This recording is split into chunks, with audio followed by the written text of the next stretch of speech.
Chapter 1. The maid Yu Ping asked Li Wei with some concern. Lady, are we really having lamb today? Without waiting for Li Wei's reply, she continued.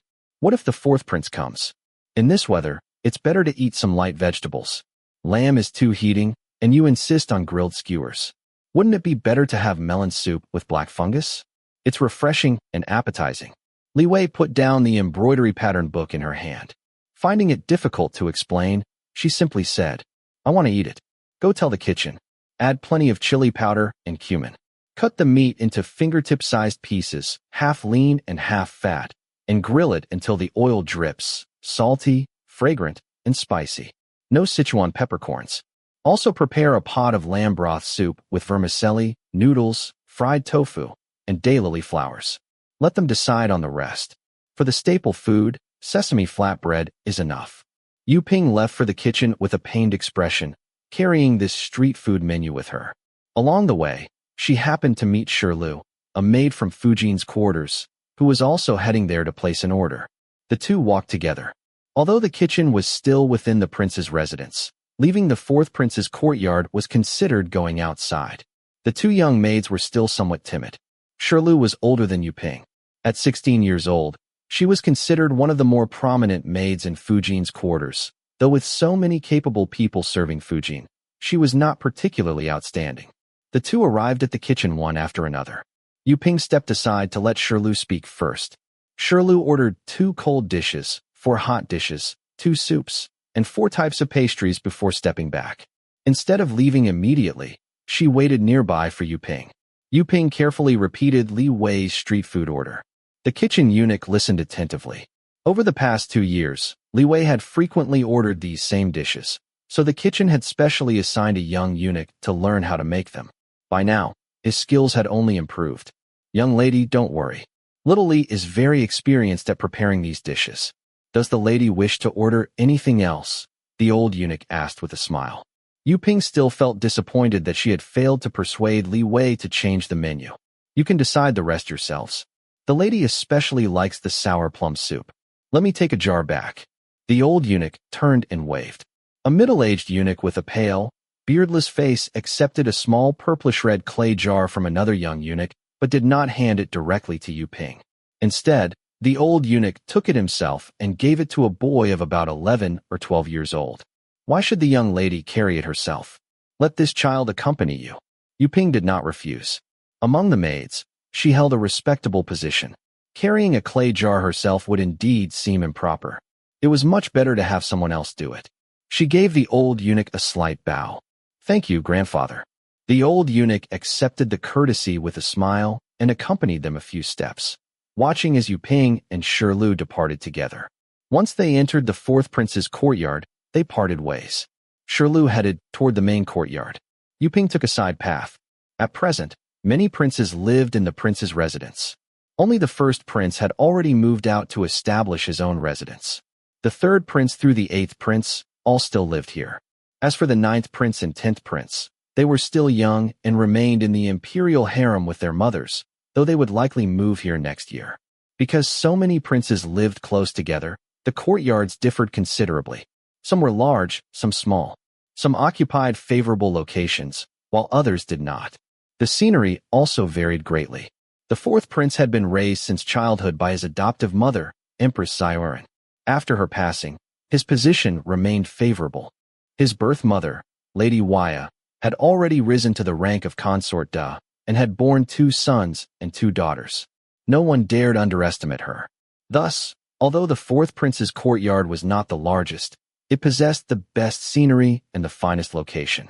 The 3rd prince had moved into the prince's residence 2 years earlier, but his courtyard was far inferior. His mother, Madame Ma Jia, had long since fallen out of favor. Among the remaining princes, only the 5th prince, born to consort E of the Garolo clan, could compare to the 4th prince.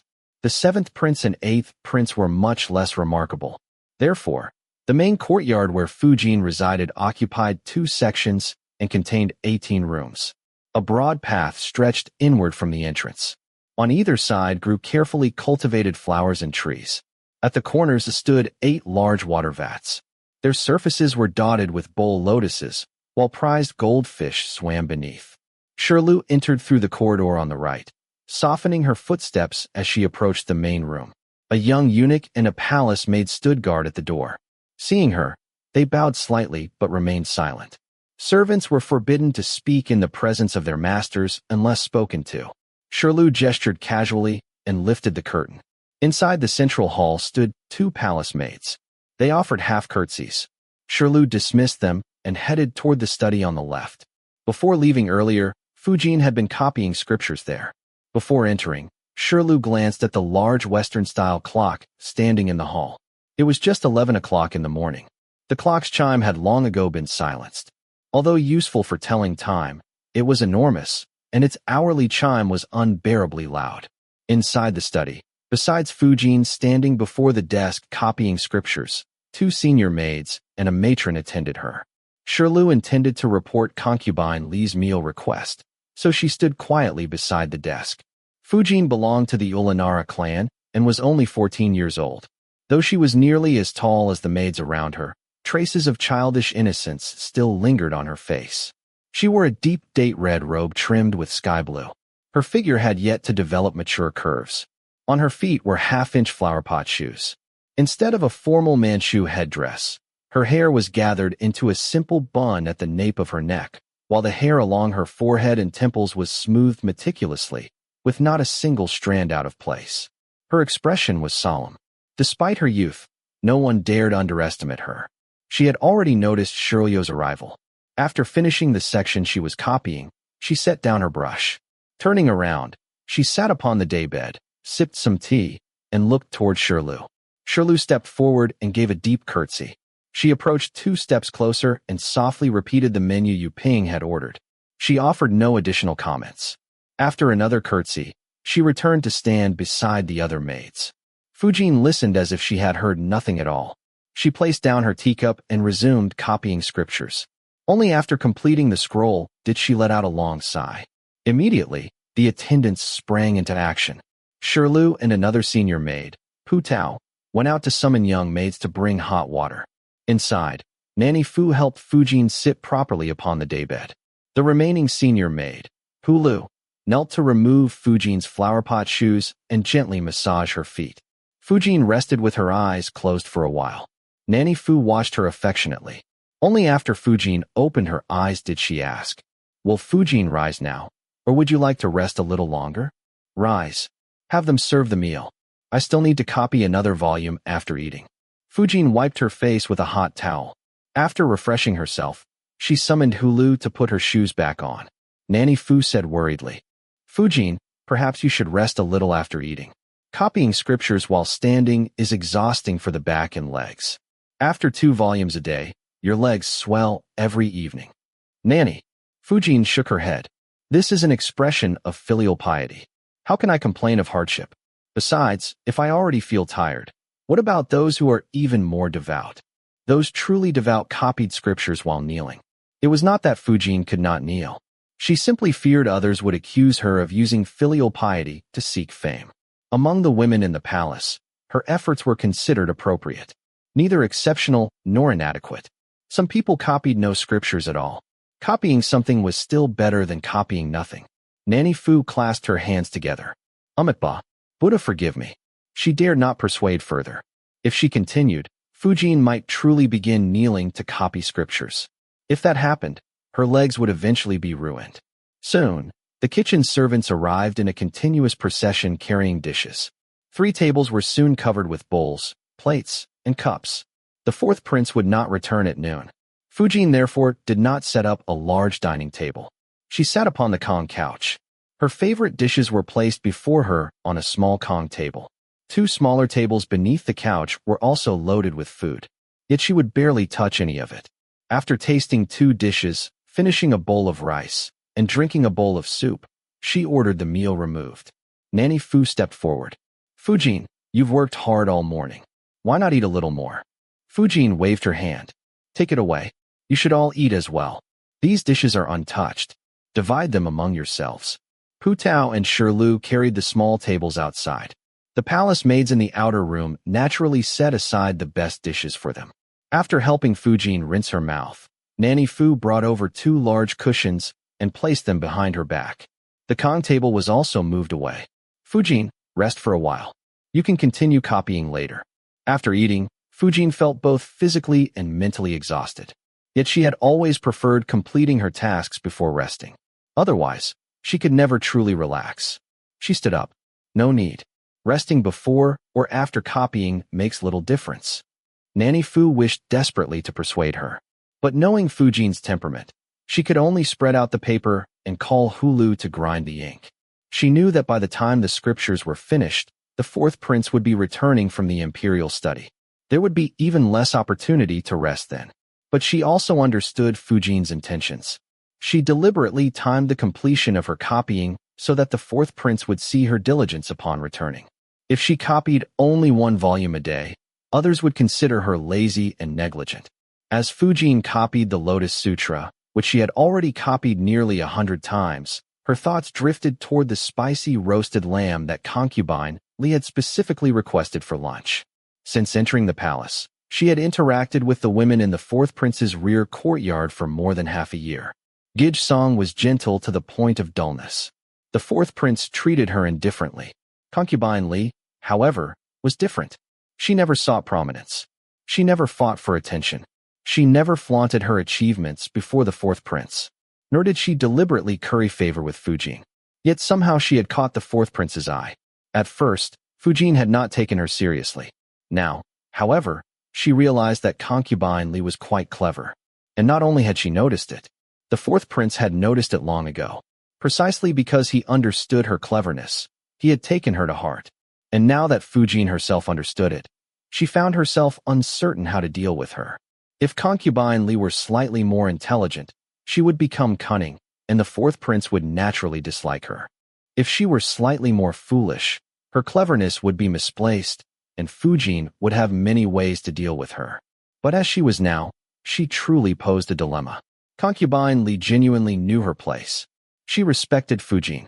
She treated Gij Song, who had served the fourth prince before her, with courtesy and consideration. If it were all an act, Fujin would certainly have exposed her long ago. But it seemed to be sincere. Without realizing it, Fujin pressed harder with her brush. The final character in the phrase, "With wondrous wisdom, seek the supreme path," was written with sharp, forceful strokes. No matter how she looked at it, it appeared ugly. She had no choice but to cut away that section and copy it again. Calm down. Remain calm. Fujin reminded herself repeatedly. It was far better for concubine Li to be genuinely obedient than falsely innocent. Reasonable people could always be reasoned with. Besides, she was merely a Han woman. Meanwhile, Li Wei had eaten more than 20 lamb skewers at noon and washed them down with 2 large bowls of lamb soup. Before evening even arrived, 2 blisters had already formed on her lips. Yu Ping was both anxious and exasperated. She hurriedly fetched aloe and jade ointment and used a jade hairpin to apply it to the corners of Li Wei's mouth. "My dear lady, why must you torment yourself like this? Not only are you suffering, but you won't be able to serve the fourth prince for several days." Li Wei felt a sharp pain whenever she opened her mouth too wide. She mumbled, "It's my only indulgence. Please stop lecturing me." Yu Ping stamped her foot. "Lady." Li Wei looked at herself in the mirror. She had already washed away her makeup before applying the ointment and had not put any back on. Only a little balm remained on her lips. She waved her hand. "Don't stand there. I won't have any snacks tonight. Sour plum soup is enough. Go tell Zhang Duxing immediately and remind him to inform his master." Yu Ping possessed one admirable quality. She was obedient. Though worried, she hurried away at once. When a palace woman became ill, especially if the symptoms appeared on the face or body, she could not serve her master. It would be unsightly and might even be considered impure. Yu Ping first went to the study to find Zhang Duxing. Then she went to the main courtyard to inform one of Fujin's 4 senior maids. Li Wei's status did not permit direct communication with Fujin. For a minor matter such as this, informing a senior maid was sufficient. Since concubine Li's habit of overeating lamb and developing internal heat was nothing unusual, Yu Ping spotted Shirlu as soon as she entered the main courtyard and informed her directly. Afterward, she went to the kitchen. This time, the head eunuch was busy preparing snacks for the fourth prince's return. A young eunuch received her instead. Yu Ping did not mention lamb. Everyone already knew the cause. She simply said that the lady would not require an evening snack and would thus, upon hearing Yu Ping's request, the young eunuch readily agreed. After seeing her off respectfully, he returned to the kitchen. Spotting the old eunuch, he smiled. "Grandfather, you were right. Lady Li wants nothing tonight, and only plain porridge tomorrow morning." The old eunuch was supervising the preparation of milk, bo, and merely grunted. The young eunuch retreated. As he turned, he noticed his master arranging a food box. The bottom layer contained ice wrapped in cotton cloth. On the upper layer rested 3 lidded white porcelain bowls. Each was about the size of an orange. Their shapes were smooth and elegant. No patterns adorned them. They resembled flawless spheres of white jade. Curious, the young eunuch stepped forward. His master smiled. "Don't say your master never looks after you. In a moment, take this food box to concubine Li." "What is it, master?" The man opened one bowl. Inside was chilled yogurt still releasing faint wisps of cold vapor. A layer of deep purple rose syrup covered the surface. The young eunuch nearly drooled. Then he remembered that Yu Ping had never ordered this. Was it his master's personal gift? Thinking this, he resolved to praise his master's thoughtfulness before Yu Ping. But when he arrived, Yu Ping was nowhere to be seen. A young maid accepted the food box at the entrance and handed him a pouch containing 6 silver ingots, each weighing 5 qian. He tried to linger and chat. The maid immediately raised a finger to her lips. "Shoo." Then she waved him away. Confused, he returned to his master, disappointed that he had not managed to praise him. His master stuffed a freshly steamed longyan bun into his mouth and laughed. "Silly boy, didn't you notice what color robe the grandfather standing inside was wearing?" Then he shooed him away. The bun was so hot that the young eunuch's tongue burned. Yet he could not bear to spit it out. While gulping cool tea, he suddenly recalled what he had seen.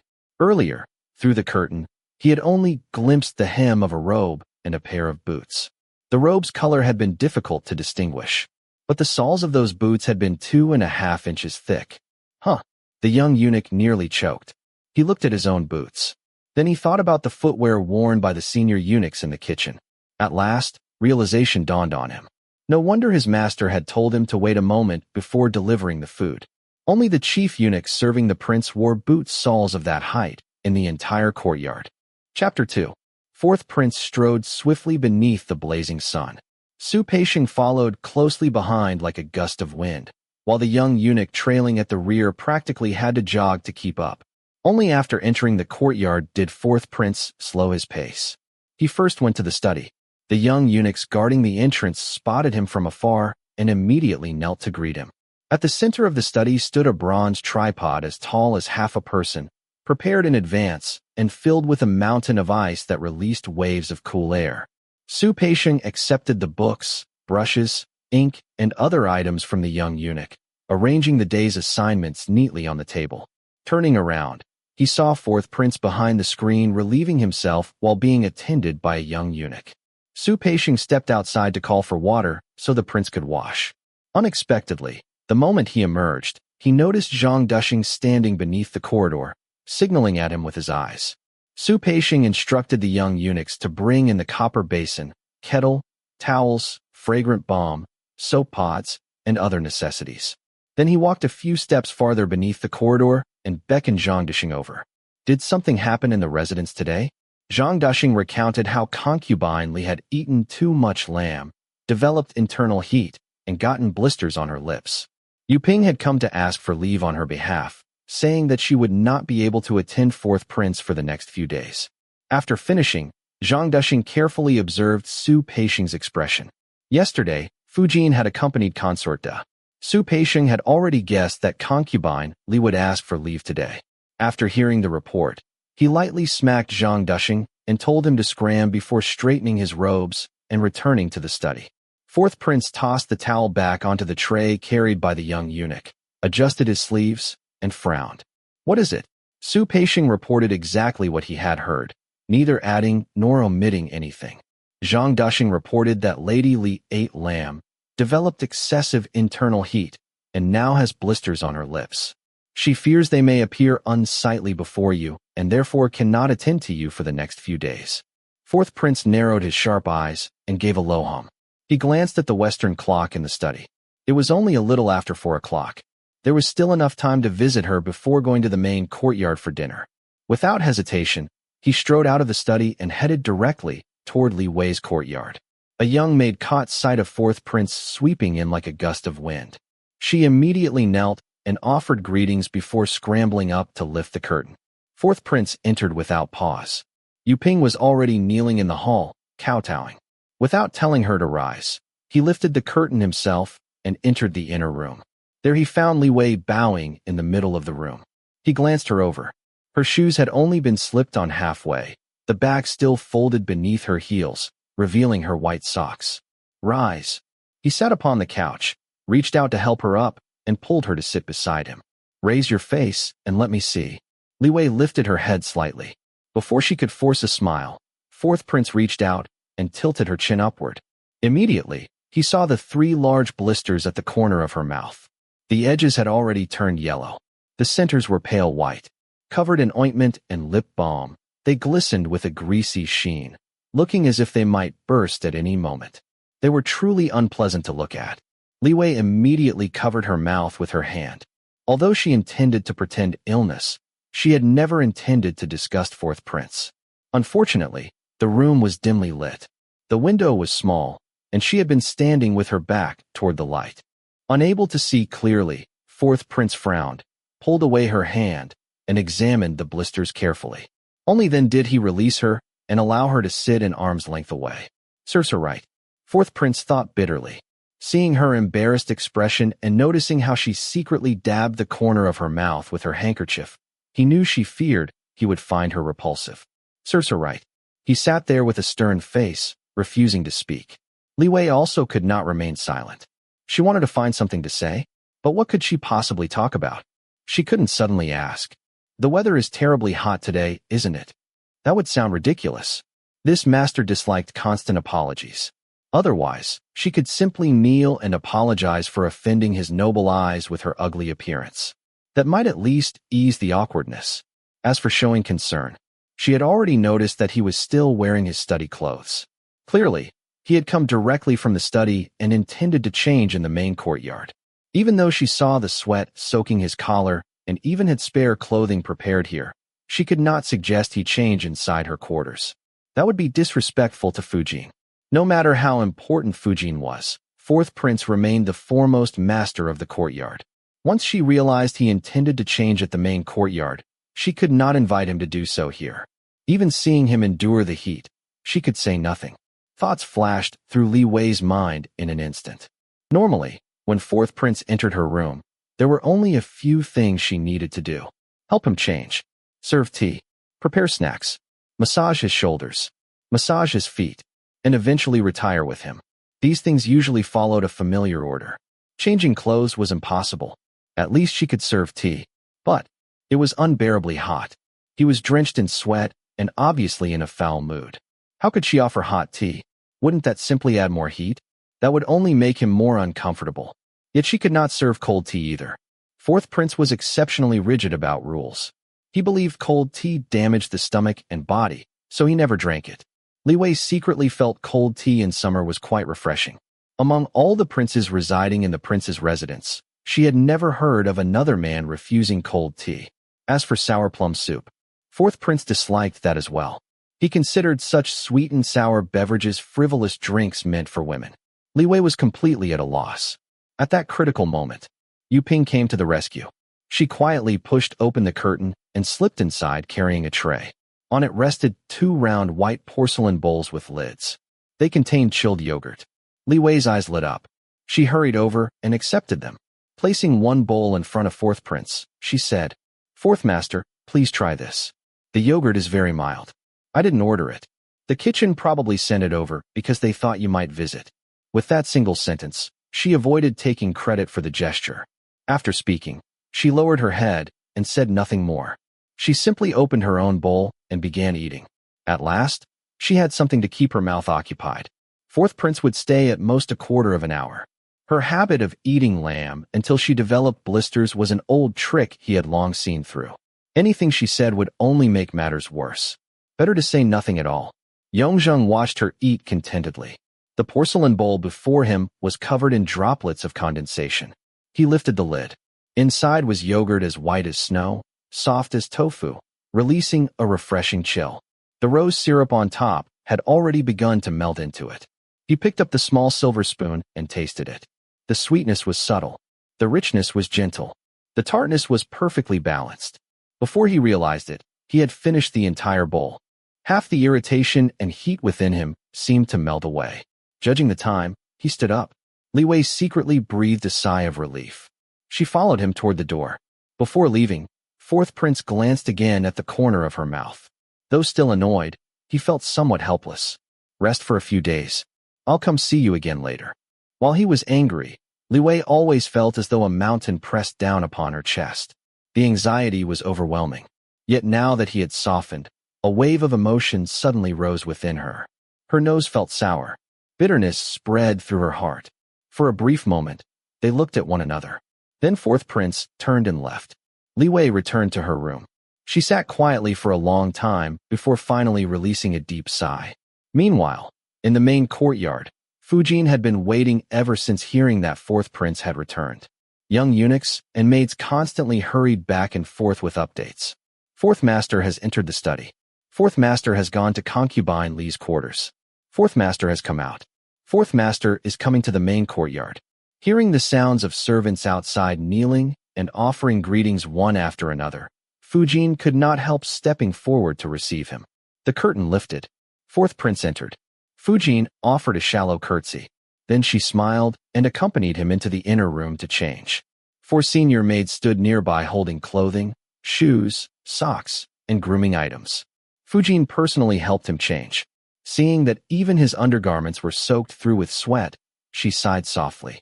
Fourth Master has worked hard in this heat. Fourth Prince sat down while she changed his shoes and socks. All my brothers are the same. The younger ones don't complain, so how can I, as their elder brother, complain of hardship? After removing his boots and changing into simple cloth shoes, his feet immediately felt lighter. Fourth Prince let out a comfortable sigh. He reclined upon the daybed and closed his eyes. Standing beside him, Fujin gently untied his braid. She slowly combed through his hair from end to root countless times. Afterward, she wiped away the sweat on his neck and scalp with a white cloth before braiding it again. Fourth Prince never opened his eyes. Only when she finished did he reach out, take her hand, and pull her beside him. Opening his eyes slightly, he smiled. You should rest as well. I'm busy outside, but you're hardly idle at home. Fujin smiled. How could I become tired simply by staying indoors? Fourth Prince patted her hand and closed his eyes again for a short nap. Fujin quietly rose and led the maids outside. He slept until sunset. When he opened his eyes, lamps had already been lit beyond the curtain. Without moving, he called out, "Someone light the lamps." Shirlu entered first carrying a lamp. Fujin followed closely behind. She helped him rise, put on his shoes, and asked, "Fourth Master, shall we serve the meal?" The kitchen has already delivered the dishes. There is a vegetarian hot pot today that looks especially good. The broth smells very rich. Fourth Prince hummed in agreement. He stepped into the hall with Fujin following behind. At the center of the hall stood an 8 immortals table. Against the eastern wall, 3 candles as thick as wrists burned brightly. In the western corner stood a copper vessel shaped like a treasure ship filled with ice. In the eastern corner rested a jade pagoda burner, releasing wisps of mosquito-repelling incense. To the right stood Fujin's 4 senior maids. To the left stood Su Peisheng and 4 eunuchs responsible for serving the meal. Once Fourth Prince and Fujin sat down, the attendants stepped forward. The meal proceeded in complete silence. Not even the sound of bowls or spoons could be heard. Fourth Prince first tasted the vegetarian hot pot Fujin recommended. The tofu was tender. The broth had been made from shrimp, seaweed, and laver. Everyone in the kitchen knew that Fourth Prince disliked fishy flavors. He never drank fish broth. Even so, he only picked out 2 pieces of tofu and never touched the soup itself. During summer, the kitchen frequently used lard, mutton fat, and beef tallow. As a result, even a simple dish like magnolia petal slices received only a single bite before being set aside. Fortunately, the table held many dishes. By taking only 1 or 2 bites from each, he eventually ate until he was about 80% full. Once he set down his chopsticks, Fujin also stopped eating. Although she had only eaten until 60% full, she no longer felt hungry. After the meal was cleared away, Fujin personally served tea. Seeing that fourth prince remained silent, she had to find a topic herself. She spoke about the 2 volumes of scriptures she had copied that day. Then she mentioned her conversation with Consorta from the previous day. Her voice was gentle and graceful. Fourth prince listened quietly, smiling and nodding as he examined the scriptures. You've worked hard, Fujin. Fujin smiled softly. It is not difficult at all. Mother does this every day. I merely follow her example. If I can learn even a little from her, I would already consider myself fortunate. Fourth prince simply smiled. Life for women in the palace was difficult, whether favored or neglected. No matter what they truly thought in their hearts, what they showed the world was always their finest self. Scriptures and prayer beads lent them an air of serenity, compassion, and detachment from worldly affairs. Once detached from worldly desires, fame and profit seemed distant. Women who appeared untouched by worldly concerns naturally seemed incapable of harboring ill intentions. Thus, scriptures and virtuous conduct were as necessary to palace women as hairpins and brocade robes. Having grown up in the palace, fourth prince understood this perfectly. Although Fujin had only spent half a year within the palace, she had already learned the rules by which palace women survived. Satisfied, fourth prince held her hand. It's good that you understand this, Fujin. But copying scriptures should not exhaust you. 1 volume a day is enough. If your heart is sincere, Buddha will not blame you. After all, sincerity is measured by devotion, not by the number of scriptures copied. As he spoke, he gently rubbed her wrist. Copying 2 volumes must have strained your wrist. Don't copy anything tomorrow. Resume the day after. He instructed Shirlu to bring medicinal oil. Then he personally massaged Fujin's wrist for nearly a quarter of an hour. Only afterward did they retire for the night. Fourth prince's tenderness delighted Nanny Fu and the 4 senior maids. Standing in the hall, they listened to the sounds from within for about half an hour. Eventually, all became quiet. Water was called for. The bedding was changed. Soon the couple laid down to sleep once again. Fourth prince drifted off quickly. Fujin, however, remained awake. She stared upward at the canopy. The embroidered melon vines and clusters of plump fruit nestled among lush leaves reminded her of children. She had imagined herself giving birth to many children. Sons, daughters, brothers and sisters growing up together. Yet turning to look at fourth prince sleeping beside her, she understood something clearly. She could bear him many children. But so could the other women in the courtyard. She moved closer. Fourth prince stirred sleepily and instinctively pulled her into his arms, patting her gently. But instead of feeling reassured, her heart became even more unsettled. Would he always remain this kind to her? If she continued doing everything perfectly, would he never change? Yet Fujin understood all too well. No matter how well she performed, whether fourth prince loved her was not something she could decide. No matter how much she did, other women would still enter his heart. Other women would still catch his attention. Painfully, Fujin closed her eyes. She turned away and left his embrace. She could not place all her hopes upon fourth prince. She had to establish herself firmly. Only then, regardless of whether his affection remained or faded, would she never collapse.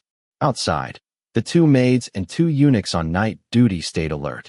Occasionally they glanced toward the clock. When it reached 3 in the morning, the eunuchs quietly went to fetch hot water. The maids began preparing the items needed for the morning wash. The kitchen servants responsible for breakfast had long since awakened. 2 large stoves burned continuously to boil water. Rows of enormous copper cauldrons stood outside, filled with steaming water. Eunuchs from every courtyard lined up in pairs to carry hot water back for their masters.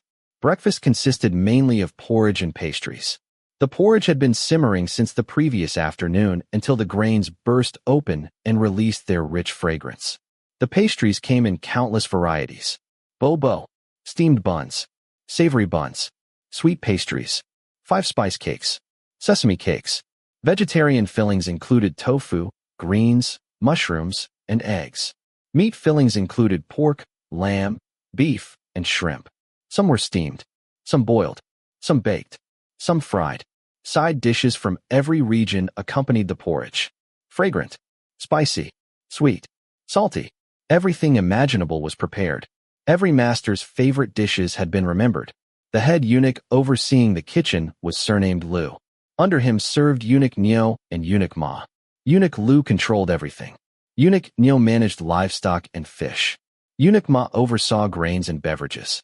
Early each morning, Eunuch Niu supervised the delivery of fresh ingredients.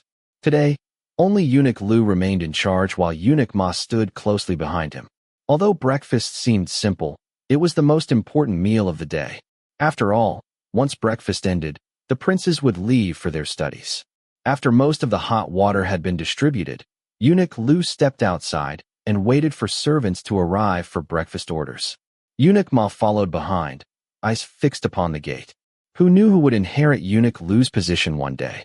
Naturally, Eunuch Ma wished to learn everything possible.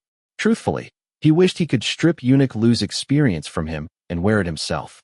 40 years of knowledge. How valuable was that? Eunuch Lu understood perfectly. He could practically feel Eunuch Ma and Eunuch Niu staring through his skin. He simply thought to himself, "Young man, you still have a long way to go." He glanced at the sky. The time should be about right.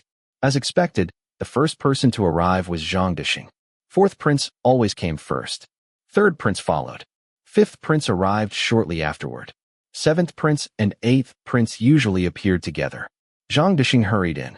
He was 13 years old, from Shandong, slightly short, with a thin face and an honest smile.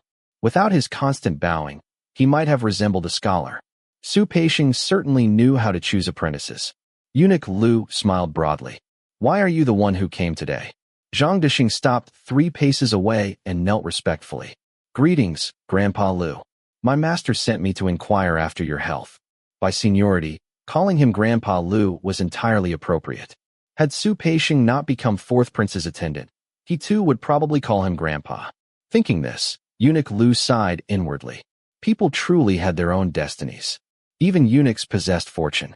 Had he once been assigned to a prince, perhaps people would be calling him ancestor by now. Instead, he had to smile politely even at Zhang Dishing. "Send my regards to your master. Hurry and collect the meal boxes." A young eunuch led Zhang Dishing into the meal hall. The hall was spacious and open. Meal boxes had already been arranged neatly upon long tables. Each master's breakfast had long been prepared. Zhang Dishing merely inspected them. If anyone requested extra dishes at the last minute, the side kitchens remained ready. Su Peixing had specifically sent Zhang Dishing because fourth prince had clearly eaten poorly the previous evening. Fujin had only entered the household half a year ago. She still had not fully grasped fourth prince's preferences. Breakfast, however, could not be neglected. At the very least, he needed something satisfying before leaving. Su Peixing therefore instructed Zhang Dishing to see what concubine Li was eating. Among all the women in fourth prince's courtyard, her meals suited fourth prince's tastes the best. Perhaps their preferences were similar. Zhang Dishing walked over and asked about the dishes. The young eunuch pointed them out. "This belongs to Lady Song.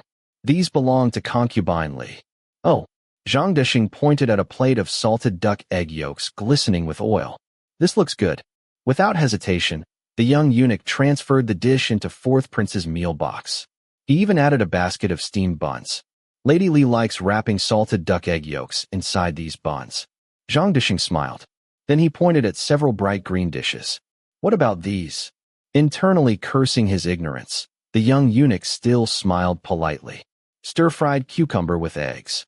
Plain celery. Black fungus mixed with onions. All are Lady Li's favorites." Zhang Dishing took every single dish. He even carried away her pot of mung bean and lily porridge. After he left, the young eunuch hurried to Eunuch Lu. "Grandpa Lu, what should we do now?" Concubine Li's breakfast box contained almost nothing. Only porridge, a basket of elephant eye buns, a plate of plum cakes, and some pickled vegetables. Eunuch Lu rubbed his forehead. The extra dishes had indeed been intended for fourth prince. But he never expected Zhang Dishing to take everything. "Hurry and cook a few more dishes." The young eunuch hesitated. "It might be too late. Shall we borrow dishes from another mistress's meal box?" Eunuch Lu glanced at the sky. "No need. There's still time. Lady Li always eats late." Sure enough, the dishes were prepared before concubine Li even sent anyone for breakfast. Eunuch Lu immediately dispatched a young eunuch to deliver the meal box. As the young eunuch entered fourth prince's courtyard carrying it, Shirlu happened to see him. judging by his clothes. He was clearly not from their courtyard. And yet he was heading directly toward concubine Li's residence. Shirlu curled her lips resentfully. Mistresses from other courtyards all collected their meals from the kitchen themselves. Even Fujin did the same. Yet the kitchen actually delivered food personally to concubine Li. Still, after returning to the main courtyard, she dared not mention it. Because fourth prince had eaten extremely well that morning. He finished 2 buns stuffed with salted duck egg yolks, a bowl of mung bean and lily porridge, generous portions of celery, black fungus with onions, and cucumber with eggs. The black fungus dish was nearly finished. Fujin was delighted. Nanny Fu even rewarded the kitchen servants with silver. Everyone in the room was in excellent spirits. When Shirlu entered, Fujin was still saying, "The next time fourth master dines here, tell the kitchen to prepare black fungus with onions again." Hearing everyone chatting happily, Shirlu swallowed her words. It was merely a few kitchen servants currying favor with concubine Li. What was the point in mentioning it? It would only upset Fujin for no reason. Chapter 3. When fourth prince sat down in the imperial study, the sky outside had not yet brightened. Before their tutors arrived, the princes had to review their lessons. A group of brothers swayed back and forth as they recited the classics over and over again. Yet while reciting, fourth prince's thoughts drifted back to the breakfast he had eaten that morning. Throughout his life, the meals he ate had never truly been chosen by himself. As a child, his wet nurse and the chief eunuch selected his meals. Whatever they served, he ate. When he was with Empress Mother, he also ate whatever she gave him. Compared to Empress Mother, the wet nurse and chief eunuch provided a much more comprehensive selection, though it was almost always the same. Eggs, milk, meat, steamed buns, flatbreads, and pastries. His wet nurse was from Jiangsu and advanced in years, favoring sweet and soft flavors. When he was young, she loved serving him glutinous rice balls filled with lard and white sugar, probably believing that children naturally loved sweets. The chief eunuch, meanwhile, seemed convinced that princes all adored meat, so every meal contained large chunks of it. After seeing the same standardized dishes for years, however, fourth prince gradually lost his appetite. Eventually, whenever he saw a similar spread, he felt half full before even taking a bite. Empress Mother's meals were more refined. Even a single pastry might contain 7 or 8 ingredients. But to him, food only had 2 categories, delicious or not delicious. He could not tell the difference between pastries made with pearl powder and those made with poria powder. Even so, whenever Empress Mother bestowed food upon him, he had to appear deeply grateful, as though he had never tasted anything so extraordinary before. Over time, he lost interest in dishes accompanied by lengthy explanations about their origins. After moving into the prince's residence, Su Peixing gradually learned to read his expressions. The dishes he disliked slowly disappeared from his table. Unfortunately, Su Peixing was far too absolute. If fourth prince complained today that lamb tasted too gamey, then not a single piece of lamb would appear on his table for the rest of the year. Fourth prince secretly cursed him for being foolish and inflexible. As a result, he deliberately concealed his preferences, maintaining the same expression no matter what he ate. Otherwise, this fool might eventually remove everything from his table. After his mother bestowed ladies upon him, he gradually began eating according to their tastes. Lady Song was gentle to the point of seeming almost without temper. She liked sweet and spicy foods. But perhaps Su Peixing had spoken to her beforehand, because the dishes served at her table were always strange, either bland to the point of tastelessness or plain enough for a monk. The sweet and spicy dishes she genuinely enjoyed never appeared again. Later, after he favored Lady Li, Songshi also began eating what Lady Li ate. When Fujin entered the household, Songshi switched to eating what Fujin ate instead. To this day, fourth prince still did not know Fujin's true preferences. Her dining table reminded him of the wet nurse and the chief eunuch. Every meal was a lavish spread containing everything imaginable, leaving almost no discernible likes or dislikes.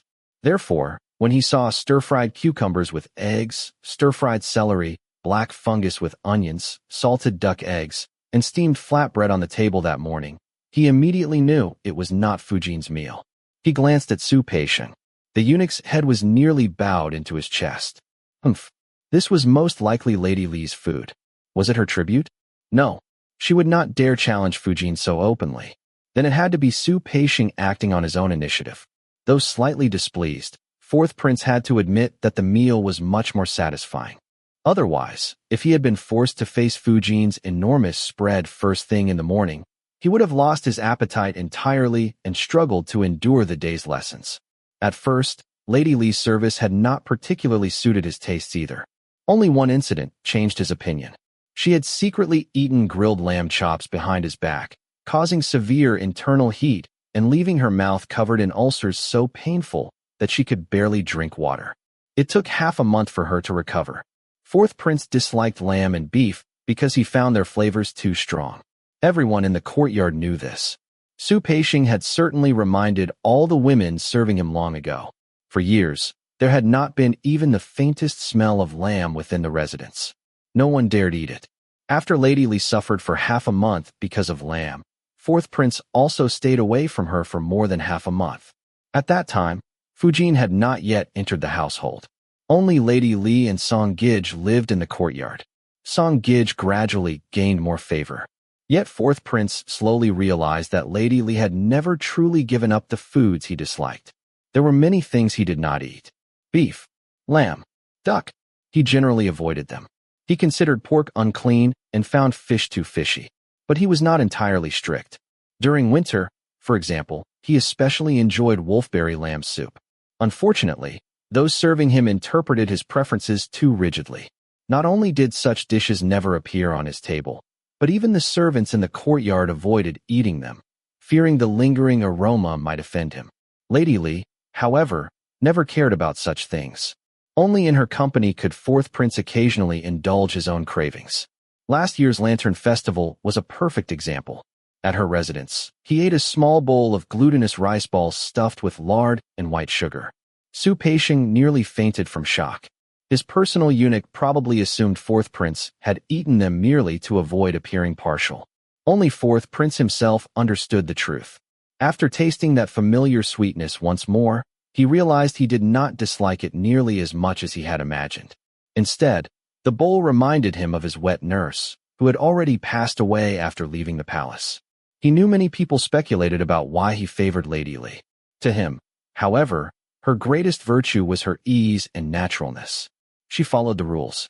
She was sensible and reasonable, but she never restrained herself excessively. Within acceptable boundaries, she always sought to enjoy life to the fullest. Compared with Song Shi, who constantly imitated others, and Fujin, whose preferences remained impossible to discern, he naturally preferred spending time with Lady Li. Life within the palace already demanded endless effort. Comfort mattered most. Though Lady Li's background limited how high she could rise, she would undoubtedly adapt to palace life far better than either Fujin or Song Shi. Li Wei's point of view. Li Wei did not wake until dawn was breaking. It was already a little past 6 o'clock. Fourth prince had left 2 hours earlier. Yu Ping had long prepared hot water and breakfast, keeping everything warm over the tea stove. The moment she saw Li Wei awaken, she led 2 young maids inside carrying copper basins of hot water. Helping her sit up, Yu Ping said, "Fourth master left before 4 o'clock. I heard he had an excellent breakfast at Fujin's place." There was a trace of sourness in her voice. In Yu Ping's eyes, Fujin's quarters were lavishly supplied, so naturally fourth prince would enjoy eating there. Li Wei yawned and sat up. She wore only a willow-green qipao over silk trousers. Refusing to put on her flower-pot shoes, she said, "I'm staying indoors anyway." She slipped into a pair of soft satin slippers instead. Yu Ping served breakfast. White porridge, salted duck eggs. Then she cautiously asked, "Lady, won't you go visit Fujin?" Li Wei paused. "When did I last go?" Yu Ping answered immediately. "The 9th day? 4 days ago." Then she quickly added, "I heard Gij Song goes every day." The implication was obvious. Others knew how to curry favor. She should not become too complacent. Before transmigrating, Li Wei had often heard that concubines and side consorts had to pay respects to the principal wife every day. Only after arriving here did she discover that such a rule did not exist.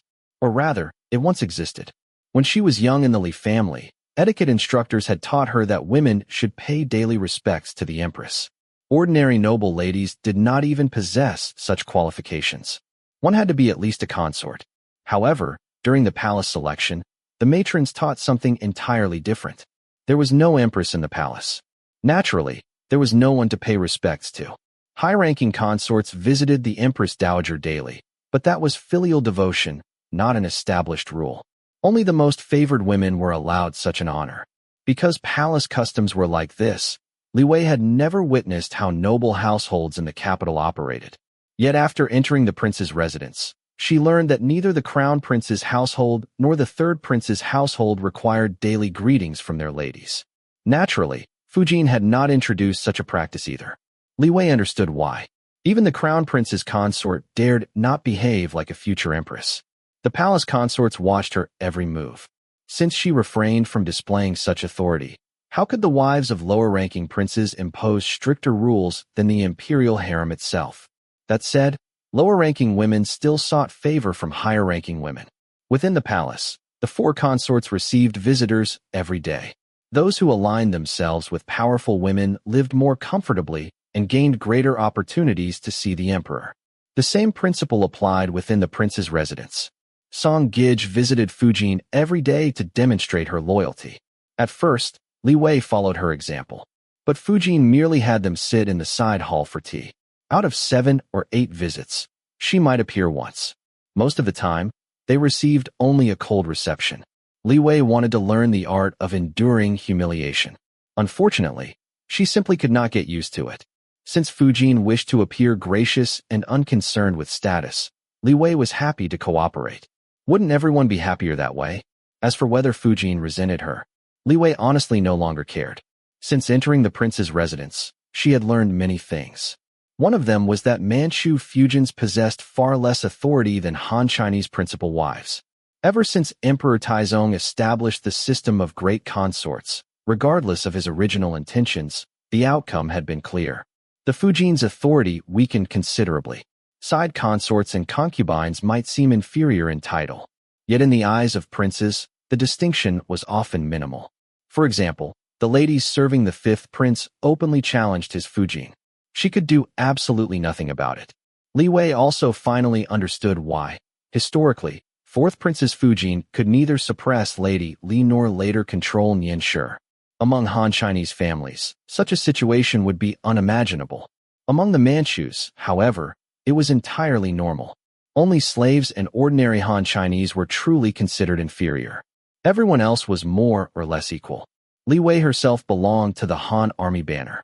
Though still beneath a Manchu Fujin, her status was better than that of common Han Chinese.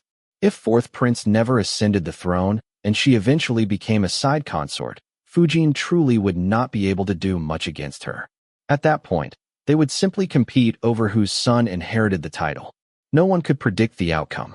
After entering the prince's residence, Li Wei finally understood whose body she occupied. She knew little about the historical Lady Li, but after observing reality for herself, she had developed certain conclusions. In her opinion, the person who wronged Lady Li most was neither Fujin nor the Neoharu clan. It was fourth prince himself. If he had remained merely a prince, Hanshi becoming heir would have posed no problem. The real issue was that he eventually became emperor. As emperor, he needed an heir with superior maternal status, and thus Hong Li became the better choice. After all, a prince who does not aspire to become emperor is not a good prince. Even after breakfast, Yu Ping continued looking at Li Wei expectantly. Li Wei sighed. It had been 4 days.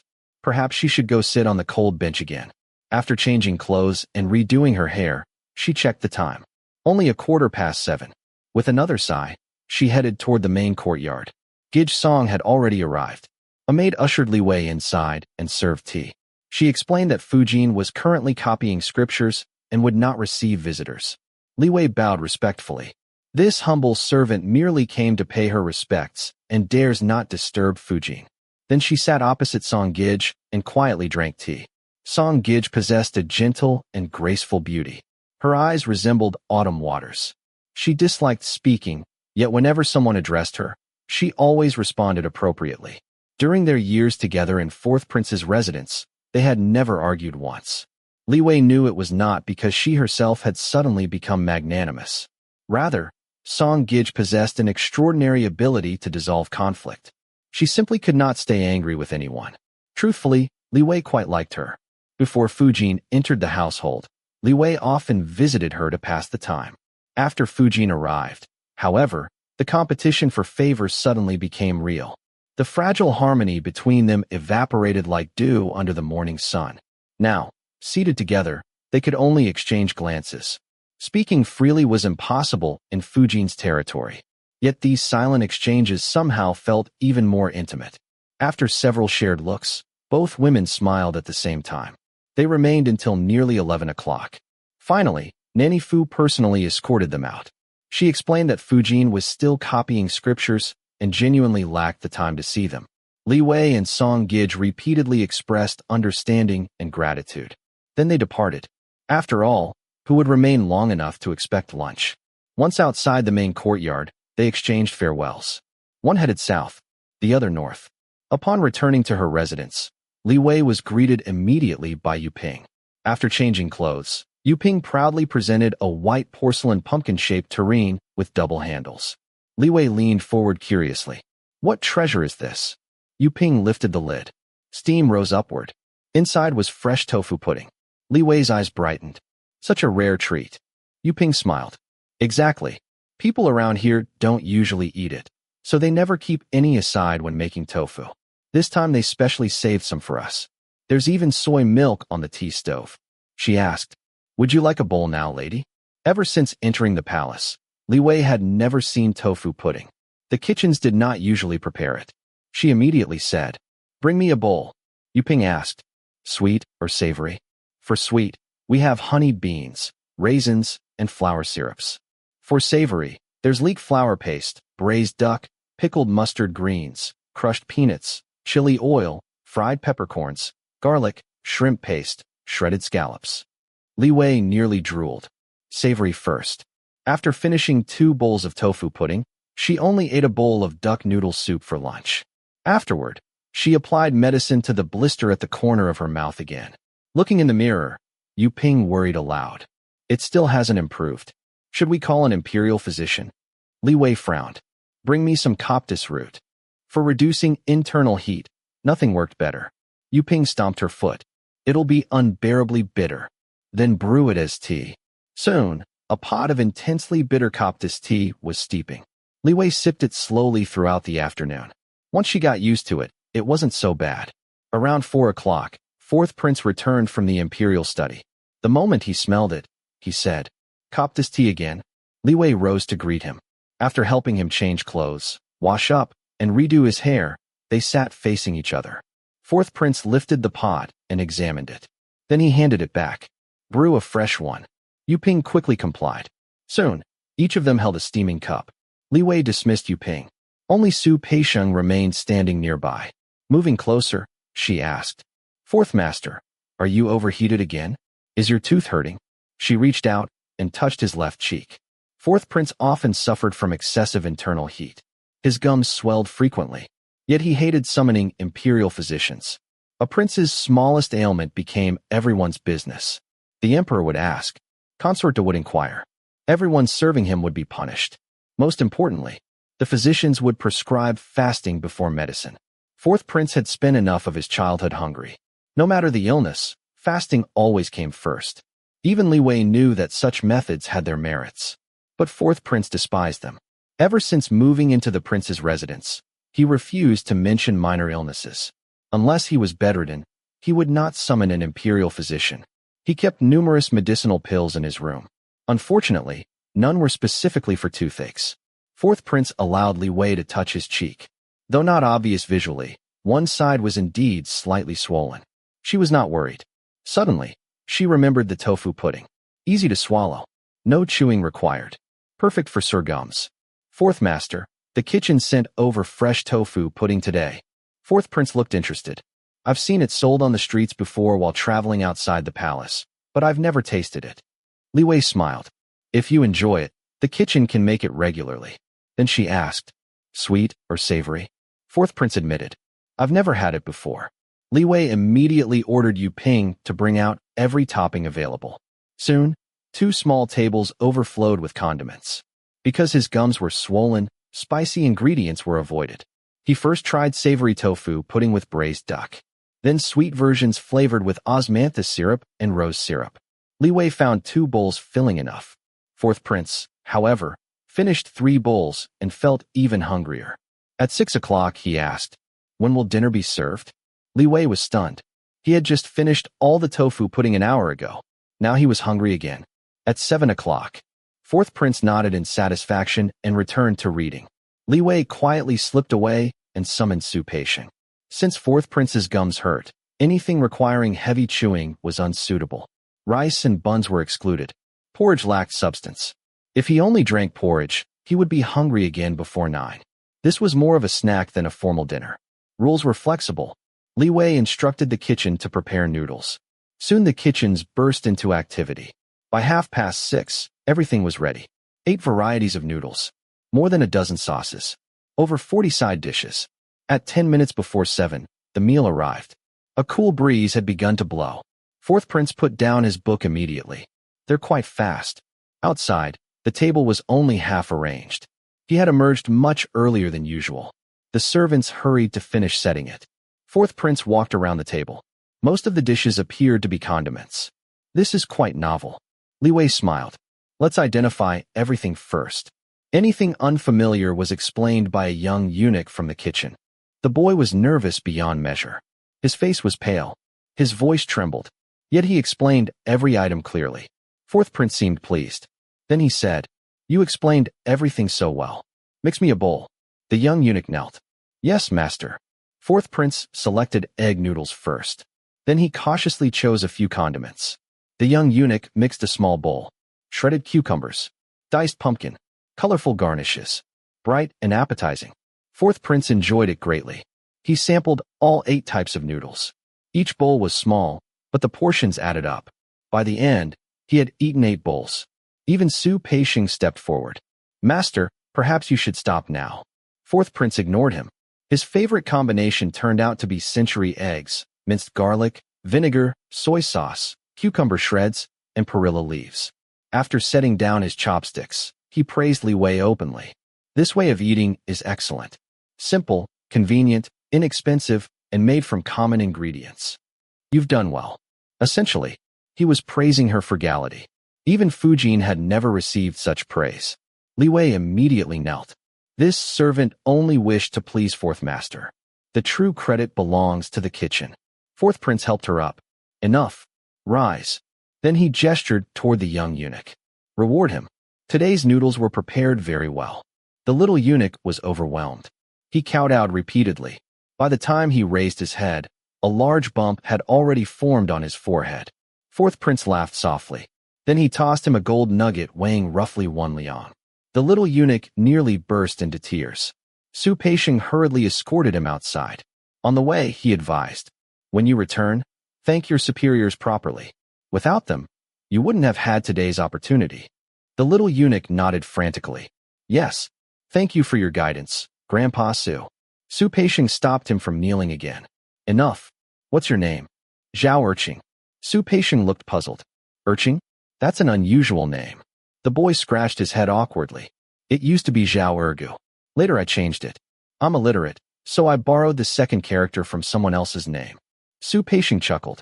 Seeing the boy's embarrassment, he coughed and said sternly, "Go back now. Give my greetings to Grandpa Lu." Zhao Erqing departed happily with the food boxes. Su Peixing returned indoors. Fourth prince had already moved to the desk and was practicing calligraphy.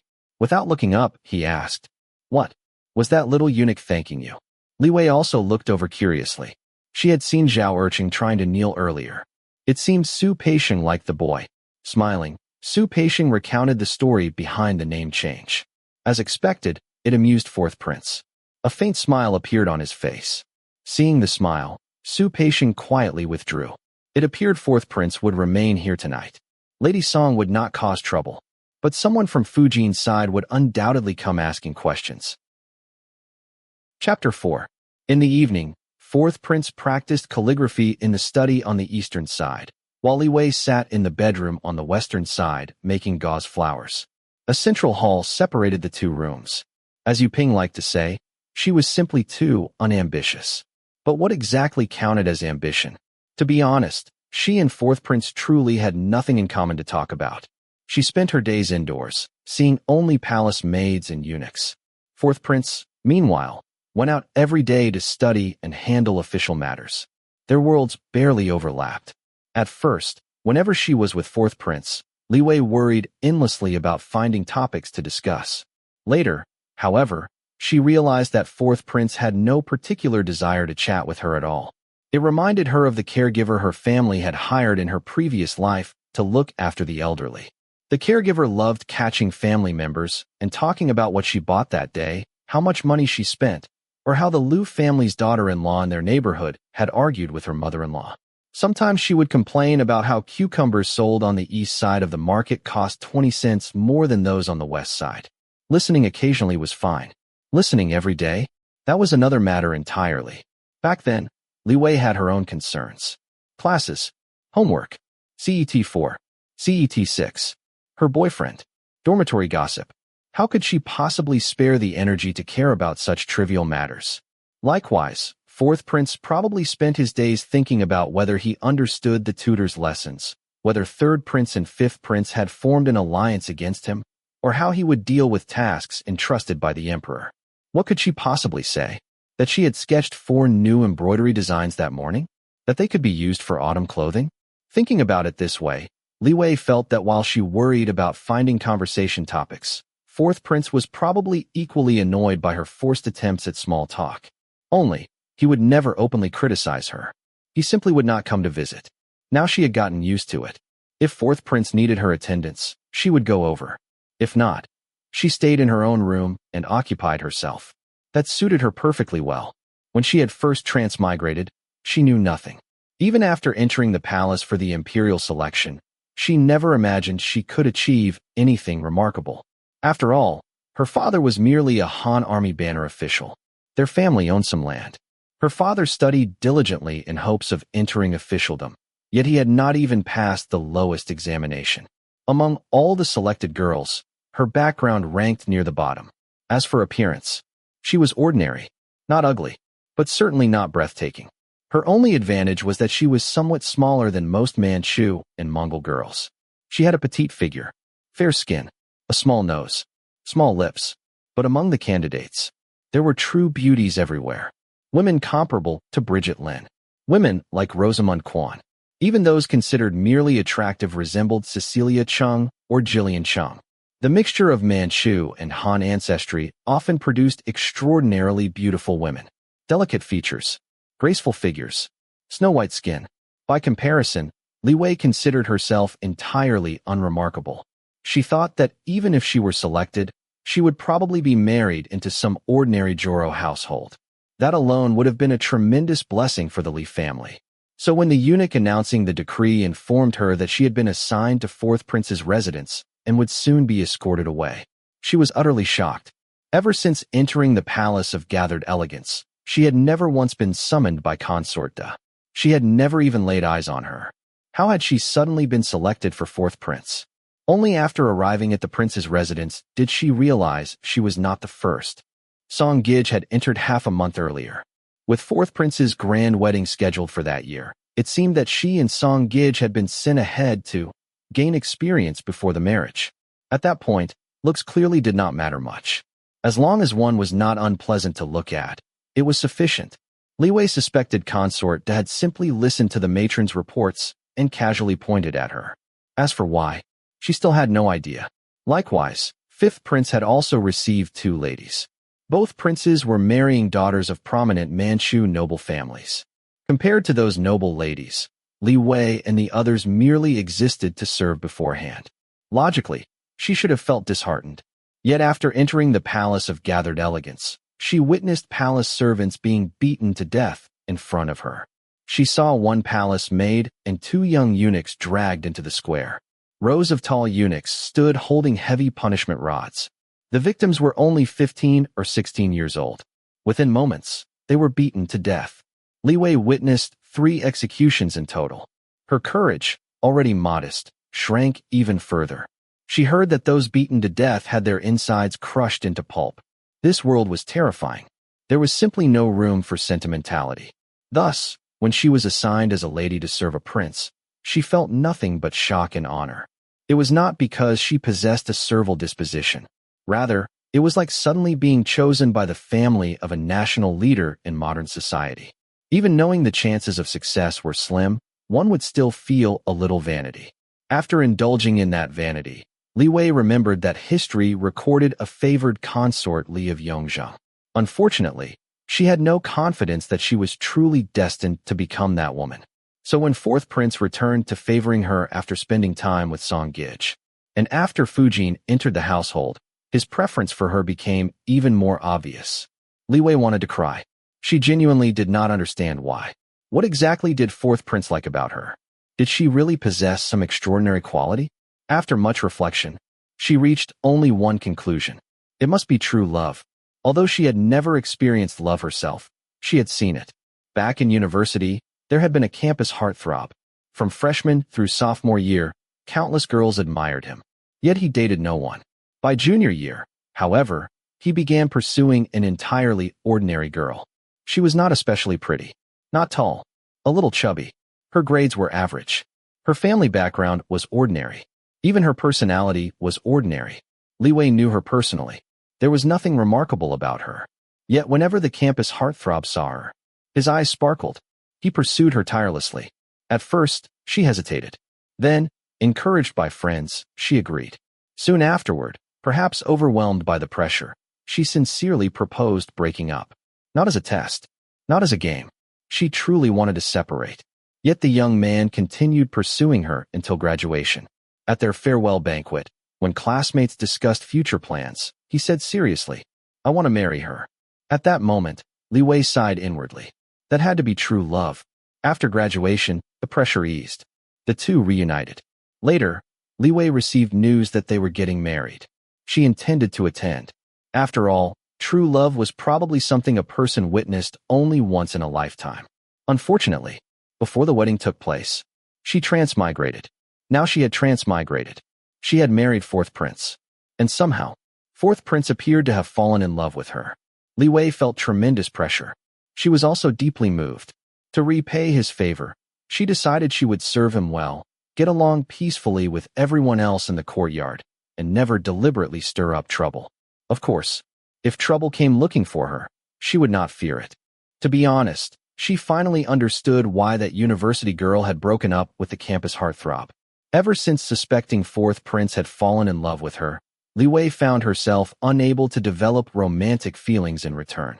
Instead, she felt gratitude and an overwhelming desire to repay him. Perhaps, love could truly flourish only between equals. Li Wei quickly twisted 10 fingertip-sized flowers. Grouping 5 together, she fashioned 2 hydrangea-like blossoms. Delighted with her handiwork, she called for Yu Ping to bring a candle. Holding the flowers beside her face before the mirror, she admired them happily. Suddenly, a hand reached out from behind and took the flowers away. She turned slightly. Fourth master. Without standing, she grasped the hand resting on her shoulder.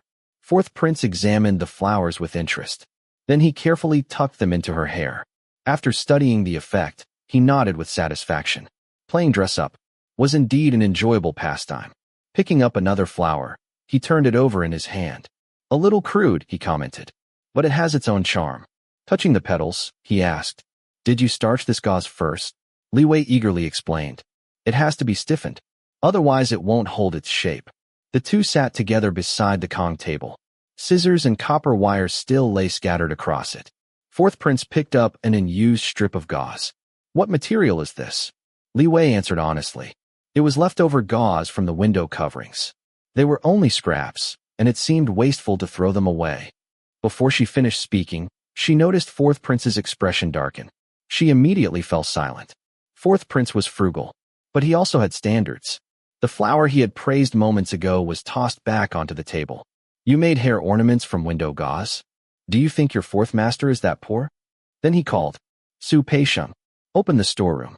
Bring 1 bolt each of the plain suzhou gauzes presented this year for Lady Li." Li Wei was speechless. "Fourth master, you are far too extravagant. Entire bolts of fine gauze, just for making flowers." She felt touched and slightly guilty. Su Peisheng, however, remained calm. Without hesitation, he left. Li Wei suddenly remembered. The storeroom was located in the main courtyard. Her heart tightened. What if Fujin objected? Fortunately, Fujin was not so petty. Su Peixing soon returned. There are only 4 bolts of new gauze this year. Willow yellow, crimson, lotus root, moon white. There are also several bolts left from last year. So I brought them all. Li Wei silently relaxed. It seemed Fourth Prince had finished studying and was simply looking for amusement before bed. Dressing her up had become tonight's entertainment. Candles were lit throughout the hall. Under the warm glow, the gauze shimmered beautifully. Li Wei counted quietly. 11 bolts altogether. Fourth Prince truly treated her well. Such generosity made her feel even more burdened by his affection. Fourth Prince examined every bolt carefully. Then he beckoned her over. The maids unfolded each piece and held it against her. Li Wei obediently posed while he evaluated the colors. Holding a bolt of duck-egg blue gauze against her, Fourth Prince sighed. Summer is nearly over. I had almost forgotten these fabrics were still in storage. You can make several garments from them. Li Wei immediately understood his meaning. Her cheeks burned. Gauze of this sort was usually used for summer sleepwear. Thin, soft, almost translucent beneath lamplight. Fourth Prince was essentially saying, make some garments from these and wear them for me. And he said it in front of an entire room full of servants. Li Wei felt as though she were on fire. Looking around, she found Su Peixing nearly bent in half. The maids all lowered their heads. Fourth Prince suddenly reached out and touched her cheek. Smiling with satisfaction, he enjoyed the warmth beneath his palm. Silence filled the room. Finally, Fourth Prince spoke. Prepare water. It's time to rest. The servants immediately moved into action. Yu Ping led the maids in helping Li Wei remove her makeup, undo her hair, and change into gauze sleepwear. Afterward, the bed curtains were lowered. Yu Ping withdrew to the outer chamber. Li Wei awoke briefly when Fourth Prince rose in the morning. Then she immediately fell asleep again. By the time Yu Ping woke her properly, it was already around 8 o'clock. For palace standards, that was very late. Li Wei checked the Western clock. She had indeed overslept. Despite living what ought to have been a leisurely life, she still woke around 6 every day. Yet everyone considered her lazy. Then she remembered Fourth Prince rose at 3 in the morning. Suddenly, she had no complaints. After breakfast, she reclined on the couch while Yu Ping asked how the 11 bolts of gauze should be handled. Make clothes from them. After all, Fourth Prince had personally instructed her. She had no choice. So despite feeling tired, Li Wei spent the morning sewing. The sleepwear consisted of 3 pieces: an undergarment, loose gauze trousers, and an outer robe. No embroidery was necessary. Once cut, they could simply be stitched together. Li Wei made several adjustments. Her redesigned undergarment barely covered anything. She borrowed ideas from modern bras. The neckline dipped lower. A ribbon between the breasts allowed it to be tightened. The effect emphasized her figure considerably. The lower portion stopped just above the navel. The trousers were also altered. Low-waisted, light, soft. After completing the design, she hid behind a screen to try it on herself. Satisfied, she removed it and returned to sewing. By evening, only one trouser leg remained unfinished. Her neck felt stiff from working all day. She dismissed Yu Ping and the others. Some adjustments were simply too embarrassing to show anyone else. As evening approached, Li Wei assumed Fourth Prince would not visit. He was not someone ruled by desire. After spending the previous night with her, he would probably remain alone in his study. Sure enough, Yu Ping soon returned. Fourth Master went directly to the study. He still has assignments from his tutor. He won't even be taking his evening meal with Fujin. Yu Ping sounded slightly disappointed. Li Wei replied, "We shouldn't discuss our master's affairs." Then she leaned forward. "What did the kitchen prepare today?" Yu Ping served the meal. Soon afterward, she returned with more gossip. Fourth Prince had ordered the storeroom opened again. Song Gij received 2 bolts of summer silk, 2 bolts of Hangzhou silk, 2 bolts of fine silk, 2 hairpins, 2 ornaments. Fujin also received gifts, though no one knew what. Li Wei relaxed slightly. At least things appeared balanced. Then Zhang Duxing arrived carrying 2 jade rings. They seemed carved from the same piece of jade. One larger, one smaller. The larger ring could serve as a belt ornament, or a gentleman's pendant. The smaller one was clearly intended as a pendant. Li Wei wondered whether she should make matching tassels. One for Fourth Prince, one for herself. Would that be too conspicuous? Or perhaps, that had been his intention all along. Meanwhile, Yu Ping shared another piece of news. Fourth Prince had requested the same cold noodles for his evening meal. Eunuch Lu in the kitchen was delighted. Eunuch Ma was full of admiration. Yesterday, everyone thought Lady Li's request had been troublesome. Who would have imagined that Fourth Prince would specifically ask for the same dish again? This time, however, he selected only 2 toppings: duck sauce and preserved eggs mixed with garlic sauce, served with sweet pickled garlic, a little cucumber, daylily flowers, onions, black fungus, shiitake mushrooms. That was enough. Fourth Prince ate very happily. Naturally, Eunuch Lu was overjoyed. Only then did Eunuch Ma understand why Eunuch Lu had worked so hard to please a mere Gidge. Though she was only a Gidge, her influence reached all the way to Fourth Prince himself. Under the lamplight in her courtyard, Li Wei quietly tied knots onto the 2 jade rings. The pale jade paired beautifully with deep reddish-brown silk cords. She finished them with the simplest design of all, the everlasting good fortune knot. Chapter 5. As the Mid-Autumn Festival approached, the wind grew colder with each passing day. Recently, an important event had taken place. Li Wei heard from Yu Ping that Gidge Song was pregnant. "Lady, what should we send over?" Yu Ping asked. Countless predecessors from time travel stories had already taught her one thing: always give the safest gift possible.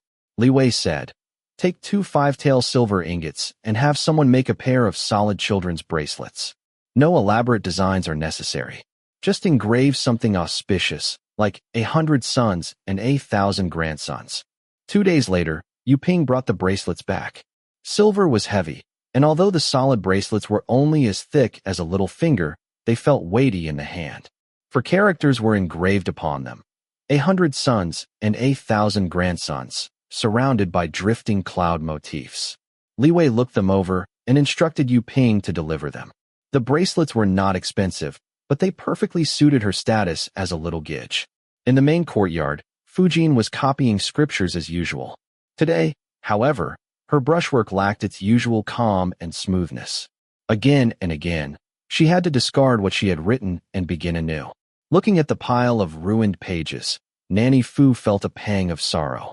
She had always believed that Lady Li enjoyed far too much favor from Fourth Prince, and had therefore kept a close eye on her.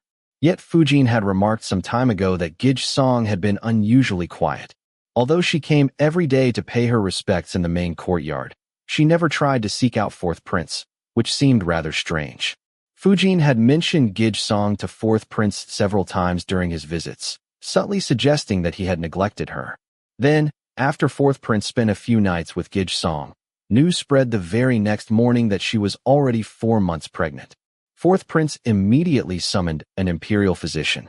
After the pregnancy was confirmed, he instructed Fujin to take good care of Gidge Song. "This is the first child conceived after our marriage," he said. "Whether it is a son or a daughter, it is significant." Hearing those words, Fujin felt bitterness rise in her chest. Was it because she and Fourth Prince were too distant? After all, he spent 10 nights every month in her chambers. Furthermore, Gidge Song had received the fewest visits, while Lady Li received the most. Perhaps, in the end, it all came down to luck. Fujin wrote, "Mandarava flowers, majaka flowers, and fragrant sandalwood breezes gladden all hearts." Then she picked up a knife and cut that passage away. Every woman in this world possessed her own merits. She did not need to envy Gidge Song's fortune, nor compete with Lady Li for favor. She only needed to be herself. She only needed to fulfill her role as the fourth Fujin. Because aside from her, no other woman could ever become the fourth Fujin. Gidge Song's pregnancy proceeded quietly. Very little news circulated. Fourth Prince was delighted for several days after hearing the good news, and spent more nights with Gidge Song. Soon afterward, however, he returned to Li Wei once more. After nearly a year of serving him, Li Wei had come to understand that Fourth Prince was an extremely self-centered man. She knew nothing of how he behaved outside, but within the rear courtyard, he paid no attention whatsoever to maintaining balance. He stayed with whomever he liked. Li Wei still feared Fujin's displeasure and Gidge Song's resentment. But Fourth Prince himself did not care at all. Seeing his indifference, she dared not speak much. Offending him would bring no benefits, and she was certainly no saint. If Fujin and Gijsong came to resent her because of this in the future, then so be it. Since fourth prince visited her so frequently, he naturally imposed his own aesthetic tastes upon her chambers. Exquisite furnishings and precious antiques gradually filled her rooms. Sometimes she would look around and feel uneasy.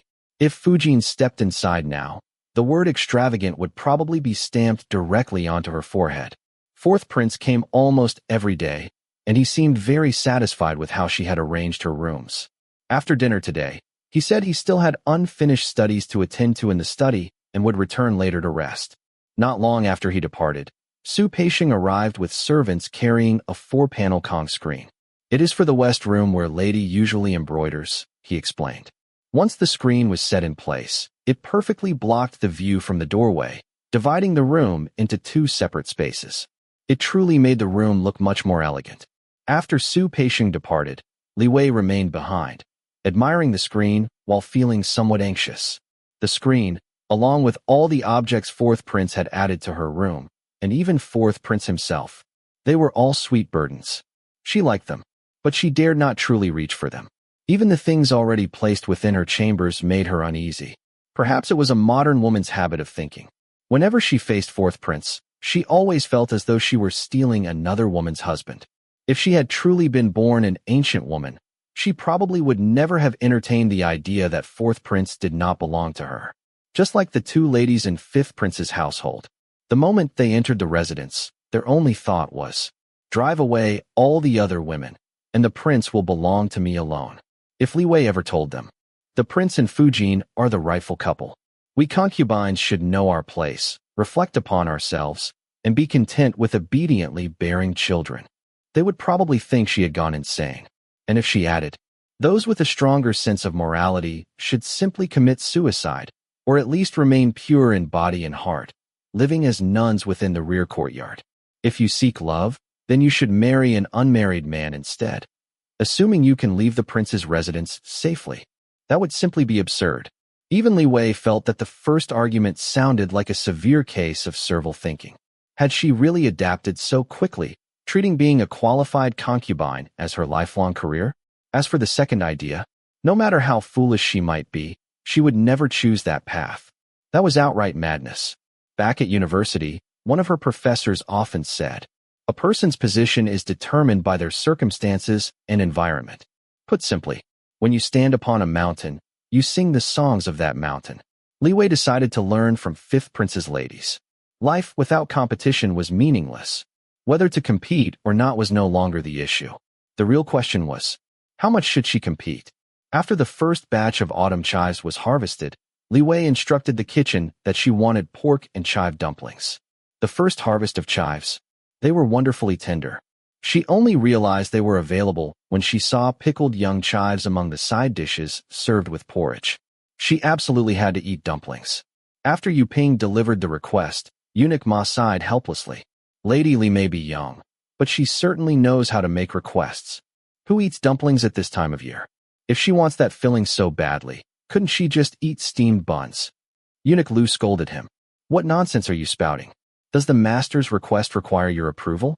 Hurry up and prepare them. Pick the freshest chives and find the best cooks to mix the filling. In the end, 3 varieties of dumplings were prepared. Pork and chive dumplings, vegetarian chive and egg dumplings, and 3 delicacy dumplings filled with shrimp, sea cucumber, and dried scallops. Li Wei barely touched the pork and chive dumplings. Instead, she almost finished all the 3 delicacy dumplings. She ate until tears gathered in her eyes. They were simply too delicious. She had never tasted anything so fresh and exquisite. She had only entered the palace this year. Back at the Li family residence, such luxurious fillings were unimaginable. The palace truly was a place overflowing with treasures. Li Wei suddenly realized. She had been sitting atop a mountain of gold all this time without knowing it. Meanwhile, she had been trying to impress imperial chefs with common street snacks. When fourth prince returned from the imperial study, he found her looking completely satisfied.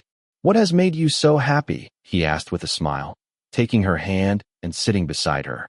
His gaze briefly swept across her abdomen. Li Wei eagerly shared her discovery. Fourth master, the dumplings today were especially delicious. Fourth prince was well informed. You requested dumplings at noon? After spending more than 10 years in the palace, he had never heard of anyone ordering dumplings at such an hour. It could only have been her idea. I've been craving them for a while, she said, tugging coquettishly at his fingers. Back in her previous life, whenever she wanted dumplings, she could simply buy them, any flavor she desired. If frozen dumplings were unsatisfactory, she could make them herself. She might not excel at many things, but her dumpling fillings were always seasoned perfectly. Back in the Li household, wanting special foods required coaxing her parents. She understood perfectly well that eating dumplings out of season was somewhat unusual. Still, dumplings were hardly sacred. Although palace rules were strict, she felt that requesting a plate of dumplings was hardly excessive. More importantly, it wasn't some extravagant delicacy. If she demanded a dish requiring 70 or 80 fish merely to obtain a tiny portion of tender flesh, that would indeed be wasteful. But dumplings? Surely Fourth Prince would not become angry over dumplings. And indeed, Fourth Prince said, "What sort of dumplings are so extraordinary? Have another plate sent tonight." That evening, the kitchen prepared another serving. Fourth Prince tasted one. Then he looked utterly unimpressed. "These are the dumplings you praised so highly?" His expression was filled with disbelief.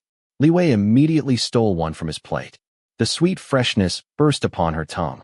Shrimp, scallops, rich juices. Instantly, she was captivated all over again. Fourth Prince laughed. Seeing her delighted expression, he pushed the entire plate toward her.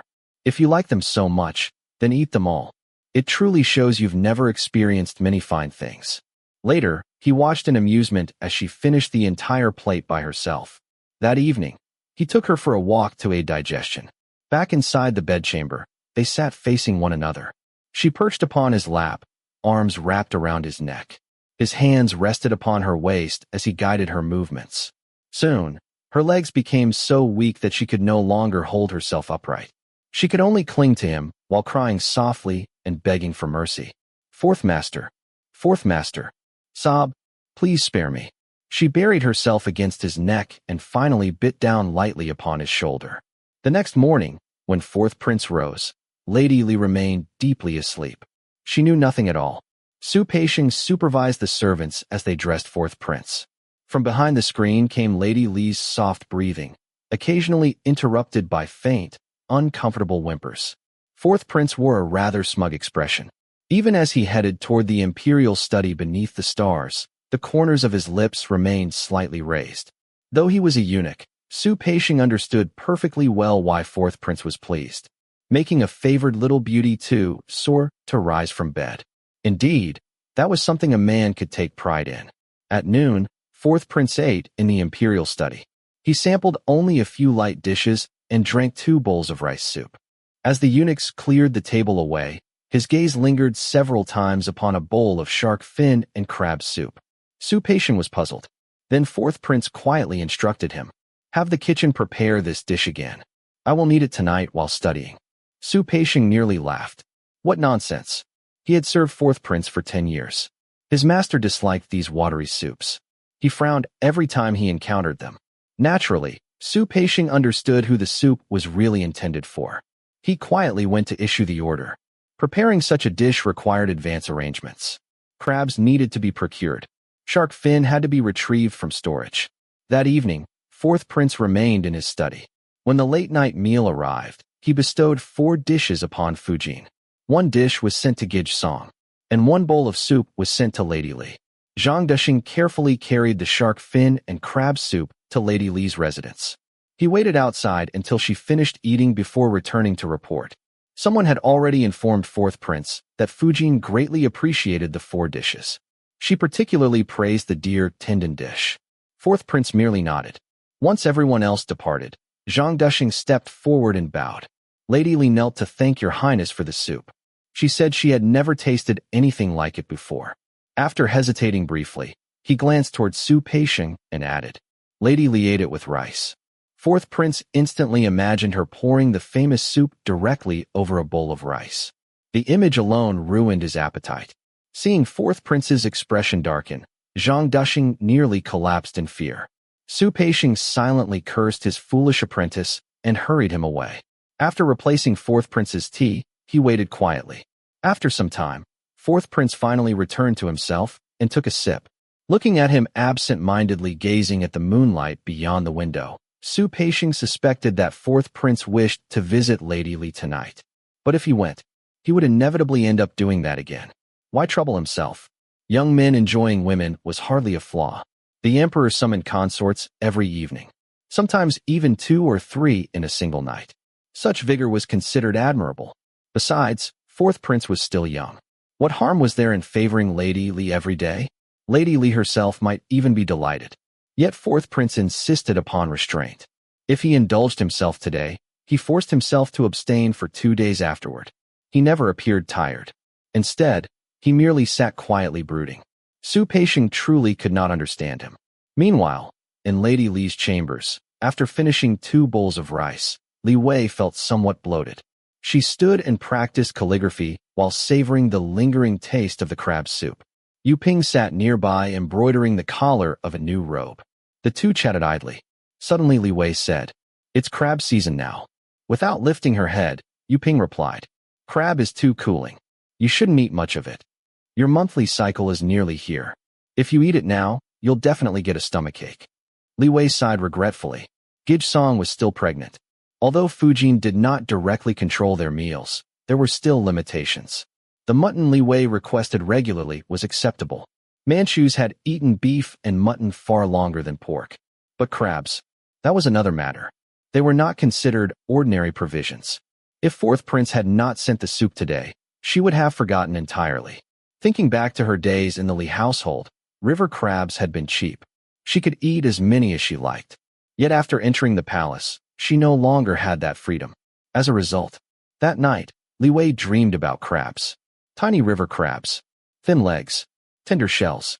She loved frying their legs until crisp, stir-frying them with chilies, then crunching them apart between her teeth. When she awoke, she felt as though she had drooled enough in her dreams to form a waterfall. The more she could not have them, the more she wanted them. At noon, Yu Ping asked what she wished to eat. Li Wei wondered whether it was too late to request crab roe buns for dinner. In the end, she settled for shrimp stir-fried with mixed nuts. Yu Ping asked, "Anything else?" Still thinking about crabs, Li Wei said, "Add stir-fried fish slices. And fishball soup." Yu Ping suddenly understood. Does lady want fish? Something like that. As Yu Ping walked toward the kitchen, she thought to herself, perhaps Lady Li missed fourth prince.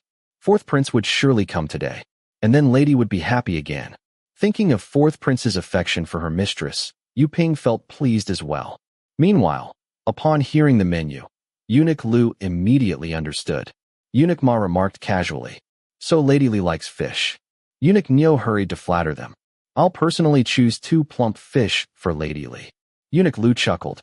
When no one was nearby, he quietly instructed Eunuch Nio, "Go inform the Qing Feng department that the prince's residence will require several baskets of autumn crabs soon." Eunuch Nio readily agreed. Now was precisely crab season.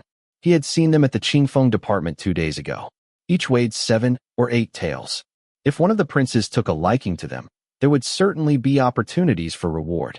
That afternoon, after returning from the imperial study, fourth prince first visited the main courtyard. Fujin had been copying 2 volumes of scriptures every day lately. Fourth prince knew this well, but he said nothing. He had only instructed her to copy 1 volume. Yet she insisted upon writing 2. Her diligence was commendable. Still, it also felt as though she did not truly heed his words. Fourth prince understood perfectly well that Fujin wished to please him. Back when he first entered the imperial study, his tutor assigned 10 pages of calligraphy. He wrote 20. When the emperor ordered each text to be read 120 times and recited 120 times, he would always find extra time to repeat it another 30 or 50 times. At the time, he only wanted to work harder, to excel, to attract his imperial father's attention, to receive praise, to become more outstanding than his brothers. But now, watching Fujin behave in this manner made him feel annoyed. She wasn't listening to him, and he could not help but wonder, had he himself been wrong back then? In the future, if his own son recited every lesson another 30 or 50 times beyond what was required, would he admire the child for being diligent? Or would he think that perhaps the child was simply slow? After all, other children remembered after 120 repetitions. Why would his own son require 50 more? Yet when he thought about Fujin painstakingly copying scriptures for his sake, all his irritation quietly faded away. Still, he would say nothing further. Compared to Gij Song's gentle obedience, who treated her husband as the center of her entire world, Fujin possessed strong convictions of her own. Such a Fujin reminded him of the Manchu and Mongol women of old, women who held half the authority within their husbands' tents. And as a prince, he could not help but think of Korchin and Yonghe Palace after the conquest of the Central Plains. Chapter 6. Since the reign of Emperor Shizu, the authority of women within the palace had been steadily curtailed. The Korchin tribe, which had once wielded immense influence at court and even affected imperial authority, gradually faded from the imperial harem through the efforts of Emperor Shizu and the current emperor, eventually retreating to the grasslands. As a prince who had already begun participating in government affairs, Yongzheng had witnessed from a young age how the emperor had carefully limited the influence of the Grand Empress Dowager and the Empress Dowager. Yet a few casual remarks from his tutors in the imperial study had once sent a chill through his heart. The great Emperor Shizu had actually taken 2 empresses from the Korchin tribe. Most of the imperial harem had consisted of Mongolian women. After the regent's death, Emperor Shizu had been forced to neglect the women of the palace in order to preserve Manchu rule. In Yongzheng's memory, the Grand Empress Dowager and the Empress Dowager were merely 2 ordinary elderly women. Who could have imagined that even Emperor Shizu had once been powerless before them? With Emperor Shizu's example before him, the current emperor's methods greatly enlightened Yongzheng. Manchu women possessed considerable authority from the moment they married. Several of Emperor Taizong's principal consorts had brought countless cattle, horses, and slaves as dowries after their tribes were defeated.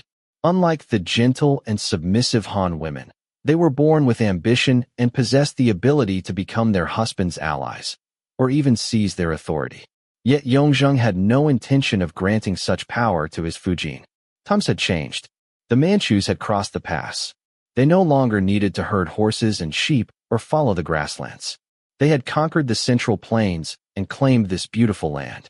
His Fujin should, like Han women, regard her husband as her heaven, rather than seek to share his authority or establish power of her own. Many princes shared the same view. Otherwise, why did the crown prince neglect his consort? The more praise she received within the palace, the more distant he became. Why did 5th prince, who married around the same time, allow his 2 ladies to overshadow 5th prince's consort? Why did Yongzheng permit Song Shi to conceive before his Fujin? Why did he favor Lady Li alone? Because they all wished their Fujins to understand one truth. No matter how virtuous, capable, or intelligent they were, they should never possess a reputation greater than their husbands. Looking at the crown prince's consort, Yongzheng saw a reflection of his own Fujin. Both women were overly eager for recognition. The crown prince's consort was famed for her virtue. The 4th prince's Fujin was praised for her filial piety. As for the 1st prince's and 3rd prince's Fujins, hardly anyone remembered them at all. And 5th prince's consort, though Yongzheng had never met her, judging by how 5th prince immediately began correcting her behavior after marriage, she had likely crossed certain boundaries. Yongzheng had supper in Fujin's quarters, visited Gij Song, and ultimately spent the night with Lady Li. In the main courtyard, Fujin listened as Shirlu reported that 4th prince had remained with Lady Li. She knew Shirlu was watching her anxiously. After a moment, she waved her hand. "You may leave." Nanny Fu entered cautiously. "Fujin, it's late. You've had a long day. You should rest." As Fujin lifted her head, she noticed Nanny Fu carrying away the sutras she had copied. "Wait." Nanny Fu immediately placed the tray back onto the Kong table. 2 volumes every day. In merely 10 days, she had copied 20 scrolls, enough to fill 2 trays. She picked up one scroll and slowly unrolled it. Every stroke and every character embodied her sincerity. "Tomorrow, take them to Mother's small prayer hall and enshrine them there." Her fingers gently brushed the sutras, still fragrant with fresh ink. "This is all my filial devotion." The next day, the prayer hall of Yonghe Palace received the sutras personally copied by 4th Prince's Fujin and enshrined them as offerings. Consort arose early as usual. She first recited 2 volumes of scripture in the prayer hall, then spent an hour sorting prayer beans before taking breakfast. By then, 14th Prince had already departed for the imperial study. She summoned his wet nurse and carefully asked how he had slept the previous night and what he had eaten that morning. Only then did Matron Mioan, who tended the prayer hall, arrive. Matron Mioan had entered the palace 7 or 8 years earlier than Consort Da. She had also begun as a palace maid, but it was said that she possessed an innate affinity with Buddhism. Before she had even learned to read, she could already chant Amitabha's name. When her time to leave the palace arrived, she begged Consort Da, who was already elevated at the time, to allow her to remain. She entered the prayer hall of Yonghe Palace, lived there permanently, ate vegetarian food daily, wore plain robes, and had once even wished to shave her head, though Consort Da had stopped her. She occasionally visited Consort Da, and the two often discussed Buddhist teachings. Today, however, Consort Da had only just returned from the prayer hall when Matron Mioan arrived. Clearly, she had come with a purpose. Consort Da dismissed 14th Prince's wet nurse and invited Matron Mioan into the western side chamber. Sit. Try this tea. His Majesty bestowed it upon me. They say it was once offered before a living Buddha. Consort Da sat at the head of the room, holding her cup. Matron Mioan pressed her palms together respectfully, accepted the tea, took a sip, and smiled. Excellent tea indeed. One sip alone fills the senses with the fragrance of Buddha. Her playful personality delighted Consort Da. Consort Da laughed. If you like it so much, I'll give you half.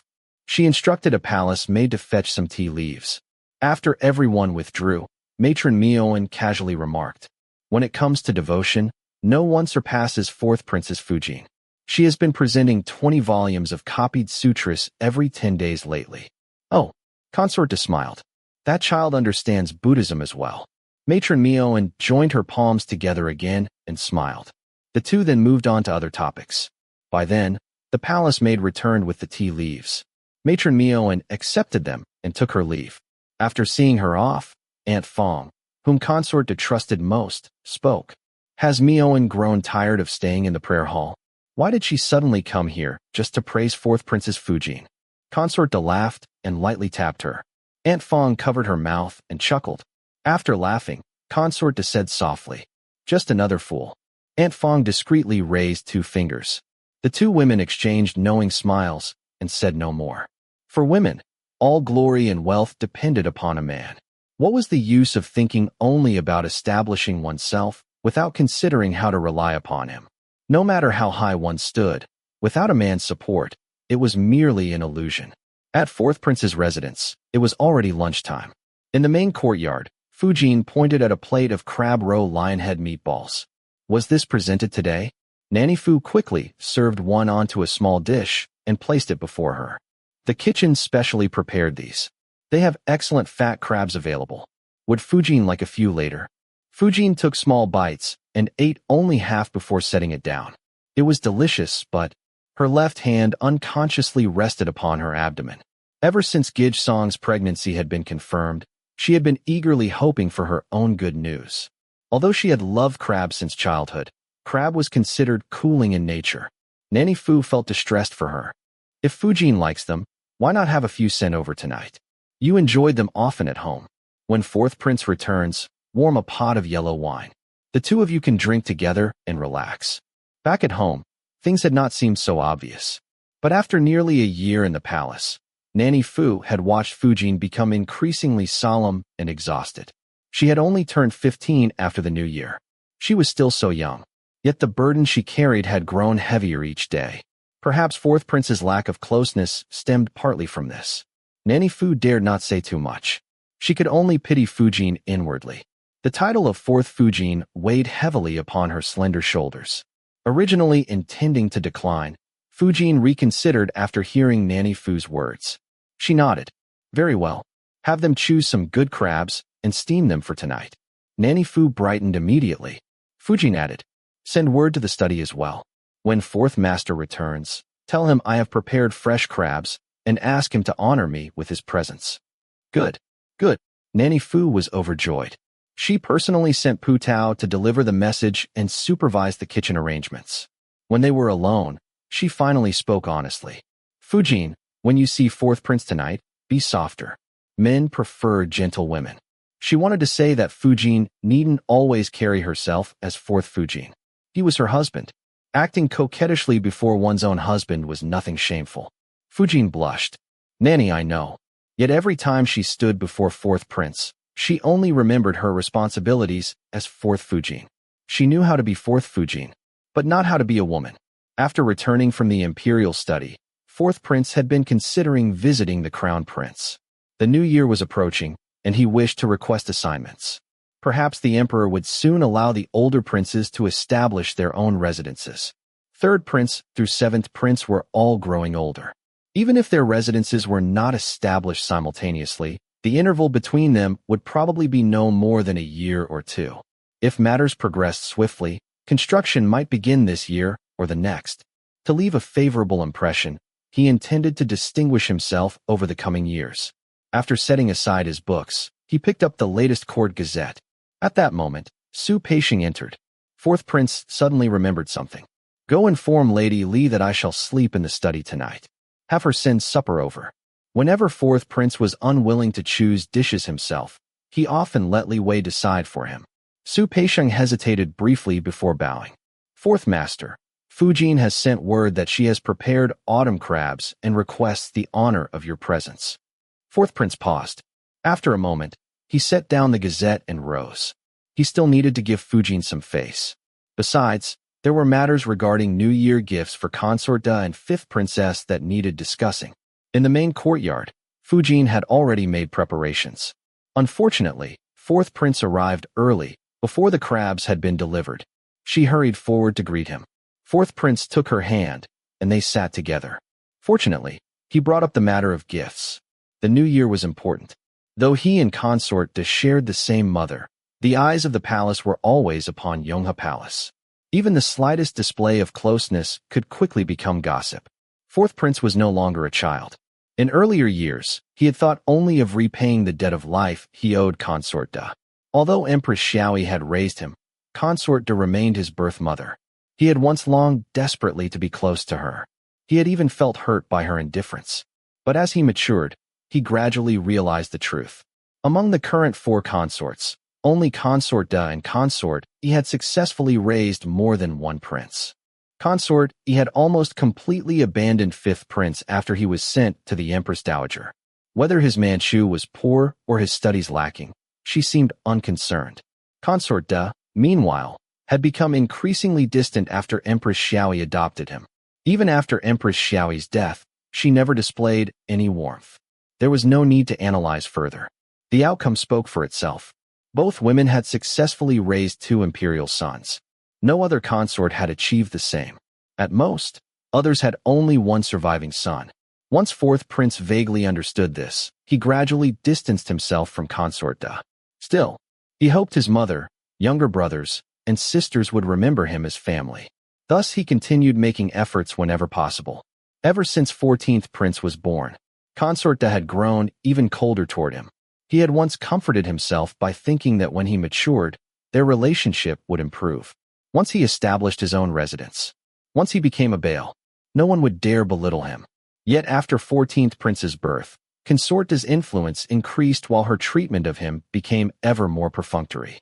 Mother and son both grew stronger. So why could they not become closer? Consort Da's attitude unsettled him deeply.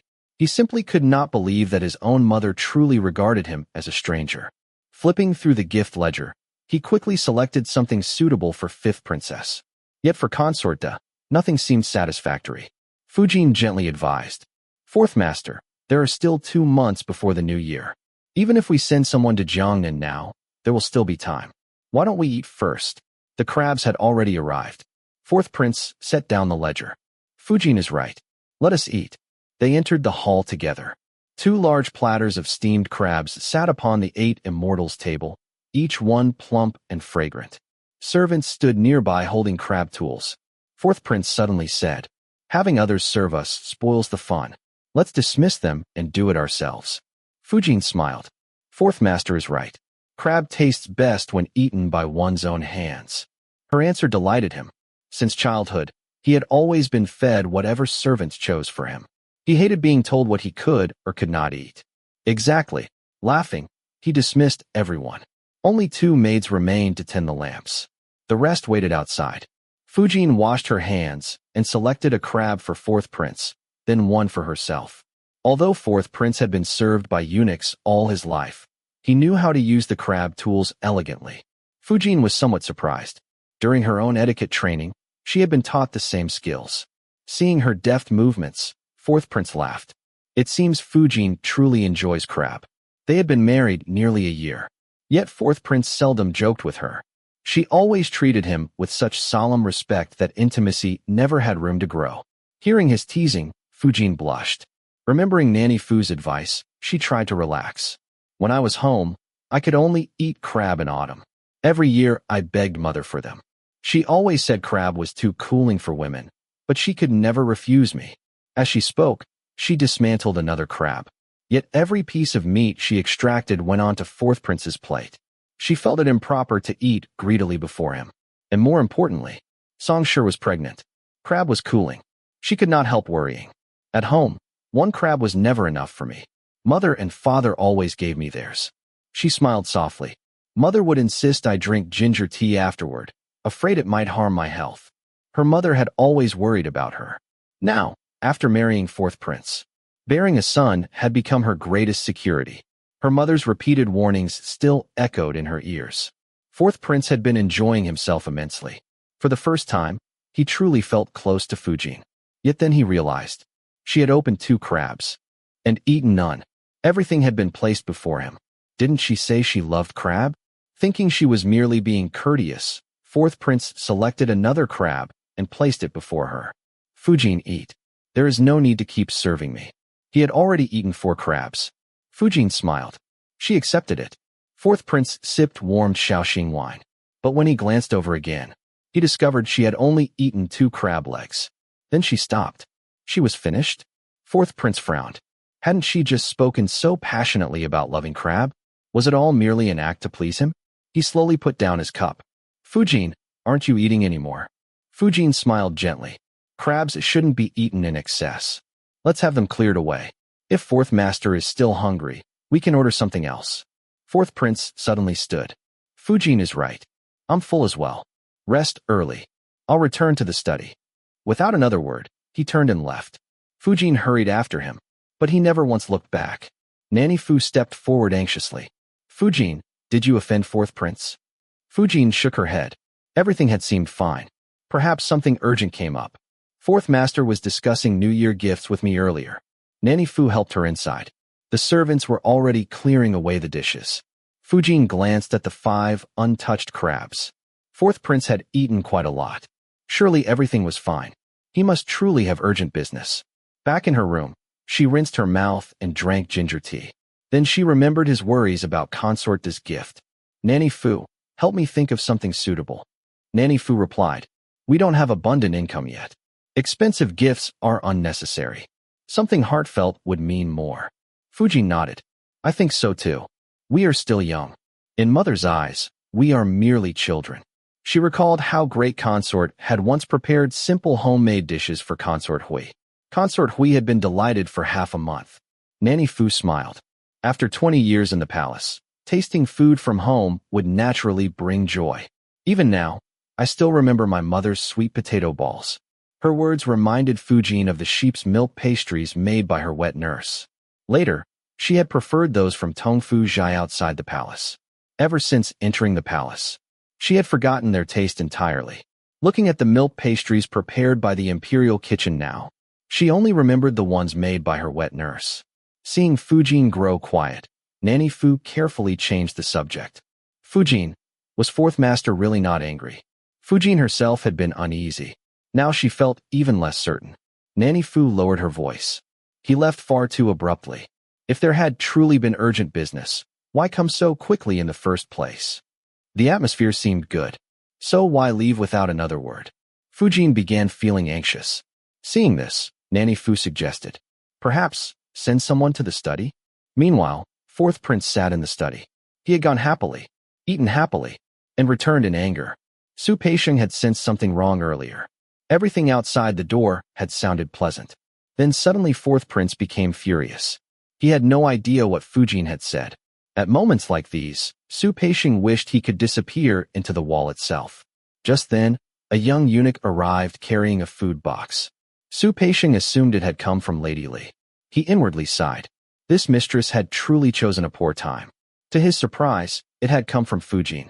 Carrying the food box inside, Su Peixing endured fourth prince's irritated stare and carefully removed a plate of milk pastries. Bowing his head, he said softly, "Fourth master." Fujin said crabs aren't filling. She feared you were still hungry, so she sent some bo-bo. Mentioning it only worsened fourth prince's mood. It was not uncommon for women to tell touching stories to gain favor. He had seen such things countless times. What truly angered him was that he had believed her. He had genuinely thought Fujin loved crab. He had been moved by her stories of her parents, only to discover that she barely ate any at all. In anger, he had left. Only after returning to the study did he realize why he was truly upset. He was furious at himself, ashamed that he had allowed himself to be deceived so easily. Now the sight of the milk pastries reminded him again. He had actually made a fool of himself before Fujin. He kept telling himself it was ordinary behavior. Perfectly ordinary. Yet his eyes still reddened with frustration. Staring coldly at the pastries, he said, "Throw them away." Su Peixing nearly collapsed from fear. Not daring to say a single word, he hurriedly picked up the plate and retreated. Chapter 7. Li Wei learned about fourth prince's recent bout of anger several days after it had happened. Yu Ping had heard the news while returning meal boxes and came back pale-faced, whispering, "Lady, I heard fourth master has been in a rage lately." This wasn't the first time fourth prince had flown into a temper.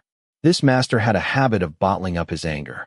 Whenever he was upset, regardless of who had provoked him, whether someone outside or within the prince's residence, he wouldn't vent at others or pick quarrels.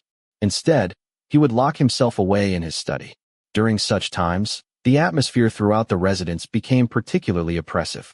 The palace maids and eunuchs hurried about silently, not daring to chat when they crossed paths. They merely exchanged glances and spoke in hushed voices.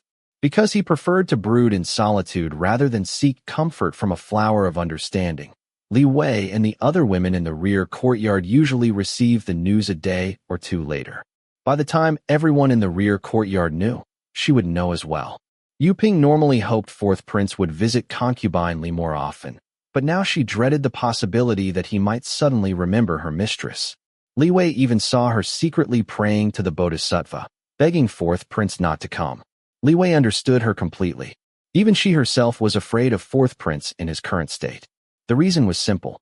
A single word from fourth prince could cost her life. Who knew whether he remained rational when angry? What if he took his anger out on her? One command to beat her to death, and her little life would be over. It was the same reason Yu Ping served her so wholeheartedly.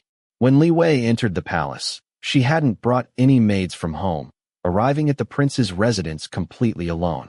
The eunuchs and palace maids serving her, including Yu Ping, had all been assigned by the imperial household department. Why did these people serve her willingly and without complaint? Just as she feared fourth prince, she too could end their lives with a single sentence. Yu Ping attended to her every need not because Li Wei possessed some overwhelming charisma, but because Yu Ping's own life depended entirely upon her. Back in university, among a class of more than 200 students, every girl had her own personality. Yet none of them ever made Li Wei feel as comfortable and at ease as Yu Ping did. Wasn't it precisely because Yu Ping displayed no personality of her own before her? Sometimes, when she thought about it, Li Wei was also somewhat afraid of Yu Ping. How could she know what was going on inside the mind of a stranger who served her so completely while never revealing her true self? At the same time, however, Yu Ping had taught her an important lesson. Back in the Li family, hierarchy wasn't nearly as strict as it was in the palace. Outside households didn't casually order servants beaten to death. At worst, they might sell them away. The maids, wet nurses, and aunties who served her in the Li household had felt more like highly professional nannies. The younger maids often quarreled among themselves. But after entering the palace, all of that disappeared. At the time, along with Yu Ping, 4 palace maids and 4 eunuchs had been assigned to her by the imperial household department. By regulation, there were 2 personal maids, one serving as the head maid and the others holding lower positions. Likewise, among the 4 eunuchs, There was one head eunuch and 3 assistants. Yet even though eunuchs were said to be rootless, they still looked like men. Li Wei could accept palace maids like Yu Ping, but she could never get used to being attended by boys who appeared 12, 13, 16, or 17 years old. So she simply left all for eunuch's idol. Among the 4 palace maids, Yu Ping gradually became familiar with her, and ever since then, she had remained Li Wei's constant attendant. Logically speaking, Li Wei's approach should have caused problems.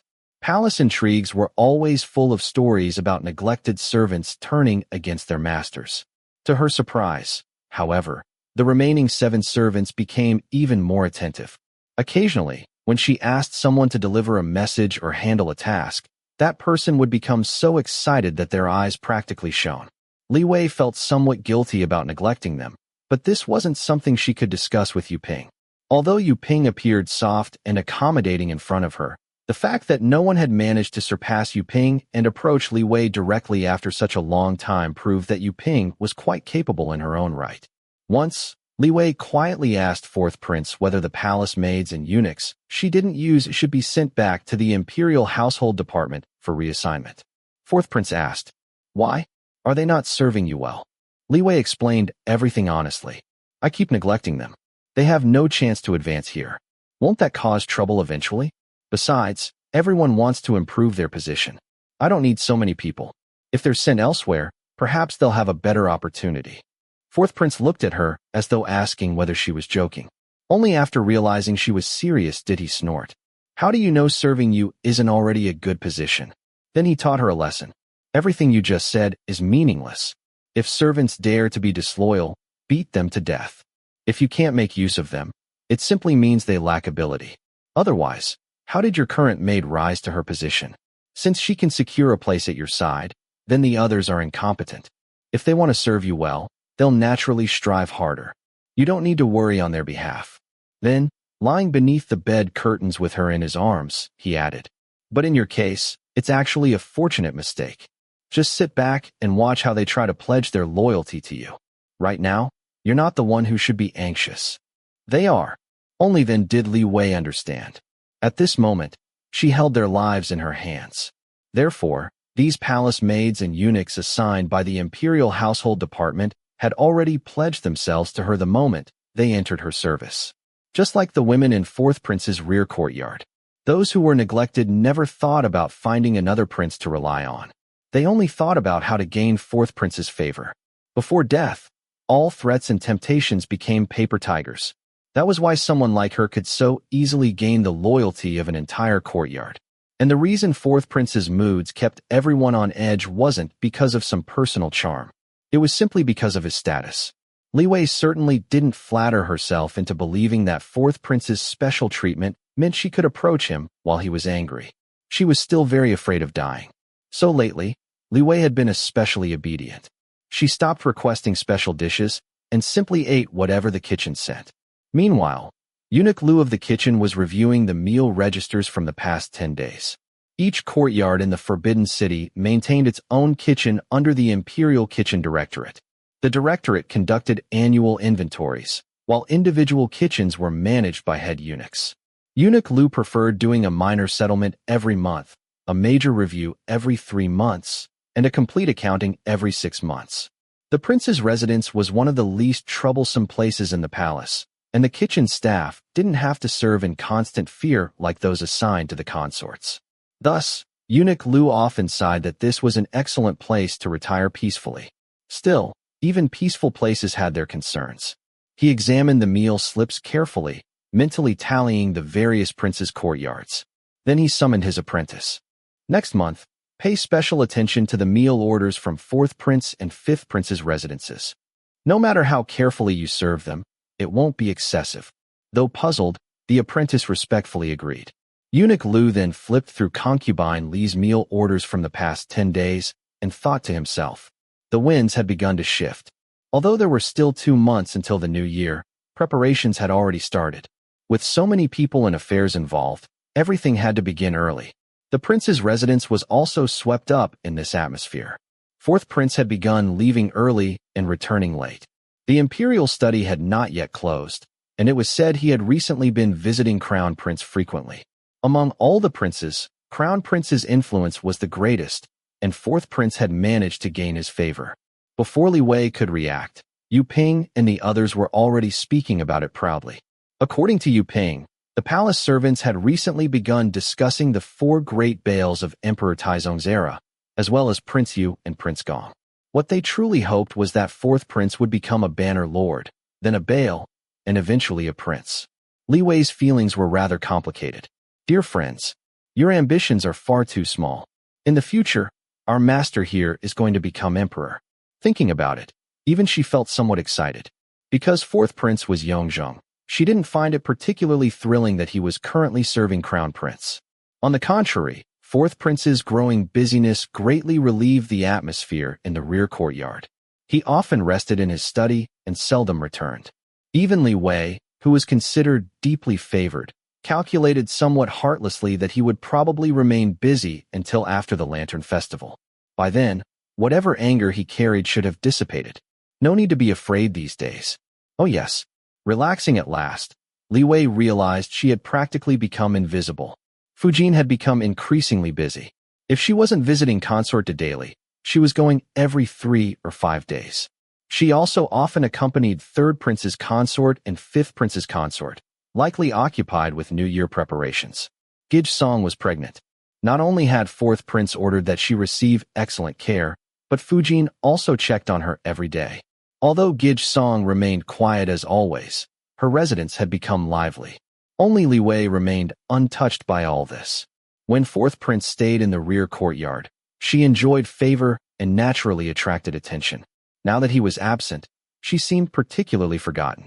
Li Wei never left the prince's residence, but she still noticed how deserted her courtyard had become. Previously, even if no one visited her, many people sought out Yu Ping, trying to establish connections. Lately, however, they no longer came. Li Wei worried that people's loyalties were shifting. Yet to her surprise, Yu Ping enthusiastically led the palace maids in sewing New Year clothing for her. The other maids and eunuchs also treated her with even greater attentiveness. After lunch one day, Yuzhan approached her.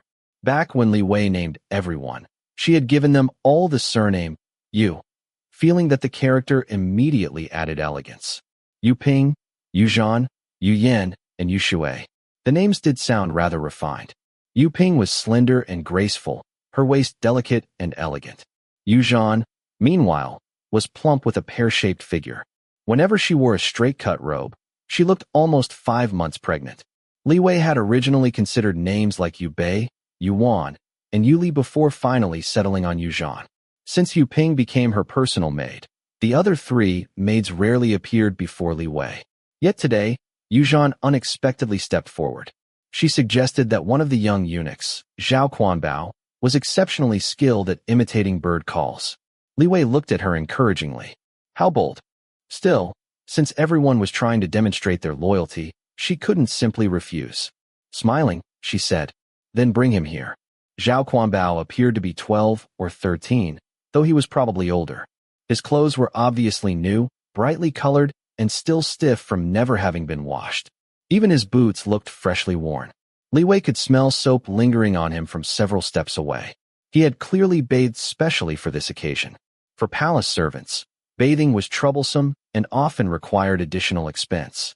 The effort he had gone through made Li Wei's feelings even more complicated. Her expression softened. "You must be Zhao Quanbao. I heard you're good at imitating birds. There are no outsiders here.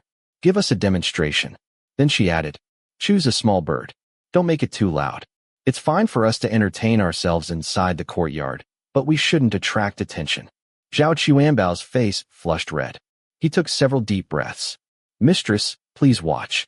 After steadying himself, melodious bird calls suddenly filled the courtyard. Li Wei didn't even realize they came from him.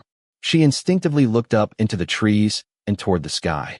Only after several moments did she remember it was Zhao Quanbao. Even then, she still couldn't quite believe it. After finishing, Zhao Quanbao stood respectfully in place, waiting for her response. Li Wei exclaimed, "Heavens, that sounded exactly like a real bird." Zhao Quanbao visibly relaxed. Only then did he dare raise his head slightly. Li Wei immediately rewarded him with a warm smile. The pressure of being flattered so earnestly was truly overwhelming. Zhao Qianbao's eyes shone as brightly as lanterns. Li Wei felt even more pressure. She asked Yu Ping to prepare a reward. Since the new year was approaching, she granted everyone in the courtyard an extra month's allowance, while Zhao Quanbao and Yu Zhan received an additional 2 taels each. In difficult times, she hoped everyone would unite together. Unexpectedly, that evening Yu Ping advised her to take the opportunity to draw Zhao Quanbao and Yu Zhan closer. Li Wei asked jokingly, "So you're not jealous at all?" Yu Ping pretended to sigh. "I don't have 8 hands. It's good to have capable people helping." Then she said seriously, "Lady, matters outside the courtyard still depend on eunuchs. Zhao Quanbao seems clever. Let him build connections. That way, we won't always lag behind everyone else." Li Wei understood.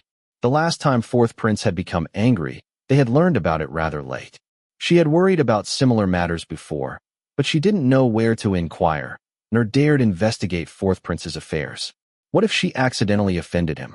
If she didn't know what to do, then perhaps doing nothing was best. Over the next few days, she frequently summoned Zhao Quanbao inside. Yu Ping entrusted meal deliveries to him. Soon Zhao Quanbao also brought along another eunuch, Su Zhaoshan. At the same time, Yu Ping started bringing Yu Zhan indoors to assist with service. Within this tiny courtyard of 8 servants, excluding herself, factions had already formed. Li Wei found it rather exhausting. Still, it wasn't entirely bad. At least now she finally understood the personalities of the 8 people assigned to her. Whether her judgments were correct or not, she could at least distinguish them. 4th Prince's method had indeed worked.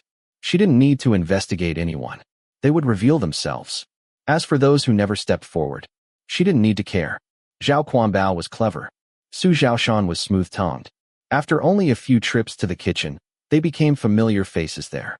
Unlike Yu Ping, who could only wait in the outer rooms due to propriety, Zhao Quanbao and Su Zhaoshan freely entered deeper inside. They addressed everyone as grandfather, father, and elder brother with practiced ease. No one disliked flattery.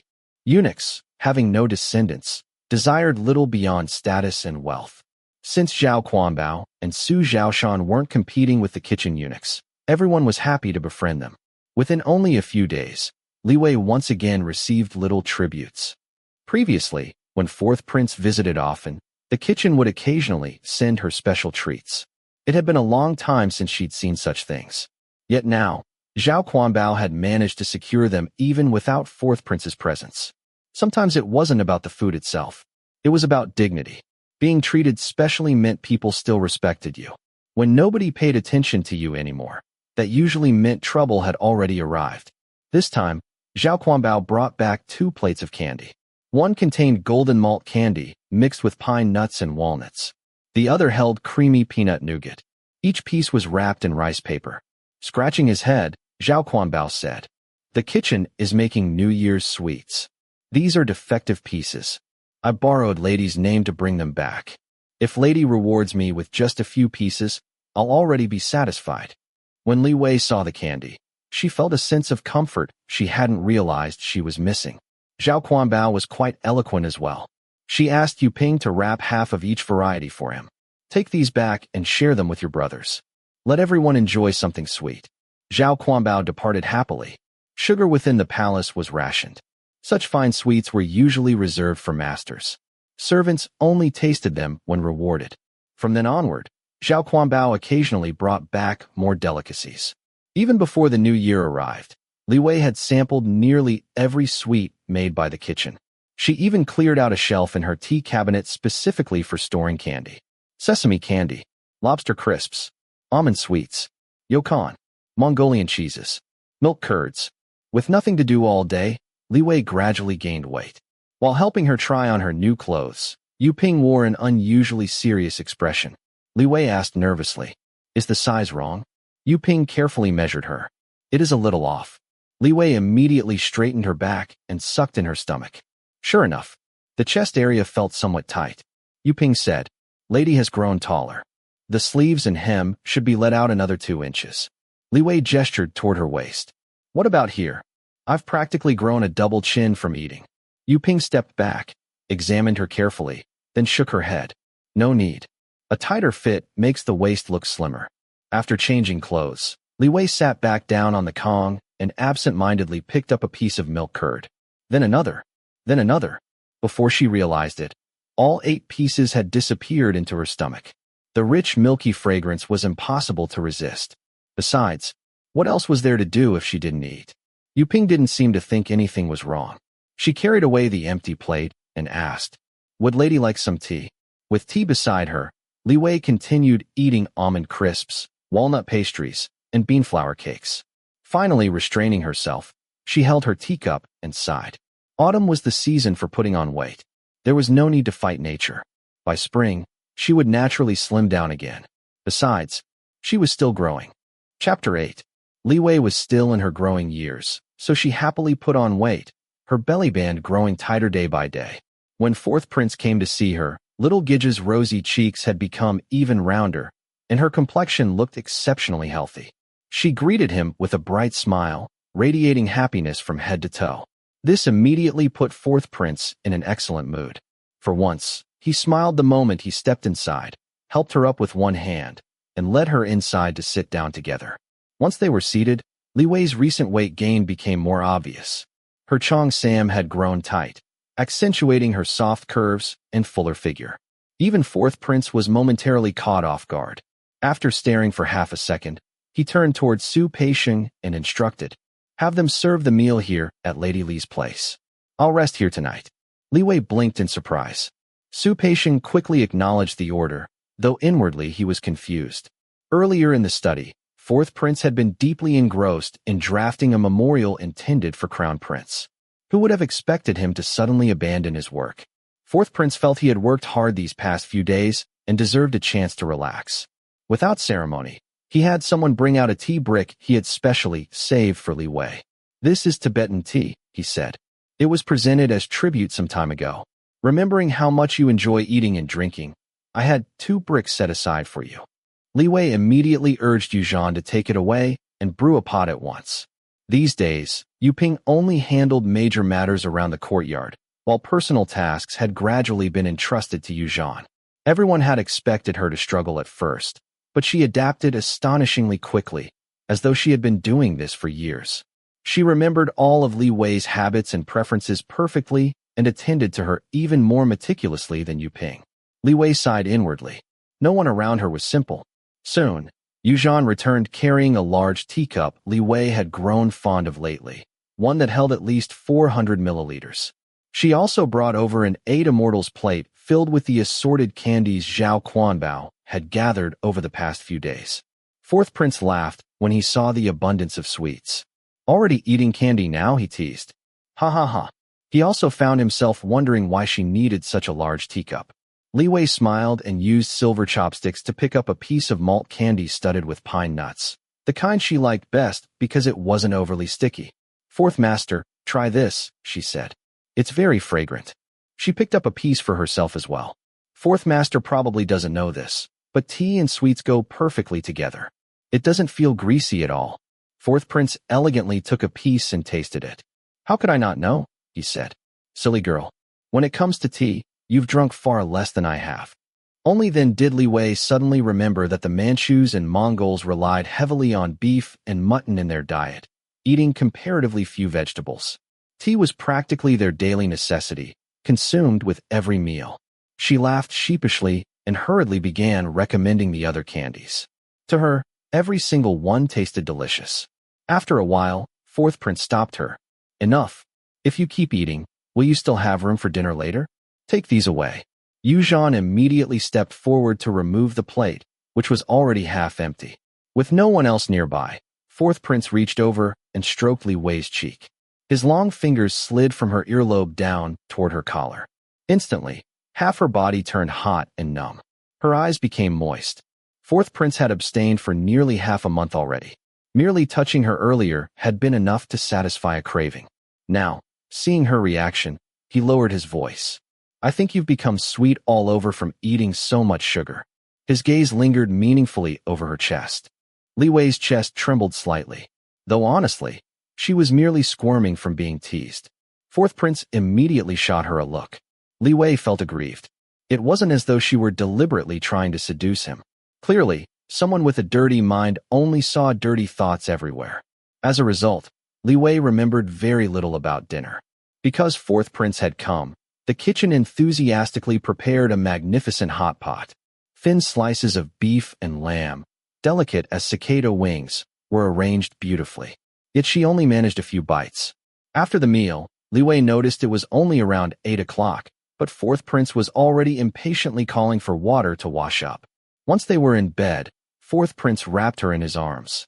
She felt soft and supple beneath his hands, smooth as warm jade. The fire in his heart burned hotter and hotter. Fragments from books like The Jade Hairpin and The Romance of the Western Chamber surfaced in his mind. He murmured softly, "Darling, my darling." Li Wei, however, hadn't entered the mood as quickly as he had. Hearing him call her darling, her first thought was, has he been drinking? Why does he sound like he's drunk? That night, fourth prince was extraordinarily enthusiastic. At times he made her straddle his waist. At other times he pressed her down face first. Her recently plump breasts reddened beneath his kneading, while her shoulders and neck soon bore fresh bite marks. For Li Wei, the first quarter hour passed in a blur. She was still nervous and not entirely focused. Perhaps because fourth prince had neglected the rear courtyard for half a month, he was a little too quick. Her first thought was, would he be upset? But fourth prince did not notice in the slightest. Youth was full of boundless energy. Although he began too quickly, he recovered just as fast. When he pressed her down and entered her from behind, she was already trembling so badly her legs could scarcely support her. Fortunately, fourth prince held her waist firmly. Later, he turned her over and lifted her legs onto his shoulders. Through the alizarin-red gauze curtains, the candlelight bathed her body in a rosy glow, making her look irresistibly beautiful. Sweat dripped from his body onto her chest, which was already covered in red fingerprints and bruises. His gaze fixed upon the nipple he had nearly sucked raw. His heart swelled unbearably.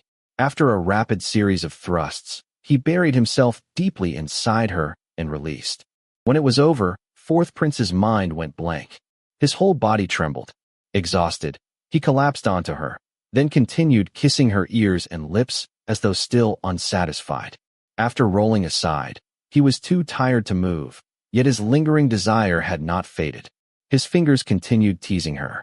Li Wei couldn't endure it any longer and tried to escape, but he pulled her back. Pinned beneath him once more, she sobbed helplessly. "Master, master, I can't, no more." She buried her face into the bedding. He kissed her ears, shoulders, and back continuously. Once he had recovered his strength, he slowly entered her again from behind. This time, he was truly exhausted. He lay atop her, moving lazily and intermittently. The entire process lasted nearly half an hour. She cried throughout, while he kissed her neck, played with her breasts, and continued below. When he finally released, he fell asleep almost instantly. Li Wei was equally exhausted. Realizing he was asleep, her only thought was, at last, I can sleep too. The two slept piled together like a pagoda. Outside, Yu Ping and Su Peixing waited quietly, not daring to disturb them. It wasn't until midnight, when fourth prince awoke, that he called for water. He woke Li Wei, helped her wash up, changed the bedding, and then the two returned to bed. At 3 in the morning, fourth prince rose, refreshed and full of energy. He changed clothes at Li Wei's quarters, ate breakfast there, and headed straight to the imperial study. When Li Wei finally woke up, only one thought remained in her mind. Fourth prince had clearly been deprived for far too long. After being carried around and tossed about all night, she simply could not get out of bed. Her back felt as though it were broken. Yu Ping and Yu Zhan helped her sit up, so she could drink 2 bowls of plain porridge. Afterward, she lay back down. She even ate lunch while reclining. She remained sprawled there until the afternoon. As 4 o'clock approached, Li Wei suddenly became nervous. What if fourth master came back tonight? If he came again, she would either have to devote herself wholeheartedly, or allow a palace maid to take her place. Li Wei felt miserable. After some thought, however, she decided she would rather work hard herself. Even if fourth master was somewhat inexperienced and lacking in technique, his enthusiasm more than compensated for it. Every encounter was painful at first, but rewarding afterward. Then another thought struck her. After fourth prince's mysterious bout of anger, the first person he had visited in the rear courtyard was her. Li Wei felt as though a giant red seal had been stamped across her forehead. Favored above all others. She nearly wanted to cry. This really wasn't fair. She had never competed for favor. She had never embroidered pouches, never sent soup, never composed poems. She had genuinely done nothing.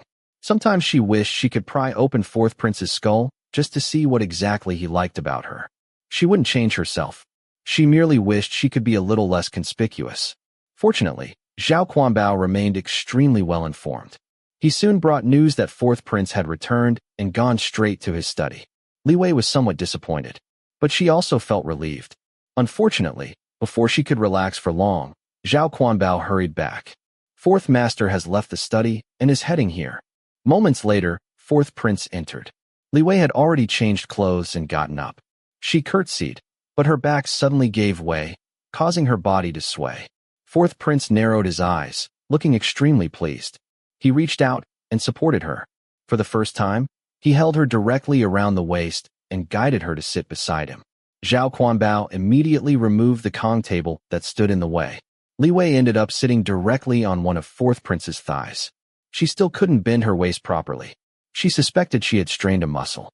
Fourth prince's hands rested against her lower back, kneading skillfully. Soon, the stiffness that had plagued her all day gradually eased. She let out a long sigh of relief. Fourth prince leaned close to her ear and chuckled. Couldn't you have asked your maids to massage you? Li Wei placed her hand over his and guided him to continue. Leaning weakly against him, she batted her eyelashes coquettishly and melted completely into his embrace. Fourth prince simply held her tighter and continued massaging her waist. After nearly a quarter of an hour, her body had relaxed completely. Sweat dampened her clothes. Her muscles loosened. She clung to him bonelessly, rubbing against him like a spoiled kitten. Today, however, fourth prince seemed unusually restrained. He simply enjoyed her affection, smiling contentedly. Finally, he patted her bottom. All right, another massage tonight and you'll be fine. Another massage tonight. Li Wei immediately understood. Oh, here we go again. Trying to delay the inevitable, she brought out the jade pendant she had knotted earlier. Fourth prince examined it. The pattern looked familiar. What knot is this? He asked knowingly. Li Wei attached it to his belt and adjusted the tassels. It's an everything as you wish knot. Fourth prince smiled faintly. Everything as you wish. Good. Li Wei felt embarrassed. It was one of the simplest decorative knots. She had deliberately chosen it because it was safe and difficult to make mistakes. Yet fourth prince still seemed delighted. For a brief moment, she truly felt cherished. Then, she was pulled onto the bed. Perhaps fourth prince himself had been exhausted from the previous night. Though his expression still declared that he wanted more, his body clearly lacked its former vigor. This night, they only made love twice. Both times they remained lying together, moving slowly and steadily until reaching their climax. After washing and preparing for bed, Li Wei noticed fourth prince still looked slightly dissatisfied. She wanted to advise him. Young man, you really shouldn't overindulge. You have the desire, but your stamina still needs work. Not being utterly exhausted felt wonderful. Li Wei fell asleep contentedly. At 3 a.m, she woke to help fourth prince dress, prepare his breakfast, and send him off to the imperial study. Then she immediately returned to bed. When she woke again at 7, Yu Ping wore a troubled expression. Fujin intends to celebrate fourth prince's birthday. Li Wei sat up. Yu Ping repeated Fujin's words. There's been much going on lately, and fourth prince is very busy. We shouldn't trouble him further, so we'll simply share a family meal in the main courtyard. Yu Ping asked cautiously. Lady, do you think Fujin means something by that? Li Wei thought about it. Probably. The phrase about not troubling fourth prince likely referred to her. But Li Wei also wanted to tell Fujin. If you have the ability, manage fourth prince yourself. If he insists on coming, how am I supposed to refuse? She valued her life far too much.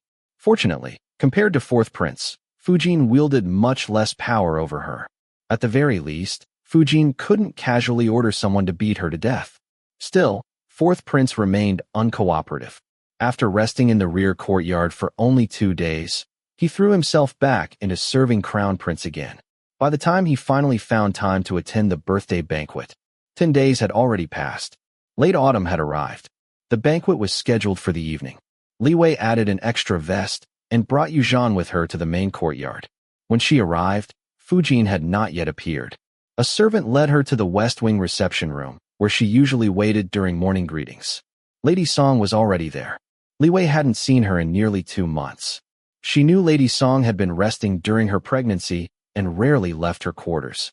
To avoid suspicion, Li Wei hadn't visited her either. Seeing her now, she discovered Lady Song looked almost unchanged.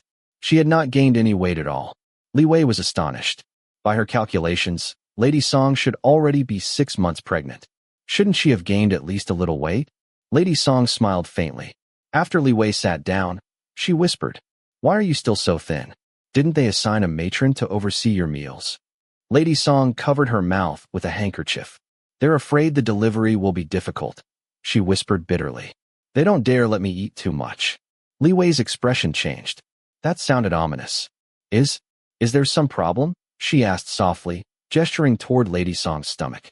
Lady Song rested a hand upon her belly. For the first time, worry appeared openly on her face. Li Wei wisely stopped asking questions. The room soon fell silent. Li Wei looked at Lady Song's abdomen and suddenly remembered. Historically, Lady Li had lost many children. Her thoughts tangled into knots. What if one day her own belly grew large like this?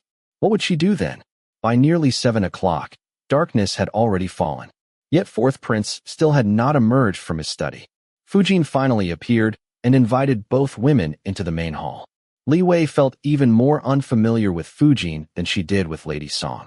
She constantly sensed Fujin's existence looming over her. Yet whenever they met, Li Wei always felt strangely disconnected, as though the person before her didn't quite align with the title of Fujin. Fujin looked even thinner than Lady Song. Her figure seemed swallowed by her grand ceremonial robes. Li Wei didn't dare stare too much. Perhaps because of her frequent visits to the imperial harem lately, Fujin carried herself with increasing dignity and authority. She was beginning to resemble Fourth Prince more and more. Li Wei had to admit, Fourth Prince and Fujin truly suited each other. If she or Lady Song stood beside him, they would undoubtedly be overshadowed completely. The 3 women waited until nearly 7:40 before Fourth Prince finally arrived. The 8 immortals' table had long since been prepared. Cold dishes were already arranged. The moment Nanny Fu saw Fourth Prince approaching, she immediately ordered the kitchen to begin serving the hot dishes. Li Wei and Lady Song attended to Fourth Prince and Fujin as they sat in the seats of honor. The 2 women then sat below. Dish after dish arrived. After Fujin offered 3 toasts, the banquet grew quiet. Only the sounds of eating remained. Lady Song merely sipped the bowl of soup before her, blowing on each spoonful for a long time. Li Wei slowly chewed a single slice of magnolia petal meat for what felt like 5 minutes. Both women kept their heads lowered. They stared only at their bowls and chopsticks. The meal continued until 9 o'clock. Most of the time was spent waiting for dishes to arrive. Li Wei and Lady Song ate whatever the serving eunuchs placed before them. Neither dared look toward Fourth Prince or Fujin. Neither spoke. When tea was finally served, Li Wei secretly breathed a sigh of relief. At last, they could withdraw. Fujin then presented her birthday gift. It was a belt she had embroidered herself. Blessing sutras had been stitched carefully onto the inside lining. Neither Li Wei nor Lady Song had prepared gifts. In Fujin's presence, they naturally would not dare outshine her. The 2 women immediately stood, retreated several steps, knelt, and kowtowed. They congratulated Fourth Prince, wishing him that all his desires be fulfilled, that blessings and longevity endure forever. They wished Fourth Prince and Fujin to remain united like mandarin ducks flying wing to wing, a respectful and harmonious couple. After paying their respects, they withdrew. Lady Song seemed genuinely weak. 2 palace maids practically supported her entire way back. Li Wei watched her depart before returning to her own courtyard. Tonight, Fujin had fought quite a beautiful battle. In truth, Li Wei hoped Fujin would gain Fourth Prince's favor. That way, she herself would not stand out so much. What puzzled her most, however, was this. Fujin was a perfectly traditional woman raised according to ancient customs. She should have understood how to please her husband. How, then, had she managed to push Fourth Prince farther and farther away? Could it truly be a matter of natural incompatibility? Li Wei could only pray silently. Please, Nothing else goes wrong tonight. The birthday banquet had been held. The congratulations had been offered. Fourth Prince had stayed behind. Fujin, you absolutely must take good care of Fourth Prince tonight. Chapter 9. In the morning, when Li Wei opened her eyes at 6 o'clock, she couldn't help but sigh inwardly. The decadent life of the ruling class had somehow made her wake earlier than a hard-working university student. This was simply unscientific. While her hair was being arranged, the palace maid Yu Yan, who was attending her, quietly took advantage of a moment when no one else was around to share some news. Lady, after everyone left last night, Fourth Prince still returned to rest in his study. The fact that Fujin had once again failed to keep Fourth Prince by her side did not surprise Li Wei very much. By now, she was already accustomed to it. What truly astonished her was that the palace maids around her seemed to be advancing their skills and finding new specialties one after another. Perhaps Zhao Quanbao and Yu Zhan's success had inspired everyone else, because Yu Yan had clearly discovered her own area of expertise. After breakfast, Li Wei sat playing with knotting threads while Yu Yan assisted her, casually saying, "Half a year ago, I recognized a younger brother. Only after we chatted did I learn that Xiao Gui's hometown isn't far from mine, only a little over 20 li away. He was sold when he was young. His family heard that eunuchs served imperial consorts in the palace, and since they couldn't feed so many children, they sent him away. He wasn't the eldest or the youngest, so they simply sold him off." Yu Yan's most distinctive feature was the scattering of adorable freckles across her cheeks, giving her a lively and playful appearance. As she sorted silk threads and wound them into neat bundles, she sighed. At that time, we had only just arrived here, and I was fortunate enough to be assigned to serve you, lady. Xiao Gui wasn't as lucky. He was assigned to rough work sweeping courtyards. One winter, I saw that his fingers had become badly frostbitten, so I occasionally looked after him.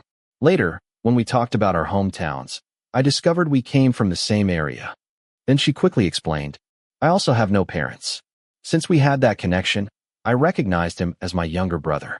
At least in the future, we can have someone to rely on and look after one another. I know this isn't entirely proper, but today I gathered the courage to tell you because I know how kind-hearted you are, lady." As she spoke, she moved to kneel. Li Wei allowed her to kneel, then said, "Do I really seem that unreasonable? Since you've already acknowledged him as your brother, then so be it. The weather is getting colder. Later, go draw another 2 caddies of cotton and make a padded jacket for your brother." Yu Yan left overwhelmed with gratitude. Left alone, Li Wei thought to herself, like the 8 immortals crossing the sea, each displayed their own magical abilities. Yu Yan was clearly someone who played the long game. She had begun building a relationship with Xiao Gui half a year ago, and only now chose the perfect opportunity to reveal her achievement. This girl really had talent. Earlier, Yu Yan had made one thing very clear. Xiao Gui was merely a low-ranking eunuch responsible for sweeping courtyards and pathways. He belonged to no particular residence, so becoming close to him would not arouse suspicion. More importantly, where exactly did he sweep? From Yu Yan's hints, Xiao Gui was mainly responsible for cleaning the path between the entrance and the main courtyard. That was how he knew Fourth Prince had not stayed with Fujin last night and had instead returned to his study. Li Wei suddenly felt that her little team had become surprisingly complete. Every profession was represented. Wah. She was so bored she wanted to play games. Out of sheer boredom, Li Wei designed a large board game that could spread across an entire desk. It resembled backgammon, though she had modified it extensively. The rules were simple. All one needed were 2 dice. One person could play alone, or an entire courtyard could join in for a lively game. Backgammon itself was hardly her invention. She had played similar boudoir games with her friends before. Her own version, however, incorporated many elements she personally liked. Available characters included Miss, Maid, Scholar, General, Monk, and High Official. There were several temples drawn on the board. The prosperous Huangji Temple allowed players to enter and burn incense, causing them to pause for one turn. Shaolin Temple offered the chance to learn martial arts, but women were forbidden to enter and had to retreat 1 square. Naturally, Lanrua Temple housed Xiaoqian. If a scholar entered Lanrua Temple, he was immediately defeated and sent back to the starting point. Generals and high officials were forbidden from visiting brothels. Landing on a brothel square resulted in imprisonment, requiring the player to skip one turn. Scholars who entered brothels had to compose poetry. Misses and maids had to return directly to the beginning. Monks had to enter temples to burn incense. Entering Lanrua Temple required exorcising demons. Encountering a miss or maid forced them to retreat 3 squares. Entering a brothel or tavern meant skipping a turn. Li Wei felt a tremendous sense of accomplishment after completing the game. She enthusiastically pulled in the idol palace maids and eunuchs to play with her. Soon afterward, everyone began contributing ideas. High officials encountering injustice had to seek redress. Generals landing on border regions had to go to war. Before long, all 8 palace maids and eunuchs in the courtyard had become experts. When Li Wei played against them, she noticed something strange. She never won too easily, which would have been boring. But she also never lost miserably. Eventually, she realized, these people were definitely manipulating the dice. No wonder she enjoyed the game more and more. With 8 people all deliberately letting her win and flattering her, how could she not feel delighted? Being spoiled truly felt wonderful. Delighted by everyone's efforts, Li Wei became especially generous. For the new year, besides the supplies issued by the Imperial Household Department, she had an additional set of padded clothing and shoes prepared for everyone in her courtyard. She also rewarded each person with 5 taels as a New Year's bonus. While her little courtyard overflowed with happiness, a storm was quietly brewing elsewhere. Yu Yin, having refined her talent for gathering information, increasingly accompanied Li Wei in conversation and soon brought back fresh gossip. Recently, the various Fujians in the prince's residence had frequently visited the imperial harem. Naturally, women such as 4th prince's consort and 5th prince's consort, whose imperial mothers held prominent positions, attracted the most attention. Rumors soon began circulating throughout the palace. People whispered that 5th prince's consort was unloved. That 5th prince favored his 2 ladies instead. Apparently, 5th prince's consort had secretly shed tears in the palace, and others had noticed. Li Wei thought, oh my goodness, 5th prince's consort, have you lost your mind? The rumors grew increasingly outrageous. People claimed 5th prince's consort had no standing within the residence because the 2 ladies had joined forces to monopolize 5th prince's affection. Li Wei knew a little about 5th prince's situation. To be fair, it was more or less true. But some things simply should never be spoken aloud. The rumors continued spreading. Soon, Zhao Quanbao heard from the meal department that someone had seen 5th prince returning with an extremely unpleasant expression. Of course, he looked terrible. People were accusing him of favoring concubines over his wife. For some reason, Li Wei suddenly had a very ominous feeling. She prayed this matter would not somehow involve her. After all, before the new year, surely such unpleasant gossip would quickly be suppressed. Unfortunately, things unfolded exactly as she feared. The rumors intensified. Then they spread outward. 7th prince became involved. People claimed he excessively doted upon one particular lady. Soon afterward, attention shifted to 4th prince. Rumors claimed that the pregnant woman was a lady. The woman he favored most was another lady. And 4th prince's consort occupied only a secondary position.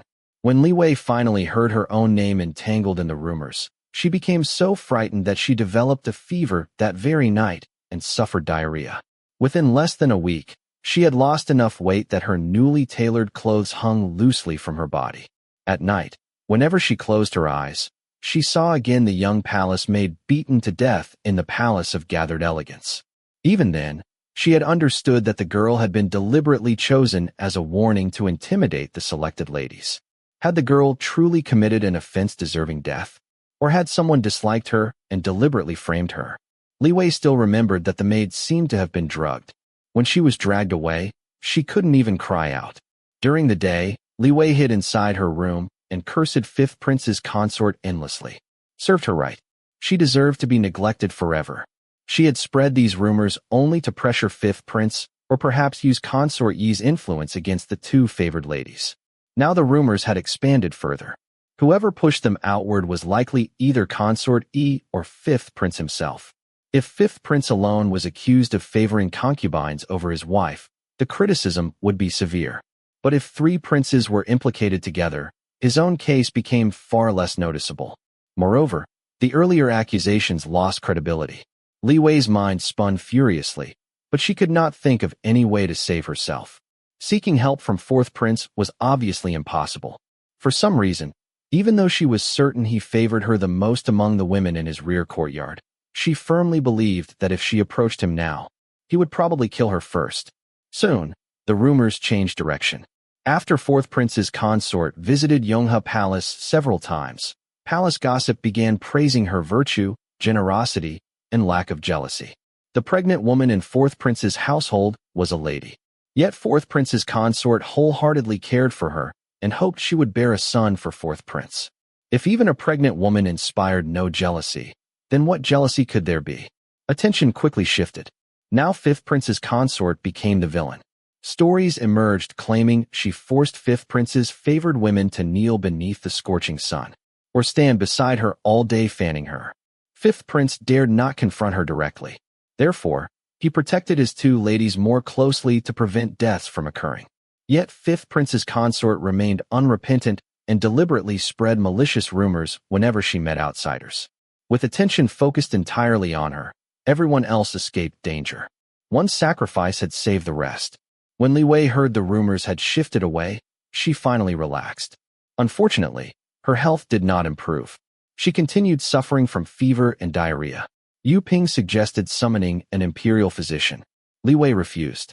Yu Ping worried that if fourth prince visited now and saw her in such miserable condition, he might believe she resented him. Palace standards for women were always harsh. Since Li Wei had merely been caught in the crossfire, she should appear saintly and forgiving. Looking sickly and dispirited could easily attract criticism. Regarding temporarily avoiding fourth prince, Li Wei and Yu Ping reached complete agreement. After much discussion, they settled on an excuse. Monthly affairs. It was perfect. Monthly affairs could arrive early or late. Some lasted 2 days. Some lasted 5. Some dragged on for half a month. Although Li Wei's cycle was still 10 days away, she decided it would begin today. Yu Ping immediately reported the matter to Fujin. The senior matron merely recorded it in the register. No one came to inspect anything. Once Li Wei's monthly affairs ended, Yu Ping would report it again. That would conclude the matter. Of course, such deception could not continue indefinitely. Li Wei pretended to menstruate. Yu Ping secretly prepared cloths and washed them herself every day, never allowing anyone else near them. Only the two of them knew the truth. Fortunately, another incident soon occupied everyone's attention. The rumors had already drifted away from fourth prince's household. Within a few days, a new woman arrived at the prince's residence. Lady Wu. It was not yet time for the imperial selection, so nobody knew where she had come from. People only knew she was not originally a palace maid. Had consort bestowed her? Had Fujin requested her? Or had fourth prince personally selected her? Even before Lady Wu arrived, she had already attracted considerable attention. Rooms were cleaned. Palace maids and eunuchs bustled everywhere. The imperial household department quickly assigned servants. 1 personal maid, 1 eunuch, 8 attendants in total. Apparently, palace servants also possessed backgrounds, seniority, and connections. As soon as the newcomers arrived, Yu Ping and Zhao Quanbao began investigating them. Within 2 days, they knew everyone's names, hometowns, origins, and previous postings. Li Wei finally realized something. When she herself had first entered the residence, she had thought she arrived quietly and unnoticed. In reality, everyone had probably investigated her thoroughly too. Before New Year's Day, Lady Wu officially entered the residence. She first greeted Fujin. Then she paid respects to Gij Song. Finally, she visited Li Wei. Lady Wu appeared slightly older, around 15 years old. After comparing ages, they discovered she was indeed 1 year older than Li Wei. They exchanged a few polite words. Then Lady Wu departed. That evening, fourth prince summoned her. After meeting Lady Wu, Li Wei's fever miraculously disappeared. Her diarrhea also stopped the next day. Somewhat awkwardly, Li Wei concluded that perhaps comfortable lives really did breed illness. Once people became tense and alert, their ailments vanished. She remembered hearing about fishermen placing aggressive fish inside holding tanks. The other fish, constantly fleeing their predators, remained active and lively, reducing mortality. When Yu Ping asked whether she should end the excuse of monthly affairs, her actual monthly affairs arrived. Li Wei could only wait miserably for them to pass. Meanwhile, The atmosphere in the rear courtyard became strange once again. Thanks to Zhao Quanbao and Yu Yin, Li Wei could immediately sense every subtle change. This time, everything revolved around Lady Wu. Ever since the rumors began, Fourth Prince had not visited anyone in the rear courtyard. Even after the rumors subsided, he still stayed away. That in itself was odd. Gij Song was pregnant. Li Wei had her monthly affairs. But Fujin was perfectly fine. Yet after Lady Wu arrived, Fourth Prince rested in her room every night. He still did not go to Fujin. Excluding Lady Wu, Fourth Prince had avoided Fujin for an entire month. It was obvious. He was deliberately slighting her. Rumors spread wildly throughout the courtyard. But Li Wei found herself thinking about the earlier scandal. Although Fourth Prince's consort had stepped forward and seemingly protected everyone, had she truly cleared anyone's name? No. Had she proven that Fourth Prince did not favor concubines over his wife? No. What she had demonstrated was her own virtue and magnanimity. In doing so, she had indirectly confirmed that Fourth Prince indeed favored concubines over his wife. Wasn't she simply stepping on Fourth Prince's reputation to elevate her own? Li Wei had sensed something strange at the time. Initially, Fifth Prince had been accused of favoring concubines over his wife. Now Fifth Prince had escaped blame. His consort bore all the infamy. Fourth Prince's consort, meanwhile, had gained a reputation for virtue. And Fourth Prince himself was left branded as a husband who favored concubines over his lawful wife. After understanding this, Li Wei felt no satisfaction over Fujin's misfortune. Instead, she wished she could pry open Fujin's mind and discover what she was truly thinking. In the main courtyard, Fujin knelt before a statue of Guanyin. Prayer beads rested in one hand. With the other, she picked up grains of rice one by one. The room was completely silent. Only Matron Fu stood 3 steps behind her. Everyone else waited outside. For every prayer she recited, she picked up a single grain of rice. By the end of the night, she would have accumulated only half a bowl. Not until midnight did Matron Fu softly advise. Fujin, should you not rest now? You will have to rise again soon. Fourth Prince rose at 3 in the morning. So did Fujin, whether he visited her chambers or not. Supported by Matron Fu, Fujin rose slowly. Seeing the worry etched across Matron Fu's face, she smiled gently. What troubles you, Matron? She patted the older woman's hand reassuringly. After washing, Fujin laid down beneath the bed curtains. The enclosed space seemed to shrink the entire world. Looking up at the embroidered canopy decorated with endless vines and gourds, she thought quietly. You will come back to me eventually. You cannot avoid entering my chambers forever. A moment of favor means nothing. That was never what I wanted. And a moment of displeasure means nothing either. I have plenty of time. Enough time to win you back. I will become the Fourth Prince's consort you cannot do without, even if you never love me. Closing her eyes, Fujin soon drifted asleep. Compared to those sleepless nights when she grieved over his visits to concubine Li, envied Gij Song's pregnancy, and tied all her emotions to his favor, she now felt far more peaceful. She had found another path. Perhaps it was difficult, but it suited her better than binding her family's honor, her joy, and her sorrow entirely to one man. After all, she had never been a petty woman. A faint smile curved her lips, as though, even in her dreams, victory was already within her grasp. Chapter 10. The Spring Festival was just around the corner. The palace was truly beginning to bustle with activity.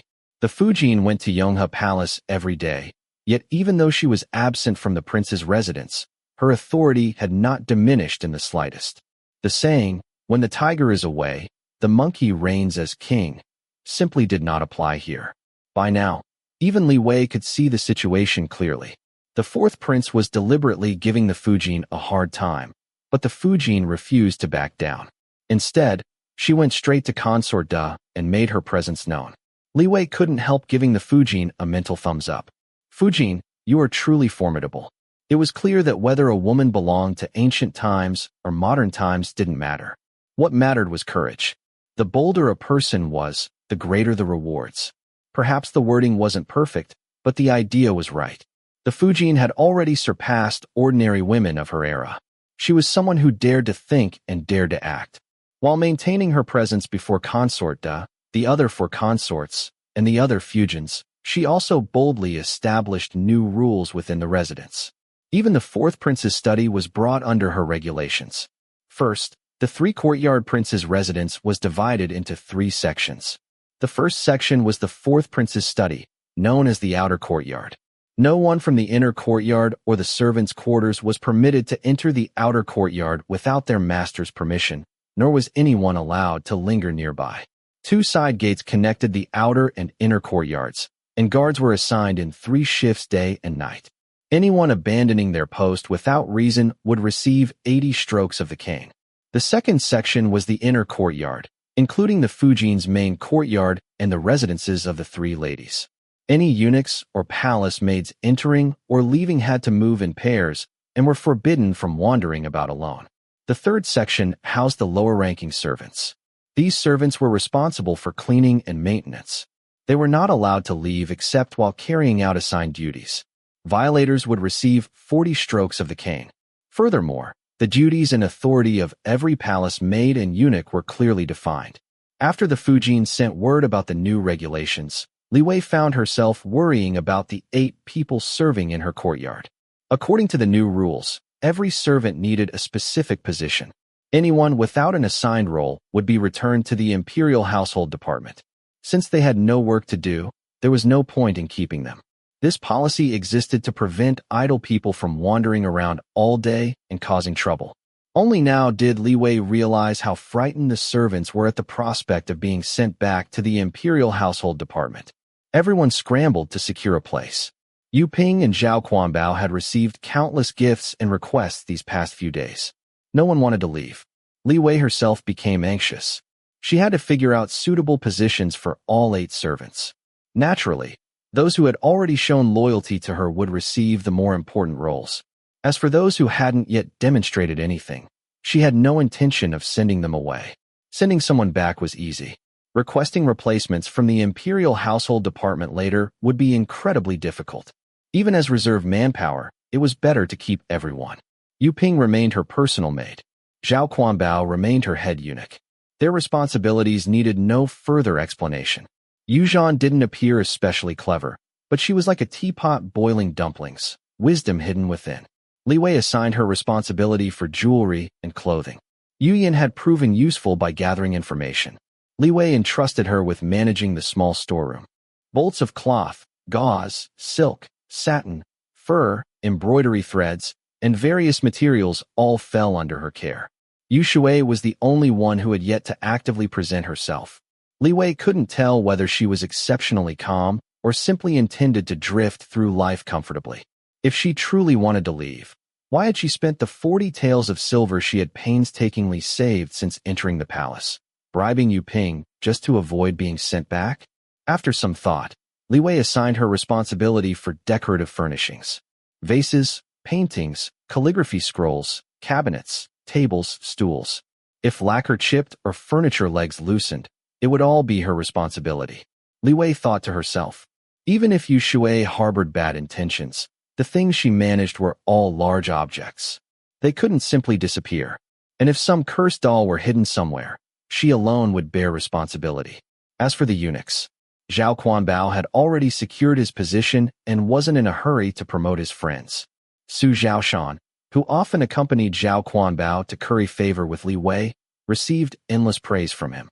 Even the extra sugar they had recently obtained from the kitchen was credited entirely to Su Zhaoshan. Zhao Quanbao said, "Lady, you wouldn't believe it. Little Su and Grandpa Lu from the kitchen are fellow townsmen.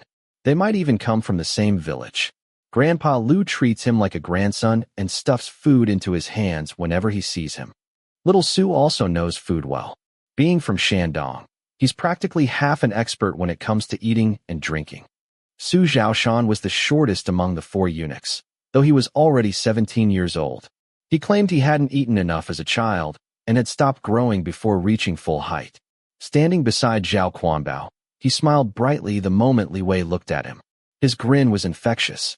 Li Wei couldn't help smiling too. "In that case," she said, "you'll be responsible for ordering meals. The tea cabinet will also fall under your care. Later, work with Yu Yin to make an inventory. If anything goes missing or becomes damaged, you'll have to pay for it yourself." Su Zhaoshan immediately knelt and kowtowed 3 times. Zhao Quanbao joined him. After they left, Li Wei saw through the window that Su Zhaoshan wiped his eyes with his sleeve. A faint sadness stirred within her. Half a month ago, she herself had felt helpless and insecure, with no one protecting her. Now these servants were experiencing the same uncertainty. As their mistress, if she could help, then she should. Of the remaining 2 eunuchs, one was Tong Chuan. He was thin, with a large head and square face, standing like a bean sprout. Li Wei pointed at the flower pots beneath the corridor. You'll be in charge of taking care of those. The last eunuch was Zhou Quan. His name sounded auspicious, but he always wore a dazed expression. His eyes were perpetually half closed.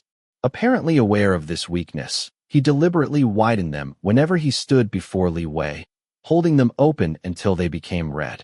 Seeing everyone else assign duties, he seemed terrified of being sent away. He stood there utterly at a loss. Li Wei remained silent, trying to think of something suitable for him to do. Then, he actually started crying. Before tears could fully fall, he remembered he shouldn't cry before his mistress and lowered his head. 2 or 3 teardrops splashed onto the ground. Li Wei swallowed the words, "Go sweep the floor." Instead, she called Yu Ping over. "Bring 5 taels of silver. Go buy 2 birds from the aviary." Keeping pets in the palace was common. Cats and dogs attracted too much attention and were troublesome.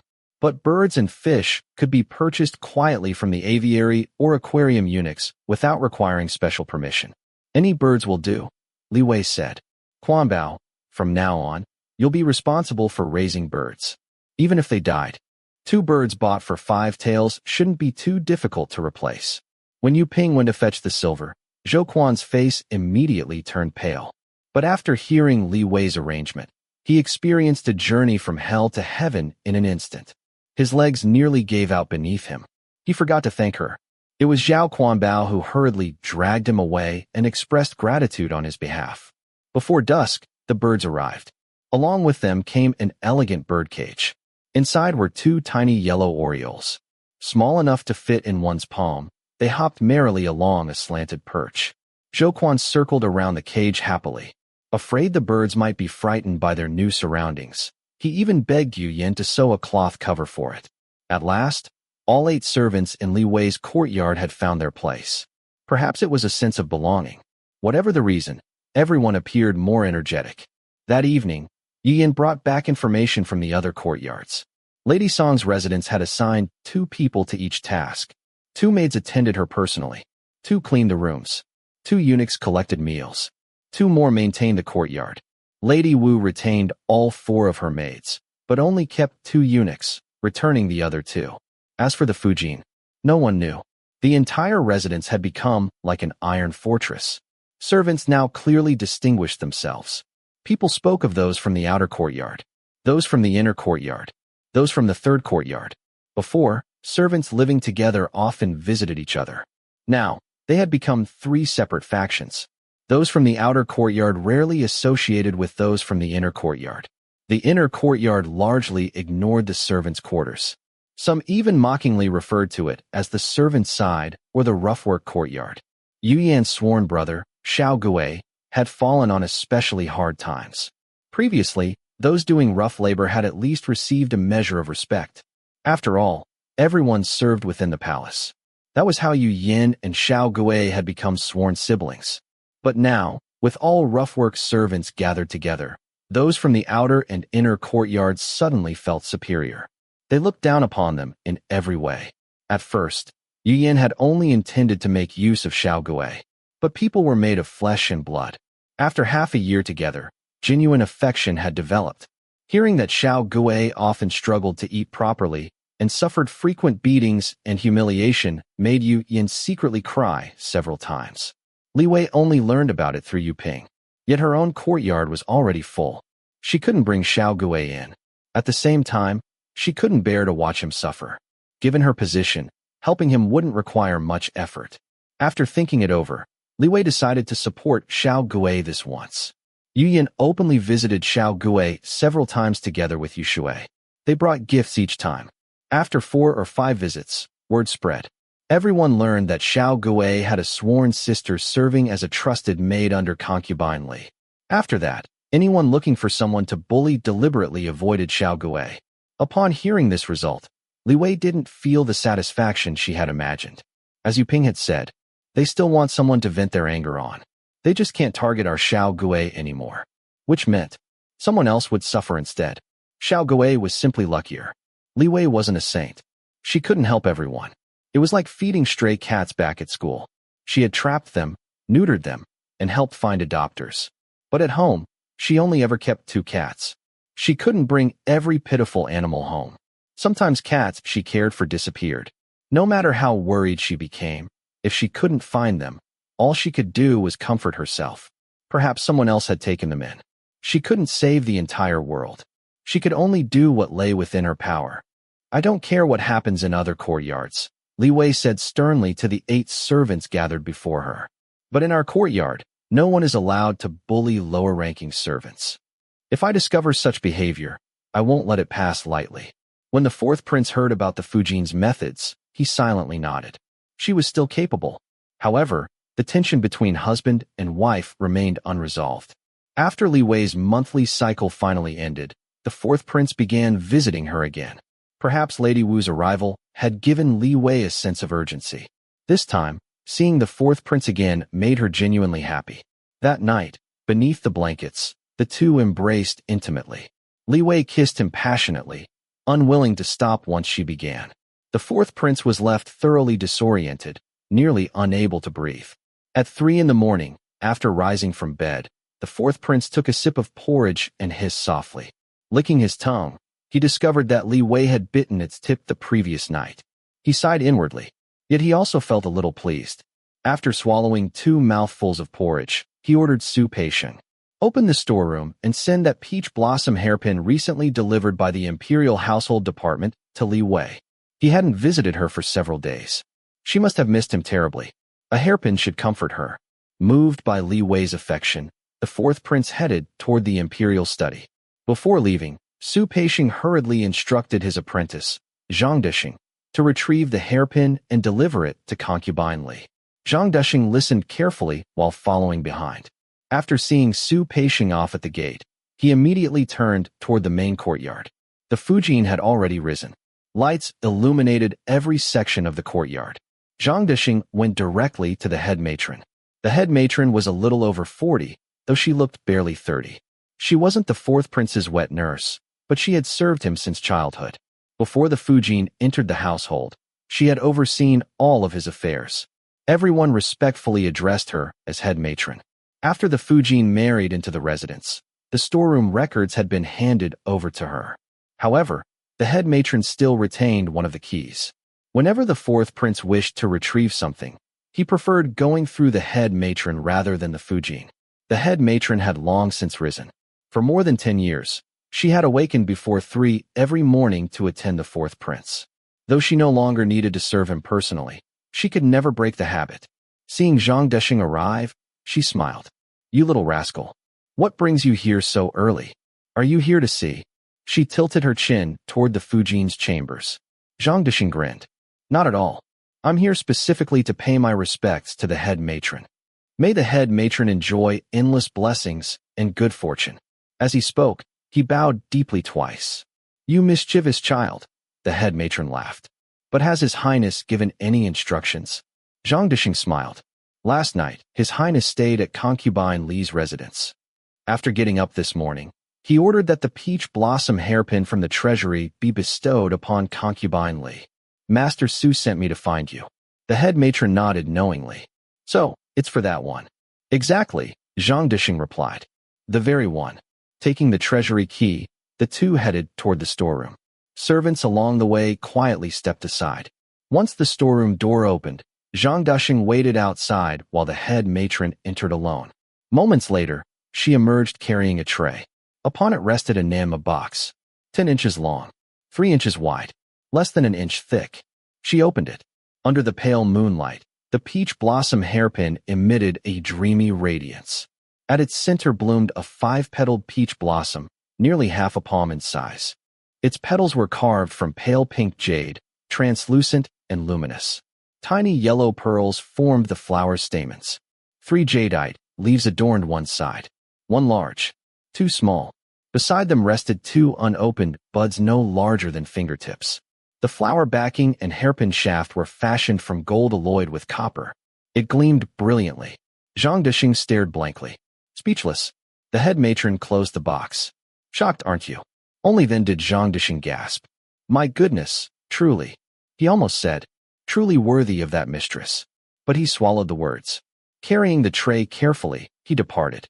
Back in the main courtyard, the Fujin listened quietly as Nanny Fu recounted Zhang Dishing's visit. Nanny Fu felt rather indignant. She believed Zhang Dishing should have paid his respects to the Fujin. Instead, he had come and gone without even greeting her. The Fujin remained calm. Perhaps Fourth Master gave him urgent orders. He had official duties. There's no need to fuss over trivial matters. At the mention of the fourth prince, Nanny Fu dared not continue. She could already see that the relationship between the fourth prince and the Fujin had grown increasingly distant. Further complaints would only worsen matters. Thus, when someone later informed Nanny Fu that Zhang Dishing had gone straight from the main courtyard to concubine Li's residence, she kept silent. For the first time ever, she chose not to report it. She even ordered everyone else to keep quiet. When Zhang Dishing reached concubine Li's residence, Li Wei was still asleep. He didn't dare wake her. After all, even the fourth prince himself hadn't disturbed her when leaving. Who was he to do so? Respectfully, he handed the box to Yu Ping. He even opened it for her to inspect. After receiving a reward from Yu Ping, he happily returned to the study. Back there, a young eunuch eager to curry favor hurried over. He poured tea, offered him a seat. Brother Zhang, Master Su sent you out so early. You must be exhausted. Another eunuch mysteriously produced a pouch. Brother Zhang, look. Lady Wu rewarded me yesterday. Inside were 3 taels of silver. As he tried to hand it over, Zhang Dishing tossed it back at him. Do you think Brother Zhang is so easily impressed? Keep it for yourself. The young eunuch grinned and tucked it away. Another eunuch laughed. When fortunes come, they should be shared. If Brother Zhang doesn't want it, give it to me. Get lost, the first eunuch said, laughing as he kicked him. If you want rewards, go earn them yourself. The other eunuch quickly asked, Really? Then don't compete with me for today's errand to Lady Wu's quarters. Zhang Dishing watched the commotion from above. Hearing that, he chuckled. I won't fight you for it. Go ahead. But inwardly, he thought. Now that another favorite has appeared, how many good days do you think Lady Wu still has left? At 4 in the afternoon, the fourth prince left the imperial study. Su Peixing followed behind. Fourth Master, will you dine in the study tonight? The fourth prince touched the tip of his tongue, then shook his head. I'll dine with Lady Li. Su Peixing glanced at a nearby eunuch.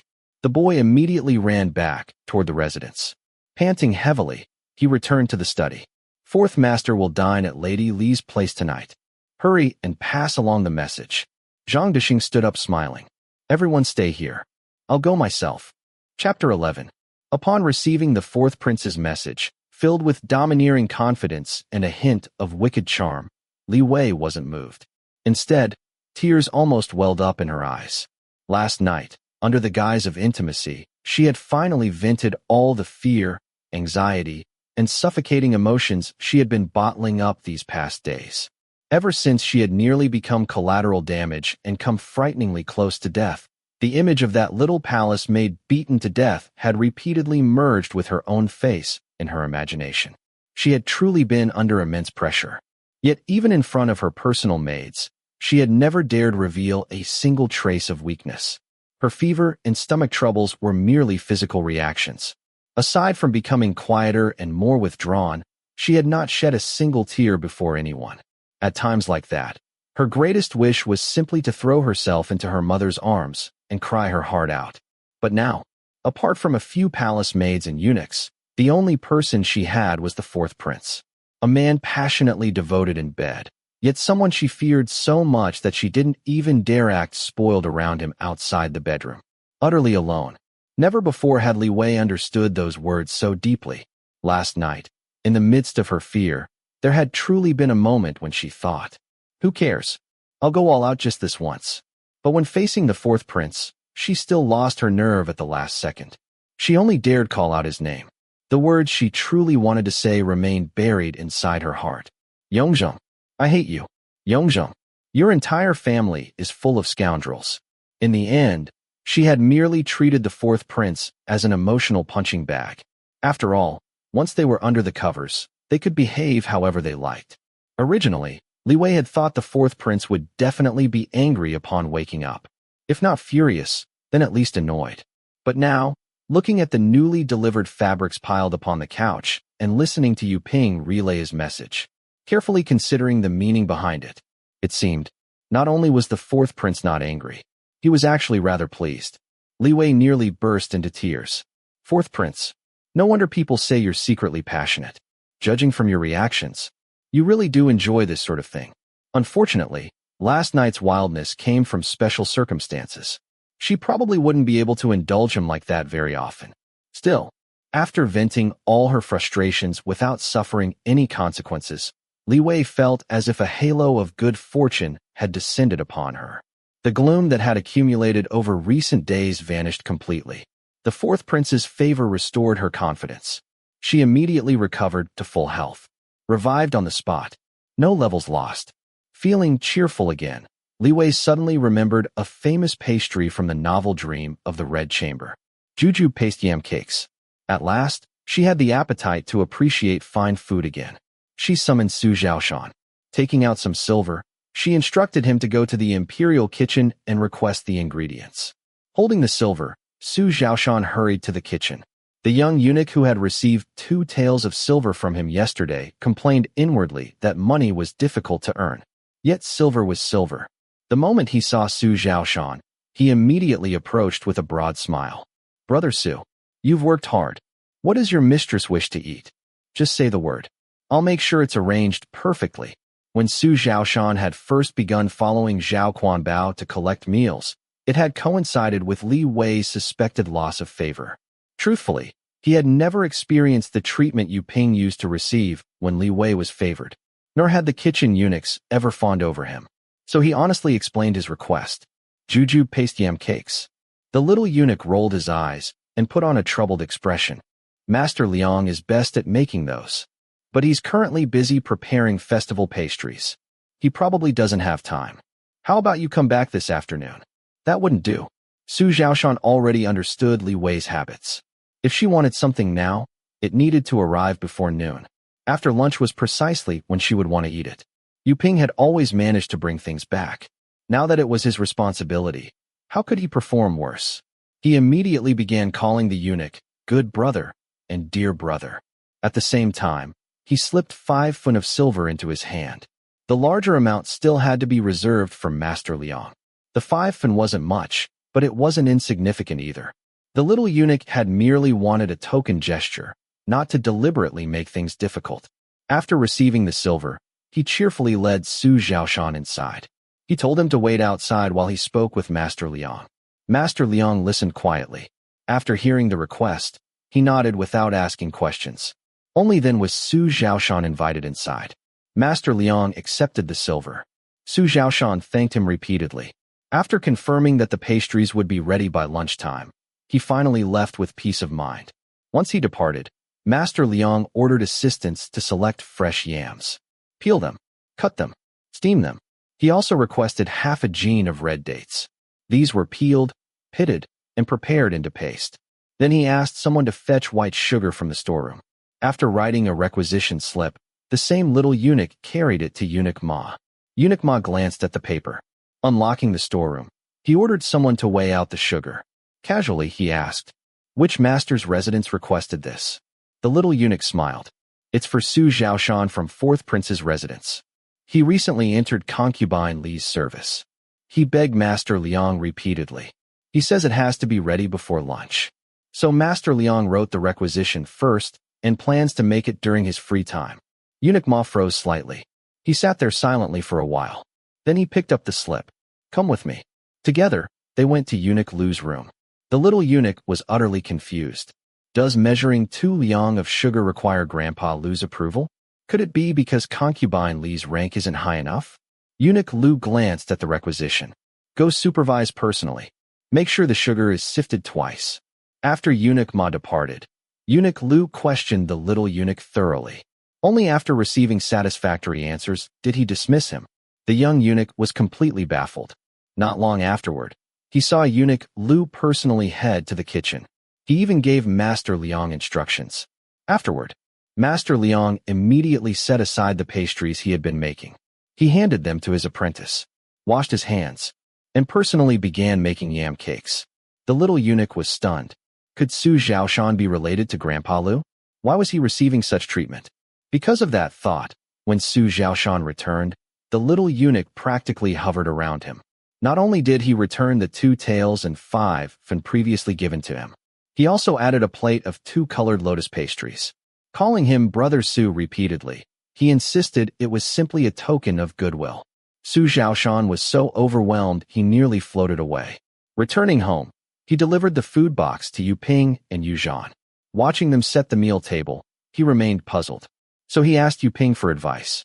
Yu Ping snorted. You don't understand why he's suddenly flattering you, do you? Just wait. There'll be plenty more people trying to flatter you in the future. Then she calmly led everyone inside. Su Zhaoshan stood frozen. Moments later, understanding dawned. His entire face flushed red. Following a mistress whom even kitchen eunuchs were eager to curry favor with. Wasn't that like striking gold? Through the window, he saw Li Wei sitting upon the couch, smiling, looking at the food. Yu Ping placed the jujube paste yam cakes before her, then handed her silver chopsticks. Su Zhaoshan held his breath. He wished he could sneak inside just to hear whether she liked them. The pastries resembled tiny 5-petaled flowers. Small, delicate, pure white. Jujube paste rested inside. The translucent yam skin faintly revealed the reddish filling beneath. Li Wei restrained herself and only ate 2. Perhaps their reputation had been exaggerated. The only remarkable thing was that the date paste tasted freshly made. Sweet, yet carrying a subtle tartness. After putting down her chopsticks, she sat quietly, savoring the lingering flavor. Then, she wanted another, and another. Before she knew it, the entire plate was gone. Oh no, she hadn't even eaten her meal. Yet she was already full. After satisfying herself, she immediately thought of the 4th prince. Should she flatter him a little? Of course. There was no shame in flattering the boss. She summoned Yu Ping. Give Su Zhaoshan more silver. Ask for another serving this afternoon. As soon as Su Zhaoshan received the order, he abandoned his meal. Setting down his bowl, he rushed back to the kitchen. Eunuch Lu was already waiting. Upon seeing him, he personally welcomed him. Smiling patiently, he listened as Su Zhaoshan relayed Li Wei's requests. Not once did he appear impatient. Then he personally ordered someone to escort Su Zhaoshan out. He even refused the silver. A young eunuch accompanied Su Zhaoshan outside, calling him dear brother and esteemed brother. He urged him to take care of him in the future. Look at us. We resemble each other so much. Perhaps we're from the same ancestral line. Su Zhaoshan looked at the eunuch's tall, slender frame, then glanced down at himself, thinking, we really do resemble each other. In height, Master Liang looked troubled. Making them square like mahjong tiles isn't difficult. But using half the sugar.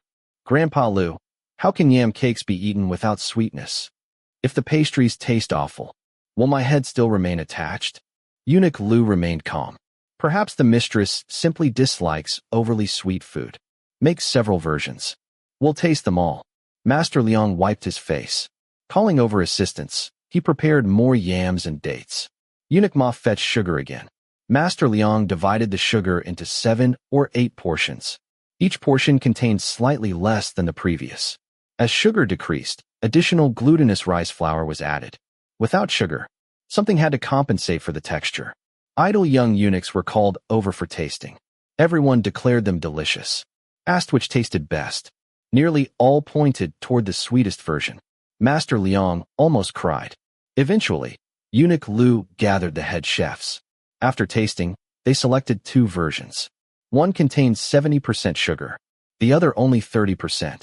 The poultry chef commented, the 30% version tastes more like steamed buns. It pairs well with porridge. Master Liang nearly wept. At this point, the yam had become little more than decoration. Eunuch Lu made the decision. Prepare both.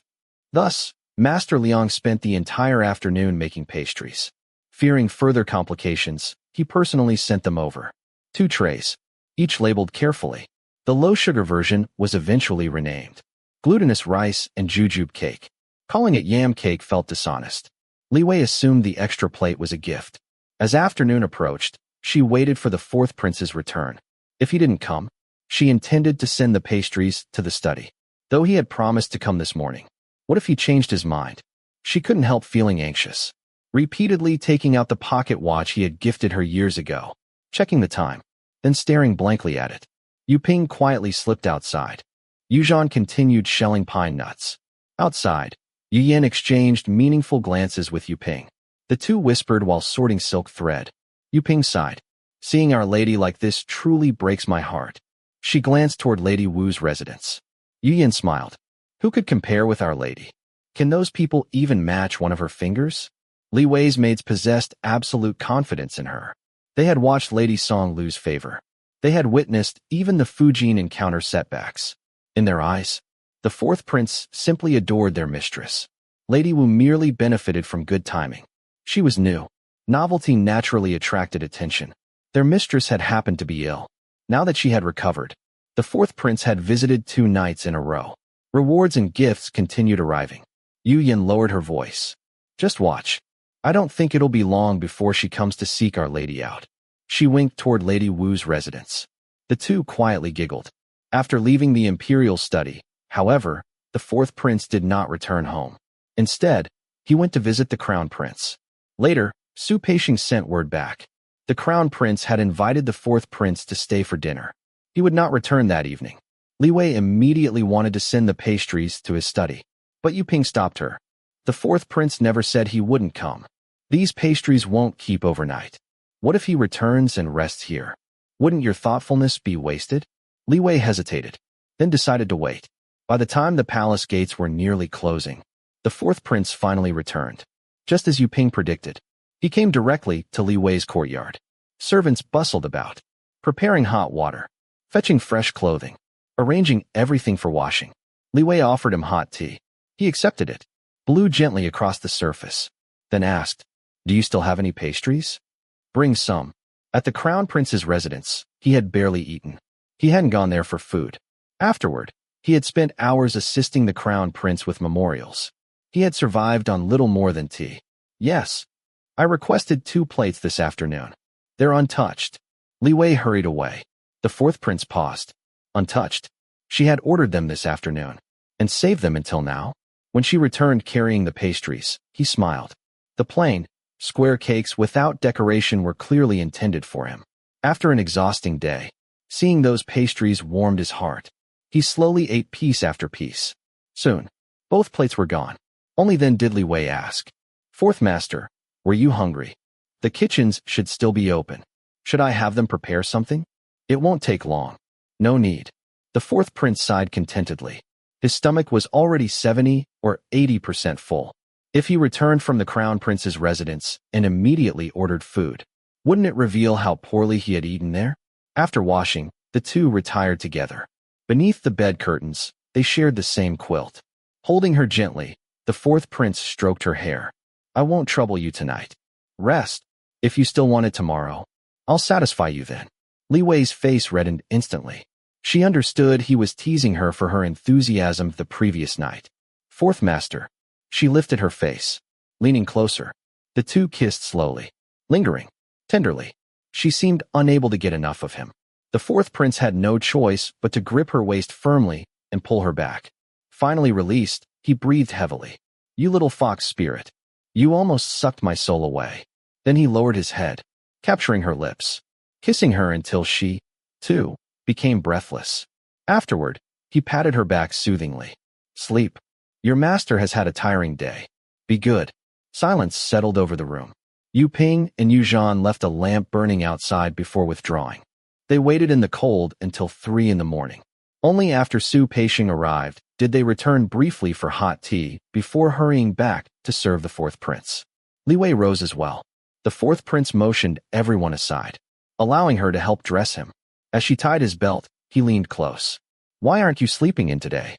He lightly stroked her chin. Li Wei silently complained. "Because you exhausted me. How could anyone sleep until noon after that?" Still, seeing him rise every day at 3 in the morning, she genuinely admired him. Being a prince truly wasn't easy. She looked at him with sparkling eyes, filled with admiration. The fourth prince laughed softly. "Little bootlicker. His hand slid from her ear down toward her neck. A shiver ran through her body. After seeing him off, Li Wei found herself completely awake. Rather than sleeping again, she summoned Yu Ping. She wanted to discuss making something personally for the fourth prince as a New Year gift. She really was falling more deeply in love with him. Love. Wasn't it simply wanting to be good to someone all the time? Yu Ping eagerly joined the discussion. Boots, clothes, pouches, belts. Everything was considered. Just as Yu Ping prepared to summon Yu Zhan to bring out fabrics, Yu Yin entered. Lady Wu has come to visit. Li Wei froze. Unexpectedly, she felt nervous. She had never felt this way around Lady Song. Even the Fujin had only occasionally made her uneasy. But Lady Wu somehow made her uncomfortable. When Lady Wu entered, Li Wei immediately smiled brightly. The two chatted over tea and snacks, needlework, cosmetics, flowers. Li Wei loved making decorative flowers from leftover cloth. She never had the heart to throw scraps away. Though she rarely wore them herself, she had accumulated an entire box. She had once suggested giving them to Yu Ping and the others. But nobody dared accept. Something crafted by the mistress herself. How could servants casually wear it? Lady Wu, however, eagerly tried several on. Before leaving, she asked for 6 flowers. Li Wei happily agreed. Yet afterward, she worried. Weren't handmade ornaments often used in palace schemes? Fortunately, Lady Wu continued wearing them openly. Gradually, Li Wei relaxed. Later, when the fourth prince visited again, he suddenly asked, "The flowers Lady Wu wears. You made them, didn't you?" Li Wei's heart immediately tightened. Her expression betrayed her feelings. The fourth prince pinched her chin smugly. Jealous already? Come, let me see how much vinegar you've been drinking. The two ended up embracing on the couch. Though it was daytime, no one dared disturb them. With guards outside, the fourth prince exercised restraint, only indulging in gentle affection.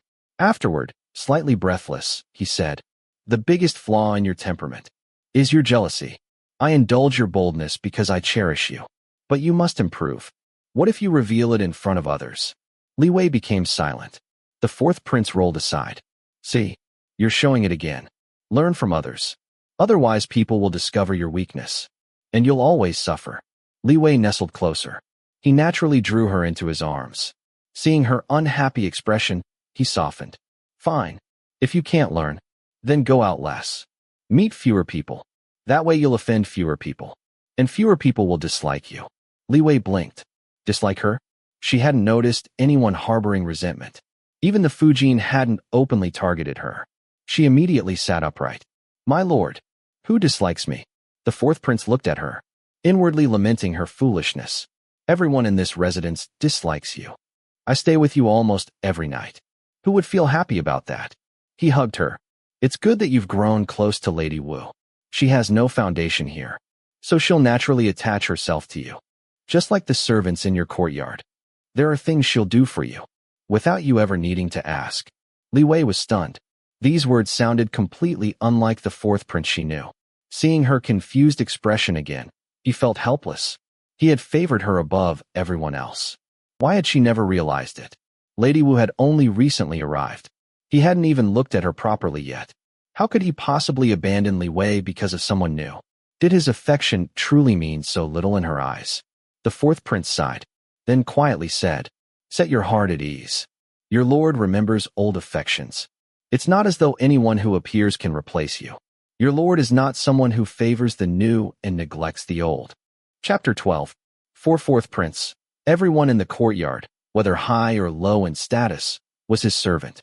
Some pleased him, while others were less useful. Those who were inconvenient naturally needed to be trained, and if training failed, then other measures would be considered.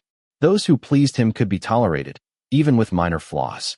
He had his first nocturnal emission at the age of 11. That very month, his wet nurse and chief eunuch arranged for several senior palace maids, such as those responsible for bedding and sleeping arrangements, to instruct him in matters between men and women. Perhaps they feared that young princes might become addicted to pleasure. Although the women who served the princes at night were all 17 or 18 years old, with pleasing figures and exceptional skills, the wet nurse and chief eunuch would stand only a few steps away while they attended him, ensuring that none dared to seduce the prince. As a result, before taking ladies into his household, Fourth Prince had never been particularly interested in such matters. Occasionally, he would notice a maid of extraordinary beauty, but he absolutely dared not entertain even the slightest improper thought. Only after Song Shi and Lady Li entered the prince's residence did he begin to appreciate the pleasures of intimacy. Both women had their own charms, but over time, he naturally followed his preferences and spent more time with Lady Li, whom he favored more. As time passed, he heard various rumors and saw palace maids and eunuchs flocking to Lady Li's courtyard.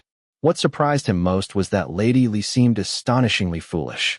Not only did she fail to notice the servants flattering her, but she had not even managed to win over the attendants assigned to her own courtyard. She only used Yuping and even worried that people would become lazy if they had nothing to do. He had tried teaching her a lesson once, thinking she would finally understand. Yet she remained exactly the same. After the Fujin entered the household, both Song Shi and Lady Li became more reserved. Song Shi visited the Fujin every day. Lady Li went a few times in the beginning, but stopped afterward. Who knew what was going on in her head? How could someone abandon even a simple show of diligence halfway through? If it were Fourth Prince, even if he had to endure countless cold receptions, even if knives rained from the sky or nails covered the seat beneath him, he would never stop. Besides, wasn't the Fujin taking the opportunity to establish her authority? Wasn't she acting exactly like the servants who once flattered Lady Li? Yet Lady Li couldn't even tell who was currying favor with whom. What a fool. In this regard, Song Shi understood things far better.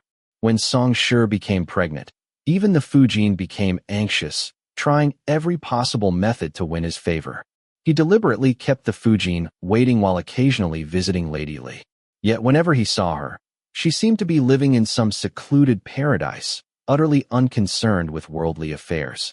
She still relied on the same single maid. There really were people in this world foolish to such an extent. Fourth Prince sighed. Still, heaven favored fools.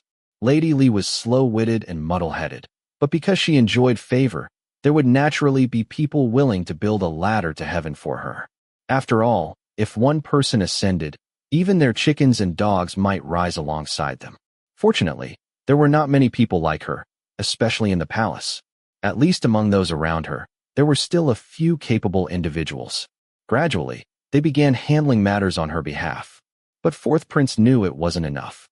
The Fujin's reach was extending farther and farther. Although she still dared not interfere directly with him, Song Shi, Lady Li, and Lady Wu all depended upon her. Song Shi had always been close to the Fujin, so there was little need for concern. With her intelligence, protecting herself and safely giving birth would not be difficult. Lady Li, however, was more troublesome. Fortunately, Lady Wu was not foolish. Seeing that Lady Li enjoyed favor while she herself did not, Lady Wu chose to align herself with Lady Li. The Fourth Prince, this was like receiving a pillow just as he felt sleepy. Although he worried about Lady Li, he would never openly oppose the Fujin for the sake of a mere concubine. Even if the Fujin truly intended to manipulate Lady Li, he could only watch. He would never undermine the Fujin's authority for her sake. All he could do was visit Lady Li more often, reward her generously, and make his affection for her so obvious that the Fujin would not dare act against her. Yet open attacks were easy to guard against. Hidden arrows were not. With Lady Wu nearby, Lady Li would have some protection. Certain things, once Lady Wu understood them, could be subtly pointed out to Lady Li. That night, as they prepared to sleep, Fourth Prince watched Lady Li drift off almost instantly. He could not help envying her simple mind. Indeed, the smarter a person was, the heavier their burdens became. Look at her, so carefree, without a single worry, sleeping so soundly. Fourth Prince sighed. Soon, lulled by her even breathing, he also fell asleep. Soon afterward, Fourth Prince and the Fujin became extraordinarily busy. From the new year until the 15th day of the first month, they attended palace banquets almost every day. As a result, the prince's residence was practically empty. Each household had to manage itself. Naturally, someone among those left behind needed to take charge. What happened elsewhere, Li Wei did not know. She only knew that in Fourth Prince's household, Song Shi had long withdrawn to rest and protect her pregnancy. Lady Wu simply adopted the attitude. Sister, I'll follow your lead. Su Peixing accompanied Fourth Prince into the palace. Whenever Zhang Duxing encountered problems, he would send people to seek Li Wei's advice. Even Nanny Fu, who normally carried herself with great authority in the Fujin's quarters, acted as though she didn't exist and claimed ignorance about everything. Li Wei was utterly dumbfounded. What kind of joke was this? Had she ever looked like someone who enjoyed managing affairs? She wasn't some ambitious person obsessed with expanding her influence. She needed saving. Li Wei immediately asked Zhang Duxing to relay a message. Recently, Fourth Prince had been resting in the study because of his busy schedule, so she hadn't been able to see him.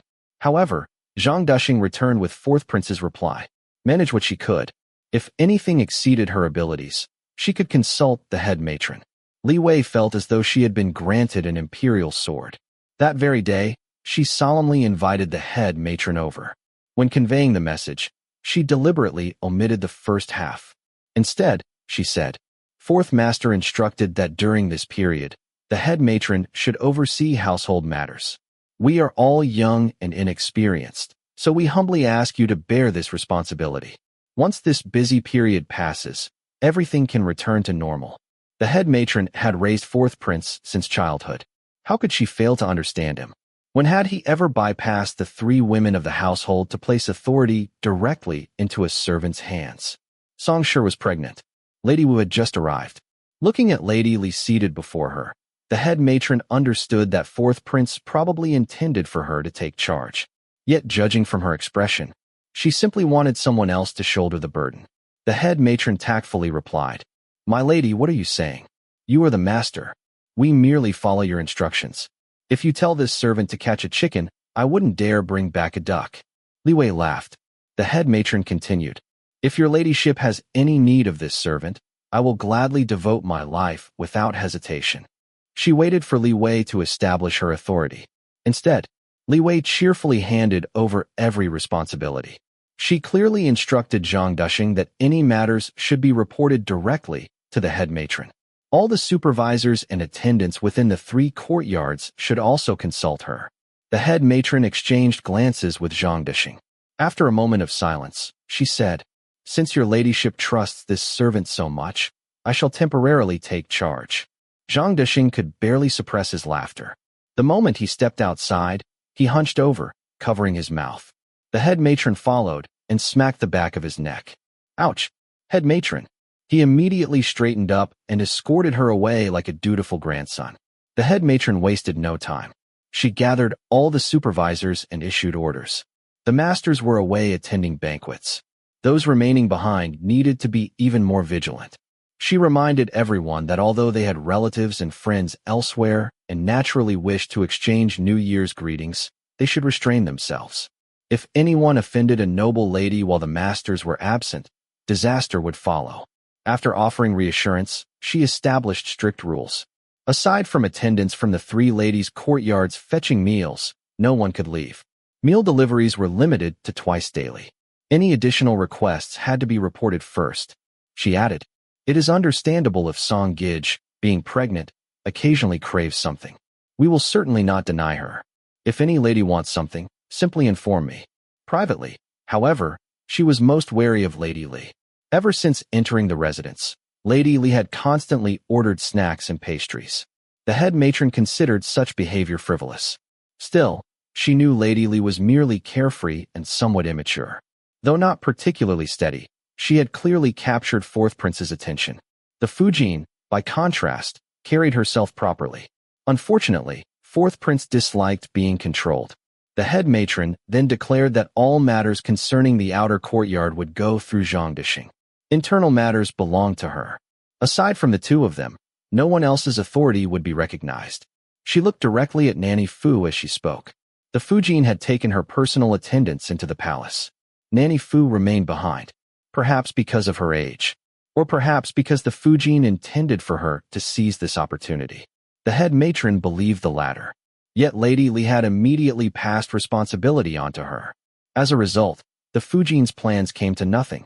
The head matron secretly felt somewhat pleased.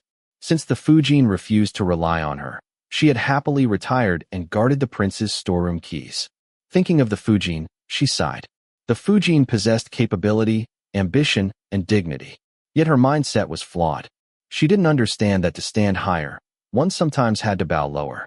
That evening, when the Fujin returned and heard about the arrangements, she summoned the head matron. I have been too busy recently and have troubled you. The head matron knelt. This servant only serves her mistress and does not dare speak of hardship. The Fujin smiled. She gestured toward Nanny Fu.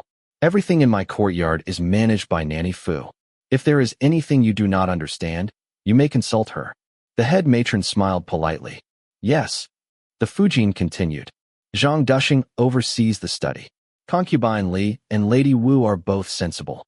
But Song Gij is heavily pregnant now. Please keep a closer watch on her. The head matron answered obediently and withdrew. Once alone, Nanny Fu knelt. This servant has failed in her duties. The Fujin sighed. Enough. We simply miscalculated. She had expected Lady Li to step forward. Then Nanny Fu could assist and gradually gain influence. Instead, Lady Li had dug up the head matron. Now, with the head matron in charge, Nanny Fu had no room to intervene. The Fujin stared at the flickering lamp. Had she been too impatient? Songshur was about to give birth. Lady Li remained favored. Lady Wu had recently entered the household. Her thoughts became increasingly unsettled. After several deep breaths, she said, "Forget it for now. Once the princely residence is established, things will become proper and justified." Nanny Fu quietly withdrew. Back in her room, she couldn't help planning the future arrangements of the household. Another concern weighed heavily on her mind. Rumors suggested that a princely residence would be established this year. Next year, titles might be granted. Fourth prince could become a Baal. That would be joyous news. Yet she feared he might appoint a side consort. Songshur had a child. Lady Li had favor. Either woman becoming a side consort would threaten the Fujin. Songshur was obedient. Lady Li was timid and easy to manipulate. Each had advantages. Each had drawbacks. Tossing and turning, Nanny Fu slept very little. Soon the Fujin was rising once more to attend another banquet. Meanwhile, fourth prince had also awakened.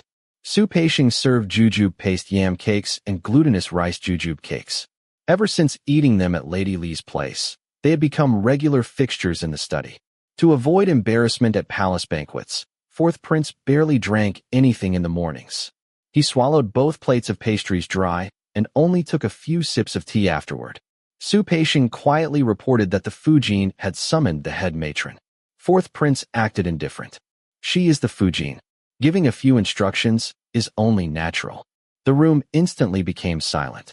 Outside, Zhang Deshing sensed the heavy atmosphere. He quietly stepped back. Unfortunately, when fourth prince emerged, his gaze landed directly on him.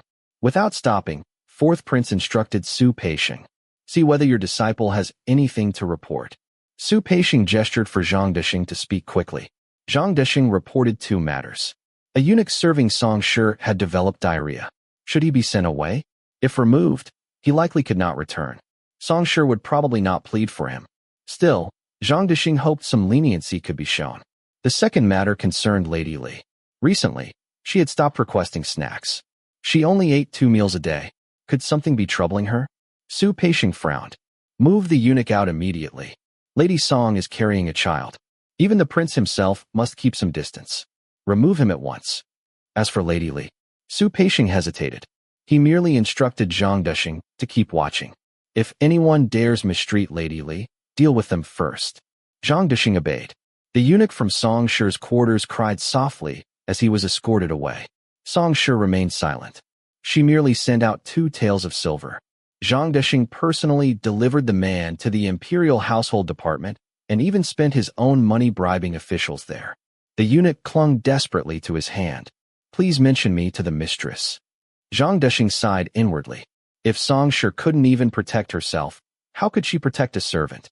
Afterward, Zhang Deshing summoned Su Zhaoshan and casually inquired about Lady Li.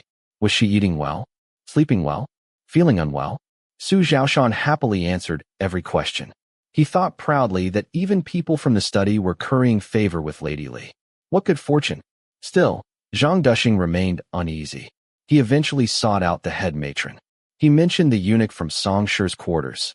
Then, as if incidentally, brought up Lady Li's reduced appetite. The head matron immediately understood.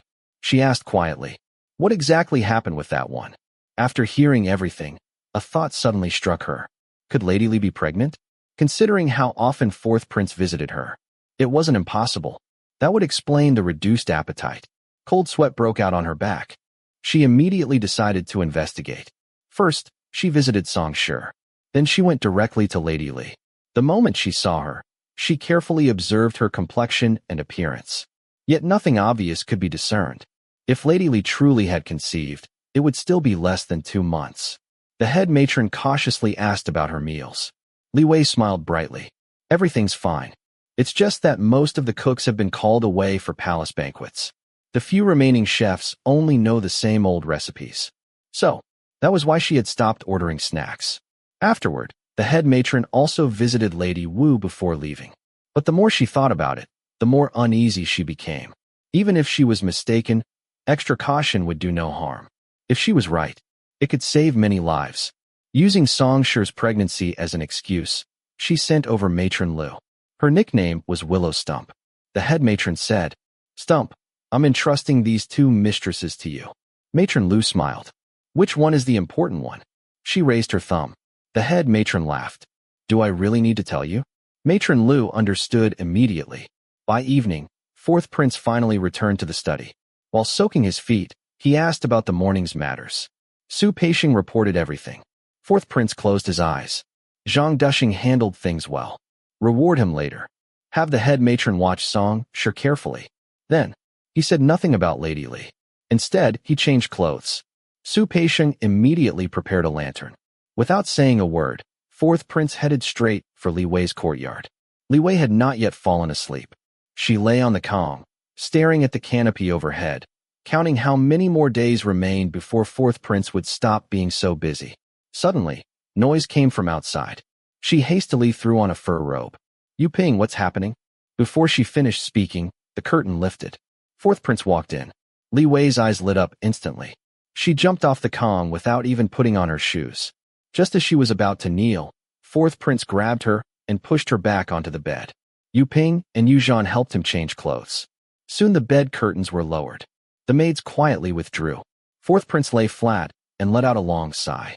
Under the blanket, he took her hand and placed it against his chest. "I haven't come these past few days. How have you been?" Li Wei nestled against him. "I'm fine. Sister Song is fine too. The head matron sent someone over today. You're tired, my lord.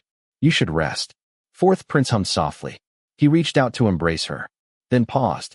Instead, he gently laid her flat and placed his hand upon her soft stomach beneath the blanket. "Behave yourself these days. When the residence is established, I'll choose a large courtyard for you." Fourth prince had always hoped she would bear him a child. Given how much favor she received, it would be strange if she remained childless. After hearing Su Peixing's report and learning the head matron had sent someone over, he had become convinced. Surely there was good news. It wasn't appropriate to summon an imperial physician during the new year. Once this period passed, he would have someone examine her. Thinking this, he gradually drifted into sleep. Li Wei gazed at his sleeping face. Gathering her courage, she leaned over and kissed his lips. After tasting them, she blinked thoughtfully. Why do they taste like glutinous rice? Chapter 13. Soon, the Grand New Year banquet in the palace finally came to an end. From the inner court to the outer court, nearly everyone had lost a few pounds from sheer exhaustion. Fourth prince still remembered summoning the imperial physician. As soon as he no longer had to attend palace functions, he immediately called for the physician, claiming that Fujin had been overworked recently and needed an examination. After examining Fujin, the imperial physician prescribed 2 restorative formulas, explaining that she had indeed exhausted herself. Her vitality and essence were depleted. At her young age, prolonged strain could damage her health and even shorten her lifespan. He advised her to rest as much as possible for a period of time. Fujin accepted the prescriptions and saw the physician out. Nanny Fu wanted to have the medicine prepared immediately, but although Fujin handed over the prescriptions, she had no intention of taking them. Terrified by the physician's warning, Nanny Fu was utterly confused by Fujin's indifference. Fujin offered no explanation and simply dismissed her. Deep down, Fujin understood that only half of the physician's words were true.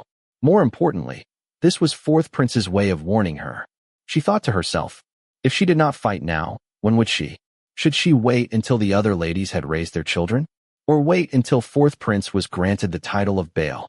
Precisely because none of them had secured their positions yet, and because fourth prince was still young, she still had a chance to compete.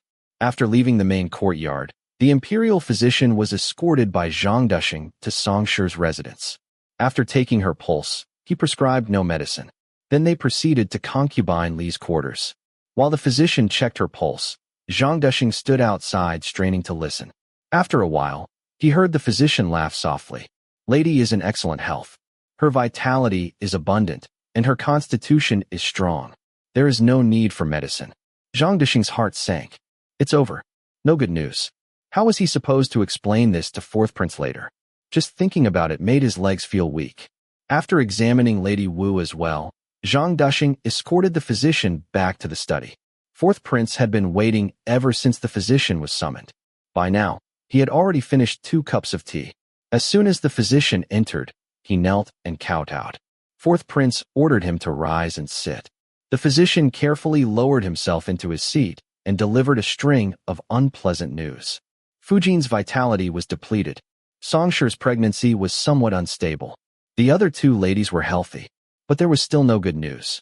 In front of outsiders, fourth prince's expression did not change. Neither joy nor disappointment appeared on his face.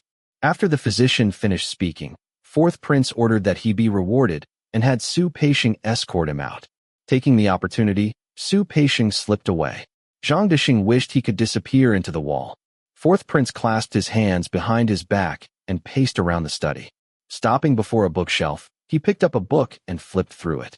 Zhang Dushing motioned for a young eunuch outside to replace the tea. The young eunuch entered carrying a tray. Just as he placed the fresh tea on the table, fourth prince finally lost his temper. He flung the book in his hand onto the floor. The young eunuch immediately dropped to his knees, trembling violently, his forehead pressed tightly against the ground.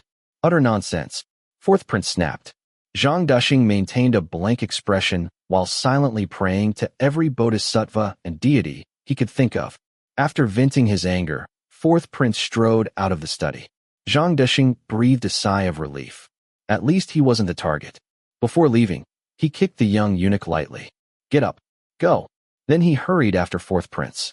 Watching fourth prince storm toward concubine Li's courtyard as though riding the wind-fire wheels, the servants stationed outside hurriedly knelt in neat rows.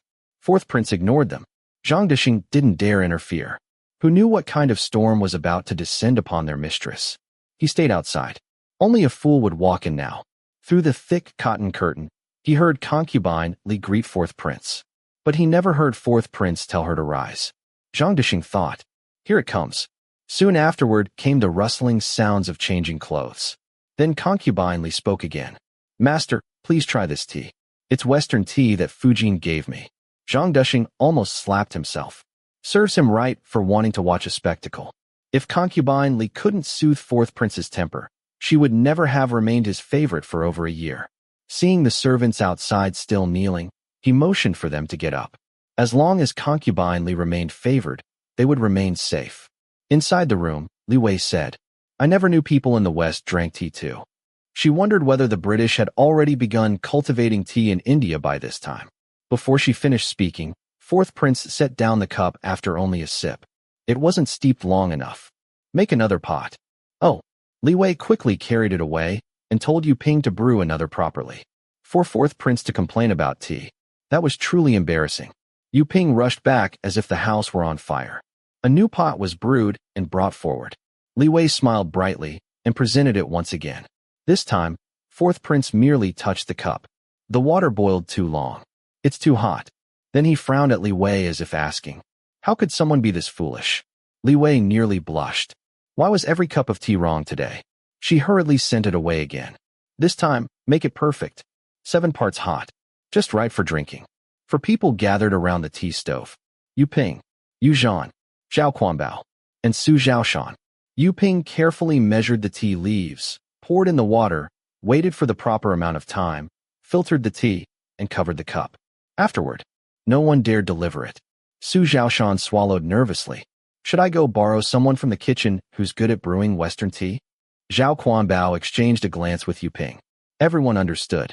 Today's problem wasn't really about tea. Take it in first. If it still doesn't work, go find someone. Yu Zhan handed Su Zhaoshan 5 taels of silver. Su Zhaoshan immediately rushed away. Inside the room, Li Wei felt increasingly uneasy as she served the tea for the 3rd time. After setting down the cup, she cautiously sat beside 4th Prince. She secretly observed his expression. Unfortunately, she couldn't read anything from his face.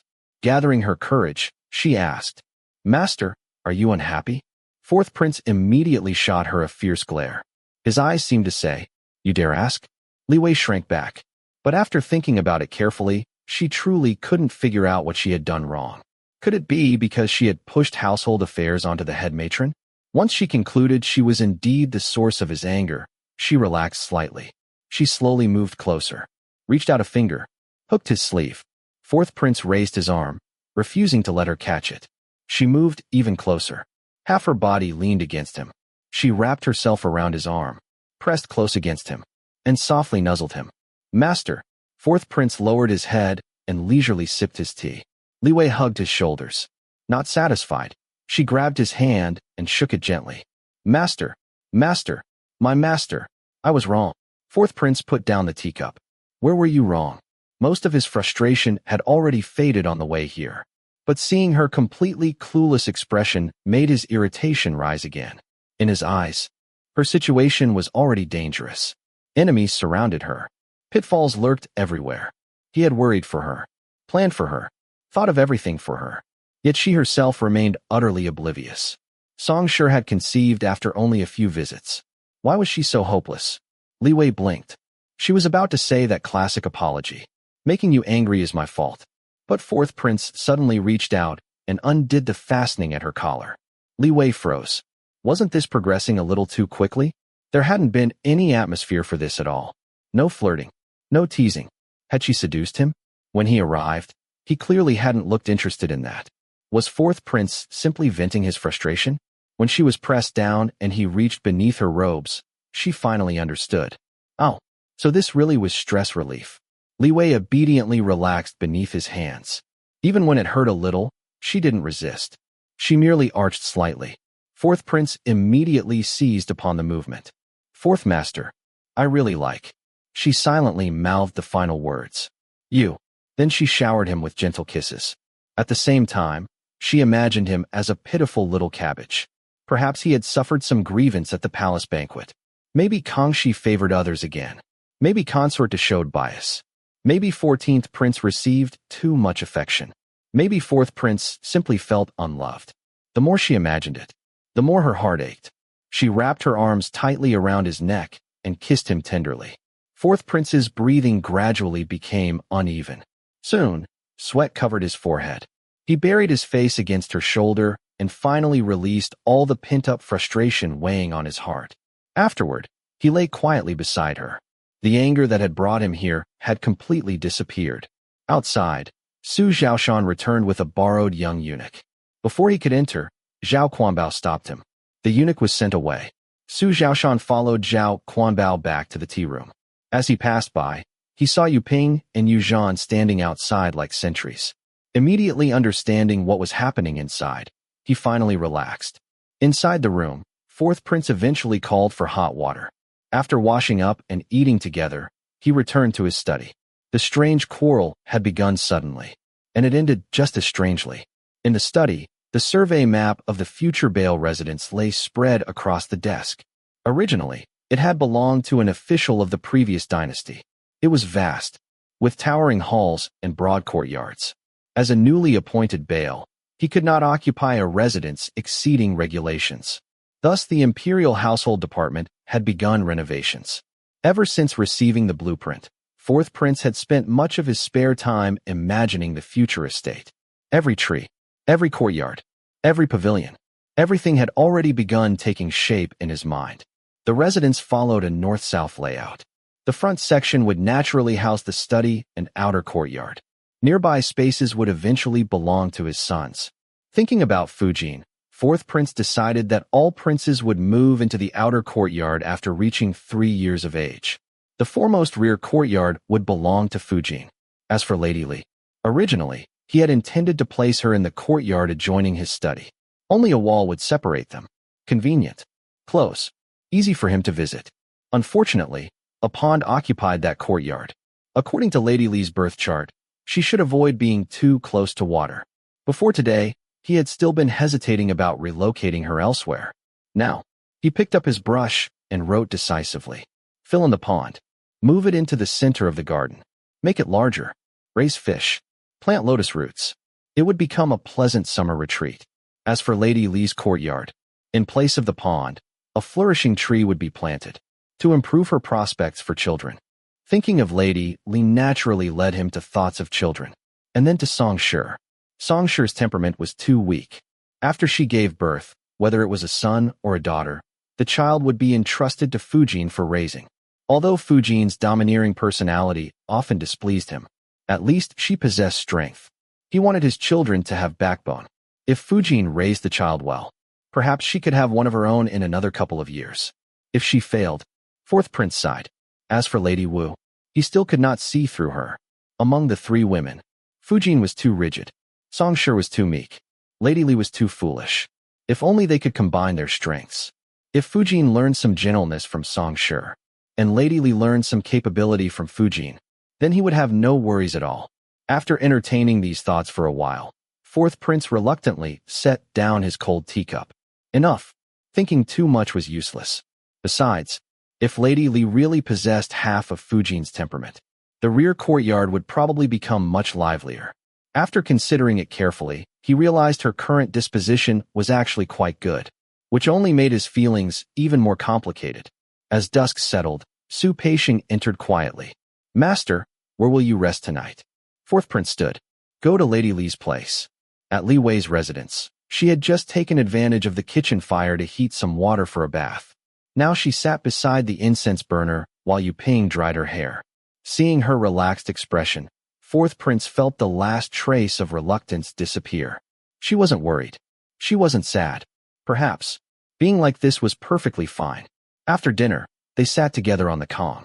Fourth prince told her they would likely leave the palace around the 5th or 6th month. He described the future residence in detail. I've reserved a large courtyard for you. It's only separated from my study by a wall. We'll open a side gate. It'll be convenient for me to visit. He rubbed her hand gently. We'll also plant a tree there.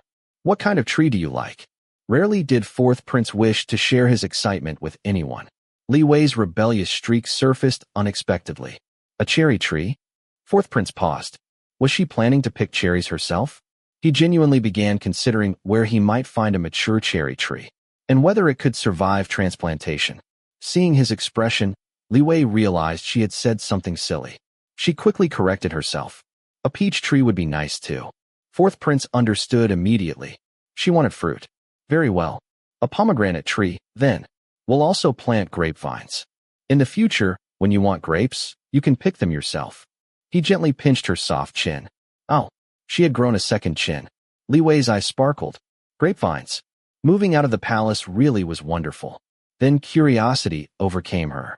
Master, what will your courtyard look like? She probably would never see the study inside the palace. After so many years together, she understood one thing clearly. The main courtyard belonged to Fujin. But fourth prince's true home was his study. No one was allowed inside. Perhaps Fujin could enter, but certainly not her. Yet now she found herself increasingly curious. Curious about him. Curious about the place where he truly lived. Did he prefer black furnishings? Simple decorations? Elegant designs? Those were only assumptions. Because fourth prince appeared stern, disciplined, frugal. Yet the room he had arranged for her was luxurious beyond measure. Soft. Beautiful. Almost like a favored concubine's palace chamber. Did he actually like this style? Or had he simply decorated it for her? Because in his eyes, she was both his favorite woman and a member of his harem. Fourth prince answered casually. When we move there, I'll take you to see it. After all, why had he chosen a courtyard so close to his study? Was it really just to save himself a few extra steps? Silly girl. Chapter 14. 2 days later, fourth prince specifically instructed Zhang Desheng to deliver the layout plan of Li Wei's future courtyard. Looking at it, Li Wei felt it resembled a modern 150 square meter home. 5 rooms, 3 halls, 1 kitchen, one washroom, and a garden of roughly 50 square meters. 3 of the rooms followed the layout of one bright central room with 2 side chambers, along with 2 corner rooms. Even after having children, there would still be enough space. What made it better than her current residence was not merely its size. Flower beds and trees surrounded it on all sides, creating an independent little courtyard of its own. Living together with other women in the harem, for someone as thin-skinned as Li Wei, that had truly been psychological torture. Living alone meant fourth prince could come and go whenever he pleased. Wonderful. What made her blush and her heart race even more were the handwritten notes left by fourth prince. In front of the main hall, he had carefully sketched a grape arbor with delicate brushstrokes. Beside it were several tiny characters. Plant several grapevines. Behind the hall, he had drawn a tree. 3 or 5 exquisite little pomegranates hung from its branches, some already split open to reveal their seeds. Beside it was another note. Transplant 1 pomegranate tree over 10 years old. The plan had obviously been enlarged and specially recopied. Otherwise, if just this single courtyard occupied half a daybed, then the entire estate map would probably have filled half a room. Judging from the annotations, fourth prince had already arranged nearly everything for her. The main hall in front was where meals would be served whenever fourth prince visited. On ordinary days, it would remain unused. Between the main hall and the western room, fourth prince had marked that no wall should be built. Instead, a floor-to-ceiling curio shelf would divide the space. It would feel more spacious, and naturally allow in much more light. The western room would be where fourth prince practiced calligraphy when visiting. It would also be where Li Wei embroidered during the day. Thus, beneath the window stood a long writing desk. Against the opposite wall sat a daybed. At the far end stood a tall cabinet fitted with drawers of various sizes to hold embroidery supplies, needles, thread, and loose silver. Fourth prince had even noted that a screen should be placed before the daybed. Li Wei immediately blushed. The two of them often fooled around on the daybed in broad daylight. Only a screen and a curtain separated them from the outside world. Was that why he wanted another screen added? Inside the bedroom, a screen would also stand between the entrance and the bed. That way, if maids entered, they would not immediately see the bed. Her current quarters were too cramped for such luxuries. Every time someone entered, fourth prince would first cover her with blankets. Only then would he call people inside. What pleased Li Wei most, however, was the washroom. Beside the western side door was a screened-off corner containing a water bucket and a chamber pot. Although it still relied on a chamber pot, it felt much cleaner than relieving oneself behind a random screen. Bathing would continue to be done inside the room. After all, the heated Kong made winter bathing much warmer. In short, after examining this single-story villa personally designed by fourth prince, Li Wei also began counting down the days until they left the palace. Before that, however, there remained one major event. In early March, before dawn had fully broken and while mist still drifted through the courtyard, Song Shi's maid rushed into Fujin's residence as soon as the lamps were lit. She burst into the room, dropped heavily to her knees, and cried out, "Fujin, Our Lady is in labor." Fujin calmly began issuing orders. Someone was sent to inform fourth prince in the study. The imperial physician was summoned immediately. Nanny Fu and Matron Lu were dispatched ahead. Meanwhile, Fujin questioned the maid. When did this begin? Why wasn't it reported sooner? The maid sobbed as she answered. There had been bleeding around the 7th month. However, the New Year celebrations had been approaching. Summoning an imperial physician was inconvenient. Since the bleeding stopped on its own, Song Shi chose not to mention it. After the New Year, she began experiencing occasional abdominal pain. Each episode was brief. Then, last night, shortly after the palace gates were locked, the pains returned. At such an hour, summoning an imperial physician was impossible. One maid said she had once watched her own mother give birth. Labor pains usually lasted an entire day. Thus Song Shi endured. She held on until Fujin rose in the morning. By the time Nanny Fu and Matron Lu arrived, Song Shi had already fainted from pain. Matron Lu remained at her bedside. Ever since someone had begun supervising her diet during her 4th month of pregnancy, Song Shi had scarcely dared to eat much. Now she looked as thin as paper, yet her belly seemed alarmingly large. Nanny Fu reached beneath the bedding. Her expression changed instantly. The mattress was already soaked. Matron Lu touched it as well. Clear the room. There was no time to prepare a proper birthing chamber. Unused cabinets and stools were carried away. A screen was set near the doorway to block drafts. Fresh bedding and clothes were brought in. Afterward, Matron Lu quietly said, "We should inform Fujin. This labor will likely be difficult." By the time Li Wei learned the news, Song Shi had already been revived with acupuncture.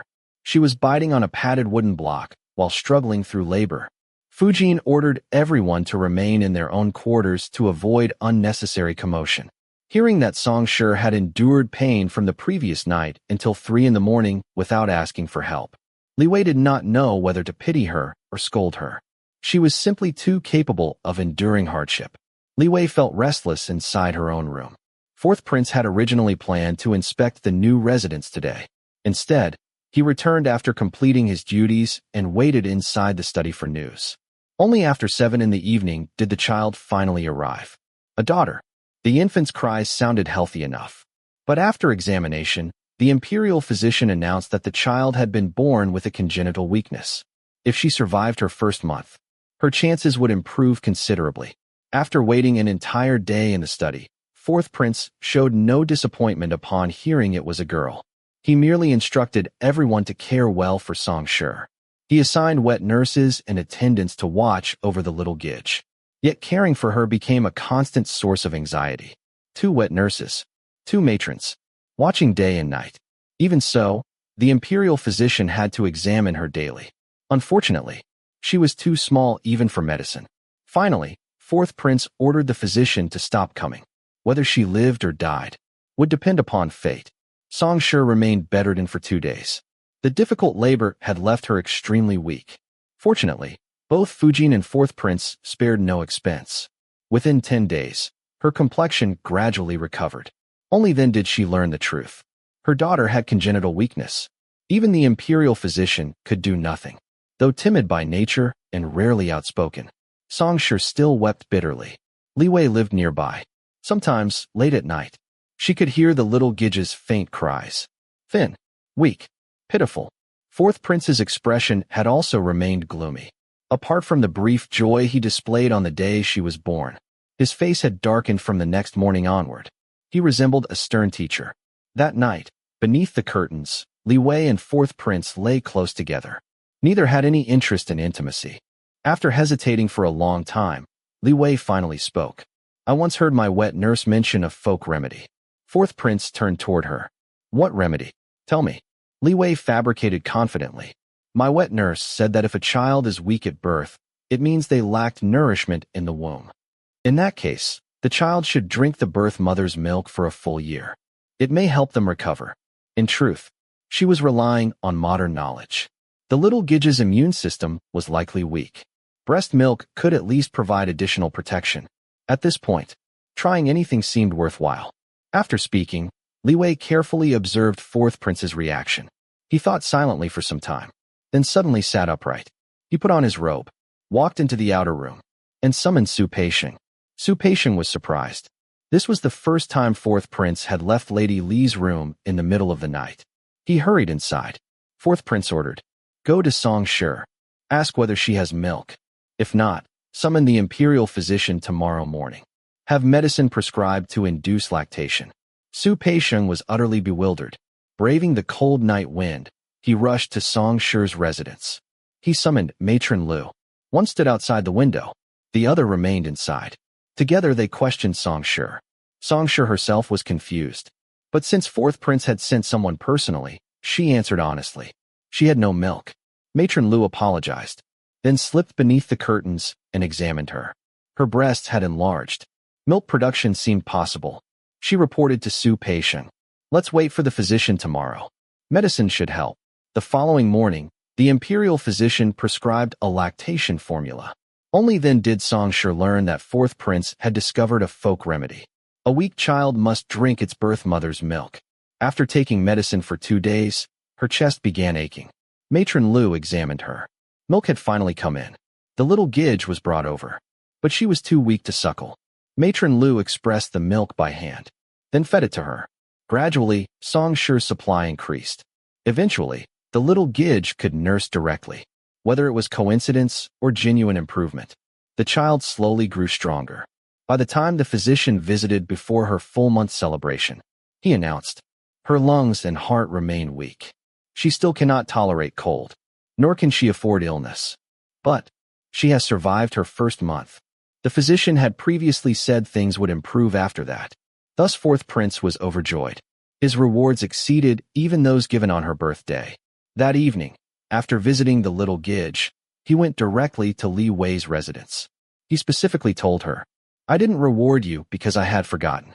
Your kindness is remembered. Rest assured." Only then did Li Wei remember. She had been the one who suggested the folk remedy. She hurriedly waved her hands. "I never said it for a reward. How could anyone bear watching a newborn suffer? Besides, even she wasn't certain it would work. She had only hoped to give the child another chance. After all, no one could guarantee the little Gidge was truly safe. Congenital weakness remained congenital weakness. Breast milk alone could not cure everything. But fourth prince was clearly in high spirits. Who would dare ruin that mood? Everyone simply behaved as though the little Gidge would live for 1,000 years. With the child's condition finally stabilizing, another matter approached: leaving the palace. Although the official decree had not yet arrived, preparations began immediately. Every courtyard started packing. The number of eunuchs permitted to accompany them was limited. Aside from fourth prince and Fujin's attendants, whose numbers remained unchanged, everyone else had to reduce their staff. The labor courtyard's eunuchs would remain in the palace. Each lady could only bring one eunuch. Li Wei naturally chose Zhao Quanbao. As for the others, careful arrangements had to be made. Eunuchs returning to the imperial household department faced uncertain futures. Some rose high, others fell into despair. Those remembered by their masters climbed steadily upward. Those skilled at navigating relationships found opportunities elsewhere. Su Zhaoshan did not insist on following Li Wei. Using connections, he secured a position in the residence kitchens. Zhou Quan, the bird-keeping eunuch, reacted very differently. He cried every day. His eyes became swollen from weeping. Li Wei felt touched. At the same time, she wondered what kind of miserable life he had lived before. Eventually, she asked Su Peixing to arrange a transfer for him to the aviary. At least there, swollen eyes would not matter. Tong Chuan had already secured a place for himself. Through fellow townsmen, he obtained a position in an unused palace. Quiet, peaceful. Through all these arrangements, Li Wei realized something. People with ambition would climb upward no matter where they were. People who only wished to drift through life would gradually sink. During the packing process, another incident occurred. Fujin ordered an inventory of every valuable item. Nothing was to go missing during the move. Li Wei's room was thoroughly inspected. She had entered the palace with nothing. Even 8 generations of the Li family's accumulated wealth probably couldn't buy a single treasure in her room now. One made recited item names. Another recorded them. Their initial arrogance gradually disappeared. Their voices softened. By the time they finished cataloging everything, there wasn't enough time left to inspect Lady Wu's quarters. They had to return the following day. As they departed, the 2 maids bowed deeply toward Li Wei. Li Wei's eyes sparkled. Oh, this was probably what people meant by becoming legendary. She had expected Fujin to question where all these treasures came from. Yet no one asked. Unable to rest easy, Li Wei mentioned it to fourth prince. "Everything in my room was given by you. Wouldn't it be improper to list it all under my name? It should be corrected." Fourth prince looked embarrassed. After a long silence, he replied, "This prince does not have the habit of reclaiming gifts." Was he really such a petty man, giving gifts only to take them back later? Thus Li Wei inexplicably became the owner of countless treasures. Many even bore palace markings. They were all items for women. Could they have belonged to Empress Xiaoi? Impossible. If they truly had belonged to the Empress, how could they be casually displayed in a concubine's room? Then where had fourth prince obtained them? Perhaps Consort Da had gifted them? Li Wei stared at an exquisitely crafted screen. Its underside bore a manufacturing mark from a certain year of Kangxi's reign. She could not imagine which noble lady had once used it. By early May, the order finally arrived.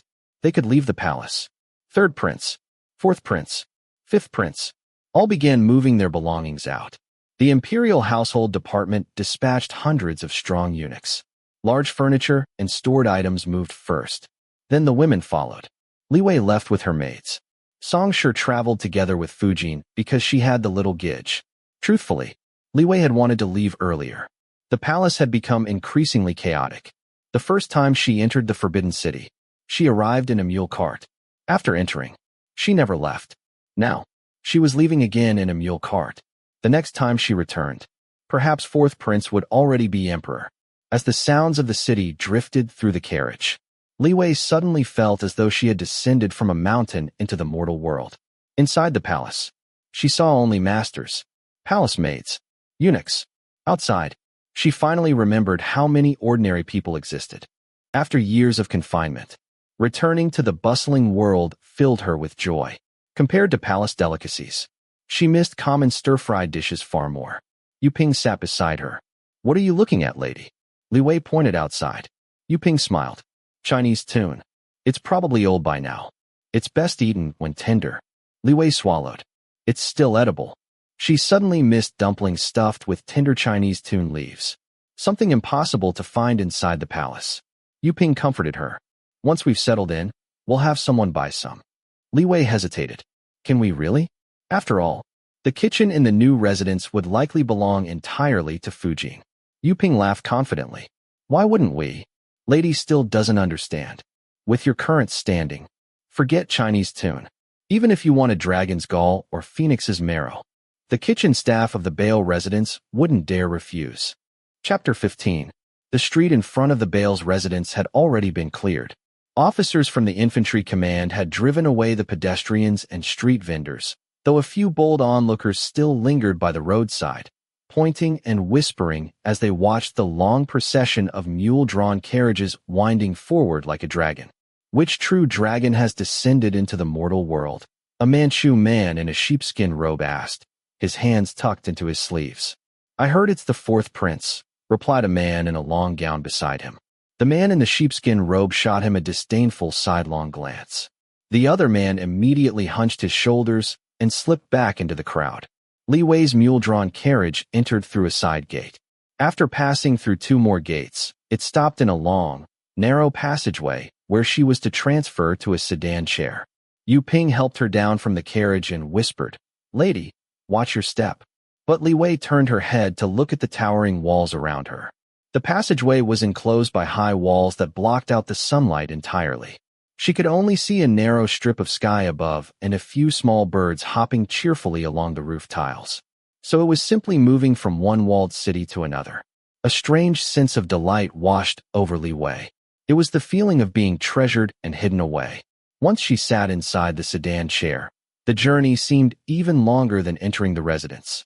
After nearly a quarter of an hour, the sedan finally stopped. Yu Ping, who had walked beside it the entire way, lifted the curtain and helped her out. Following a servant woman, they passed through two more gates before finally seeing the small courtyard the fourth prince had specifically chosen for her. A grape trellis had already been erected in front of the courtyard. Several tender green grapevines were climbing the slender bamboo supports. The courtyard ground had been carefully leveled, and a path paved with blue bricks led from the entrance straight to the house.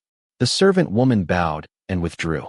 Inside, Yu Zhan and the others, who had arrived earlier with the trunks and luggage, were busily unpacking and arranging things.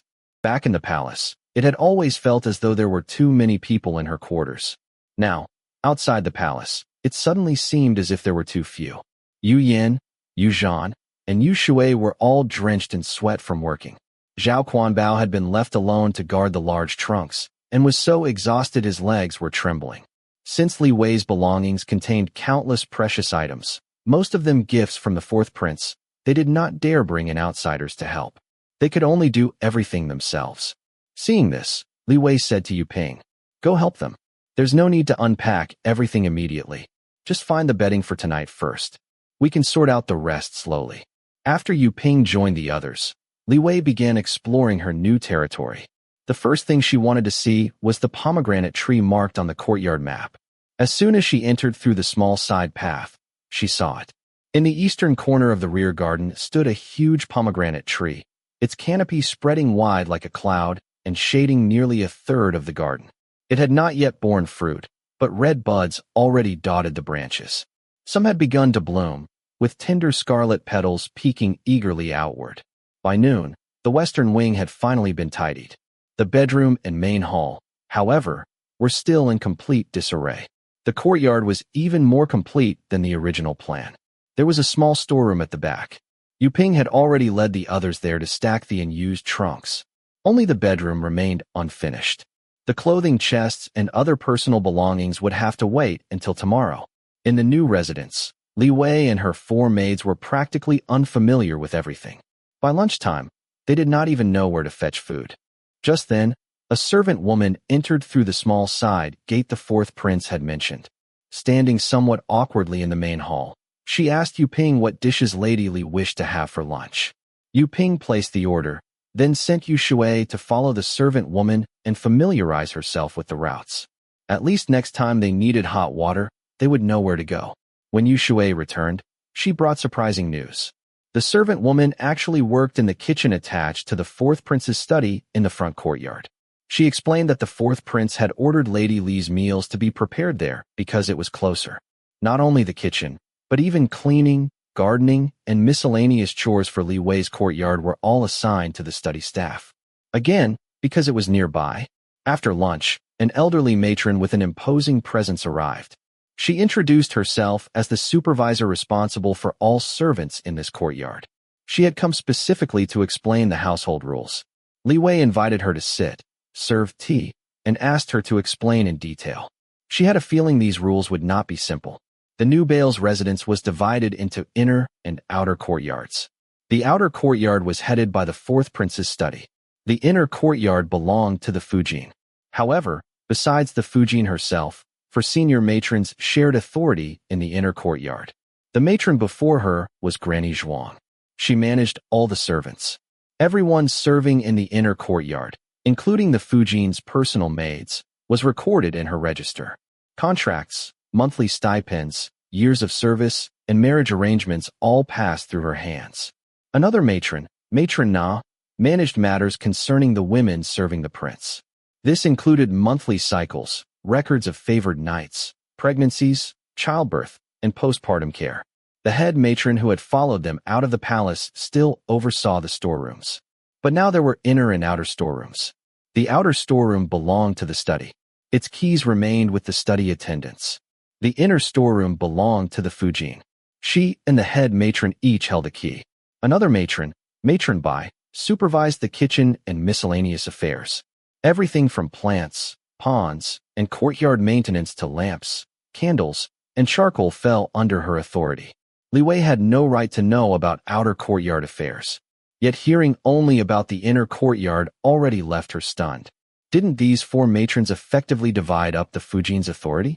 Granny Zhuang had another matter to discuss. She asked whether Lady Li had enough servants. If not, how many additional maids would she like? Would she prefer younger girls? Pretty girls? Girls from Shandong? If Lady Li had preferences, she would do her best to accommodate them. Li Wei thanked her first. Then she said she would assess the situation after settling in and report back later. After seeing Granny Zhuang off, she discussed the matter with Yu Ping and Zhao Quanbao. Yu Ping said, "With the few of us serving, lady, it should be enough. Right now is just a busy period. Once things settle down, we won't need more people." Zhao Quanbao disagreed. These positions are allocated according to regulations. If we don't fill them now, who knows when the next opportunity will come? I think we should ask for a few young ones. They're easier to train, and once they grow up, they'll be useful. Thus, Zhao Quanbao requested 2 boys to help guard the gate and deliver messages. Yu Ping requested 2 little girls to assist with errands. The children allowed into the inner courtyard were all very young. The boys were usually no older than 10. Li Wei found it difficult to accept using children as servants. Yu Ping and Zhao Quanbao both tried persuading her. Most of these children were refugees from Hunan. Being admitted into the Bale's residence meant food, shelter, and survival. Many families fought desperately for such an opportunity. Besides, Yu Ping said, "Our Lady is kind-hearted. We don't beat or torment people. Once they come here, we'll naturally raise them properly." By evening, Yu Zhan returned with 4 tiny newcomers. 2 boys, both 6 years old. 2 girls, aged 7 and 8. Although scrubbed clean, they were painfully thin. Large heads, tiny bodies. Li Wei almost could not bear looking at them. After giving them new names, she instructed Yu Zhan to take them away. Then she told Yu Ping and Zhao Quanbao, teach them how to work, but don't deliberately make things difficult. They should sleep by 10 at night and wake at 6 in the morning. Don't give them heavy labor. Yu Ping sighed heavily. Li Wei explained, they're still children. If they don't sleep enough, they won't grow properly.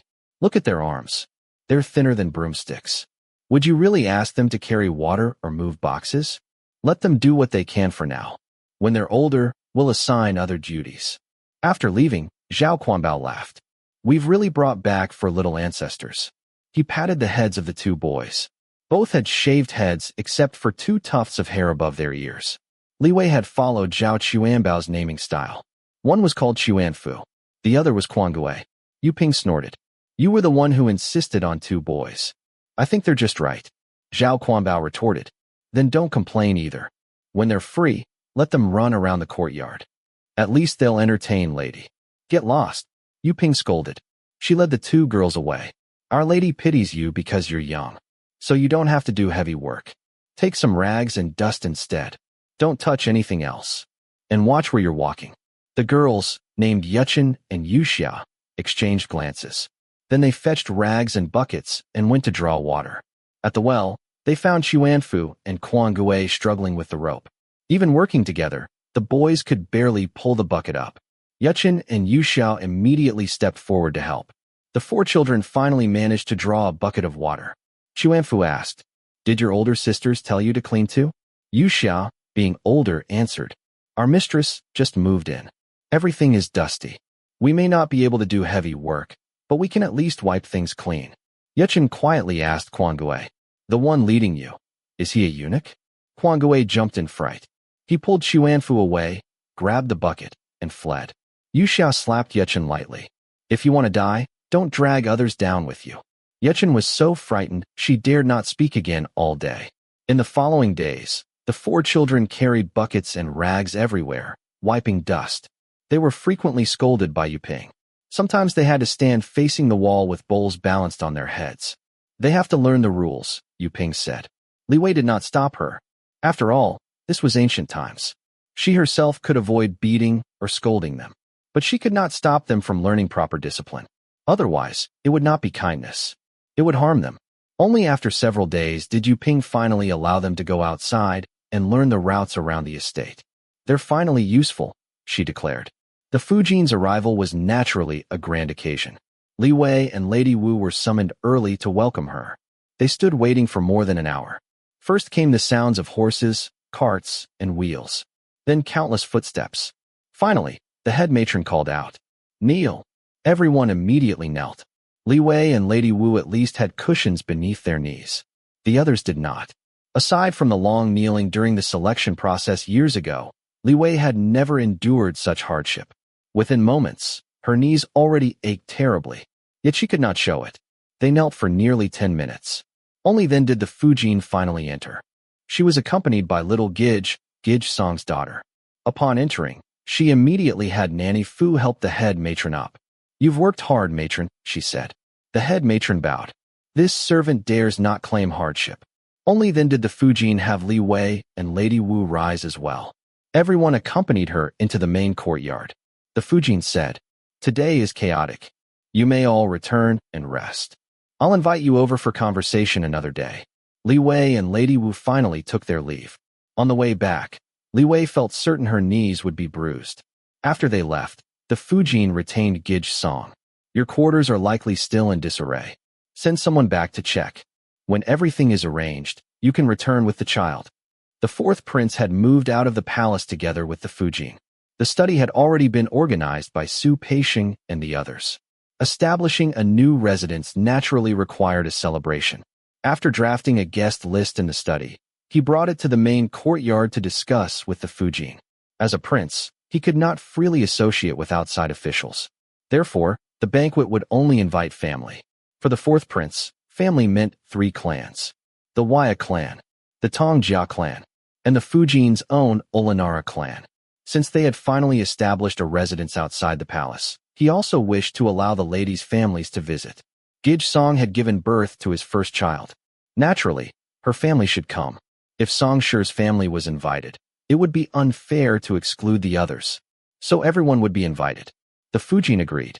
Fourth prince said, I've arranged Songshi's quarters close to yours. Please look after her and little Gidge.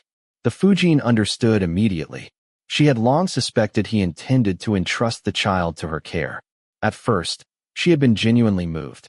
She knew she was not favored. Yet she had never expected the fourth prince to trust her enough to hand over his child. Today, he entrusted her with a lady's child. Tomorrow, perhaps he would allow her to bear one of her own. For a long time, she had doubted herself. But now she was convinced once again. She had chosen the right path. Competing with the ladies for favor was putting the cart before the horse. As Fujin, her greatest strengths were status and position. Imperial favor was never permanent. Status endured. Fujin said softly, I understand, my lord. I will take good care of Gidge Song and little Gidge. Fourth prince felt satisfied. At last, he had found the proper place for the Fujin. There would be no more conflict. That night, he stayed in the main courtyard. After such a long separation, the two reconciled once more. Nanny Fu was so delighted she could not sleep. After moving out of the palace, the fourth prince no longer needed to attend the imperial study. However, since he had not yet received official duties, remaining idle at home would only make the emperor think poorly of him. Thus, he continued attending the imperial study. Traveling from outside the palace required even more time. The next morning, he had people wake him at 2 o'clock. Because Li Wei's courtyard shared only a wall with the study, she could hear everything. Water boiling, servants running back and forth, eunuchs preparing his clothes and belongings. Li Wei also woke up. Half asleep, she sat upright. What time is it? She reached beneath her pillow for her pocket watch. When she opened it, she saw it was only 2 o'clock. Was he insane? Back in modern times, 2 o'clock would have been her bedtime. Yu Ping, who was on night duty, hurried outside. Zhao Quanbao had already arrived. He essentially lived near the study now. He said, Fourth master is heading to the imperial study. They're preparing over there. Yu Ping returned and relayed the news. Li Wei suddenly felt even more sympathy for the fourth prince. Moving out of the palace had not made life easier at all. The house was bigger, but he had to wake up even earlier. From then onward, fourth master rose early every single day. Meanwhile, the Fujin finished organizing the residence and turned her attention toward preparing the banquet. Third prince and fifth prince were likely planning celebrations as well. She needed to coordinate dates so they would not overlap. Invitations also had to be sent properly. Fourth prince could not visit personally. Courtesy still mattered. The Fujin personally wrote 3 invitations. They were sent first to Madame Tongjia. Although the Tongjia clan had branched into 3 families, only Empress Xiaoyi's maternal family truly mattered to the fourth prince. Shirlu returned shortly afterward. Fujin, Luer says we now need tokens to leave the residence. Only then did the Fujin remember the box of tokens the fourth prince had sent over yesterday. Leaving the residence required tokens issued either by the study or the main courtyard. Household purchases and deliveries all used study tokens. Women in the inner courtyard rarely left. The tokens were less about convenience and more about authority. They symbolized that her status matched the fourth prince's. Regardless of reality, the servants would judge her standing by whether she possessed these tokens. If she had to ask the study for permission every time she sent someone outside, her authority would vanish. I forgot, the Fujin admitted. She instructed Pu Tao, bring the box fourth master sent yesterday, and fetch a token engraved with safe passage. Only then were the invitations dispatched. When arranging invitations for her own family, she secretly instructed Shirlu, tell Madam to come see me in 2 days. I'll keep her for a meal. She doesn't need to bring anyone else. It's been a long time since I've spoken with her. The remaining matter concerned the families of the ladies. Nanny Fu was instructed to notify Song Shi's family, Lady Li's family, and Lady Wu's family. Carriages from the residence would fetch them. After handling these matters all morning, the Fujin felt tired. She remembered she had stopped copying sutras after the new year. She stood. Prepare paper and ink. I'll copy sutras for a while. Nanny Fu hurriedly stopped her. Fujin hasn't visited little Gidge today. Why not go see her first? The Fujin relented. Little Gidge had already passed her first month. Yet she remained painfully thin. Tiny limbs, a thin neck, an oversized head. Every time the Fujin saw her, Anxiety gripped her heart. She stood a short distance away and quietly observed. The wet nurse nearby was about to speak. The Fujin silenced her with a gesture. After leaving the room, she reprimanded the wet nurse. Little Gidge is sleeping. Why would you speak beside her? She's small, but she's still your master. The wet nurse immediately kowtowed. She dared not speak loudly again. She only whispered apologies. The Fujin warned her repeatedly. If the lady remains healthy, your merits will be remembered. The prince and I will reward your loyalty. But if anything happens to the lady, your entire family will suffer. If you're careless again, I won't spare you. The wet nurse begged forgiveness repeatedly. Only then did the Fujin allow her to stand. She asked about little Gidge's routine.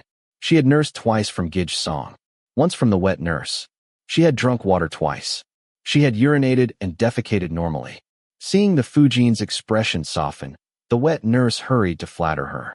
Little Gidge is very obedient. She rarely fusses. The Fujin sighed. In truth, she wished little Gidge would cry more, be noisier, more troublesome, rather than lying there so quietly, as though she might stop breathing at any moment. Chapter 16. The garden of the Bale's residence was beautifully designed, with the fourth prince leaving at 2 in the morning and returning at 7 in the evening, and the Fujin occupied with household affairs and banquet preparations. Li Wei began touring the Bale's residence. They had moved in during spring, when everything was flourishing, and the scenery throughout the estate had already taken shape.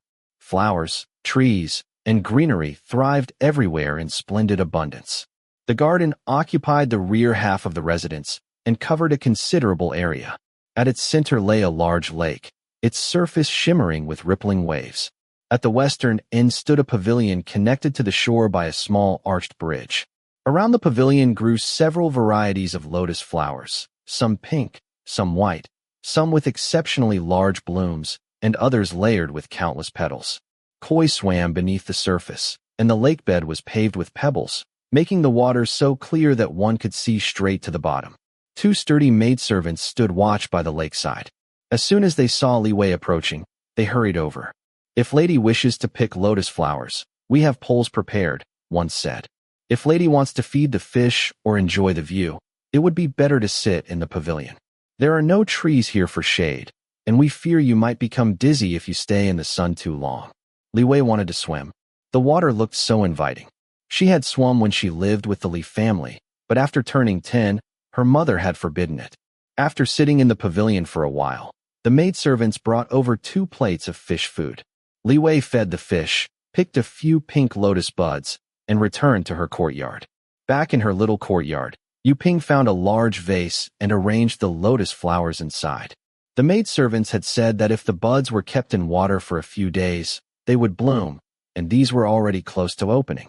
Li Wei selected 2 stems, trimmed the overly long stalks, and asked Yu Ping to find a plain long-necked vase about half a person's height. She placed the 2 lotus stems inside, one taller and one shorter, filled the vase halfway with clear water, then called for Zhao Quanbao. Take this to the study. Zhao Quanbao had Chuanfu and Quan Gui carry the vase together while he led the way. At the study, Zhang Duxing smiled as soon as he saw Zhao Quanbao approaching.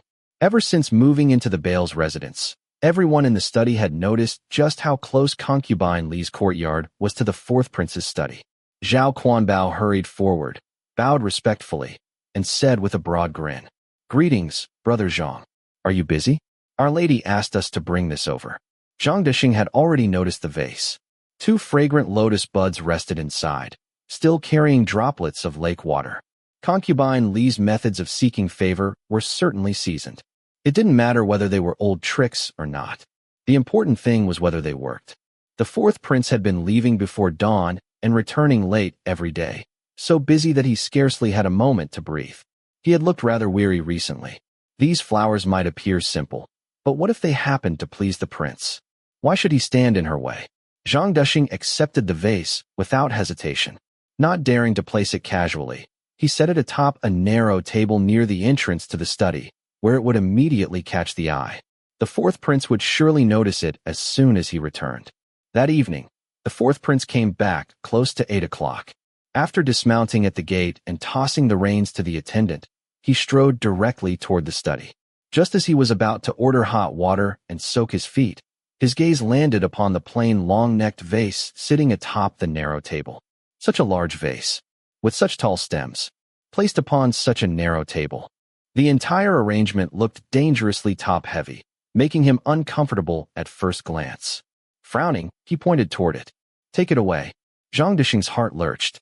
He immediately signaled for a young eunuch to remove it.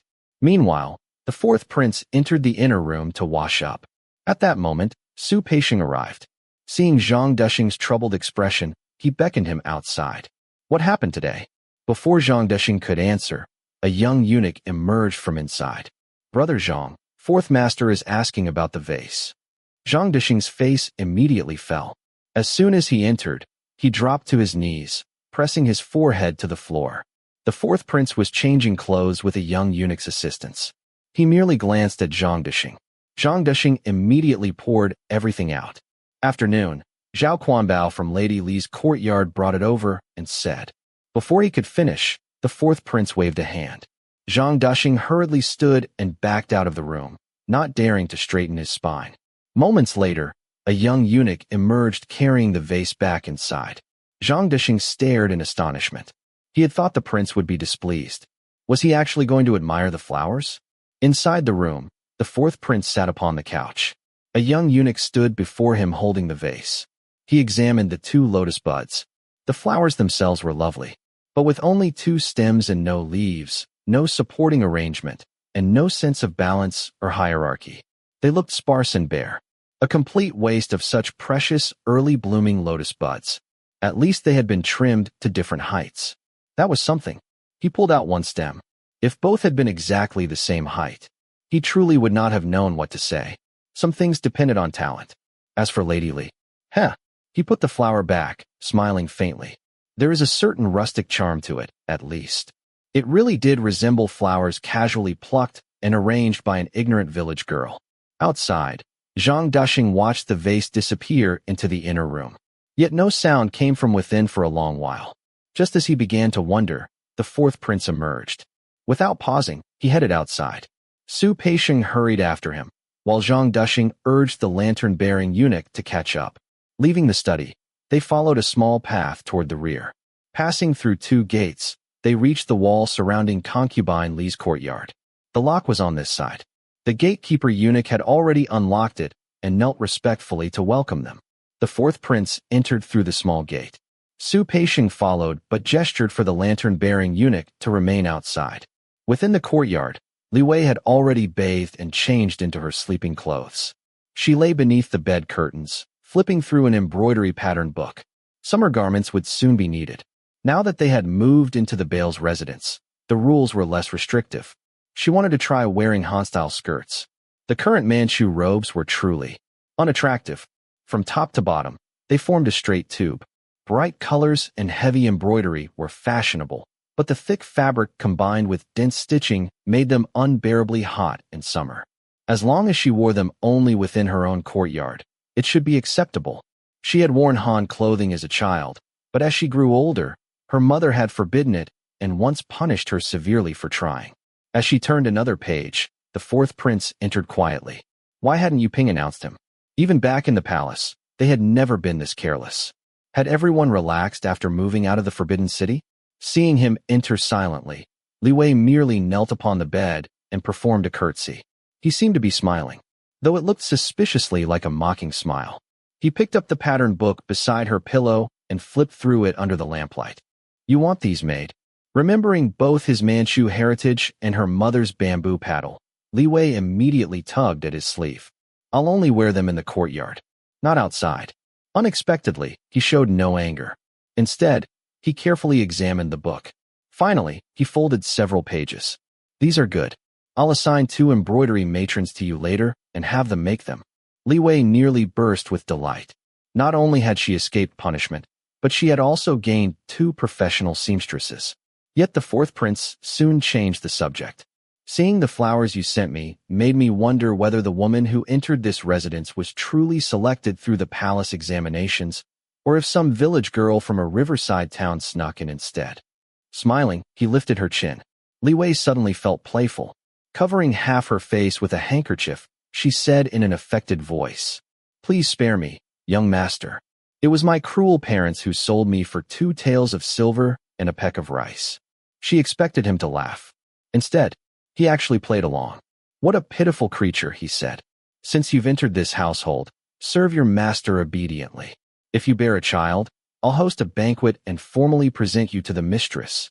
His attempt at acting like a libertine felt profoundly unsuited to him. But since the young master had entered the play, Li Wei certainly couldn't withdraw. Covering her face, she pretended to sob. Woo-woo. Please have mercy, young master. I am still pure. The 4th prince pressed her down. Pure. Let me see. His hands immediately began wandering.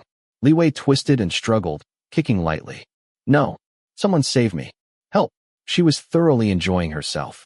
As he loosened her clothing, she continued resisting, which only seemed to excite him more. Was this considered role-playing? When he finally entered her, satisfaction was written all over his face. Pure, he asked. I think you already had a lover. He thrust harder. Breathless beneath him, Li Wei persisted. My lover is named Yongzheng. He tricked me into the wilderness when I was 14. He took me. Yongzheng. The 4th prince lowered himself, lifting her legs. Then he spoke in a deep voice. Go ahead and scream. No one will hear you from here. Scream as much as you want. Then he buried his head and concentrated solely on his own pleasure. Li Wei had not been fully aroused before, but hearing those words immediately excited her. Wrapping both arms and legs around him, she repeatedly cried out, Yongzheng. This time, he didn't cover her mouth. He truly allowed her to call his name as much as she wished. Inside the room, the two were occupied. Outside, Yu Ping brought Su Peixing a bowl of tea and invited him to rest in the side room. Because the West Wing was somewhere concubinely often spent time, it wasn't appropriate for a eunuch to stay there. Zhao Quanbao proved exceptionally skilled at attending senior eunuchs. He prepared hot water for soaking feet, a steaming towel for washing up, and even offered a shoulder massage. A full meal would have been inappropriate, so they served pastries instead. Perhaps because he had been treated so comfortably, Su Peixing unexpectedly offered a few words. Young Zhao, you are fortunate. You serve a good master. She is kind, and her fortune is prosperous. Serve her well, and your future days will only get better. Looking meaningfully at Zhao Quanbao, he added, perhaps someday, even I may need your care. Zhao Quanbao immediately knelt and kowtowed. This servant thanks Grandfather Su for your guidance. Su Peixing simply sipped his tea and said nothing more. About an hour later, water was called for from the inner room. Yu Ping entered the side room. Grandfather Su, His Highness has retired. Su Peixing nodded. Then I'll rest here for a while as well. Zhao Quanbao personally replaced the bedding, helped Su Peixing settle in, then quietly closed the door and stood guard outside. Yu Ping glanced at him meaningfully. He nodded reassuringly. 2 hours later, around 2 in the morning, Zhao Quanbao woke Su Peixing. Hot water and other necessities had already been prepared. Su Peixing entered the room and woke the 4th prince from behind the screen. The 4th prince changed clothes, returned to the study, washed up, ate breakfast, and then departed for the imperial study. That afternoon, Zhang Dushing arrived carrying a large white porcelain basin. 2 young eunuchs followed behind him. Inside the basin grew several bull lotus plants. A small table accompanied it and was placed beside the desk in the West Wing. When Li Wei awoke and saw it, she sat before the desk admiring it for an entire morning. She even attempted 2 paintings. Both were eventually crumpled up and discarded. If 4th Master saw them, given his discerning eye, he would surely mock her again. Yu Ping smiled. I've always said 4th Master keeps lady in his heart. Such gifts are far more precious than gold or silver. Li Wei agreed.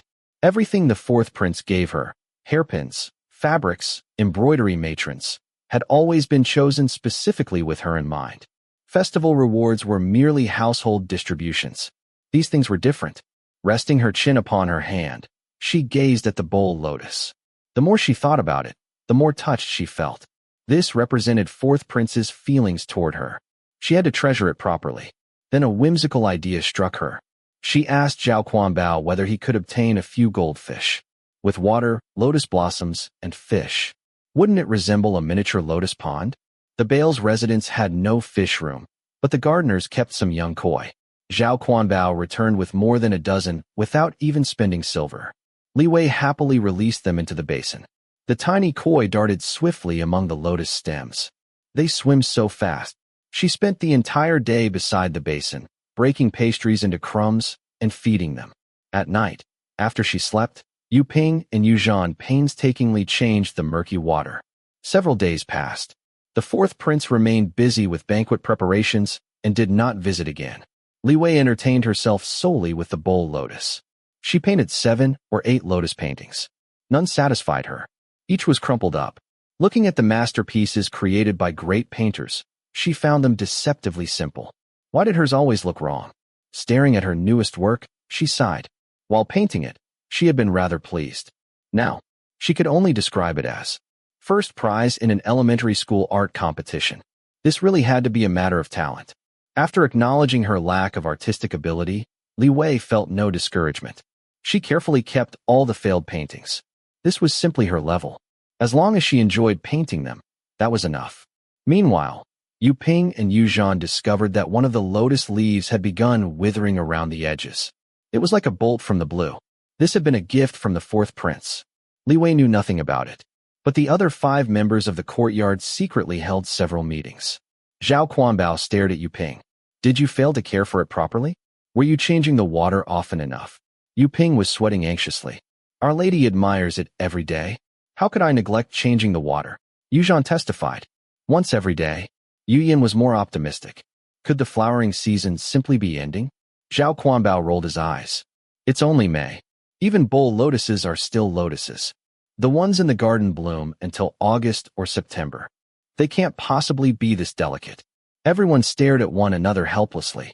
Finally, Zhao Quanbao carefully hid the withering lotus in his robe and went searching for the gardener responsible for lotus cultivation. After examining it, the man sighed. The roots are damaged. It can't be saved. It'll die soon. Zhao Quanbao nearly collapsed. How? The water was changed every day. The gardener shook his head helplessly. Why don't you simply replace it? They all look alike anyway. Zhao Quanbao brightened. You have some. I only grow large lotus plants. You'll have to buy bowl lotuses from a specialty shop. Returning to the courtyard, Zhao Quanbao delivered the bad news. Everyone sank into despair. Our only option is to buy an identical one, he said. Yu Ping suddenly remembered something. I saw bowl lotuses like this in the Fujin's courtyard back in the palace. Zhao Quanbao almost laughed. Don't joke around. It's easier to buy one outside. Who would dare touch anything belonging to the Fujin? As for borrowing something from the study, they only dared think about it. Now that they had a plan, the next problem was getting out of the residence. After much discussion, Zhao Quanbao proposed asking the rough laborers who went out daily to purchase one. But he preferred another option. Zhangdishing. The study attendants also went out frequently. Besides, building relationships often required asking favors. If Zhangdishing helped them obtain a few bowl lotuses, it might bring their courtyard closer to him. Yu Ping objected. This was a gift from fourth master. Wouldn't asking Zhangdishing be the same as admitting we killed it? Zhao Quanbao worried as well. What if Zhangdishing later exposed them? Unable to decide, the two finally approached Li Wei. Li Wei had merely been wondering why the bowl lotus looked increasingly sparse. Upon hearing that the roots had rotted, she felt regretful, but not surprised. Even in her previous life, she had never been able to keep plants alive. She couldn't even raise a cactus successfully. A delicate bowl lotus had never stood a chance. Perhaps flowers simply had poor luck when they encountered her. Still, this bowl lotus represented the fourth prince's affection. Even though she wasn't afraid he would stop caring about her, she still wanted to remedy the situation. After hearing Zhao Quanbao and Yu Ping's plan, she asked curiously, why make things so complicated? We've already left the palace. Going out shouldn't be that difficult anymore, should it? First ask the 4 matrons whether I can send someone outside to buy things. If we can go ourselves, that's best. If not, then we'll think of another solution. Neither Zhao Quanbao nor Yu Ping had even considered that possibility. They had lived under palace restrictions for so long that they still hadn't adjusted to life beyond its walls. So Yu Ping took Yu Zhan to see Granny Zhuang. After offering gifts, silver, and plenty of polite words, Granny Zhuang did not refuse outright. It isn't impossible for lady to send someone outside, she said. but it must first receive the Fujin's approval. Chapter 17. Yu Ping and the others naturally did not dare say, "Let's go see the Fujin right now." So they returned from Granny Zhuang's place first and tried to think of another solution. Because of the difference in status between concubine Li and the Fujin, coupled with the fact that their mistress was especially favored, they did not believe the Fujin held no resentment toward her. The matter of the bowl lotus was neither large nor small. Failing to take proper care of something personally bestowed by the prince could easily be labeled as disrespect. Laziness and negligence would be the mildest accusations. Everything becomes troublesome once thoroughly investigated, and even more so when someone deliberately looks for faults.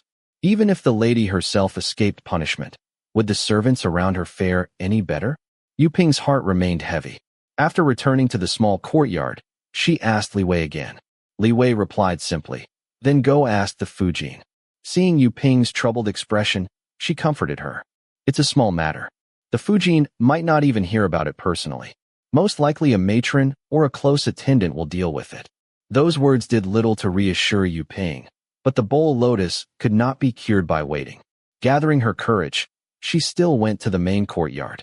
Meanwhile, after seeing Yu Ping off, Granny Zhuang did not simply forget about the matter. Although these people had only recently been assigned from the imperial household department and were not especially familiar with the affairs of the residents, ever since learning they would be serving in Fourth Prince's manor, they had done everything they could to learn about the people living there. The Fujin was not favored, but they did not consider her easy to serve. After all, servants who had spent their entire lives attending different masters understood one thing best. Unfavored mistresses were often the hardest to serve. Favored women concentrated all their energy on maintaining favor and competing for affection. They rarely had time to fuss over trivial matters, making them comparatively easy to attend. Aside from the Fujin, who required utmost care, concubine Li could not be neglected either. It was said that ever since Lady Li entered the prince's residence, Fourth Prince had kept her constantly by his side. Even after the Fujin entered the household, she had never managed to take the prince away from Lady Li for any length of time. If things inside the palace had once been uncertain, then outside the palace walls the situation had become much clearer. Lady Li lived closest to the prince. People even said that the grapevine in her courtyard had been personally chosen by the prince. Now even her meals came from the kitchen beside the prince's study. For this mistress, even a sneeze could become a major matter. Earlier, Granny Zhuang had directed the issue toward the Fujin partly because she wished to learn whether Lady Li lacked anything in her daily life, meals, or living arrangements that required purchasing from outside. She also wanted to seek guidance from the head matron. By the time Yu Ping returned and headed toward the main courtyard, both Granny Zhuang and the head matron had already heard that Zhao Quanbao had gone to the garden and asked the lotus keeper how to save a dying bowl lotus. Since they knew nothing about the study, they could only speculate. Granny Zhuang said, "Does that mistress simply want to grow bowl lotuses? Is she dissatisfied with the flowers in her room?" The head matron had always felt that Lady Li was somewhat troublesome. Having gained the prince's favor already made her conspicuous, yet she still seemed restless. She said, "Most likely. Or perhaps she already had a bowl lotus and the servants in her courtyard failed to care for it properly, so she wants another one." It was not a serious matter. Granny Zhuang relaxed. As long as it was not due to poor service on their part, there was nothing to worry about. Feeling relieved, she even joked. After all, the lady is still young and naturally fond of flowers and plants. In a few years, she would probably become interested in entirely different things. Neither the head matron nor Granny Zhuang intended to make an issue out of it. When Yu Ping arrived at the main courtyard, the Fujin naturally would not receive her personally over such a trivial matter. Because concubine Li was favored, Yu Ping was led directly to Nanny Fu. Otherwise, any of the 4 senior maids could have handled the matter. Yu Ping's manners had been trained inside the palace, and in Nanny Fu's eyes they were naturally flawless. She explained the situation carefully and respectfully, causing no displeasure. Nanny Fu herself had served in the Ulanara household before entering the palace. There, not only could the master's concubines have items brought in from outside, but even a favored maid might ask gate attendants to purchase handkerchiefs, embroidery thread, or rouge. Thus she readily agreed on the Fujin's behalf. Yu Ping had arrived with her heart in her throat. Who would have thought it would be resolved so easily? By the time she returned, her steps felt almost weightless. After discussing it with Zhao Quanbao, they decided he would go personally and bring 10 taels of silver to buy as many bull lotuses as possible. That afternoon, Zhao Quanbao followed the gate attendant out of the manor using a pass. The gate attendants even arranged a carriage. This was because Zhao Quanbao claimed he was purchasing books, paper, brushes, and ink. Respectable items. Naturally, he could buy bull lotuses along the way. When he returned, besides several fresh bull lotuses, he also brought back more than 10 opera scripts. He had not dared purchase anything indiscriminately. Although Li Wei had suggested buying some scripts because she was no longer a sheltered young lady and could read them freely now, Zhao Quanbao remained cautious. He only selected famous and commonly circulated plays. His reasoning was simple. Opera performances were often enjoyed within the palace, so opera scripts should pose no issue. Once Li Wei received the scripts, she completely forgot about the bull lotuses. But Zhao Quanbao and Yu Ping watched the plants every day, only to discover that one bull lotus after another slowly withered away.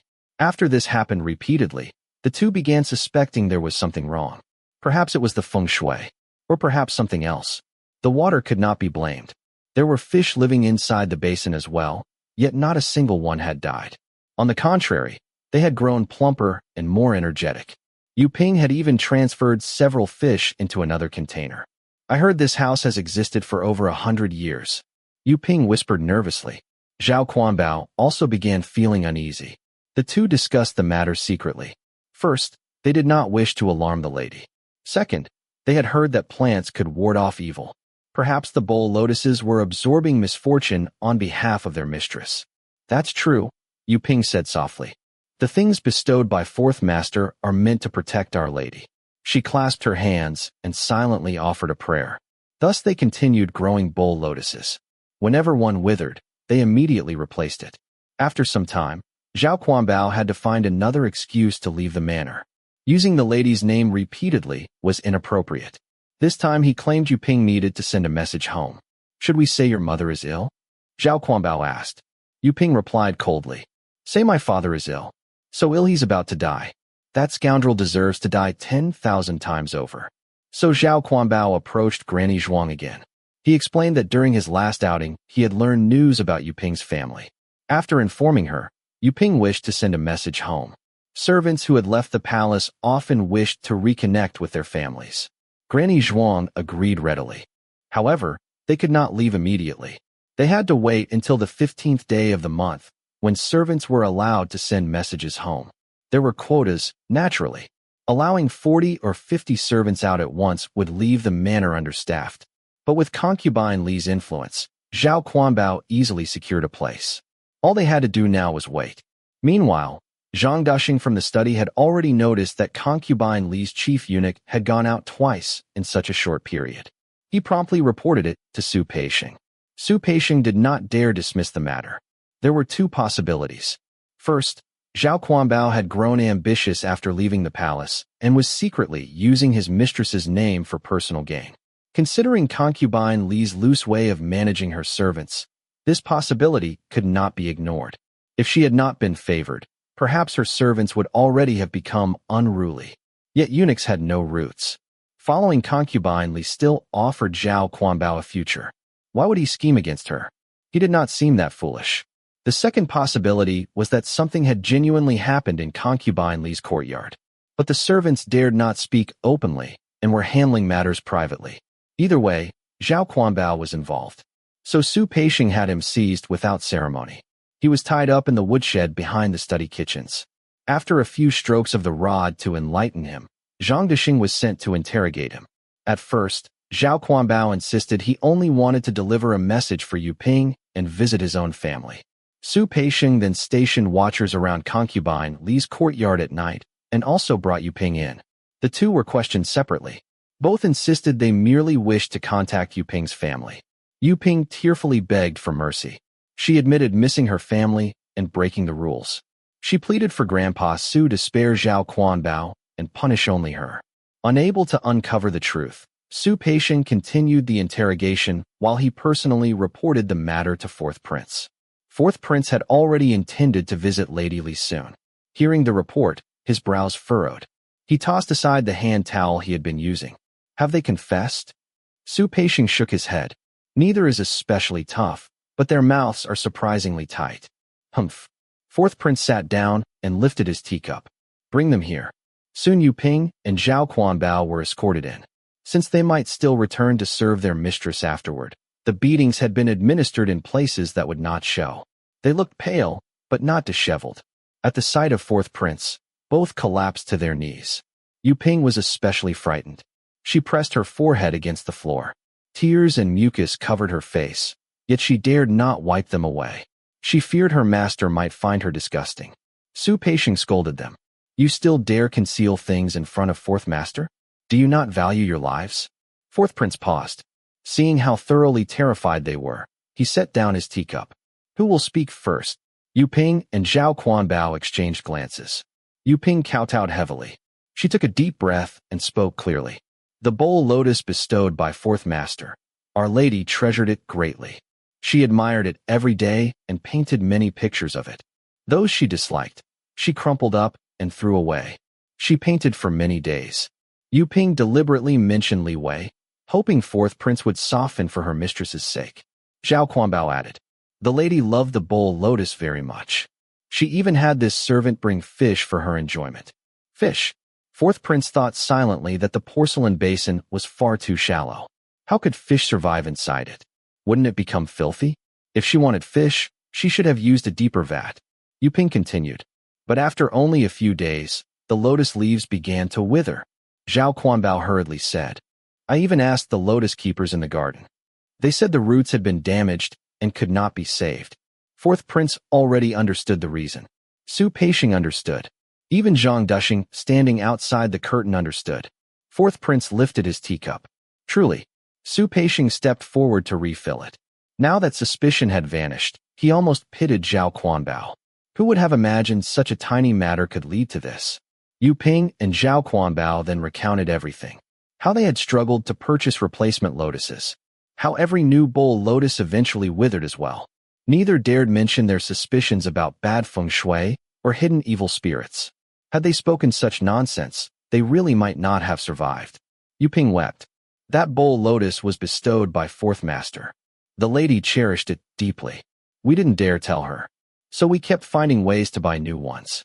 After hearing everything, fourth prince rose and walked out. Su Peixing followed. Only then did Zhang Dushing enter and have them untied. They were taken to a side room. This time, they were not bound. Medicine was brought for their injuries. Having escaped disaster, both felt shaken. Still, they quickly thanked Zhang Dushing. No matter how harshly he had questioned them before, they thanked him repeatedly. Enough, enough, Zhang Dushing said. No need. Rest for now. You two are fortunate. Though failing to care for a gift was not a major crime, all the trouble they had stirred up afterward certainly was. Judging from fourth prince's attitude, however, they likely would not be punished heavily. Zhang Dushing felt a little envious. If he made a mistake, Su Peixing would punish him twice over. Fourth prince was hardly known for leniency. After their injuries were treated, Zhang Dushing personally arranged for them to be escorted back to concubine Li's courtyard. The next morning, shortly after Li Wei finished breakfast, Zhang Dushing arrived smiling. Greetings, Lady Li. This servant has come to request Zhao Quanbao and Lady Yuping accompany me. Li Wei's face immediately turned pale. After nearly 2 years inside the palace, she understood hidden meanings well enough. She dared not ask questions directly. Instead, she gave Yuzhan a look. Yuzhan hurried away and returned with a silver pouch. Li Wei personally handed it to Zhang Dushing. Please accept this, sir. I dare not, I dare not. Zhang Dushing bowed repeatedly, yet accepted the purse. Lady Li already looked frightened. Refusing might only alarm her further. Seeing him accept it, Li Wei relaxed slightly. I dare not ask why you are taking them. But if it is convenient, please show them a little kindness. I thank you in advance. As she spoke, she even gave him a slight curtsy. Zhang Dushing quickly moved aside. Outside, Zhao Quanbao and Yuping saw their mistress pleading humbly and offering silver personally. Both felt deeply moved. Zhao Quanbao thought, last night's silence was worth it. Yuping felt somewhat reassured. Perhaps the beating would be lighter. At the gates separating the inner and outer courtyards, long benches had already been prepared. Both were pressed down and given 20 strokes. The official reason, however, had nothing to do with the bull lotus. Instead, Yu Ping was accused of homesickness, while Zhao Quanbao had misused errands on behalf of his mistress to carry messages home. Thus they were punished. The caning served as a warning to all the servants who had grown restless after leaving the palace. It was like cold well water poured over their heads. Everyone immediately became much more obedient. Afterward, Zhang Dixing personally escorted them back. Soon afterward, Granny Zhuang delivered medicines, both ointments and decoctions. Everything was prepared thoroughly. Seeing that neither had been severely injured, Li Wei finally relaxed. She assigned the 4 younger servants to care for them. Meals, medicine, and water all had to be attended to properly. Meanwhile, Yu Zhan and Yu Yin temporarily took over Yu Ping's responsibilities. As for Li Wei herself, she felt neither frightened nor humiliated. In her eyes, 4th Prince was practically legendary, almost godlike. If such a person suddenly punished Zhao Quanbao and Yu Ping, then there must surely have been a reason. She briefly wondered if it related to the bull lotus, but she dismissed the thought immediately. She had known 4th Prince for almost 2 years now. He was not a petty man. No one would order 20 strokes over a bull lotus. Therefore, it had to be exactly as Zhang Dixing said. They had left the manor twice because of the bull lotus.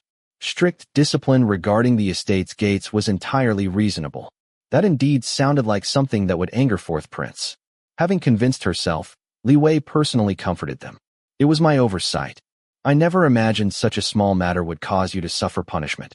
For servants, beatings were practically part of the profession. Compared to others, Zhao Quanbao and Yu Ping were already considered fortunate. What truly mattered was not losing their mistress's trust. Seeing Li Wei visit personally and comfort them eased their hearts considerably. Concubine Li was an important figure in the estate.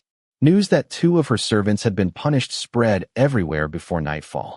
In the main courtyard, Nanny Fu quietly raised the matter. She wondered whether it was an opportunity to strike another blow against Concubine Li. If servants were guilty, then surely their mistress was guilty of poor supervision. You should establish your authority as well, Nanny Fu advised. The Fujin felt similarly. Only Song Shi and Concubine Li possessed enough influence for their authority to threaten hers. But Song Shi had given birth to little Gij. Targeting her would seem like harming her own people. As for Concubine Li, the Fujin sighed inwardly. Inside the palace, she might have been able to restrain her. Outside the palace, however, she realized she no longer could. Any petty tricks would merely make her seem narrow-minded. Yet Concubine Li rarely made serious mistakes. This punishment had created a rare opportunity. Still, the Fujin said, "Wait. We must first understand 4th Master's intentions." Nanny Fu was puzzled. Hadn't 4th Prince already made his position clear?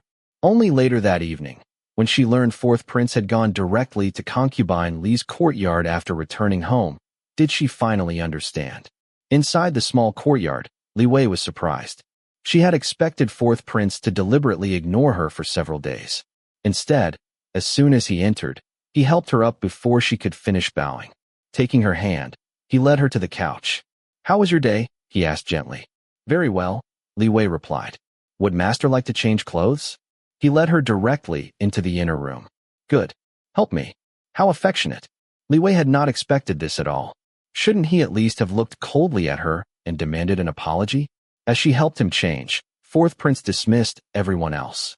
Only Li Wei remained. After removing his outer robe, he lifted her chin.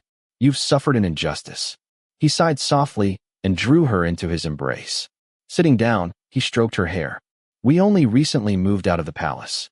The people assigned by the Imperial Household Department are experienced, but arrogant. The servants brought from the palace have become restless. Guests will soon visit the residence. If I don't give everyone a warning now, any embarrassment later would damage your master's reputation." That aligned perfectly with Li Wei's own thoughts. 4th Prince continued. "The Fujin's dignity must also be preserved. Her foundation is unstable already. Punishing her people would create bigger problems. Zhao Quanbao and Yu Ping happened to cross paths with Su Peixiang.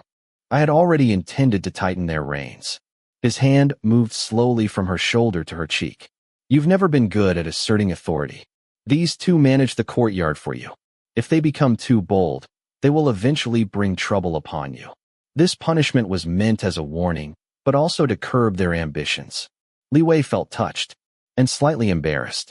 Fourth Master really loved explaining things. Did he fear being misunderstood that much? She wrapped her arms tightly around his waist. Master, don't worry. I believe in you. Fourth Prince embraced her and chuckled softly. From that night onward, Fourth Prince stayed in Li Wei's courtyard continuously until the day of the banquet. More than 10 consecutive days of favor made everyone understand one thing. Concubine Li had not fallen from favor.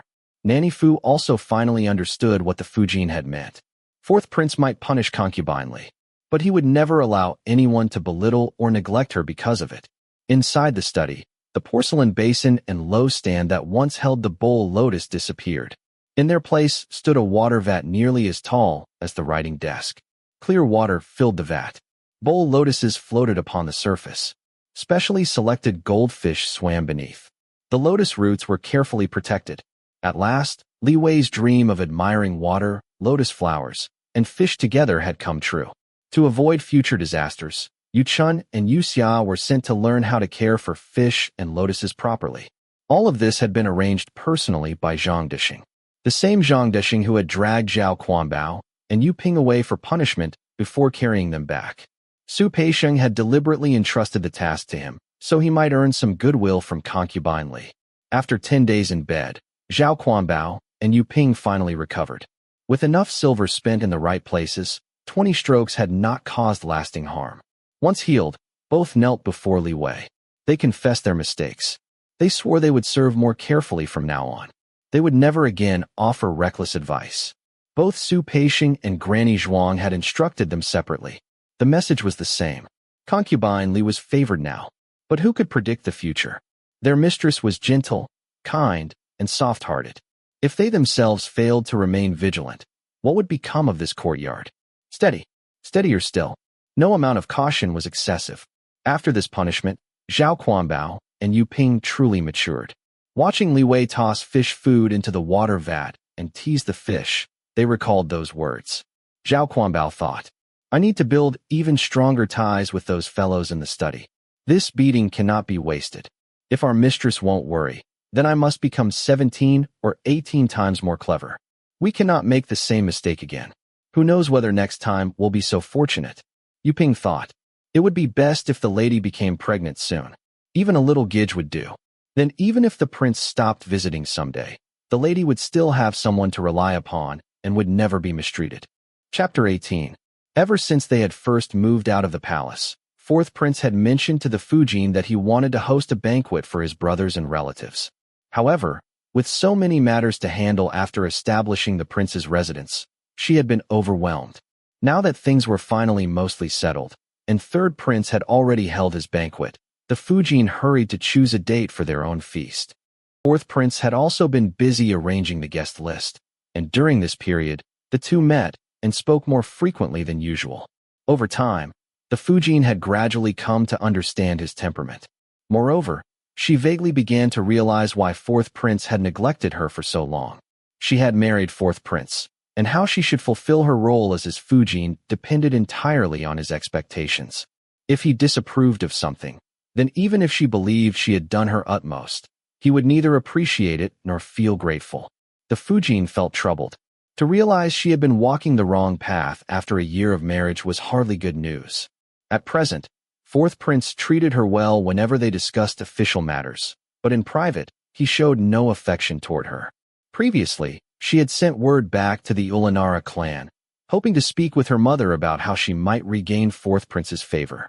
She planned to invite her family over a few days after the banquet. With that in mind, the Fujin reviewed the guest list one last time and turned to the head matron. Matron, things will become busy starting tomorrow. I leave the arrangements below to you. Since Fourth Prince had sent these 4 matrons, the Fujin decided to make full use of them. The head matron sat upon an embroidered stool before the Fujin, while matrons Zhuang, Na, and Bai stood below.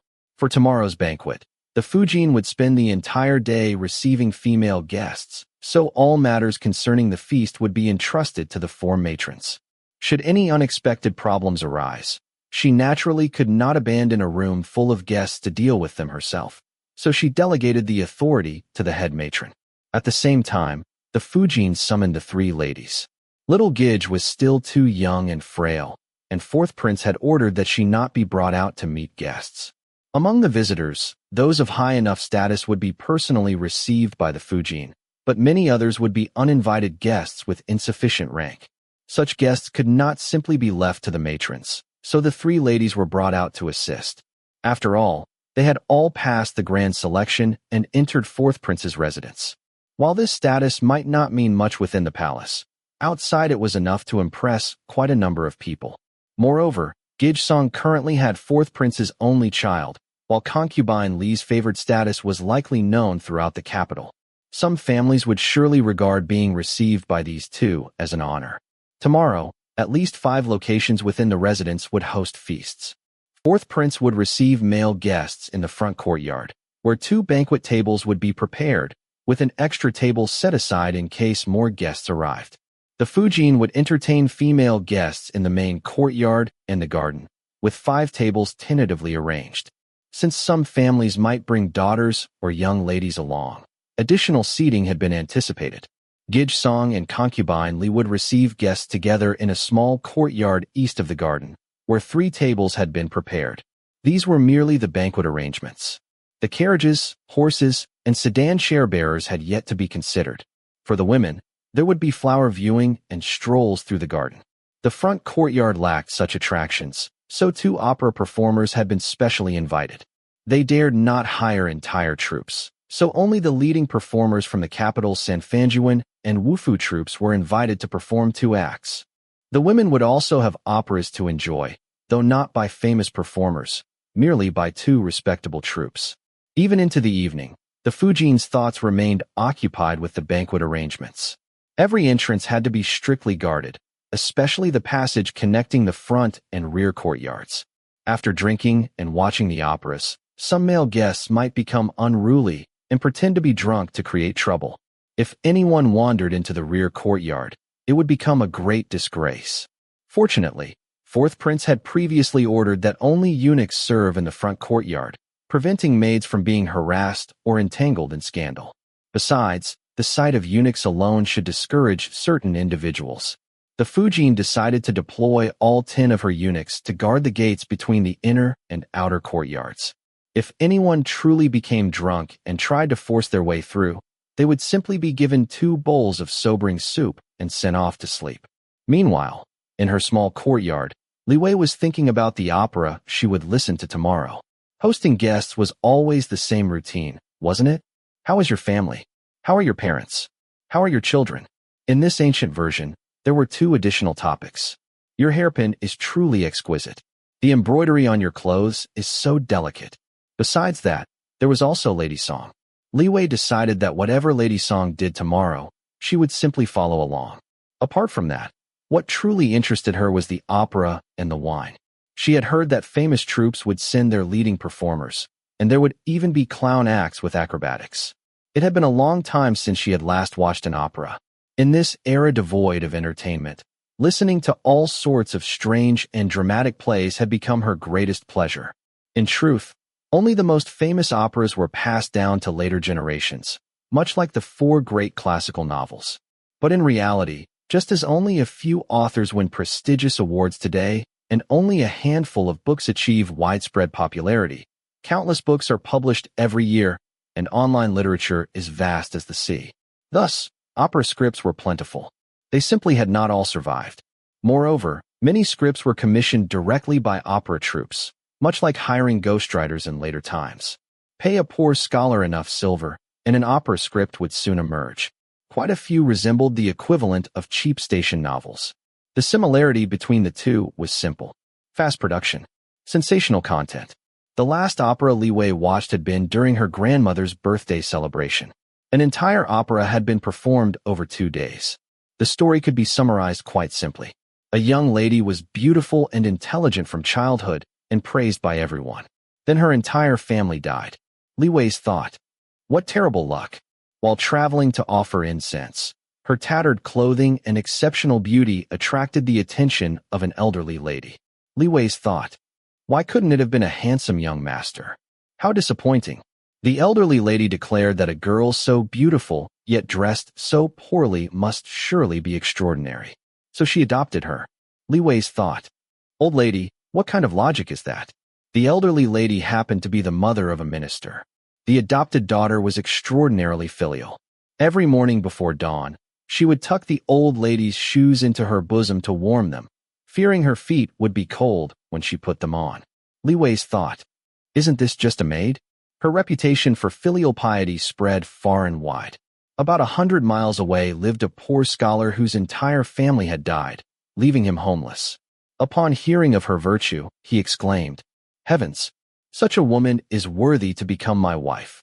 Even princesses and daughters of high officials cannot compare to her. Li Wei's thought. Why would a princess want to marry you? Keep dreaming. The scholar cried out to heaven, expressing his admiration. The heavens answered him. They told him to take the imperial examinations. If he achieved first place at every level, he could seek her hand in marriage. So he studied diligently, obtained the highest honors in all 3 examinations, and returned to propose marriage. The young lady shyly accepted. The minister was delighted. The old lady was delighted. Then the emperor appeared and declared, This scholar possesses excellent character. Upon hearing of this lady's virtue, he sought to marry her. This filial young lady is also worthy of praise. Therefore, to bless your union, I shall bestow my 3rd princess upon the scholar as well. Li Wei's thought. Your Majesty, your reasoning is truly beyond understanding. Naturally, the ending was joyous. The poor scholar married 2 wives. Neither held precedence over the other. Everyone lived happily ever after. After watching for 2 days, Li Wei could not help criticizing the play in her mind. Whenever she later discussed it with her grandmother, she would burst into laughter. Her grandmother would laugh as well and affectionately call her mischievous. Since most operas were like this, Li Wei had gradually come to enjoy them as entertainment. Whenever she heard that a performance was coming, she became more excited than she was for the new year itself. Unfortunately, the next day quickly ruined her good mood. At 5 in the morning, Yu Ping woke her. After washing, dressing, and arranging her hair, she barely had time to eat 2 pastries before being sent out the door. The head matron had already dispatched a maid to guide her, partly because they had only recently moved into the residence and might still be unfamiliar with its layout, partly because the maid could discreetly guide concubine Li and prevent any mistakes. Li Wei arrived at the small courtyard designated for entertaining guests with Yu Zhan beside her. Lady Song and Lady Wu were already there. Lady Song remained seated, merely smiling and nodding. Lady Wu stood up, greeted her warmly, and helped her sit before returning to her own place. Outside, the sky was only beginning to brighten. A cool breeze drifted through the courtyard. Li Wei still wore a small shawl. Only after entering did she remove it and hand it to Yu Zhan.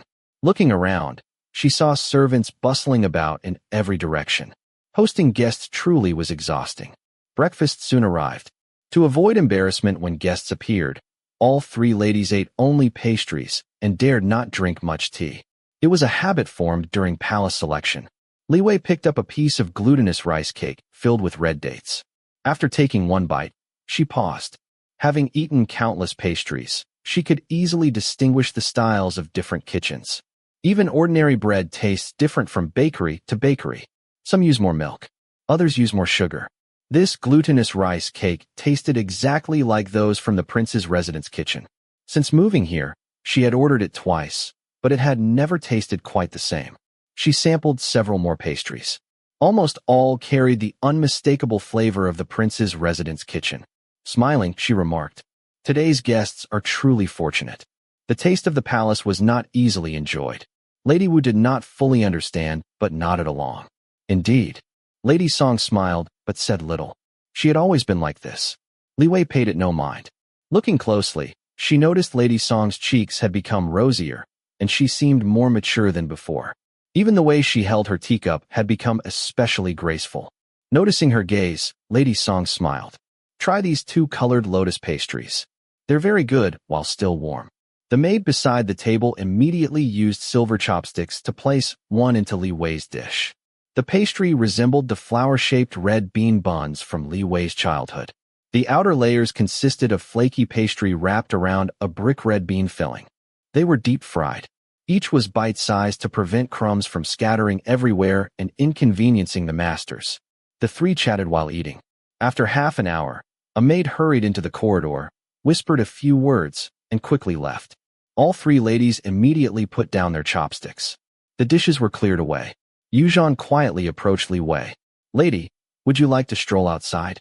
Translation: Would the lady like to visit the latrine? Guests were about to arrive. Lady Song's and Lady Wu's maids also discreetly prompted their mistresses. The three women rose and were led to separate rooms. At least there was no need for mistresses to queue together. Li Wei suddenly felt this was far superior to life in the palace. She still remembered palace of gathered elegance. Back then, the matrons would lead them together before receiving guests. A single room would be divided by screens. Several women would enter at once. After freshening up, the three returned and resumed waiting. Another half-hour passed. Finally, the first group of guests arrived. Honestly, Li Wei felt the phrase, "waiting eagerly," described them perfectly. Meanwhile, in the main courtyard, the Fujin still had not received her first guests. The head matron was already so busy she scarcely had time to breathe. Every female guest entering the rear courtyard first had to report her family background, her surname, her household rank, her husband's official position, her relationship with the palace. The head matron would then decide whether she should proceed to the main courtyard or be received by the three ladies. She was so busy she did not even have time to drink water. The Fujin had long since changed into formal attire and sat perfectly upright. Nanny Fu and four maids stood below her respectfully. Seeing the tea had already grown cold while no guests had yet appeared, Nanny Fu stepped forward. "Fujin, perhaps you would like to stretch your legs?" The Fujin's robes and ornaments were extremely heavy. She herself was already sore from sitting so rigidly. She nodded. Supported by Nanny Fu, she slowly walked several laps around the room. Shirlu hurried forward to replace the cold tea with a fresh bowl. Although the Fujin dared not drink too much water, the servants naturally could not allow cold tea to remain before her. Taking advantage of the momentary quiet, Nanny Fu spoke. "Fujin, fourth master never mentioned whether members of the Ulanara clan would be attending today. What she truly wished to know was whether fourth prince actually valued the Ulanara clan." The Fujin herself could not answer. Fourth prince had mentioned them only once. "We are all family. You should speak comfortably with your relatives." Beyond that, he had spoken far more about the Tongjia clan and the Wyatt clan. One represented his adoptive mother. The other represented his birth mother. Yet his adoptive mother had been Empress Xiaoi. The Tongjia family was powerful and influential. Naturally, they required utmost respect. His birth mother had produced consort Da. The remaining relatives were merely Bui. How much respect should each side receive? How much less? The Fujin felt a headache coming on. She had asked fourth prince before. In her eyes, even he seemed uncertain. Should he prioritize his birth mother and slight Madame Tongjia? That would be foolish. Should he favor his adoptive mother's family and neglect the Wyatt clan? Then his reputation would suffer. Ordinarily, the matter was manageable. But once both families gathered together, it became a dilemma. Fortunately, once the guests truly arrived, the Fujin realized she had worried unnecessarily. The Tongjia clan sent Yueshingye, Longkoto's eldest son, together with his Fujin. The Wyatt clan sent consort Da's brother. Only Yueshingye's Fujin entered the inner courtyard. Heaven be praised. The Fujin finally breathed a sigh of relief. As for fourth prince in the front courtyard, although he also relaxed slightly, he felt somewhat slighted. He had expected Longkoto himself. Instead, Yueshingye arrived bearing Tong Guowei's calling card.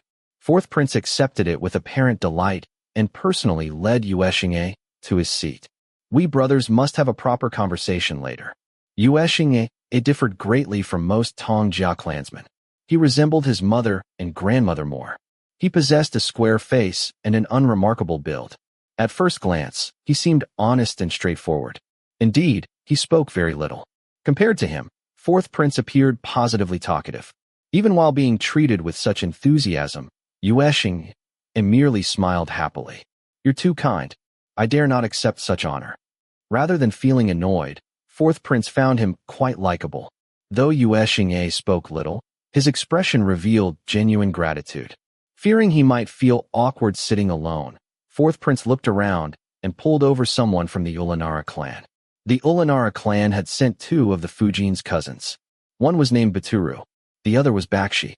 Their names meant brave warrior and learned scholar.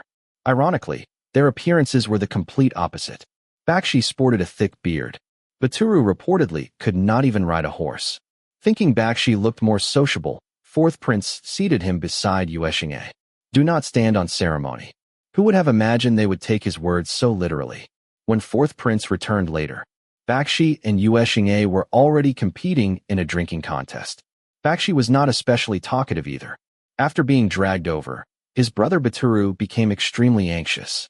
Since neither Bakshi nor Yuexingye excelled at conversation, and fourth prince had instructed them to take care of one another. How does one show hospitality without speaking? Drink together. Thus, before the banquet had even begun, the two men were already flushed red, swaying where they stood, and speaking incoherently. The young eunuch assigned to serve them was on the verge of tears. Guests asked for wine. Could he refuse? Of course not. Not only did he serve wine, but also dishes. Master, please try this. Sir, taste this one. He desperately attempted to keep them eating. But when fourth prince returned and saw the scene, his expression darkened. The young eunuch wanted to cry. By then, guests were arriving one after another. Fourth prince could not show his anger. Though inwardly furious, he loudly declared, "Excellent." Then he stepped forward and patted both men on the shoulders. "Bring more good wine." More jars arrived. Fourth prince joined them. The atmosphere immediately became lively. Third prince and fifth prince arrived somewhat late. Before entering, they heard that fourth prince, Yuexingye, and a member of the Ulanara clan were already engaged in a drinking contest. Third prince laughed. It's rare to see old fourth like this.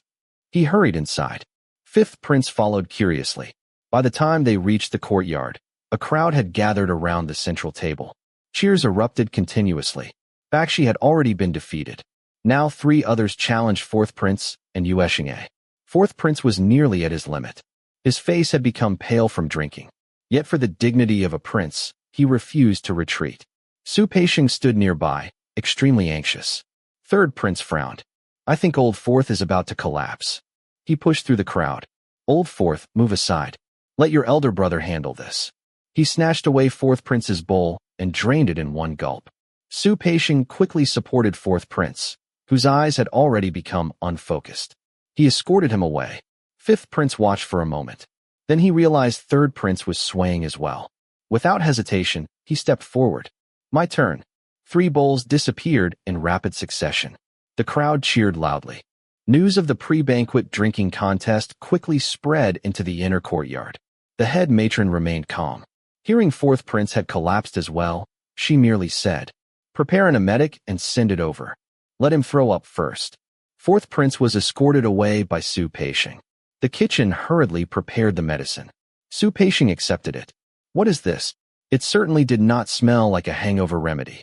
The eunuch whispered that it was an emetic prescribed by the head matron. Su Peixing nodded. He ordered a bucket and water for rinsing. Then he fed the medicine to fourth prince. Soon afterward, fourth prince groaned, covered his mouth, and bent over the bucket. Su Peixing hurriedly supported him. A torrent of alcohol and water poured forth. Although he looked disheveled, once he raised his head again, his eyes had cleared. His mind was sober. After rinsing his mouth, he asked, "How are things outside?" Su Peixing massaged peppermint oil onto his temples. Several people have already collapsed. Yuexingye received the emetic. Third prince is asleep. Fourth prince trembled with rage. This banquet had become a complete disaster. But it certainly wasn't his fault. Who could have anticipated Yuexingye and Bakshi starting a drinking contest before the feast even began? Could he have forbidden members of the Tongjia clan and the Ulanara clan from drinking? Of course not. So he had joined them instead. As a result, half the guests had already fallen before the banquet even started.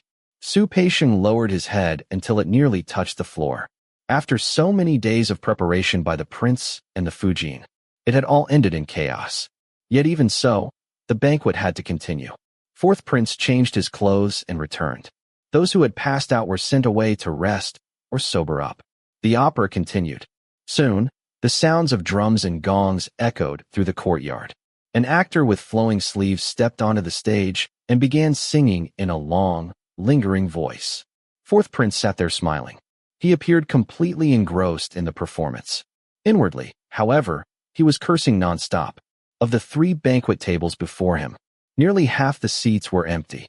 Those who remained sat crookedly, swaying drunkenly. What kind of banquet was this supposed to be? Chapter 19. Seeing so many guests drink themselves under the table, no one could say that fourth prince's banquet had failed to entertain.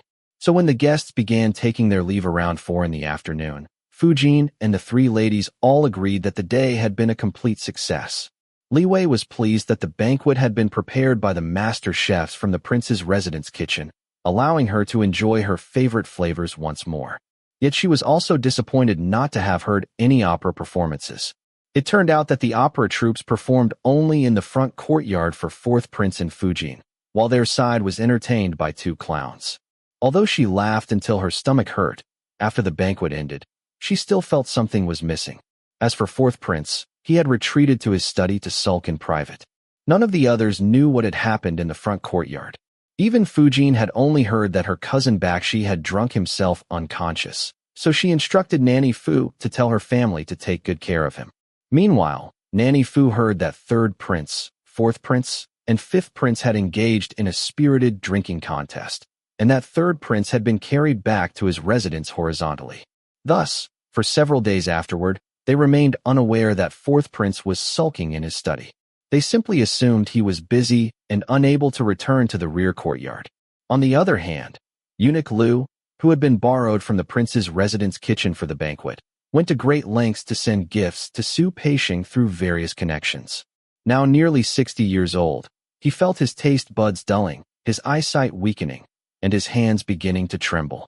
Having served the imperial princes all his life in the prince's residence kitchen, he feared that after decades of hard work, a single mistake might ruin his reputation and even cost him his life. That would be too great a loss. Among the 3 princes who had already established residences outside the palace, if even one were willing to take him in, he would have a secure place to spend the rest of his years. But when third prince hosted a banquet, he hired chefs from third prince's consort's Dongo family. Fifth prince relied on consort Yi's arrangements. Only fourth prince had sought his assistance. What fate! For eunuch Liu, it didn't matter whose household he entered. He was confident he could serve any prince well.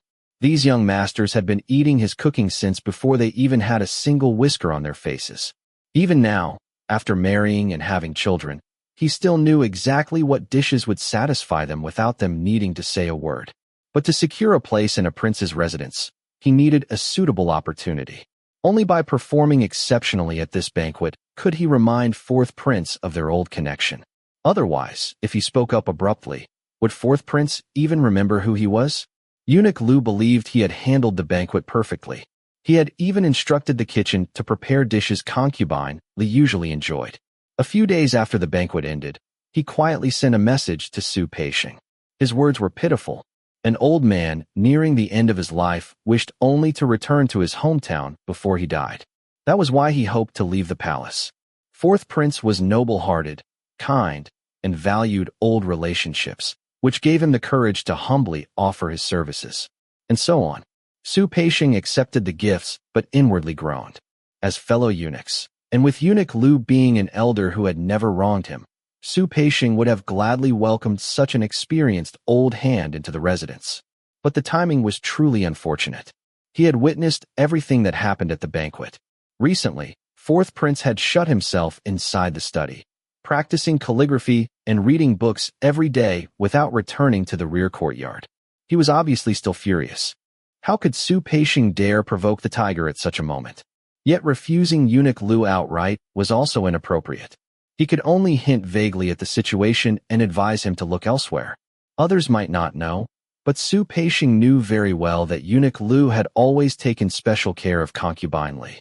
After making the rounds, Su Zhaoshan, who had once served Li Wei, arrived at her courtyard carrying a box of pastries with a broad smile. Officially, he had come to visit his former mistress and pay his respects. Granny Zhuang asked few questions and let him in. Seeing Su Zhaoshan, Li Wei and the others felt as though ages had passed since they last met. The moment he entered, Su Zhaoshan knelt and kowtowed several times. Tears welled in his eyes. Your servant hasn't seen you in so long, mistress. I've missed you dearly. There was a trace of sincerity in his words, though most of it was an act. After transferring from concubine Li's service to the kitchen, he had suffered quite a bit. Life was certainly not as leisurely as it had been in the prince's residence.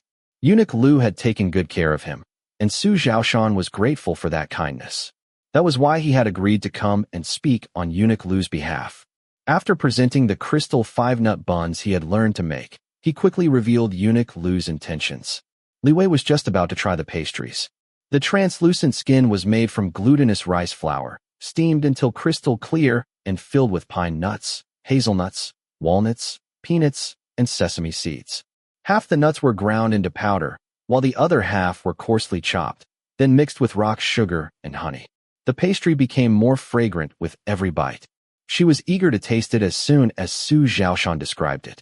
After rising, Su Zhaoshan said, Grandpa Lu has been kind to this servant, but my loyalty belongs first and foremost to you, mistress.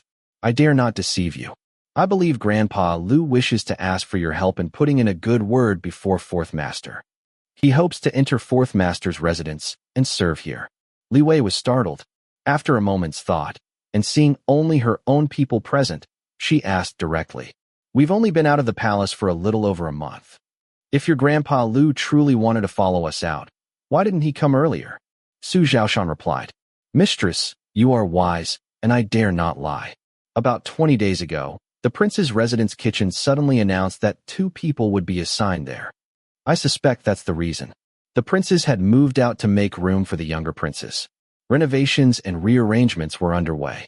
But what Eunuch Lu had heard wasn't merely that 2 people would be transferred. Half the staff would eventually be replaced. The elderly, the careless, the clumsy, the lazy, and the disobedient would all be dismissed. Those without skills would be assigned to menial labor.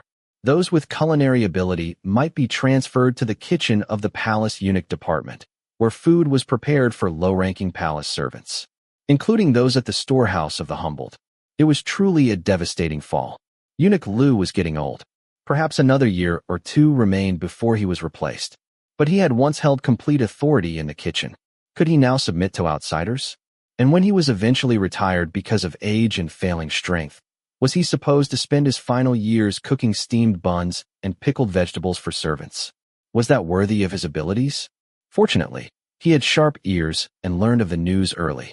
He had assumed he could remain in the prince's residence for another decade. Who would have expected things to change so quickly? Luckily, he had prepared in advance. Once he identified a suitable patron, he began working tirelessly to win favor. After Su Zhaoshan finished speaking, he made no further pleas on Eunuch Lu's behalf. As he had said, his master was concubine Li. Above her was Fourth Prince. Above Fourth Prince was the Emperor. Although he and Eunuch Lu shared some camaraderie, and he was willing to help, he could not forget his loyalty. After listening, Li Wei pondered for a while and shook her head. This matter, I cannot help. For her, Fourth Prince naturally came before Eunuch Lu. Besides, this involved palace affairs. It was best not to meddle in matters she didn't understand. Still, she felt sympathy for Eunuch Lu. Although she had little impression of him, during her time in the prince's residence, the kitchen had always delivered whatever she wanted promptly. Regardless of whose favor they sought, she had benefited. So she was grateful. She said, Although I sympathize with this senior eunuch, I truly have no way to help. If he asks after you return, please apologize to him on my behalf. Tell him I am very sorry. Su Zhaoshan had only come out with the palace supply carriage and could not stay long. Li Wei instructed Yu Ping to wrap 5 taels of silver for him. If you encounter difficulties in the palace, don't hesitate to spend money. Bribing people is sometimes necessary. As Zhao Quanbao escorted Su Zhaoshan out, he remarked, I suppose you no longer care much for the rewards Our Lady gives. The kitchen is such a profitable place. Su Zhaoshan tucked away the silver. Don't provoke me. I, Su Zhaoshan, am not so shallow as to forget my roots after leaving my mistress for only a few days. Zhao Quanbao said nothing else. He accompanied Su Zhaoshan all the way to the second gate.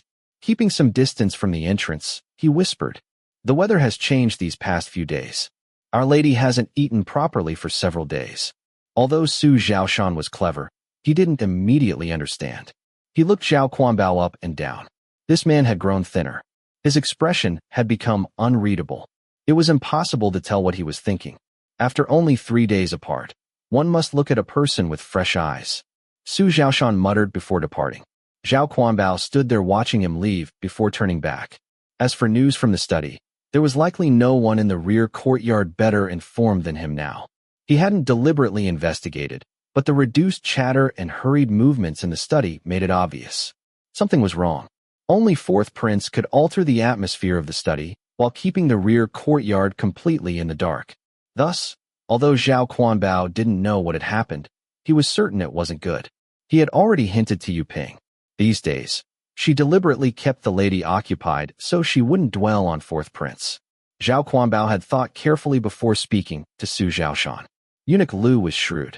Even a tiny clue would be enough for him to understand. Moreover, the lady was young and sometimes lacked social awareness.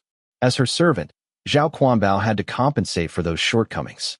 With Eunuch Lu's abilities, entering Fourth Prince's residence was only a matter of time. By revealing a little information, Eunuch Lu would remember Zhao Quanbao's favor. That would surely prove useful someday. Meanwhile, Su Zhaoshan waited at the intersection outside. Soon, the palace mule cart arrived. As soon as he climbed aboard, someone tossed him a heavy pouch. The man nodded toward it. Your share. Count it. Su Zhaoshan poured out the silver, inspected its quality, bit one piece, weighed it in his hand, and smiled. Almost right. The man chuckled, poured tea, and respectfully handed him a cup. Brother Su, if you come across anything good in the future, don't forget us. Let's all profit together. Su Zhaoshan laughed loudly. Of course. After returning to the palace, he tucked away the silver and headed toward the prince's residence kitchen. Officially, he had gone out to visit family. Naturally, he first had to report to Eunuch Lu. Eunuch Lu's room sat at the far end of the kitchen compound, nearest the storeroom. Smoke and steam rarely reached it. Neither did the stench of spoiled fish or shrimp. Su Zhaoshan stood outside and whispered, Grandpa Lu, it's me. Little Su is back. A cough sounded from inside. Eunuch Lu's hoarse voice answered, Come in. Su Zhaoshan slipped inside and closed the door. He placed the silver pouch respectfully on the table. Then he retreated 3 steps and lowered his head.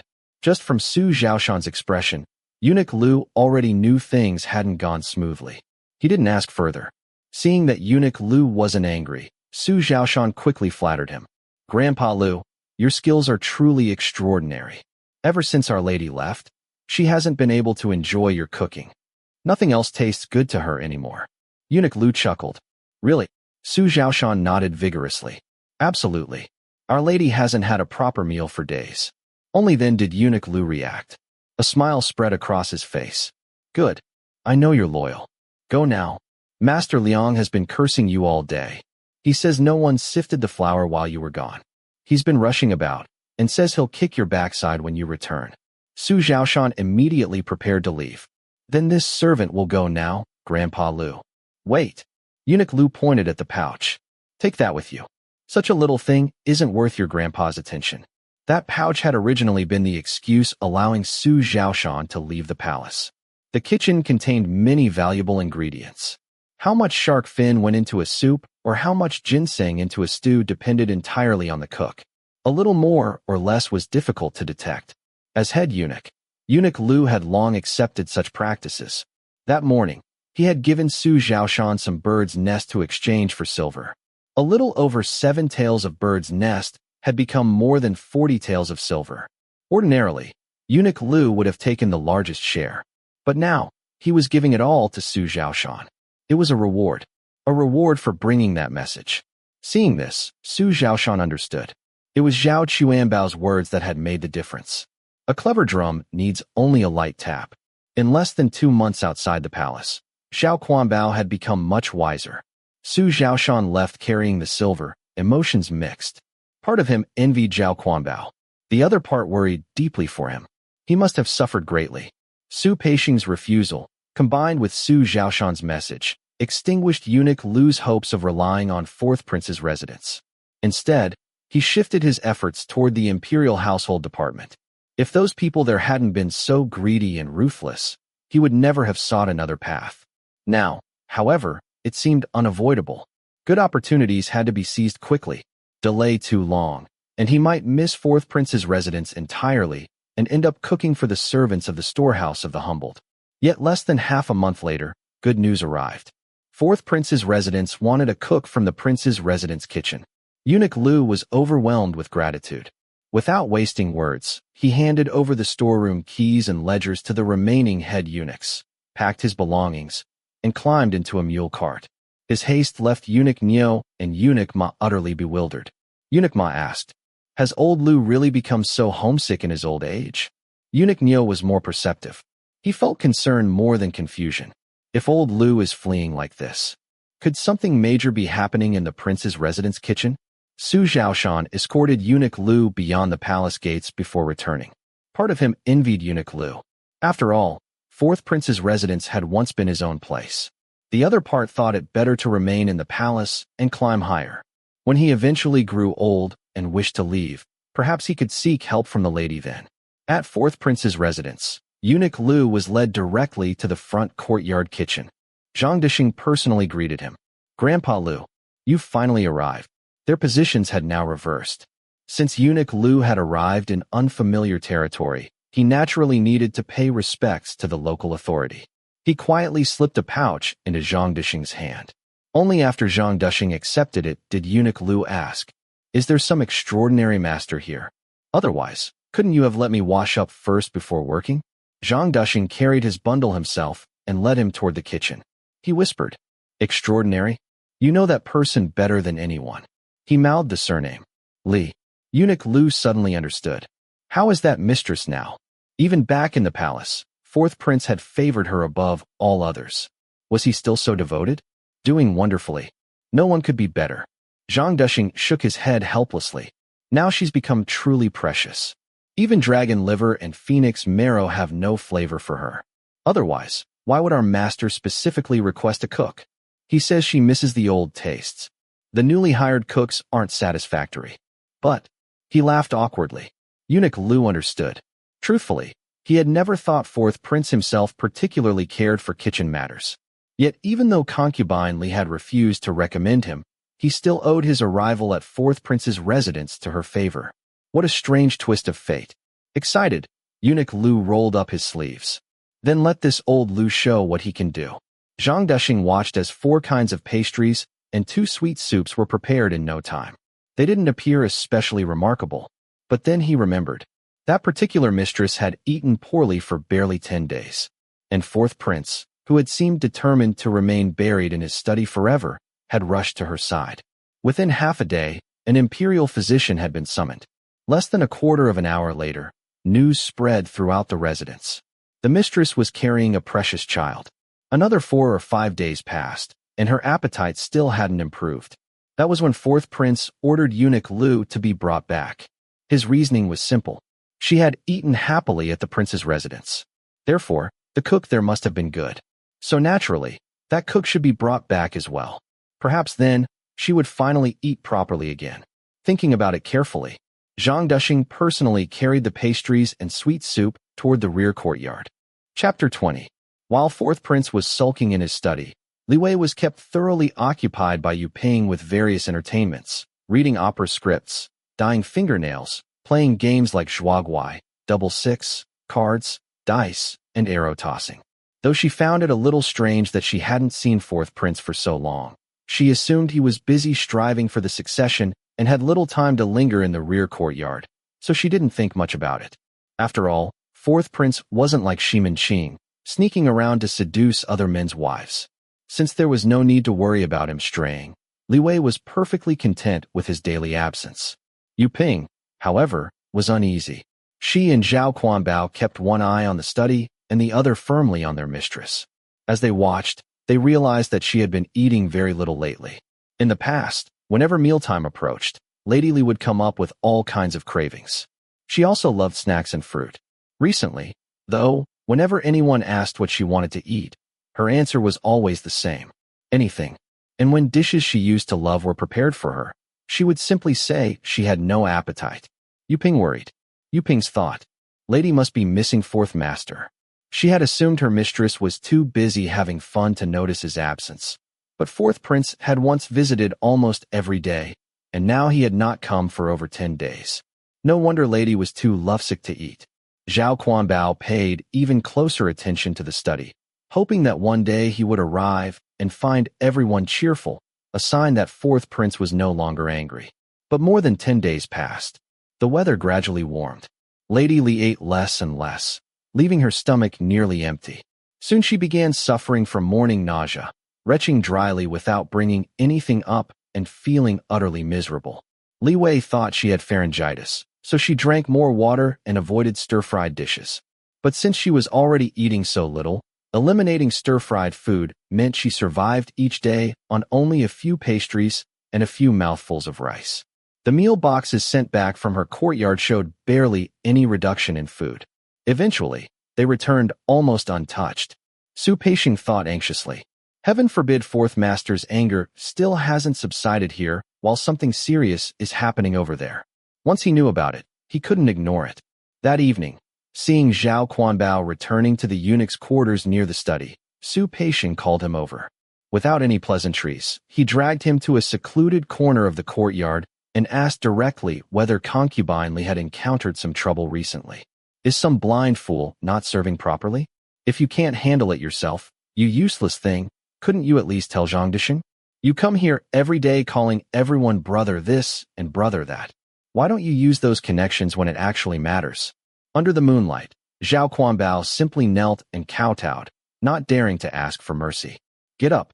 Su Peixing kicked him lightly, exasperated. Just tell me, why hasn't your mistress been eating properly lately?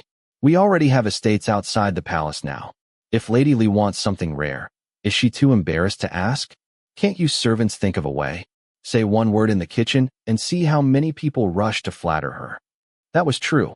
Among the 4 women in the rear courtyard, only concubine Li shared the kitchen with fourth prince's study.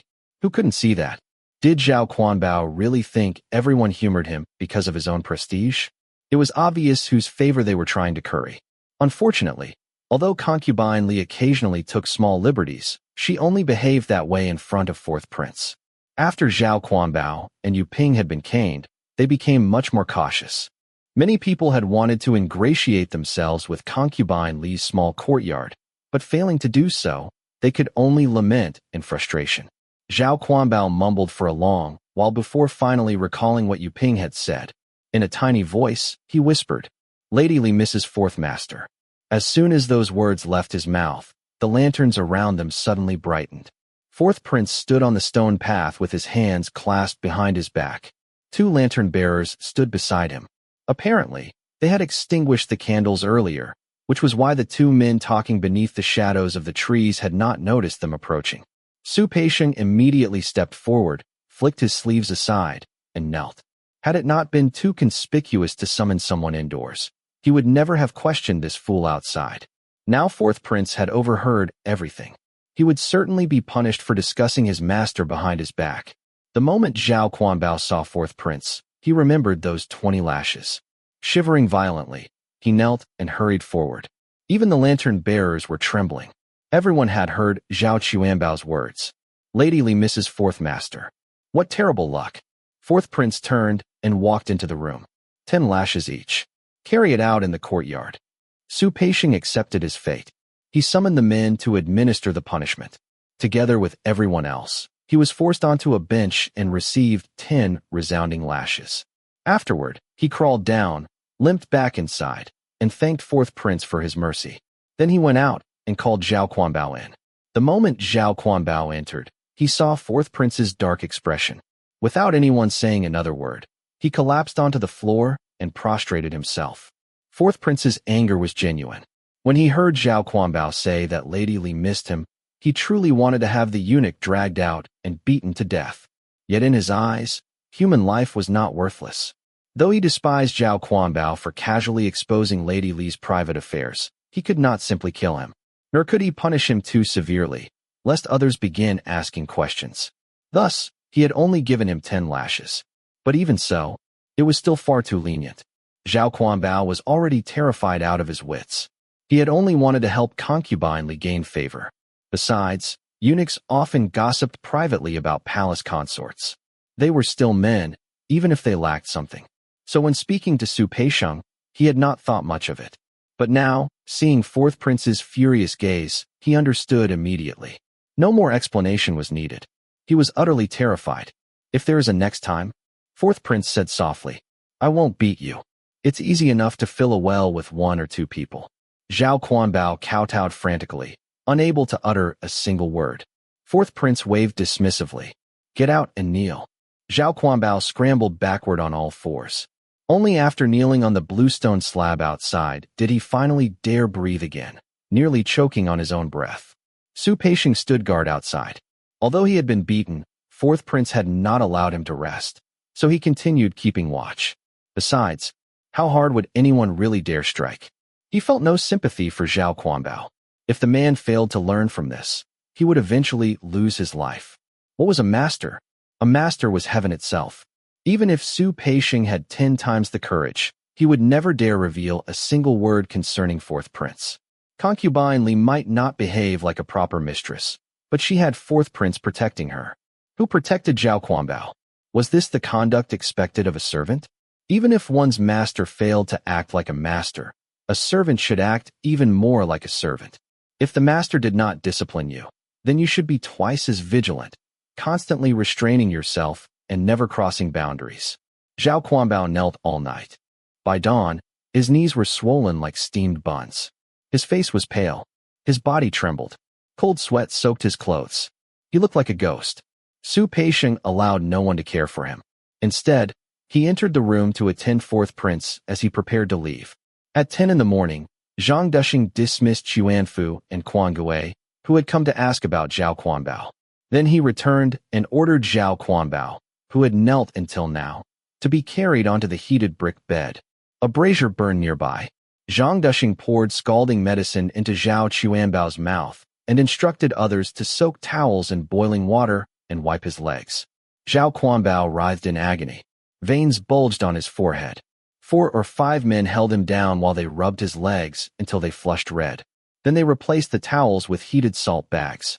After everyone else left, Zhang Duxing looked at Zhao Quanbao with unconcealed envy. Zhao Quanbao gasped for breath. His legs hurt so badly they no longer felt like his own. Seeing Zhang Duxing's expression, he vaguely understood. Zhang Duxing said, Rest assured, this means the master still finds you useful. He wondered whether he himself would ever enjoy Zhao Quanbao's luck. To make a mistake, be punished by the master, yet still not be replaced. How could Zhao Quanbao fail to understand? Yesterday, he had narrowly escaped death. Concubine Li had always been gentle and rarely disciplined them. Over time, he had grown too bold. From now on, Fourth Prince would surely remember this offense. Only because there was currently no suitable replacement for serving concubine Li had he survived. Otherwise, Zhao Quanbao shuddered. Otherwise, after kneeling, no one would have treated his injuries. He would have been crippled. Within a few years, he would no longer be useful, and anyone useless to the lady would eventually be discarded. He closed his eyes tightly as chills ran through his body. Fortunately, the lady still needed him. From now on, he would cling tightly to her favor. He had to make himself indispensable. Any thoughts he once harbored about using concubine Li's favor to enter the study had completely vanished. Fourth Prince would never employ him. His only future lay with the lady. Back in the small courtyard, Li Wei listened as Xuanfu and Quan Gui reported that Zhao Quanbao had caught a chill during the night and had been moved away to recuperate. She said to Yuping, Send a few taels of silver over. Let him use it to reward the servants so he doesn't fall ill again. The eunuch from Gij Song's courtyard who had once suffered from diarrhea had never returned. Yuping smiled and agreed. Afterward, she called Xuanfu and Quan Gui aside and questioned them in detail. Once she learned Zhang Duxing had received them, she immediately guessed what had happened. Recently, Zhao Quanbao had been trying to pass messages from the lady to Fourth Prince. Could it be that last night? Yuping paled, but she hated Zhao Quanbao even more, causing trouble for the lady through sheer presumptuousness. Jumping around every day? Was this courtyard no longer enough for him? After sending the two away, Yuping paced restlessly. She wanted to inquire further, but without Zhao Quanbao, they had no source of information from the study. Not even knowing what had happened. Wasn't that simply waiting for death? Throughout the day, Yuping maintained her composure. Yet she frequently glanced toward the small gate leading to the study. Half of her feared seeing Zhang Duxing return with his men.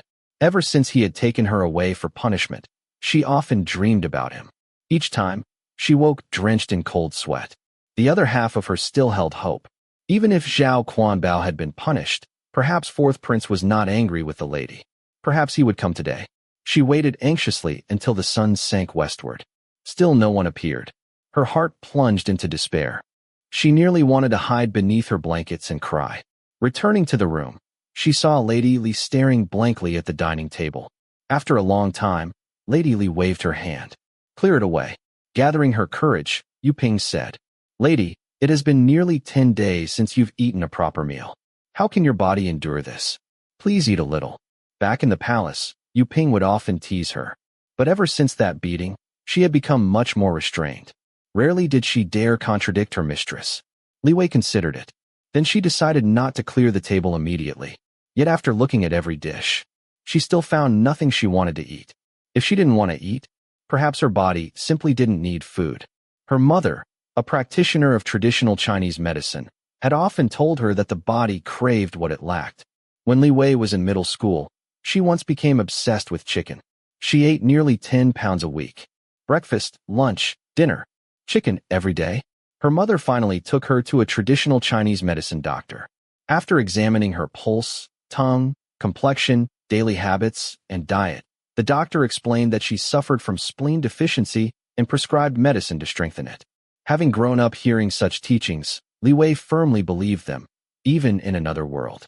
She had once wanted to study traditional Chinese medicine herself. Unfortunately, she lacked the talent and quickly became overwhelmed by the mountain of books. Her mother later told her that ordinary people didn't need to master medicine to stay healthy. The body was mysterious. When it lacked something, it naturally desired foods that supplied it. The reverse was also true. Thus, Li Wei wasn't particularly worried about her recent lack of appetite. There could be many reasons. And since she felt no other discomfort, she assumed it wasn't serious. Eventually, she put down her chopsticks. Forget it. Maybe I'll want to eat tomorrow. Take it away. The smell makes me uncomfortable. Yu Ping had only dared speak once. Seeing Li Wei insist, and noticing her genuine discomfort, she hurriedly ordered the dishes removed. At that moment, Fourth Prince entered. The instant he stepped inside, he carefully examined Li Wei's complexion. Without asking her to greet him, he sat down beside her and gently pressed her shoulders. No need to rise. The meal table had not yet been removed. He glanced over the dishes. Several were Li Wei's favorites, yet they were almost untouched. He waved everyone away. Once they were alone, he frowned. Why aren't you eating? Li Wei had not seen him for a long time. Recently, her emotions had been unsettled. Thoughts of him surfaced constantly. Unable to restrain herself, she leaned into his embrace and said softly, I don't want to eat, but I'm really fine. I don't feel sick. As soon as she finished speaking, she realized her voice was sweet enough to melt sugar. I really missed him too much. Comforted by that conclusion, she surrendered to her feelings. Wrapping her arms around him, she leaned bonelessly against his chest. Fourth Prince cooperated completely. He held her close and gently stroked her back without the slightest impatience. After enjoying herself for a while, Li Wei suddenly regained her senses. She seemed to have forgotten her proper place. She tried to sit upright and attend to him properly, but Fourth Prince kept her where she was. No need to move. The imperial physician will arrive shortly. The imperial physician? Li Wei was puzzled, yet she still explained. Fourth Master, I'm not ill. Fourth Prince stroked her cheek gently, ignoring her protest. Before leaving the palace, he had already summoned an imperial physician. Now that they lived outside the palace, an off-duty physician stopping by would not attract too much attention. They sat together quietly. Soon, the physician arrived. Since Fourth Prince had requested the visit privately, without any official record, Physician Wang understood immediately. It was certainly not Fourth Prince, the Fujin, or the 1-month-old little Gidge who needed treatment. It had to be one of Fourth Prince's favored concubines. Physician Wang was around 40 years old. For years, he had mostly attended lower-ranking palace women. He had never entered the residences of principal consorts or princes. However, Fourth Prince had learned that Physician Wang's family had practiced gynecology for 3 generations. After leaving the imperial hospital, Physician Wang quietly entered fourth prince's residence. Escorted through a side gate, he was led directly into the inner courtyard. As soon as he arrived, news reached the main courtyard. Fourth prince had originally intended only to let others know that Lady Li was unwell. That alone would serve as protection and discourage troublemakers. Fujin herself never stirred up problems. But her servants were another matter. Unexpectedly, after taking her pulse, examining her complexion, and checking her tongue, Physician Wang stepped back outside. He knelt, then delivered a shocking announcement. The lady is with child. Fourth prince was overjoyed. Yet he still helped Physician Wang rise first. Standing nearby, Su Peixing asked on his behalf. If that is so, Physician Wang, will Lady Li's persistent loss of appetite affect her health? Physician Wang had studied medicine since childhood. His home was filled with records and prescriptions. He had encountered countless strange cravings among pregnant women. Some women even wanted to eat raw loaches. Compared to that, loss of appetite was hardly unusual.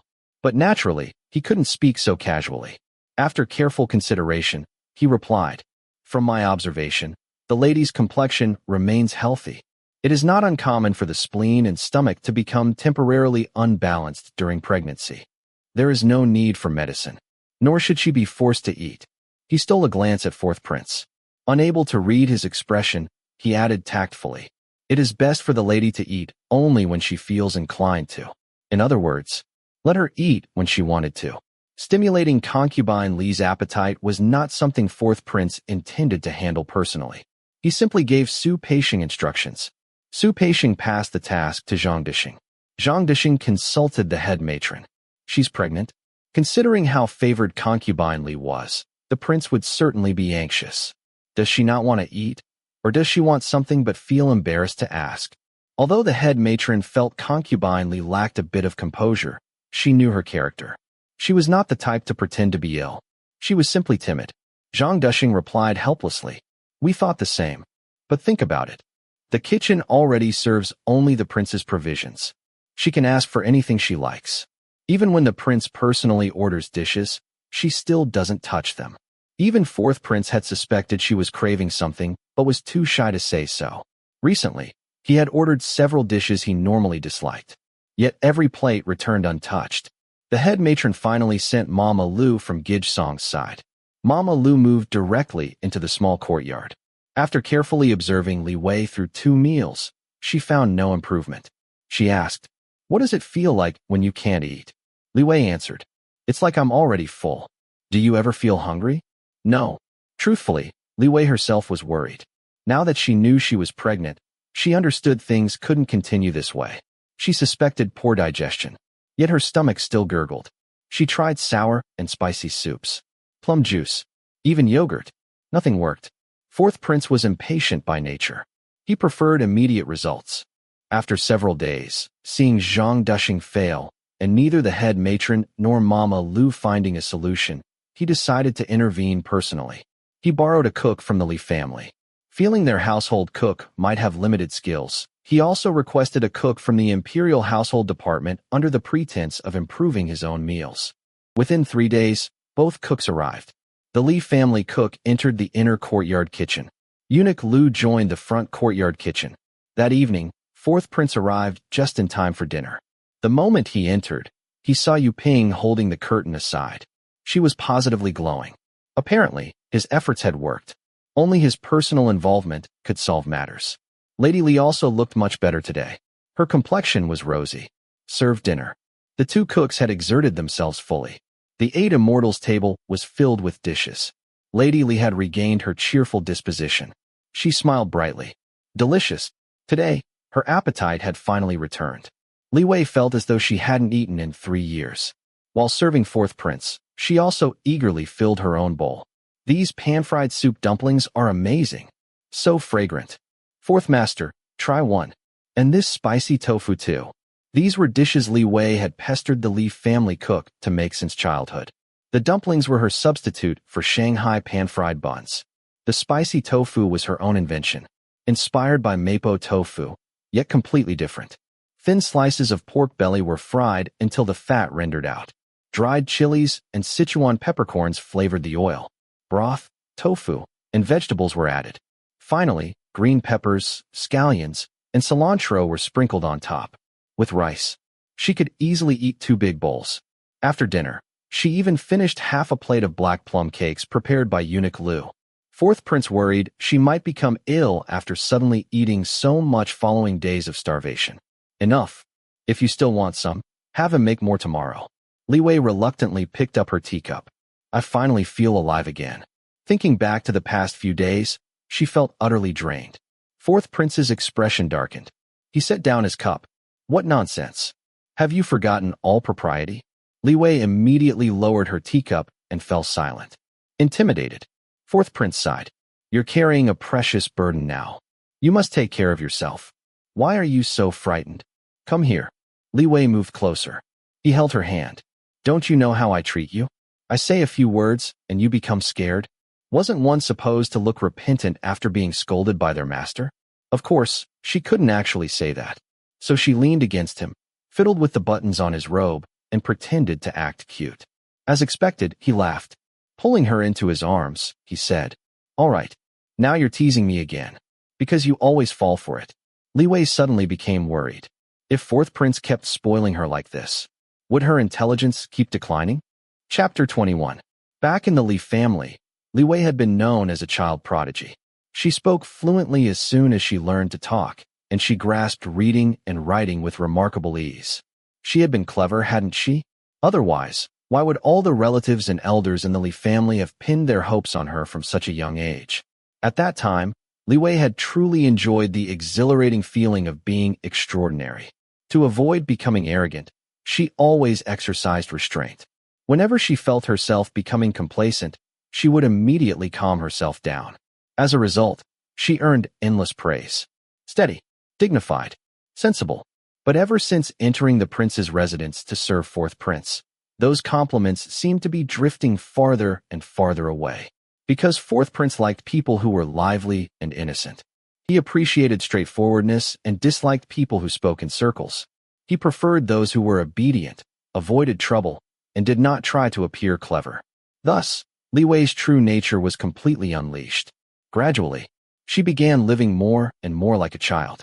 Fourth Prince liked the sort of people who lived like carefree schoolchildren. People who found happiness simply in eating, drinking, and having fun. Growing up meant hardship, responsibilities, pressure, restrictions. But Fourth Prince had no need for any of that. He did not require compassion, social awareness, or lofty ambitions. You didn't even need to plan your own future. Want to discover the meaning of life? No need. Fourth Prince had already found one for you. After entering Fourth Prince's harem, Li Wei truly only needed to eat, drink, play, and be happy. Society and responsibility were things far removed from her. She didn't need to worry about the future of the Li family. That was her father's concern. Nor did she need to worry about Fourth Prince's future. That was beyond her ability to influence. She didn't need to know how many servants lived in the residence. She didn't need to know how much money came in or went out each year. Those were the Fujin's responsibilities. So Li Wei sank deeper and deeper into this life of indulgence. Oh my, she was thoroughly enjoying the corruption. It didn't matter that her father wasn't some towering figure. She had Fourth Prince. Of course, she would never take advantage of Fourth Prince the way she would her father. Fourth Prince had given her so much. He hoped she would remain innocent. So why shouldn't she listen? First, he was her provider. Her sky. That part was absolutely genuine. Second, what she needed to give in return was almost nothing. She only needed to put down all the burdens she carried and return to being her carefree self. Occasionally, fear would creep into her heart. What if she lost favor? What if she grew old and lost her beauty? What if his affection faded before her youth did? But every time she looked at Fourth Prince, she thought, I've already died once. Meeting Fourth Prince has already made everything worthwhile. It's like being diagnosed with a terminal illness, sentenced to death, then suddenly discovering a cure while also winning a 2 billion lottery. Why shouldn't I enjoy myself while I still can? Should she cherish her life? Stay away from Fourth Prince? Refuse to fall in love with him? Li Wei looked at Fourth Prince. Li Wei's thought, I can't bear to be cherished by him during the most sincere and beautiful years of his life. Even if another woman claimed him someday, she still wouldn't push him away now simply because she feared an uncertain future. This had to be true love, moved by her own thoughts. Li Wei secretly leaned over that night while fourth prince slept. She kissed him, then kissed him again. Curling up beside his ear, she whispered happily, "I love you, Yongzheng, Yongzheng, Yongzheng." She didn't dare speak loudly, but her breath still brushed against his ear. Fourth prince, already half awake, opened his eyes and stared at the canopy overhead, listening to her happily whispering to herself. Had she not realized that his eyes were already open? In the end, he had no choice but to drag the little troublemaker over. Then he delivered several firm spanks to her bottom. Li Wei stiffened as she listened to fourth prince explain, "You've only just become pregnant. You can't fool around. When the pregnancy is further along, I'll accompany you." She immediately buried herself beneath the blanket, too embarrassed to say a word. "No, that's not what I meant." Could it be that in fourth prince's eyes, she was such a bold woman? The kind who would openly make those kinds of requests. This was ancient times, not the modern world. Wasn't modesty supposed to be a woman's virtue? Yet clearly, in fourth prince's eyes, she wasn't modest at all. To comfort the little gidge who refused to sleep in the middle of the night, fourth prince kissed her several times. Long kisses, lingering kisses. Afterward, he stroked her hair and patted her cheek. "Be good. Go to sleep." Li Wei obediently closed her eyes. Moments later, she was asleep. Fourth prince watched her drift off instantly. A trace of envy mixed with complicated emotions flickered across his face. Then he silently recited the Diamond Sutra for another quarter of an hour before finally falling asleep again. After that, fourth prince stopped staying in the study and resumed visiting the rear courtyard. Before concubine Li dropped the shocking news of her pregnancy, the Fujin in the main courtyard had just finished speaking with her mother. Naturally, the Fujin's concerns were serious matters. Her mother, Zhuoyuoshi, was equally worried. She had long heard about concubine Li's extraordinary favor, even before fourth prince left the palace. Although the Fujin repeatedly assured her mother that concubine Li had never shown disrespect, Zhuoyuoshi still couldn't stop herself from shedding tears. Seeing her mother's tears made the Fujin blame herself. She felt she had failed. If she had done better, if she had lived more comfortably, wouldn't her mother worry less? Mother and daughter spoke privately. No one else was present. Aside from asking about fourth prince, Zhuoyuoshi also asked about the servants who had accompanied the Fujin as part of her dowry. The maids were all doing well.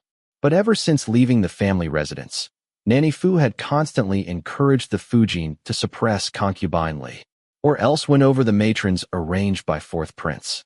Whether it was favor or authority, the Fujin needed to secure at least one firmly in her grasp. Only then could she establish herself. Because the Fujin felt she had only just begun to understand fourth prince's temperament, she was reluctant to stir up trouble. Yet she remained uncertain. So she raised the matter with her mother. Zhuoyuoshi was so shocked, she nearly jumped up. "That troublesome old servant. She's trying to ruin you." Afraid her daughter might be influenced, she hurriedly advised, "You mustn't be foolish. Fourth prince is a dragon's son and Phoenix's grandson. He's not from an ordinary household.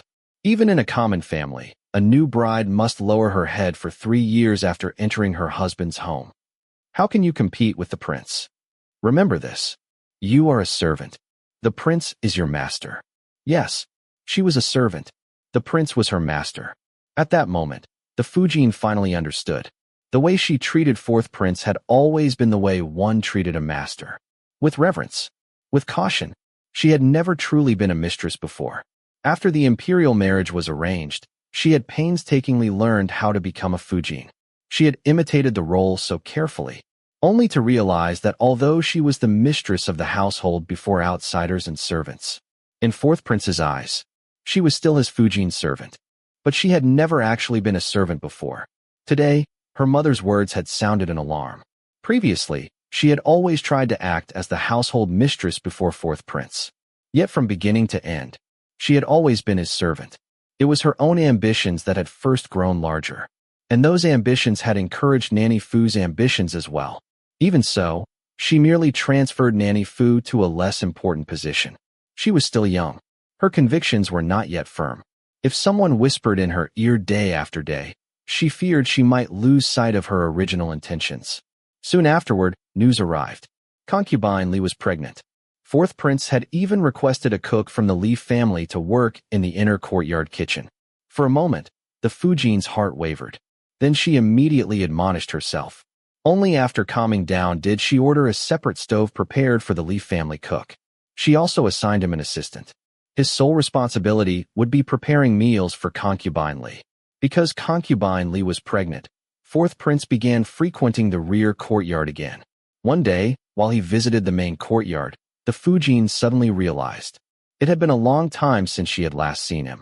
Thinking back, she realized fourth prince had secluded himself in his study for over 10 days. After the banquet, she herself had been busy.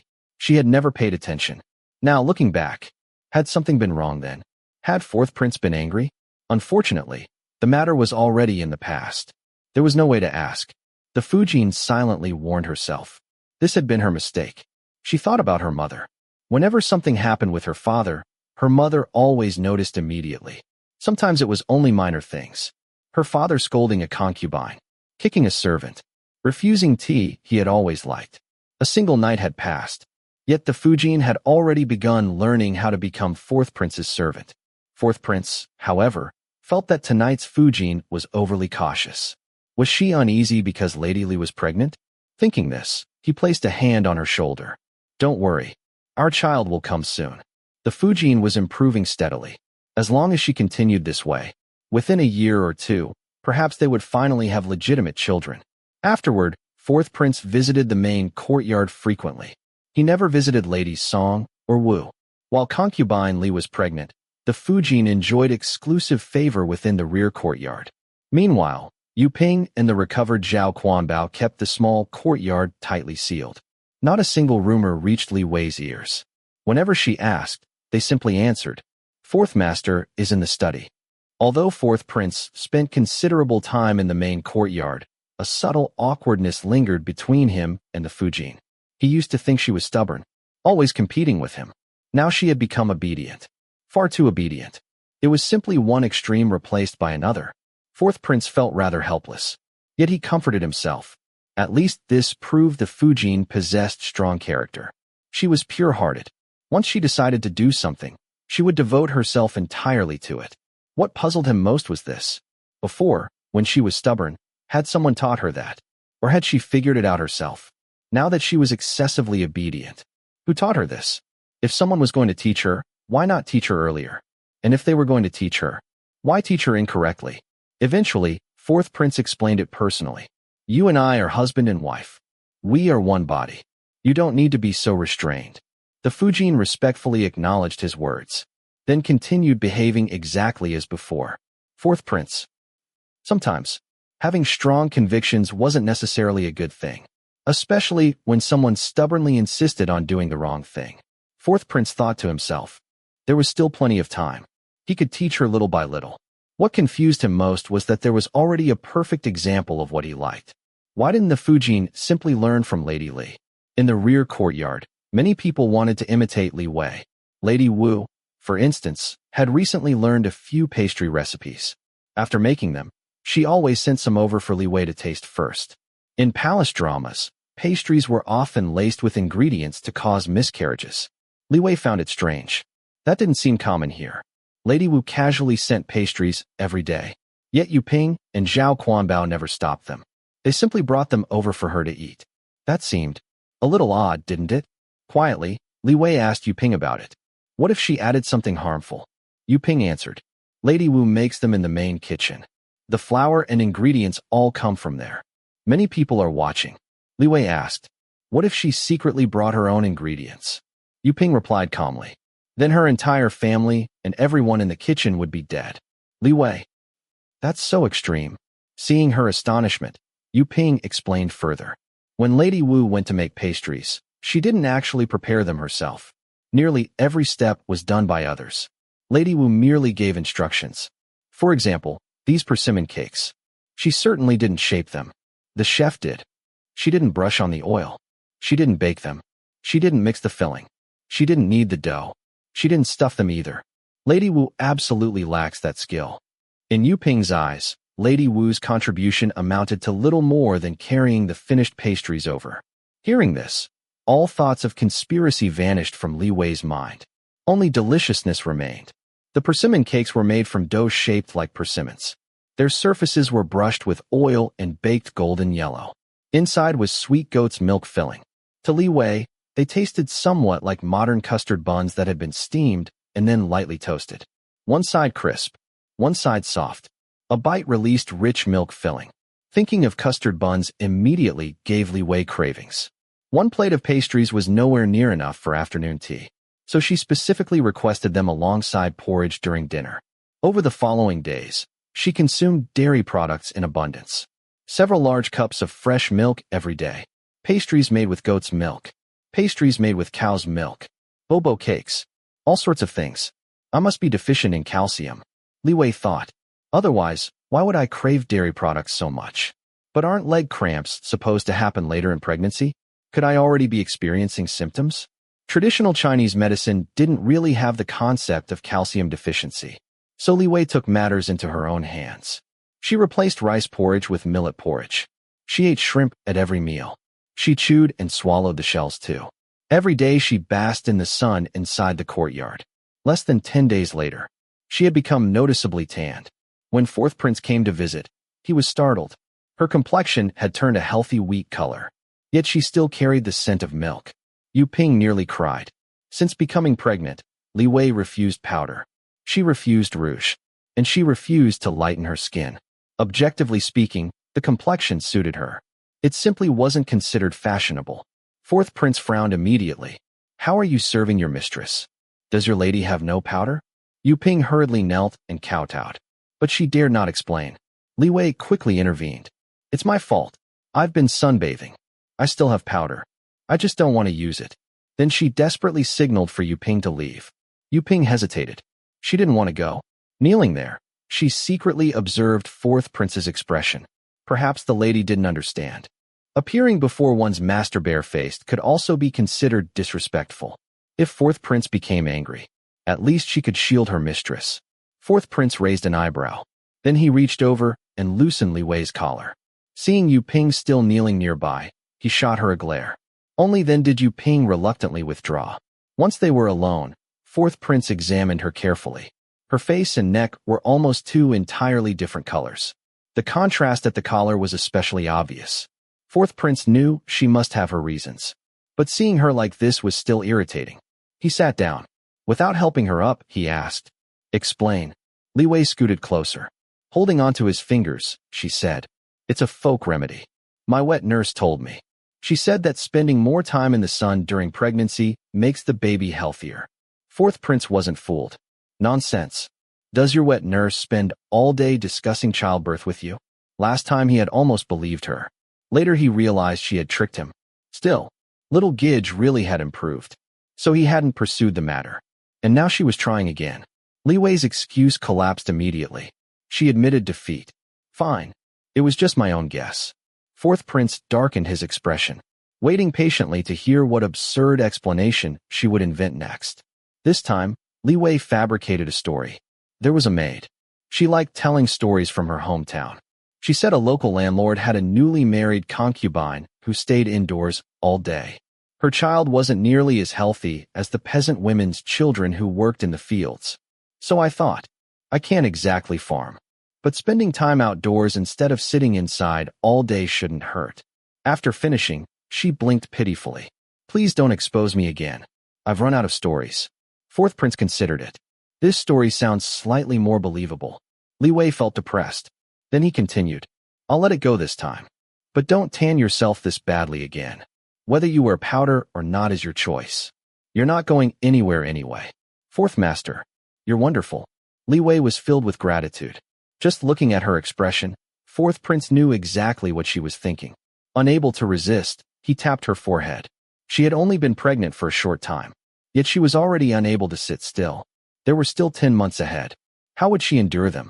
After much thought, fourth prince ordered many embroidery manuals and opera scripts purchased for her. He had noticed these were the things she enjoyed reading most. At least they would help pass the time. Most of the opera scripts involved harem stories. Still, they were entertaining enough. There were immortals, fox spirits, demons, monks, Taoists, nuns. What puzzled Li Wei was that monks and nuns always appeared alone. Meanwhile, Taoist priests almost always traveled with handsome young disciples. After reading too many stories, her imagination ran wild. She wrote down a famous line, "You bald donkey, how dare you compete with this poor Taoist for the nun?" Then she laughed so hard she nearly choked. Unfortunately, fourth prince happened to see the paper. As punishment, she was ordered to read one volume of scriptures every single day. Chapter 22. In the imperial study, the third, fourth, and fifth princes, who had already moved out of the palace, each took charge of one or two younger brothers, demonstrating fraternal affection. After moving out of the palace, their opportunities to appear before their imperial father had greatly decreased. So the three princes spared no effort. Every morning they arrived early. Every afternoon, they stayed until the palace gates were nearly closed. Fourth prince was responsible for the 13th prince, born to the Zhangjia clan, as well as his own younger brother, the 14th prince. He couldn't ask too much of the 13th prince. But the 14th prince, he was practically a demon star descended from heaven. Perhaps because he knew fourth prince was his own elder brother, he constantly invented new ways to cause trouble, making fourth prince want to grab a paddle and beat him soundly. Unfortunately, to maintain the appearance of brotherly affection, he had to endure it. He comforted himself inwardly. Fourth prince's thought, "It's fine. The more disrespectful the younger brother is, the more loving and patient the older brother appears." On the other side, the ninth prince, who was under the fifth prince's supervision, was exactly the same. Fourth prince instantly felt a sense of shared misery. But when he looked toward the fifth prince in search of understanding, his gaze went completely unnoticed. The fifth prince was busy being overwhelmed by his younger brother's endless questions. It couldn't be helped. His Chinese studies truly were lacking. The third prince noticed everything. Beside him sat the 12th prince, who had been raised by Sumalagu since childhood. The 12th prince's studies were decent enough, but because of their considerable age difference, the third prince found it extremely satisfying to display his superiority. Since he could effortlessly overshadow the 12th prince, he leisurely fanned himself while watching fourth prince and fifth prince struggle. His face was filled with delight. The 7th, 8th, and 10th princes neither wished to teach anyone nor be captured by their elder brothers and forced to study. Thus, the three of them wisely kept their distance. Before long, the 9th prince discovered that completely overwhelming the 5th prince wasn't actually very entertaining. After fooling around for a while, he abandoned his poor 5th brother and ran off to join the other three. The 5th prince had no choice but to drift over toward 4th prince's side. Whenever 4th prince said something, the 5th prince nodded vigorously in approval. Finally, noon arrived. After lunch, there was still an hour of rest.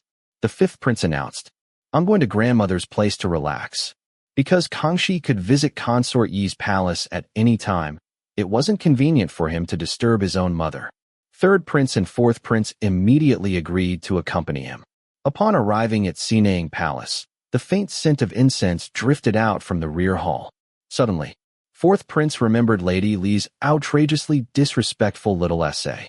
4th prince, he quickly covered his mouth and coughed twice, pretending nothing had happened. 3rd prince patted his back.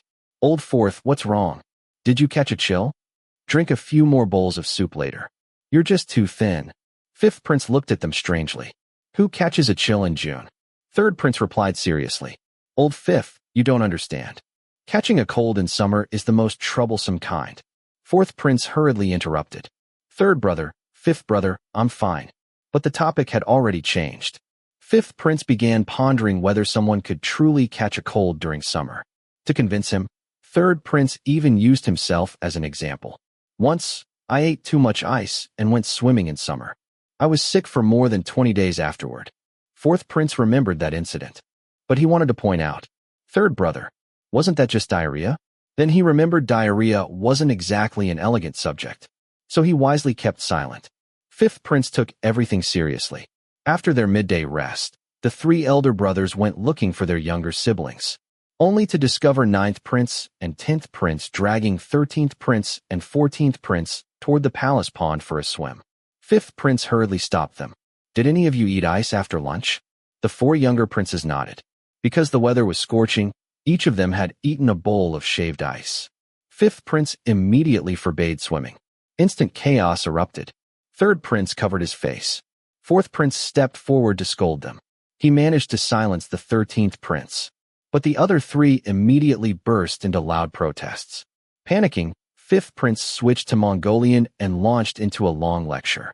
The three younger princes stared blankly, not understanding a single word. By the time fifth prince finished, he discovered the three boys gazing up at him. Ninth prince still looked unconvinced. His cheeks puffed out in defiance. Fifth prince sympathized with them, so he brought in third prince as a witness. Seeing disaster suddenly land on him, third prince couldn't exactly explain now that fifth prince wasn't entirely correct.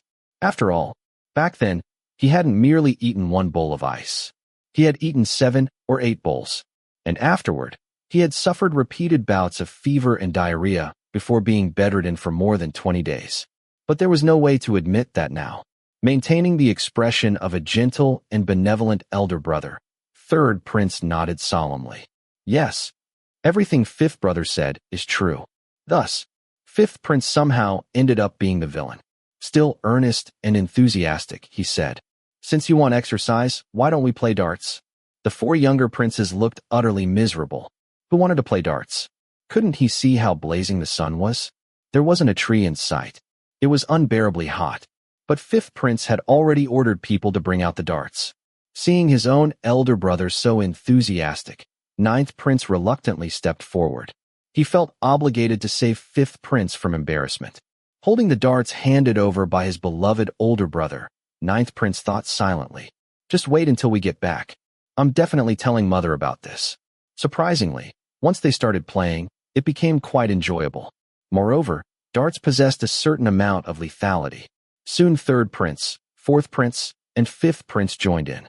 Then seventh prince, eighth prince, and 12th prince were called over as well. Seeing the younger boys finally distracted from swimming, third prince ordered servants to fetch several cages of chickens and ducks from the Qingfeng department. Once released, everyone was to use darts to strike the fleeing birds. Very quickly, the terrifying combat capabilities of chickens and ducks became apparent. Ninth prince had dust blown directly into his eyes. A chicken even jumped onto his body. 10th prince and 14th prince were chased and pecked by several chickens, screaming as they fled. 13th prince was bullied to the ground by an entire flock. 12th prince ripped off his jacket and charged forward, shouting battle cries. Soon, red scratches from chicken claws decorated his face. 8th prince rushed over, removed his jacket, and threw it over 9th prince's head. 7th prince frantically searched for a broom, hoping to light it and scare away the birds. Absolute chaos erupted. Eventually, even 3rd prince, 4th prince, and 5th prince were dragged into the battle. 3rd prince shouted for eunuchs to catch the chickens. 4th prince hurried to rescue his younger brothers, only to be bullied by chickens and ducks himself. Meanwhile, 5th prince demanded a bow. "I'll shoot these feathered beasts dead." The eunuchs desperately restrained him. In the end, everyone, young and old alike, was dragged before Kangxi. Kangxi's face was dark. He first dismissed the younger princes. Then he mercilessly punished the older brothers. Each was ordered to draw a bow 50 times. 7th prince and 8th prince received the same punishment. Bullied by chickens and ducks. You should be ashamed of yourselves. At that moment, Crown Prince and First Prince hurried over. Crown Prince said, "Imperial Father, please calm your anger. Leave these disappointing brothers to eldest brother and me. You should rest." First Prince glanced disdainfully at his bedraggled younger brothers. He snorted loudly. "A flock of chickens reduced you to this state. If they had been tigers or lions, would you have knelt down and begged the Tiger King for mercy?" No one dared argue, but inwardly, they all complained. Third Prince's thought, "So impressive are you? Throw yourself into a flock of chickens and see how long you last." Fourth Prince's thought, "Chickens are small. They jump. Their wings throw dust everywhere. Besides, the younger brothers were there. We couldn't use weapons. 50 chickens are harder to handle than one tiger." Fifth Prince's thought, "Ninth brother seemed to get pecked rather badly. I should check on him later." Seventh Prince's thought, "What terrible luck." Eighth Prince merely smiled. Hee hee. Eldest brother's criticism is justified. Seeing little eighth, First Prince softened somewhat. After all, they had grown up in the same palace. He stepped forward, grabbed 8th Prince, and ruffled his forehead. "It's not your fault. There were plenty of older brothers present. You were simply unlucky. Next time this happens, run faster. Come find me. Kangxi finally chased all these troublesome sons out of the palace. The three princes who had already moved out were confined to their residences to study. Don't think leaving the palace means you can neglect your studies. Next time, I'll personally examine you. Whoever performs poorly will receive additional punishment on top of this matter. Kangxi roared. As for seventh prince, Kangxi only said, study diligently, and left it at that. To eighth prince, however, he added, practice your calligraphy. 50 large character sheets every day. Before leaving the palace, fourth prince visited 14th prince. Fifth prince went to visit ninth prince. Both received scoldings from their imperial mothers. Consort sighed. Didn't it occur to you to pick him up and hold him over your head? Then the chickens couldn't have pecked him. Look at little ninth's face. 7 or 8 little pits. Fifth prince glanced at ninth prince, then sympathetically patted his head. Ninth prince brushed his hand away impatiently. Mother, stop scolding fifth brother. The more you scold him, the slower he'll become. Ouch. I want chicken tonight. Fifth prince nodded repeatedly. Yes. We'll eat chicken. Your brother will eat chicken too. Consort sneered. Little ninth isn't eating chicken. With injuries on your face, you'll eat vegetables and tofu for a few days. And fifth prince, you spoil him too much. You're the elder brother. Act like one. Fifth prince smiled bitterly. How was he supposed to act like an authoritative older brother with such a clever younger sibling? Behind Consort Yi's back, ninth prince made a face at him. At Yonghe Palace, Consort Da had already punished 14th prince. When fourth prince arrived, the boy was standing facing a wall. This punishment dated back to the days when Consort Da herself had been a palace maid.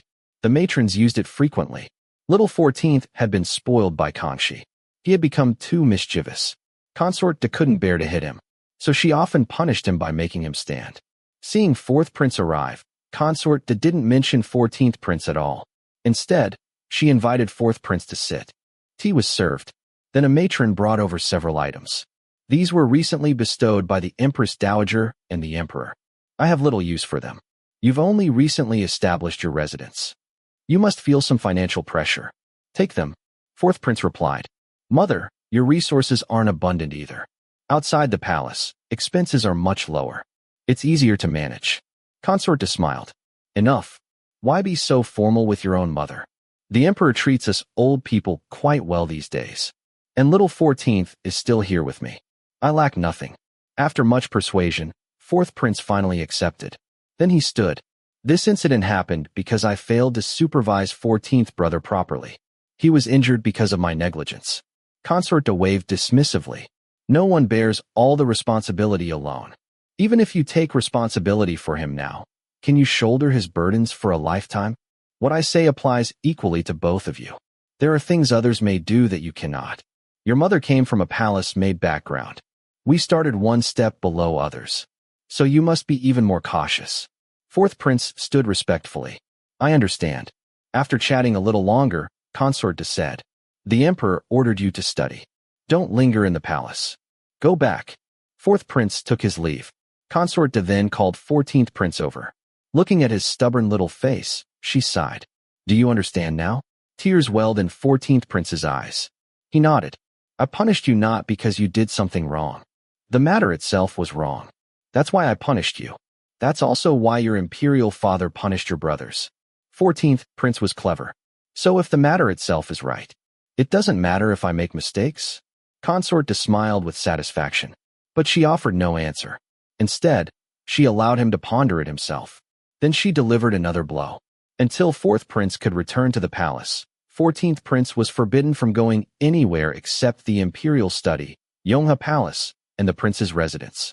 After crushing his hopes completely, Consort Da softened. Didn't you want chicken? I'll have the kitchen prepare it tonight. 14th prince carefully asked. I don't want chicken. Can I go play instead? Consort Da smiled brightly. No. Thus, 14th prince returned to the prince's residence after miserably enduring an entire chicken banquet. Meanwhile, fourth prince returned home with a dark expression and shut himself inside the study. Su Peixing watched everything unfold. He immediately guessed fourth prince was brooding again. Turning around, he instructed everyone in the front courtyard. Stay alert. Don't wander around. If anyone runs into the prince right now, no one will be able to save you. In the rear courtyard, the Fujin had recently been trying to pay closer attention to fourth prince. So when he returned and immediately secluded himself in the study instead of visiting concubine Li, she sensed something was wrong. Had something happened in the palace? Unfortunately, everyone in the front courtyard belonged to fourth prince's original retinue. There were no outsiders, no new servants. It was impenetrable. Su Peixing and his people were all alike. Ask something they couldn't reveal, and they would immediately kneel, kowtow, and refuse to answer. Normally, this loyalty wasn't obvious. But now, the Fujin discovered trying to gather information was like a dog biting a turtle, nowhere to sink its teeth. Only the next day did she realize something unusual. Fourth prince had not entered the palace. Instead, the two academicians who previously taught him in the imperial study had moved into the front courtyard. They accompanied him in intensive study sessions. Only then did she understand. This must have been the emperor's punishment. Had fourth prince angered the emperor?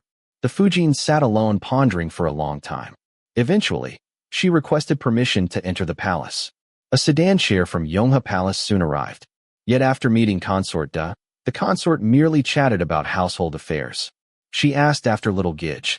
Hearing concubine Li was pregnant, she instructed the Fujin to care for her properly. The Fujin finally ventured. Mother, our fourth master. Consort Da interrupted immediately. The emperor is merely worried old fourth may become lazy after leaving the palace. There's nothing else. While he studies, simply prepare more food and necessities. Less than half an hour later, Consort Da sent her away. Returning home, the Fujin sat quietly reflecting. Consort Da didn't appear worried. So perhaps the matter wasn't serious. Yet the consort refused to reveal anything. Although she had spent 2 years in the palace, she only knew Yonghe Palace and the prince's residence. Now she had left one, and the other remained tightly sealed. She suddenly felt deaf and blind. She wanted to follow Consort Da's advice and care for fourth prince personally. But the study had its own kitchen, its own storeroom, its own staff. Everything functioned independently. She couldn't even discover what fourth prince ate each day. How could she show concern? Eventually, she turned her attention toward the 2 scholars attending him. She sent them clothes, food, daily necessities. She even looked after their families. Fourth prince naturally learned of the Fujin's efforts. Seeing that she had gone to Yonghe Palace again, he initially felt she was meddling too much. He even considered sending the head matron to lecture her. A woman should value tranquility. Yet he worried that would humiliate the Fujin excessively. So he abandoned the idea. She was still young, still inexperienced, unable to handle matters calmly. Later, however, he learned that she had sent gifts to the scholars' families. It was a subtle gesture, a thoughtful gesture. Fourth prince nodded quietly. The Fujin was actually rather considerate after all. Chapter 23. The third, fourth, and fifth princes were all ordered to remain at home and study, causing the capital to suddenly grow quiet. Those with sharp instincts feared that something had happened in the palace. Perhaps the emperor was enraged, and they flocked to the crown prince and the first prince to seek answers. Both the crown prince and the first prince maintained the same position. Nothing was wrong. The crown prince received visitors with a cheerful smile, treating them courteously and seeing them off properly, yet never giving a direct answer. The first prince, with his fiery temper, quickly grew impatient with all the questioning. Nothing's wrong means nothing's wrong. Can't my younger brothers simply be diligent and studious? The residences of the 3 princes were not completely closed to visitors. The gatekeepers still politely welcomed guests, and if female relatives came calling, the consorts would invite them in for tea. However, actually meeting the princes themselves was not easy. Among the 3, only the third prince was truly at ease. It was not that he was pretending to be refined. He genuinely loved books and paintings. Spending his days discussing poetry and art with his scholarly attendants left him thoroughly content. Even so, he could not help worrying about his 2 younger brothers. The fourth prince was stubborn. He had been that way since childhood. If the emperor punished him, he would certainly hide himself away and brood. As for the fifth prince, he had never been fond of books. He was probably worrying himself sick inside his residence. The third prince said to his consort, "In this matter, as the elder brother, I bear the greatest responsibility." It had been he who raised the matter before the people of Sinang Palace. and he who had ordered the chickens brought to the training grounds. His younger brothers had covered for him and had not reported the matter to the emperor. He appreciated their consideration and could not simply ignore them now. Third prince's consort smiled. Third master, why don't I visit our two younger sisters-in-law? Perhaps it would ease their minds. The fourth and fifth princes are both rather reserved. I'm afraid their consorts still don't know what happened. Consort Rong had long since lost favor and now had only the third prince to rely on. Third prince's consort was filial, gentle, and capable, greatly pleasing both the third prince and consort Rong. Naturally, consort Rong treated her with affection. On the evening the three princes were sent home, the third prince confided everything to his consort and instructed her to tidy his study and prepare accommodations for the two scholars. The following day, consort Rong even sent someone to visit her grandson and reassure third prince's consort. The matter is not serious. His Majesty will not neglect his sons for long. Because of this, when third prince's consort considered visiting her two sisters-in-law, she could not help feeling somewhat superior. The fourth prince at least respected his consort. Although he favored his ladies, he never neglected her. The fifth prince was another matter entirely. He had already elevated a side consort, leaving fifth prince's consort with almost no standing. Marriage depended on closeness. Closeness bred affection. Distance created estrangement. This time, the third prince had told her everything at once. The fourth and fifth princes, however, likely cared too much about face to admit such matters to their consorts. As women, she sometimes wondered how those two had ended up living such lives. Even if their husbands had not favored them initially, could they not have adapted a little? By accommodating their husbands, could they not gradually win their hearts? When she first married into the household, the third prince already had two favored ladies. Being a romantic at heart, he treated them with tenderness and affection. Yet what was the situation now? People's hearts changed. No matter how deeply the third prince had loved them before, it did not mean he would love only them forever. Adding herself into his heart had not been difficult at all. As long as a woman planted roots in a man's heart, gradually increasing her importance was enough. Fifth prince's consort had been too aggressive from the beginning. Fourth prince's consort, meanwhile, was too proud and too rigid. Though they were consorts of imperial princes and mistresses of their households after marriage, they had forgotten that the true masters remained their husbands, trying to suppress the men they had married. How foolish. The next day, third prince's consort prepared to visit the other two residences. Her wet nurse advised her, "Take your time, Fujin. In this old servant's opinion, there is no need for you to go personally. Third master entrusted this matter to you because he cares about his brothers. But you are their elder sister-in-law. If you go in person, those who understand will praise your kindness. But who knows what those who do not understand will say?" Third prince's consort hesitated. People always spoke as they wished. She knew criticism would far outweigh praise.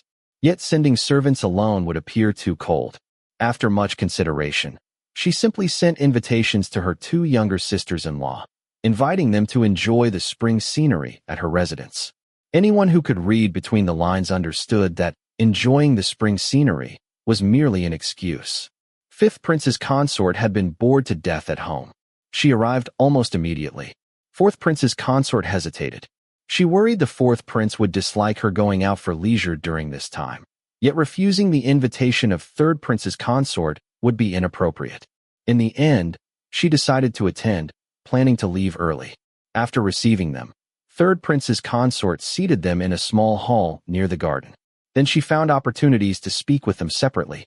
Only then did fourth prince's consort learn what had happened. The fourth prince had indeed angered the emperor and been punished. Upon hearing this, she became even more uneasy. Seeing her distress, third prince's consort did not detain her and personally escorted her to her carriage.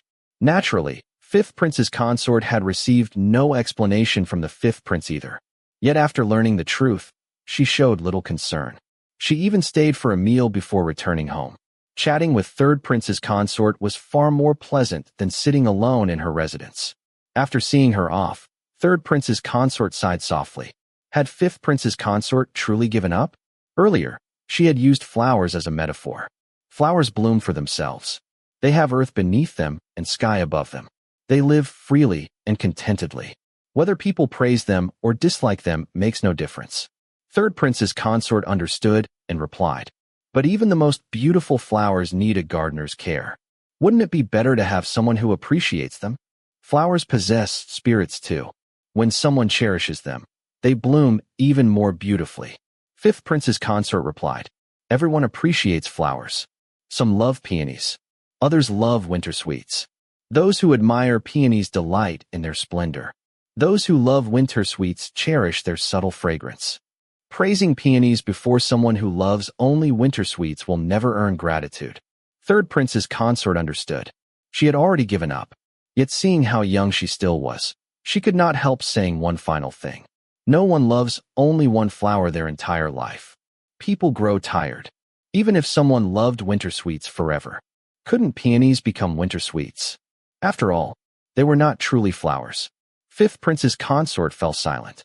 From her expression, it was obvious she had not taken the words to heart. Third prince's consort no longer cared. If she insisted on standing firm, then so be it. One day she would grow old and fade. By then, even if she wished to change, no one would bother looking at her. Back at the fourth prince's residence, the Fujin spent the journey home thinking about how she might comfort the fourth prince. But after 2 years, she had learned something. The fourth prince was not someone who poured out his troubles in the inner quarters. Even when angry, he never confronted others directly. Instead, he kept everything bottled up and vented his frustration elsewhere. This had always troubled the Fujin. Often she never knew what had upset him. Then, before she realized it, he would avoid the main courtyard for 10 days or even half a month. Upon returning, Nanny Fu greeted her warmly. Recently, Nanny Fu had changed considerably. She no longer constantly lectured about the 4 matrons or concubine Li. Seeing her, the Fujin smiled faintly and extended her hand. Nanny Fu hurried forward to support her. Fujin has returned. Why come back so early? It's rare for you to go out and relax. You should have stayed longer. The Fujin thought for a moment, but decided not to tell her what third prince's consort had said. After changing clothes and removing her ornaments, she reclined upon the couch and closed her eyes. Seeing her tired, Nanny Fu prepared to dismiss the servants. The Fujin suddenly thought of concubine Li. Concubine Li had always been favored. Surely she knew how to tell when the fourth prince was angry. How did she deal with it? She summoned Shirlu, dismissed the others, and quietly asked, how has concubine Li been lately? Shirlu replied, concubine Li has been ordering meals much more frequently. The kitchen says the Li family chef has been using an extraordinary amount of chili peppers. They say concubine Li even had him deep fry an entire bowl of dried chilies to eat with rice and steamed buns. The Fujin asked, do the people in her courtyard have any contact with the study? Shirlu hesitated. All her close attendants came from the palace. Granny Zhuang only assigned 4 people there, and they handle minor errands. There is nothing useful to learn from them. After a pause, she added quietly, it is said that there is a small gate behind concubine Li's courtyard that leads directly to the study. The Fujin sat upright immediately. A small gate. She had never known such a thing existed. She had never seen the architectural plans of the residence. The people of the outer court were not under her control. She did not even possess their roster. The main gate and 4 side gates were all guarded. That hidden gate could only belong to the front courtyard. Shirlu knelt carefully. It was discovered after the banquet. Previously, because concubine Li never ordered meals from the inner kitchen, we assumed her courtyard had its own kitchen supplied by the study. Later, someone wandered around and discovered the gate. The Fujin fell silent. After the initial shock faded, concern replaced anger. Was the fourth prince protecting concubine Li because he believed she intended to harm her? That thought made her heart pound. No matter what, she could not allow such suspicions to remain. After a long silence, she finally said, from now on, stop watching concubine Li. Shirlu stared in astonishment. Fujin. The Fujin spoke seriously. I know Nanny Fu and all of you care about me. But both concubine Li and I serve the fourth prince. Our status may differ, but we are both your masters. You may wish to help me, but you must understand your boundaries. From now on, take good care of concubine Li. Do nothing else. Shirlu trembled. Yes. She withdrew quietly. Meanwhile, in the small courtyard, Li Wei sat before a bowl of fried chilies. The spicy fragrance made her mouth water. From time to time, she popped a crisp red pepper into her mouth, chewing happily until the heat turned pleasantly bitter and slightly sour. Yu Ping watched in horror. After Li Wei had eaten 4 or 5 peppers, Yu Ping hurriedly moved the bowl away. "Lady, you can't eat too much. It's bad for your stomach." Li Wei smiled. "Judging from your expression, you must think it's a little gidge."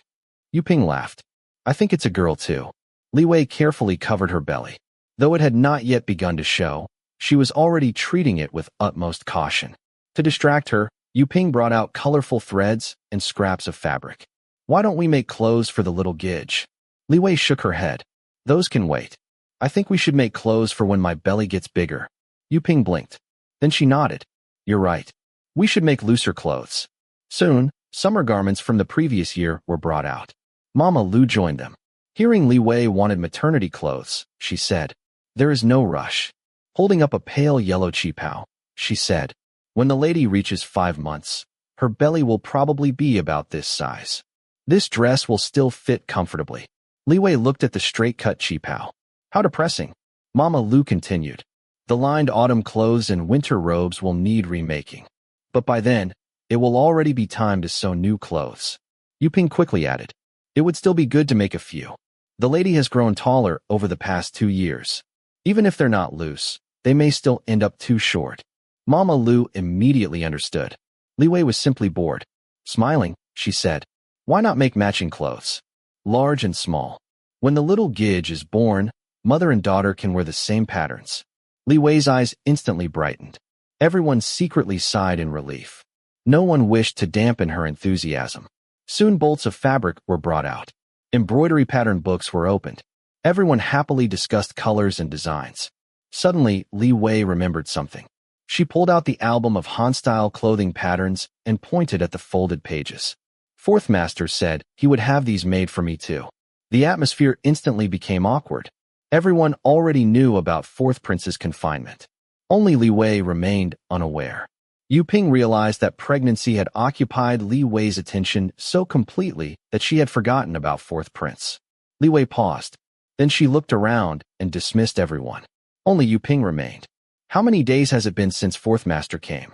She counted on her fingers. "It's been several days already." Seeing Yu Ping's expression, she guessed. "Has he gone to the main courtyard?" "Don't worry. I won't be angry. She's the Fujin. I'd actually feel relieved if Fourth Master and the Fujin got along well." After all, being the sole favorite carried tremendous pressure. Yu Ping's expression only worsened. At last she knelt. She explained about the Fourth Prince remaining in the study with 2 scholars and shared everyone's suspicions.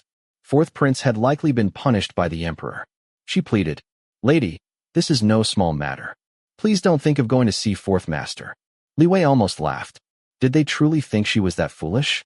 If the Emperor had punished Fourth Prince with study, even if it was only speculation, there was still a high chance it was true. Wouldn't visiting him merely tempt him to neglect his studies? And if he was being punished, he certainly would not be in a good mood. Why would she provoke an angry prince? She had not become that reckless. She helped Yu Ping up. "Tell everyone to be careful." After some thought, she added, "From now on, order meals from the inner kitchen. Just say I've grown accustomed to the taste of food from home. Better to avoid trouble."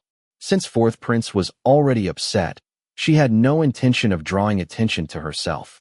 Unfortunately, some people saw her as a fire extinguisher. Su Peixiang was one of them. For the first few days after returning from the palace, Fourth Prince's mood had indeed been poor. But after some reflection, he gradually accepted the situation. After all, 3 princes had been punished simultaneously. The emperor would not keep them confined for too long. Otherwise, court officials would inevitably begin speculating. At most, within half a month, the emperor would summon them back to the palace. The Fourth Prince therefore devoted himself entirely to study. Since the emperor had promised to test them, he certainly would. To avoid being caught unprepared, he drove his 2 scholars mercilessly. He buried himself in books day and night. He would not even allow the scholars to return home. Within days, both scholars had dark circles beneath their eyes. They joked that they had not studied this hard since their own examinations.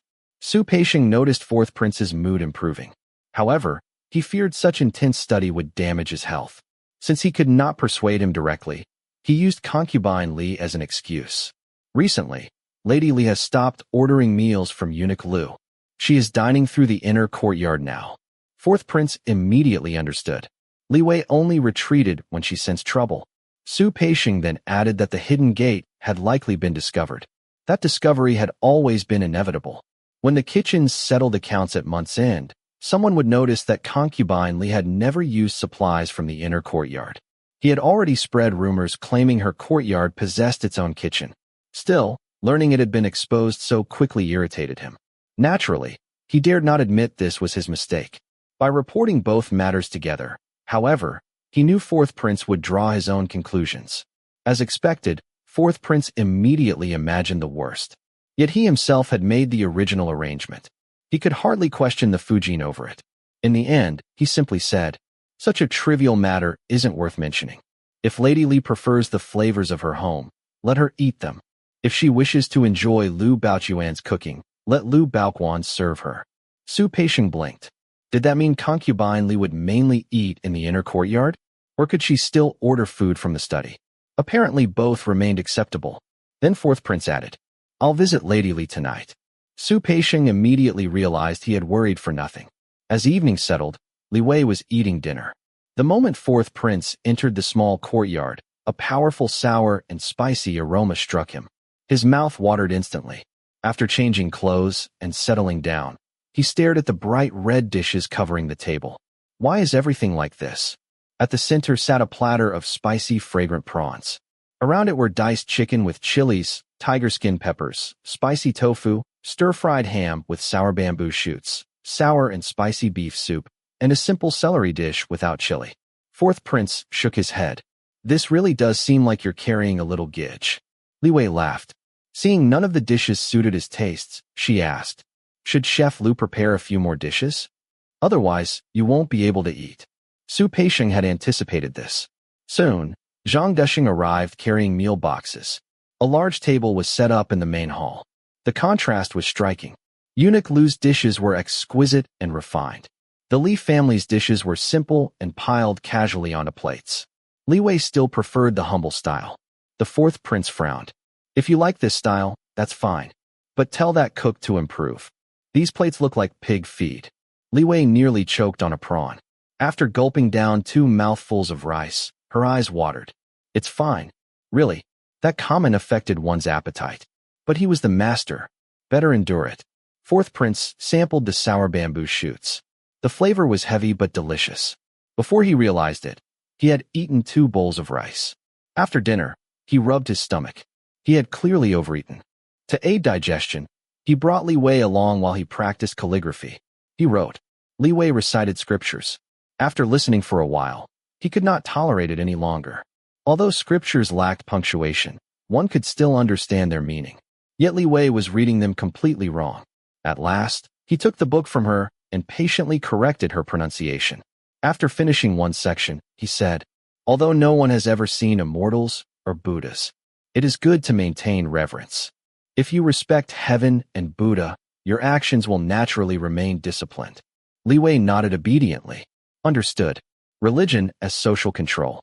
Even elementary textbooks mention that. She promised sincerely, "I'll worship Buddha properly from now on." Surely compassionate Buddha would forgive her previous irreverence. Remembering her essay, Fourth Prince chuckled. He tapped her forehead. Pregnancy naturally prevented intimacy. After washing up, they went to bed early. Yet neither could sleep. Fourth Prince held her hand. Li Wei gradually slipped into his quilt and reached toward his abdomen. Previously, she had thought his suggestion impossible. But this time, she genuinely wanted to touch him. Lately, whenever she saw him, she simply wanted to touch him. She felt she had become far too lustful. Fourth Prince pressed her hand down. He wanted her to. While buried in books, he had not thought about it. But now, back in the inner quarters, desire had resurfaced.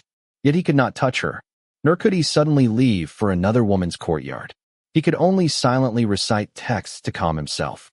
But Li Wei kept moving closer. The fire he had just extinguished reignited immediately. Their hands overlapped upon his lower abdomen. Fourth Prince forced himself to remain composed. Lady Li was delicate. He must exercise restraint. "You're being naughty again." His ears turned bright red. Li Wei knew very well what that meant. After all, they already had a child together. Whenever his ears became this red, he was truly excited. So he wanted it too. He was simply enduring it for her sake. How touching. An ancient prince showing such restraint. Even more touching. Moved beyond words, she whispered beside his ear, "Master, let me serve you." Fourth prince's eyes snapped open. He stared at the canopy overhead. He dared not look at her face. After a long silence, he said softly, "Don't be foolish. I would never treat you as that kind of person." At the same time, he felt somewhat guilty. Lady Li's rank was indeed too low. No wonder she undervalued herself. Yet he favored her deeply. For the sake of preserving the Fujin's position, however, he had no intention of requesting a promotion for her at present. Thinking of this, he felt even more apologetic. Turning over, he placed her hand upon her belly. "Just give me a beautiful little gidge." Mentioning the child cooled both their desires considerably. Li Wei nestled into his arms. Soon she fell asleep sweetly. Seeing her drift off so quickly once again, Fourth Prince sighed inwardly. As the saying goes, originally there is nothing. Where can dust arise? Perhaps Lady Li truly was like that. Chapter 24. The Fourth Prince, who seemed determined to remain buried in his study forever, had actually emerged from seclusion to visit concubine Li. Once the news spread, the rear courtyard buzzed with whispered speculation. Everyone waited eagerly for the Fujin in the main courtyard to fly into a rage. As for the other two ladies, they had long since faded into obscurity, barely worth mentioning anymore. The Fujin, however, was consumed by another fear entirely. She worried that the Fourth Prince suspected her of persecuting the ladies. Compared to that, jealousy simply did not matter. Besides, she had always cared more about her unstable position than about whom the Fourth Prince favored. As for concubine Li, she could honestly say she had never intended to harm her.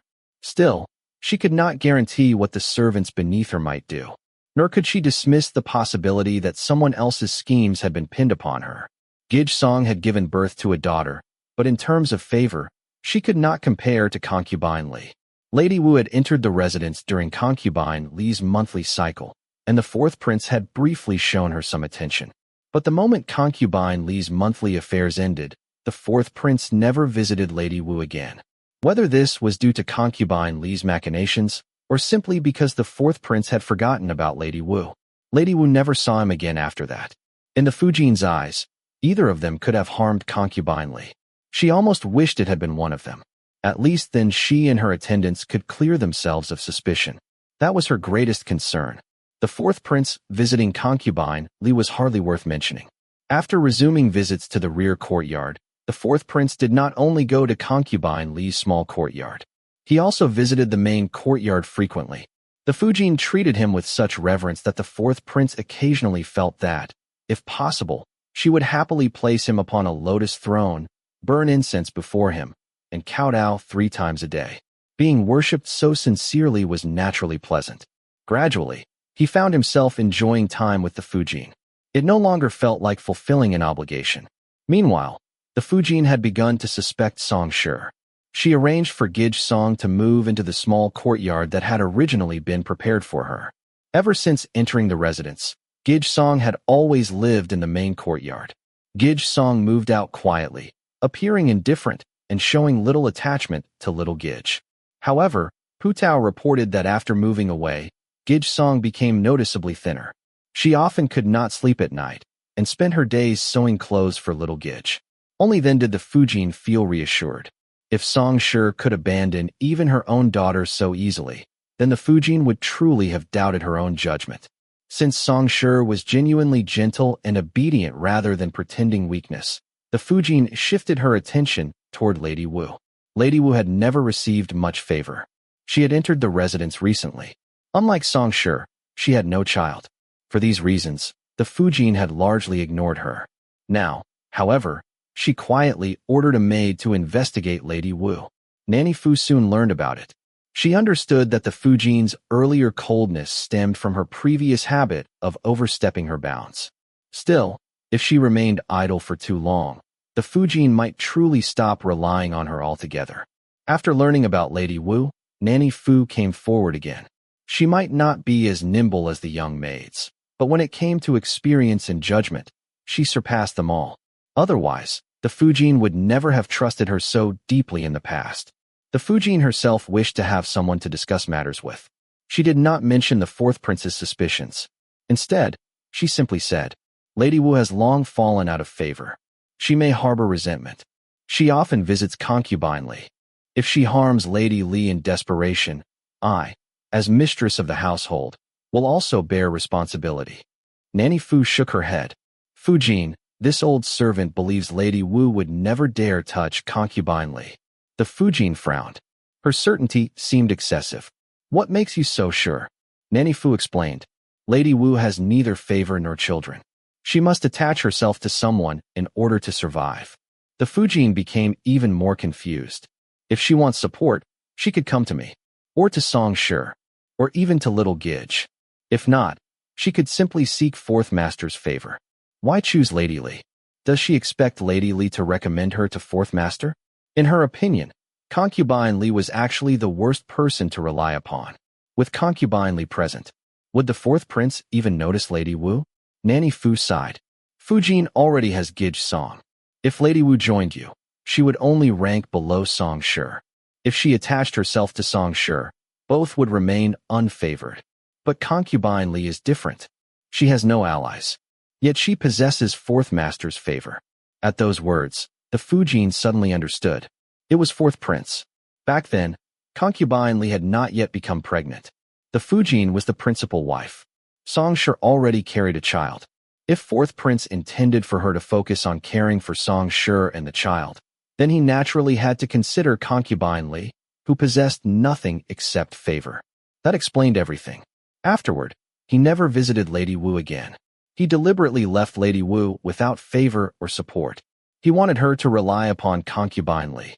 Lost in thought, the Fujin failed to hear Nanny Fu's later remarks. When she finally returned to herself, she saw Nanny Fu watching her anxiously. It's nothing. The Fujin smiled faintly. She merely felt a sense of enlightenment.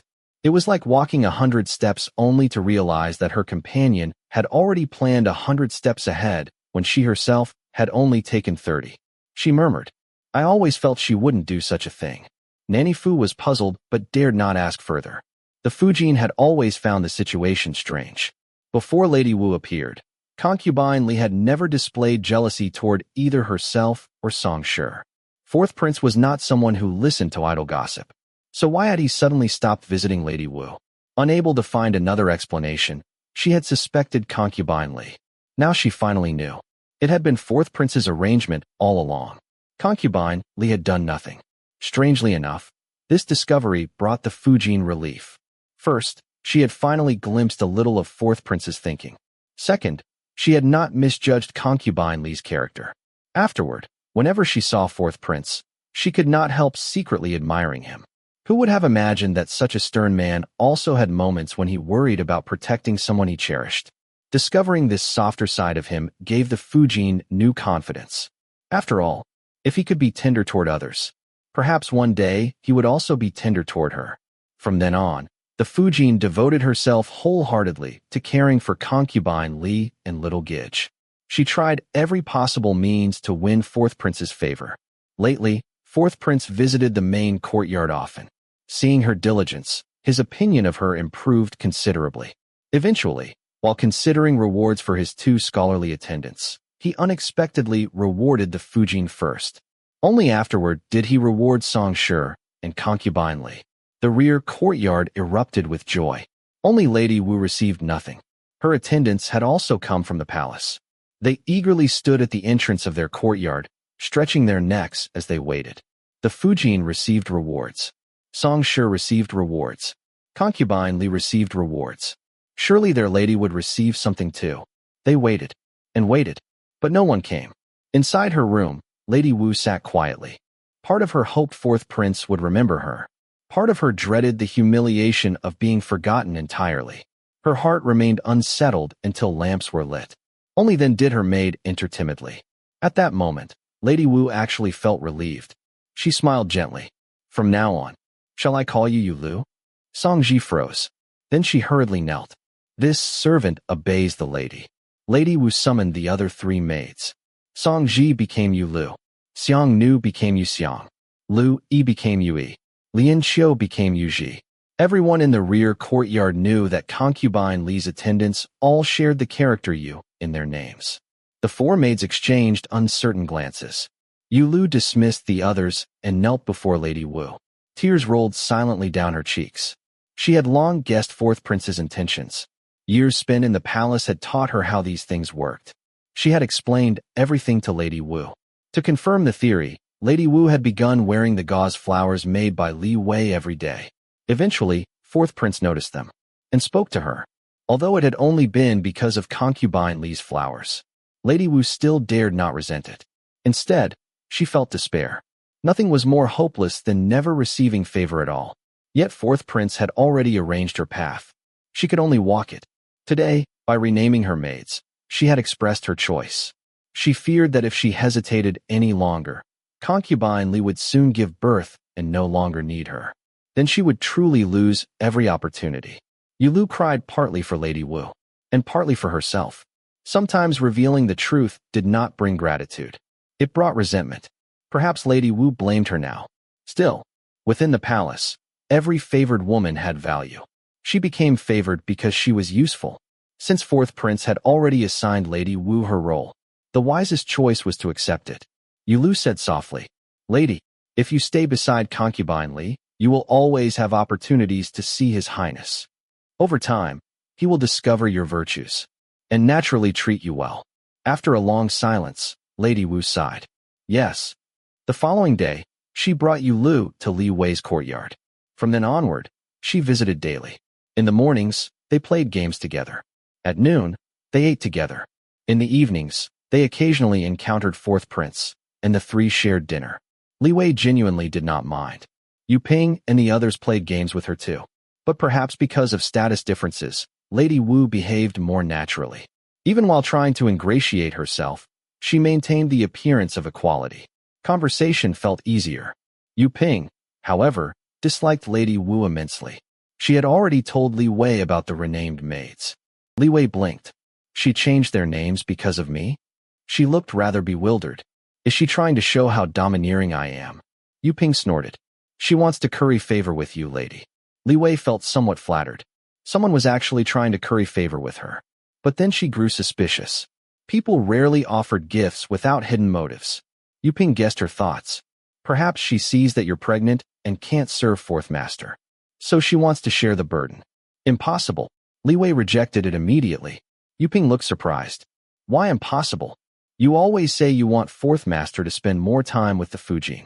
Li Wei stared at her as though she had said something absurd.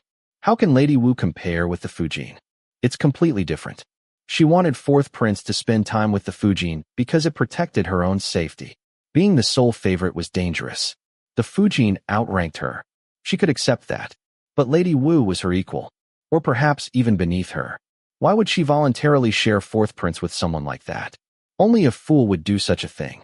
Back when she used excuses like eating too much lamb and becoming overheated.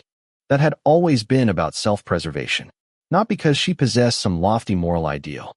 It had never been about stepping aside because fourth prince and the Fujin were husband and wife. Those were entirely different matters. Li Wei explained, it's like working in a company. You suddenly land a huge contract. You receive a mountain of bonuses. So you tell your supervisor, boss, let's split the profits. That's normal. That's building a relationship with your superior. But then imagine giving 20% away to some new employee. What would everyone say? They'd call you a saint. Or say you're overly generous. Or that you're crazy. Or trying to become management. Li Wei shook her head. She had no intention of getting promoted. Nor did she want any of those labels. Yu Ping eventually gave up persuading her. Truthfully, she did not want to share fourth prince either. Why should she? Fourth prince obviously came for their lady. Unfortunately, fourth prince misunderstood everything.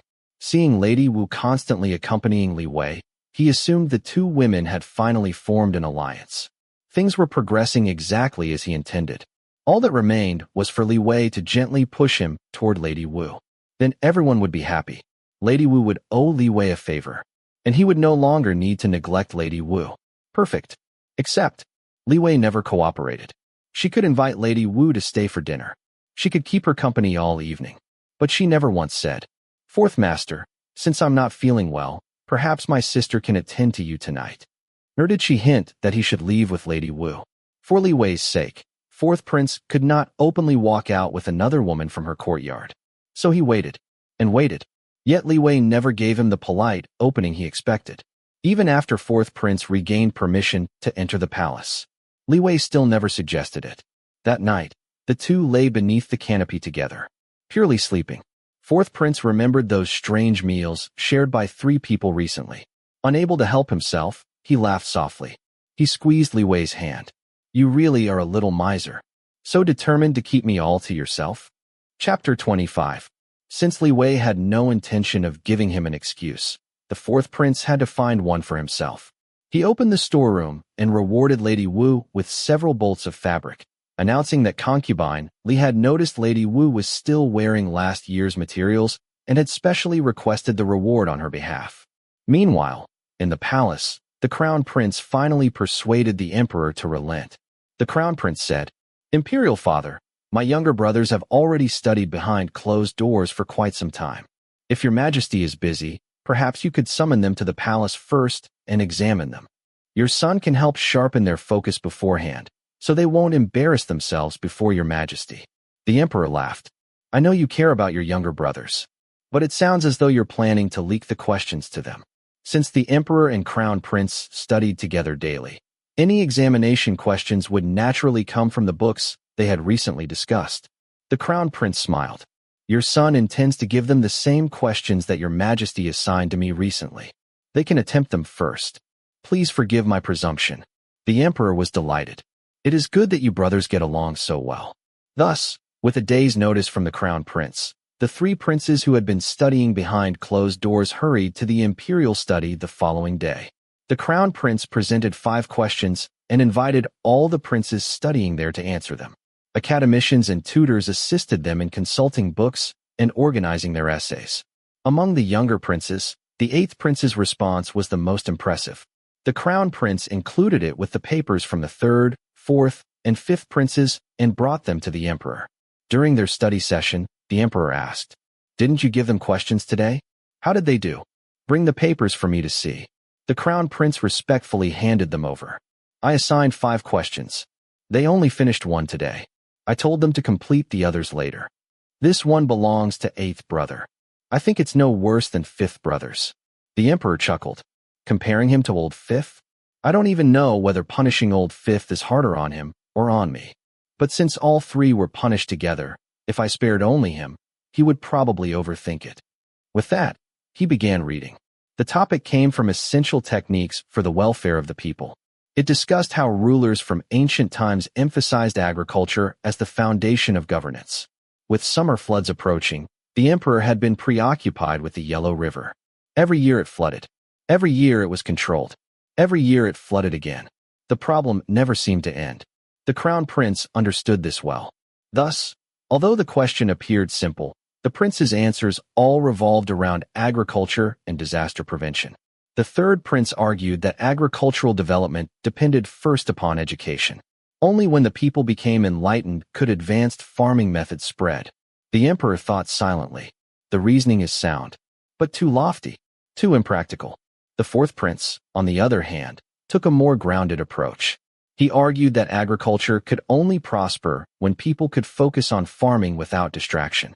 Reducing taxes and labor obligations was important, but ensuring imperial decrees were properly communicated and implemented was even more crucial. The emperor nodded slightly. Old 4th is practical.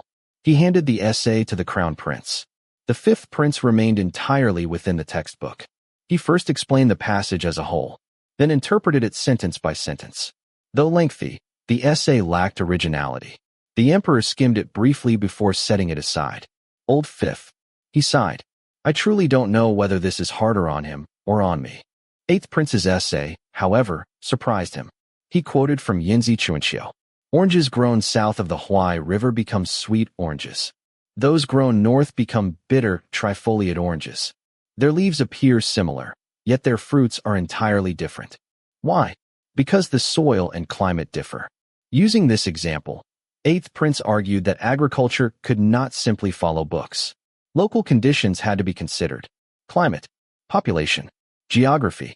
Only by adapting to circumstances could farming truly flourish. Otherwise, people might plant rice in unsuitable land and labor for an entire year without harvest. The emperor placed 8th prince's paper beside 4th prince's. Old 4th and Old 8th. Their ideas actually complement one another. The crown prince examined the essays. He ranked 4th prince first, 8th prince second, 3rd prince third. Smiling, he said, "Imperial father, if I could accomplish even half of this during my lifetime, I would be satisfied." The emperor replied, "The great Qing shall endure for 10,000 generations. What we cannot finish, our descendants can continue. To make a good beginning is already worthy." After a pause, he continued, "I think 3rd, 4th, and 8th princes should spend more time learning beside you. Summer floods are approaching. Let them witness these matters firsthand. You could use additional help." The crown prince accepted the order. Afterward, he immediately sent messages to the prince's residence and the princely mansions. All 3 princes were delighted. After seeing off the messenger, 8th prince paced back and forth excitedly inside his room. This was an opportunity. He absolutely had to seize it. 4th prince felt the same. Having grown up watching the emperor praise the crown prince endlessly, they had all unconsciously begun imitating him. From 3rd prince to 8th prince, none wished to follow 1st prince's path. All hoped to become someone like the crown prince. The 2 scholarly attendants had already returned home. 4th prince spent a long time searching through books, hoping to deepen his understanding of essential techniques for the welfare of the people. Unfortunately, his age and experience limited him. The more he read, the more theoretical everything felt. Too empty, too distant. Perhaps he should recruit scholars from outside, or perhaps hire advisors knowledgeable about grain and finance. After careful consideration, 4th prince decided to seek out a few reputable advisors. But this matter had to be handled discreetly. He had only recently established his residence outside the palace. He lacked connections. If word spread carelessly, criticism would surely follow.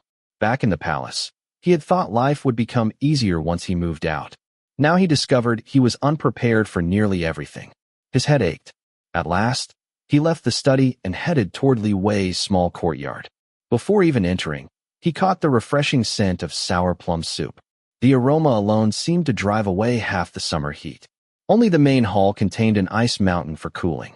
Li Wei sat inside the western room. A multi-layered shelf separated it from the main hall.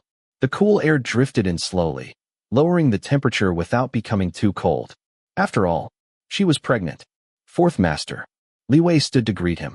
Previously, he had exempted her from formal bows to avoid straining her belly.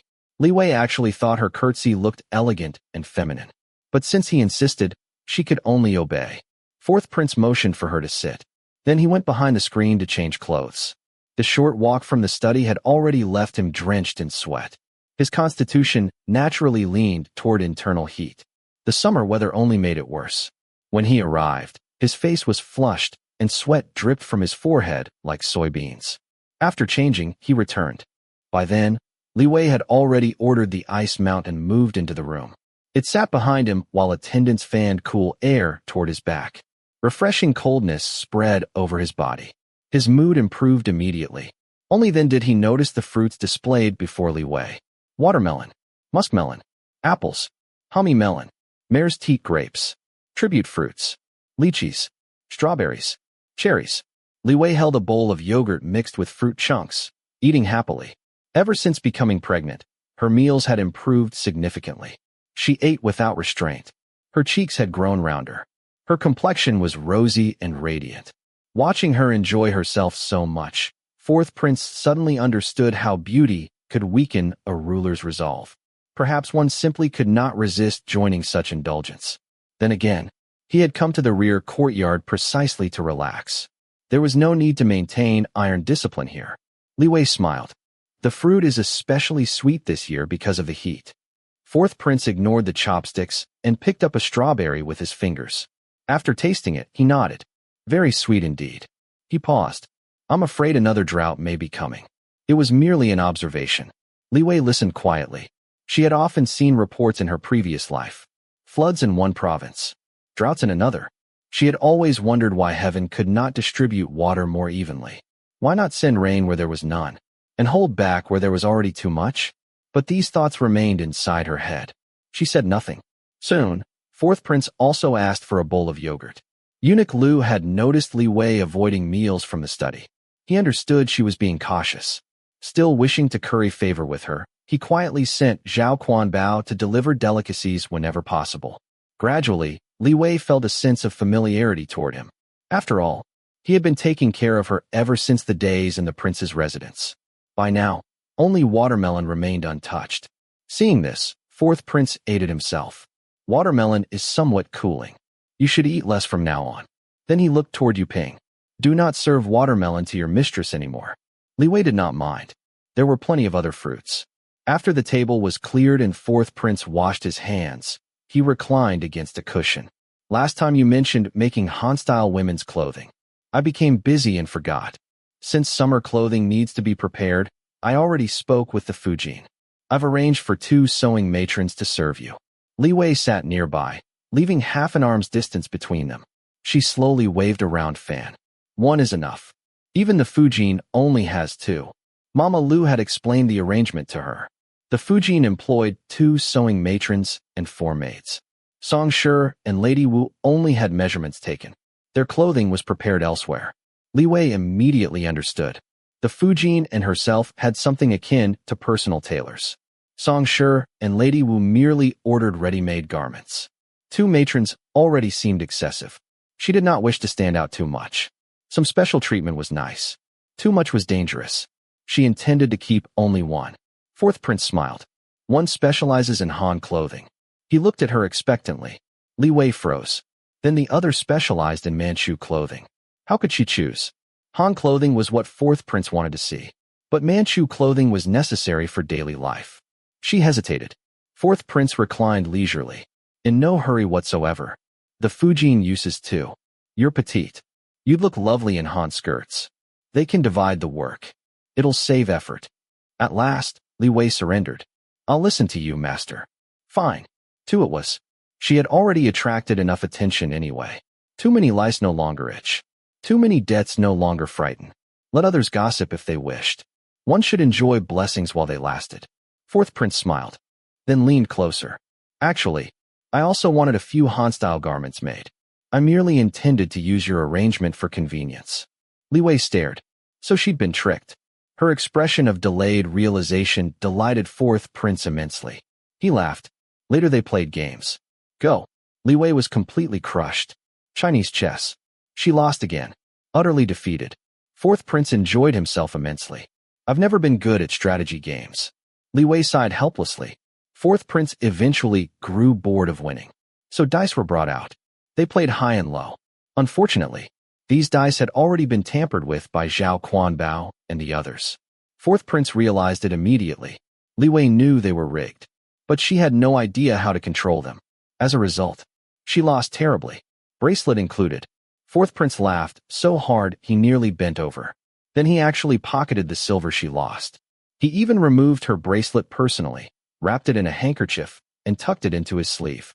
Li Wei was stunned. She had assumed he was joking, yet he truly confiscated her belongings. Seeing her expression only made him laugh harder. Soon Li Wei grew mischievous. She began wagering hairpins, jewelry, pearl flowers, all women's ornaments. She wanted to see what fourth prince would do with them. He naturally understood her intentions, yet he accepted every single item. Yu Ping eventually brought over an entire jewelry box. Li Wei casually took out pieces one by one. By the end, half the box was empty. Fourth prince smiled. Su Peisheng, bring a box for your master. And thank Lady Li for her generous gifts. Su Peisheng had already prepared one. He brought over a boxwood chest carved with a pearl-holding toad. Fourth prince packed every item inside, then ordered Su Peisheng to carry it away. Li Wei finally became curious. As they walked toward the main hall, she hooked his arm. Master, what use do you have for pearl flowers? Aren't these useless to you? Fourth prince tapped her chin. Winnings belong to the winner. Why shouldn't I keep them? Li Wei blinked. So, he really was just teasing her. Because he had enjoyed himself so much, fourth prince also ate particularly well during dinner. Eunuch Lu served steamed locust blossoms. Fourth prince finished the entire plate. Earlier, Li Wei had wanted Chinese tune shoots. Unfortunately, the season had already passed. Yu Ping mentioned this to Zhao Quanbao. After hearing about it, eunuch Lu improvised with locust blossoms. Li Wei only sampled a few bites. Fourth prince devoured the rest. After finishing, he sighed. In the countryside, everything can become food. Life must be difficult for the common people. This was the second time he had sighed that day. Clearly, something weighed heavily upon his mind. Li Wei knew almost nothing about agriculture. When she first arrived, she had tried reading essential techniques for the welfare of the people. Afterward, she wisely decided not to display her ignorance before ancient scholars. So once again, she remained silent. But fourth prince wished to talk. He asked, "Have you heard anything about floods and droughts at home?" Li Wei nodded. "A little. When my family hires laborers or buys servants, many come from refugees. They're cheaper, sometimes 1/3 less, sometimes half. Every autumn, my family stores grain. If floods strike Hunan or Shandong, or if the Yellow River floods, my father orders people to strengthen fences, dig cellars, hide grain, keep dogs. It's to prevent starving refugees from stealing food or harming people." Fourth prince's expression gradually darkened. Li Wei continued, "When I first entered the residence, the 4 people Matron Zhuang sent over were apparently refugees from Hunan." "I see." Fourth prince sighed. Every disaster produced refugees. Yet after the crisis ended, less than 10% returned home. Most settled elsewhere. Over time, farmland would inevitably lose workers. That was a serious issue. Suddenly inspired, fourth prince borrowed Li Wei's writing desk. He rapidly wrote down his thoughts. Li Wei sat beside him, grinding ink. She glanced at the paper. Was he already involved in investigating the Ministry of Revenue? Her thoughts drifted. By the time fourth prince finished writing, he noticed her vacant stare. Without warning, he dipped his brush in ink and tapped her chin. Li Wei remained oblivious, so he drew a circle upon her cheek. Still no reaction. Finally, he called for Yu Ping. Yu Ping entered, saw the scene, nearly collapsed. Li Wei only realized something was wrong after wiping her face. The towel turned black.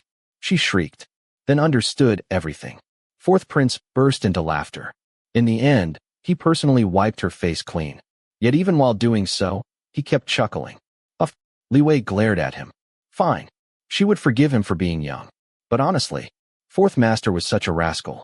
Chapter 26. The crown prince began leading his 3 younger brothers in their studies.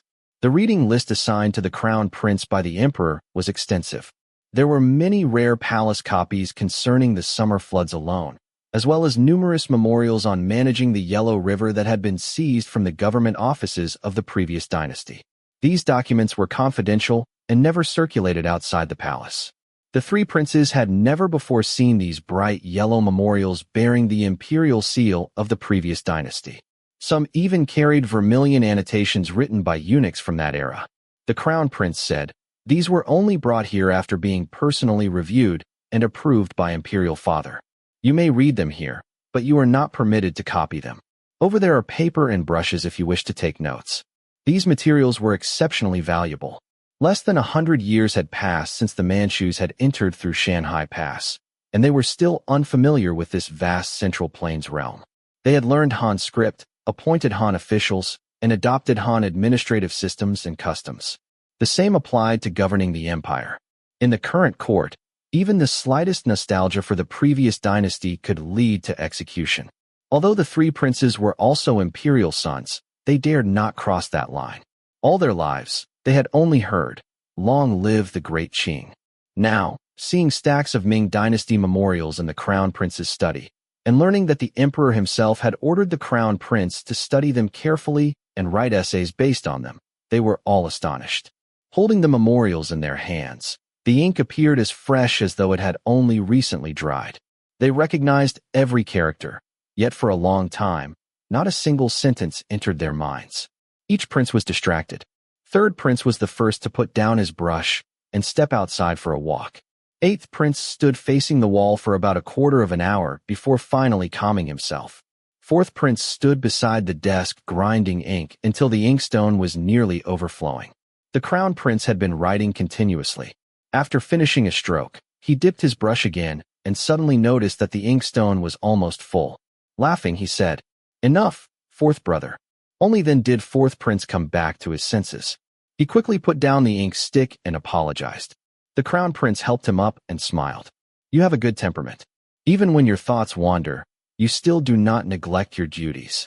Fourth prince replied, if I keep my hands occupied, it is easier to settle my mind. Then have you calmed down now? The crown prince tapped the stack of bright, yellow memorials nearby. Fourth prince glanced at them respectfully. Your younger brother has regained his composure. The crown prince casually selected several memorials and placed them before him. Read them. The previous dynasty lasted 276 years. He patted the memorials gently. There is much experience here. Study them carefully. Digest every word.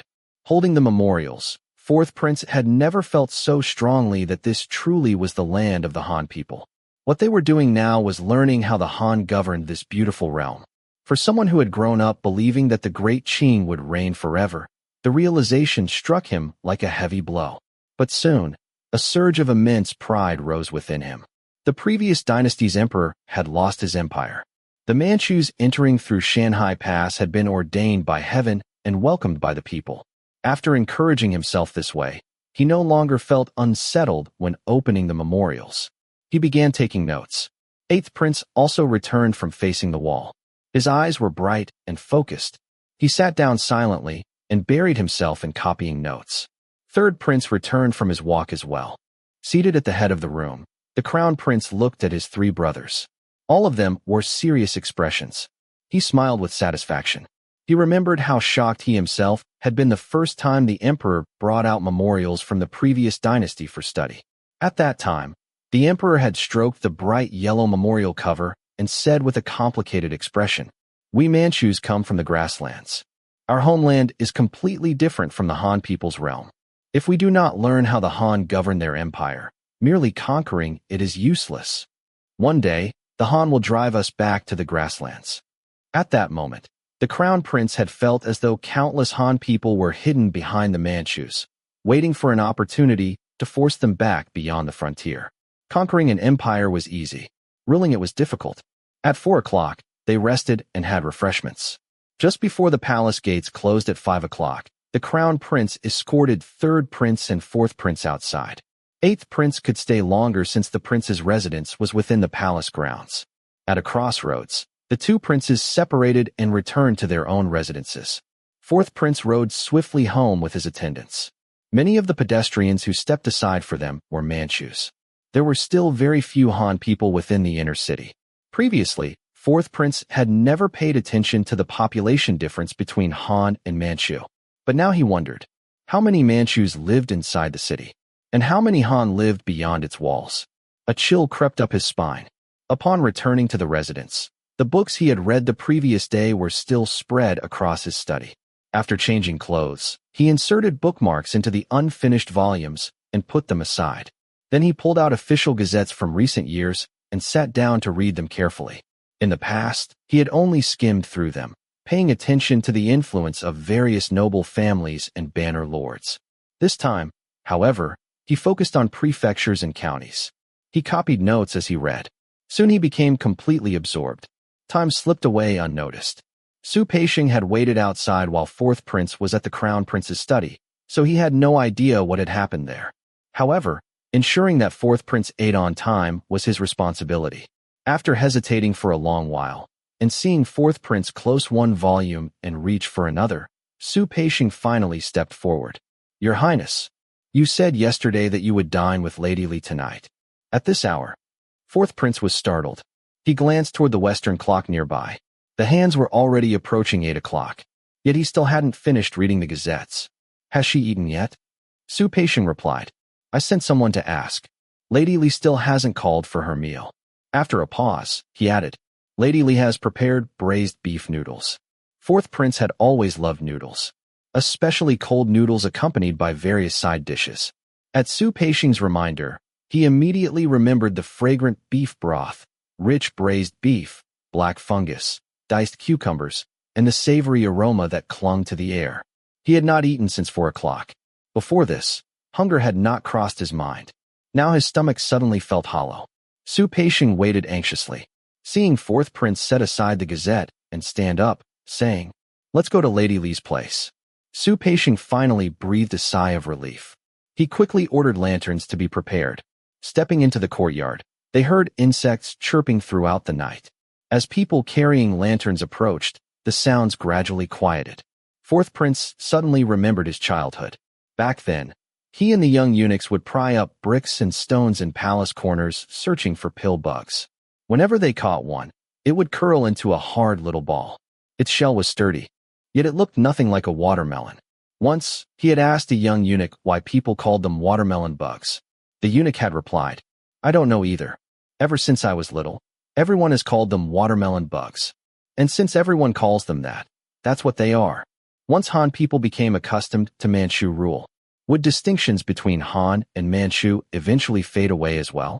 Fourth Prince's steps grew noticeably lighter. In the small courtyard, Su Peixing had already sent word ahead. Although Fourth Prince had not yet arrived, Li Wei still hadn't eaten. However, her mouth had not stopped moving all evening. Worried that she would be unable to finish her noodles later, Yu Ping quietly hid a generous portion of vegetables beneath the noodles and reduced the amount of noodles by half. Fourth Prince arrived swiftly. After exchanging only a few words, Li Wei invited him to eat. The table was simple. Before each of them sat a bowl of clear beef broth. They drank a few mouthfuls while waiting for the noodles. Seasonings had already been mixed beneath the noodles. Small dishes of side ingredients surrounded them. Fourth Prince's preferences had not changed. Preserved eggs with garlic sauce. A spoonful of beef gravy. Sweet pickled garlic. He finished an entire bowl in no time. Li Wei lifted her noodles and immediately noticed there were fewer than usual. She added chili oil, Sichuan pepper oil, and garlic sauce. Then she paired them with slices of braised beef. She barely touched the noodles. Instead, she finished nearly an entire plate of thinly sliced pink beef. Fourth Prince ate quickly and silently. Li Wei wisely said nothing. The two efficiently finished their meal. Fourth Prince ate 4 bowls of noodles. Ever since the time he had once eaten 8 bowls, he had disciplined himself never to exceed 5. Li Wei ate little noodles, but devoured 2 plates of beef. Both were thoroughly satisfied. Originally, Fourth Prince intended to return to the study after dinner, but the meal left him feeling so comfortable that he no longer wished to move. After resting for about half an hour, it approached 9 o'clock. Li Wei ordered hot water and a bath prepared. Fourth Prince had ridden horseback all day and clearly needed one. After bathing, dressed in loose, sleeping robes, Fourth Prince entered the bedroom. By then, every thought of returning to the study had disappeared. After all, he still had to rise at 2 o'clock the next morning.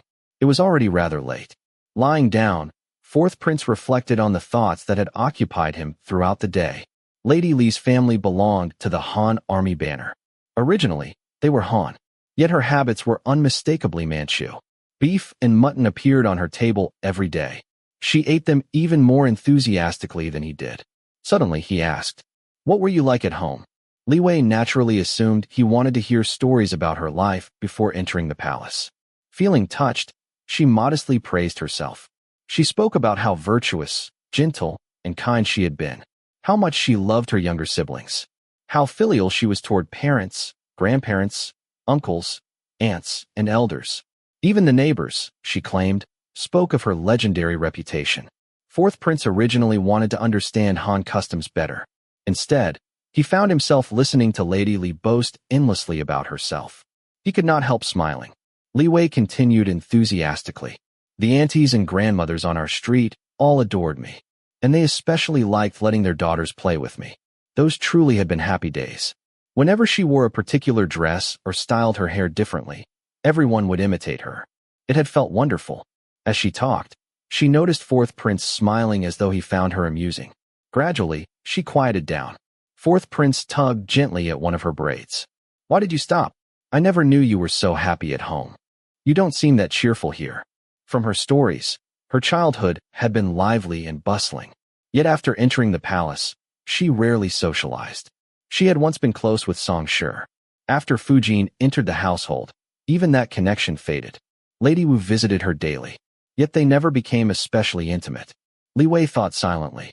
"Fourth Master, you alone are worth 100 others." She shook her head and moved closer, sharing his pillow. Not too close, though.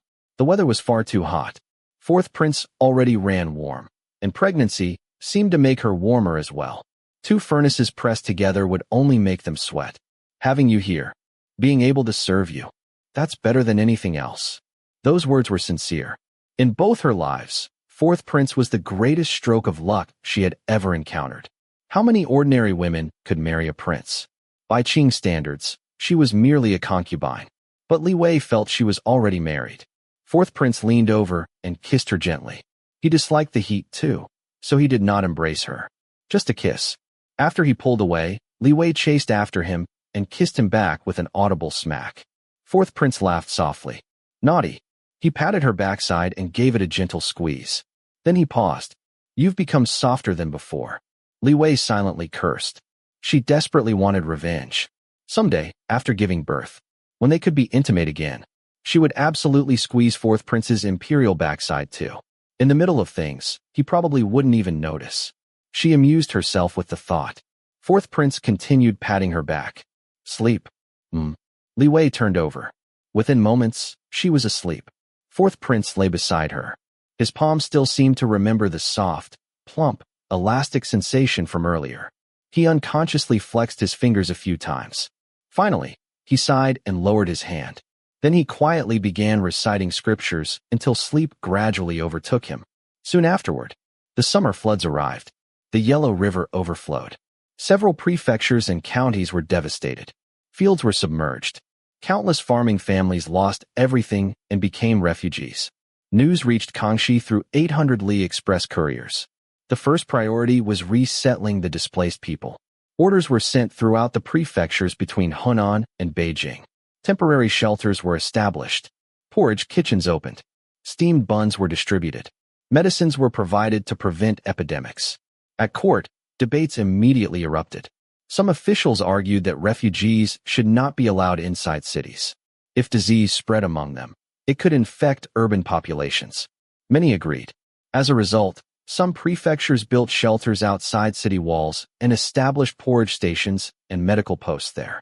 The emperor issued an edict reducing taxes. Several severely affected prefectures and counties were exempted from grain and silver levies for 3 years. Third prince and fourth prince accompanied the crown prince to attend court discussions. Afterward, the crown prince remarked, "This year's disaster isn't too severe. It is truly a blessing amidst misfortune." Fourth prince was puzzled. Nearly 100,000 refugees. Several devastated prefectures. How could that not be severe? The crown prince smiled. Go back and look at last year's gazettes. I remember 69 prefectures and counties were exempted from taxes. During the new year, Imperial Father even ordered prayers throughout the palace. Only then did fourth prince remember. At the time, copying scriptures had become especially popular. Fujin had copied 2 scrolls every day. Later, they were enshrined in the Buddhist hall at Yonghe Palace. After returning to the residence, fourth prince said to Fujin, "Disaster has struck. We are too far away to do much. Why not establish a small Buddhist shrine at home and offer incense morning and evening?" Fujin readily agreed. That very day, she selected a courtyard. After minor renovations, a Buddhist statue was installed. 2 maids dressed in black robes moved in to maintain the incense and refill the oil lamps. Li Wei heard about it as well. The 4 servants purchased last year after fleeing disasters wore sorrowful expressions. Xuanfu even cried out in his sleep at night. Li Wei remembered modern times. Whenever disasters occurred, people donated money and supplies. She asked Yu Ping to inquire whether the residents planned to distribute porridge. She wanted to donate some silver. Yu Ping smiled helplessly. "Lady, refugees are not allowed inside the inner city. Our residence does not distribute porridge. They cannot even reach Beijing." Li Wei was confused. Back home, during famine years, the Li family had distributed steamed buns and flatbreads at temple gates. Weren't those refugees too? Yu Ping explained. Refugees are not allowed within 80 li of the capital. Every prefecture along the route stops them. How could refugees be permitted to enter the inner city? The soldiers stationed outside Beijing aren't there for decoration. Seeing Li Wei disappointed, Yu Ping suggested, "Fujin is building a Buddhist shrine.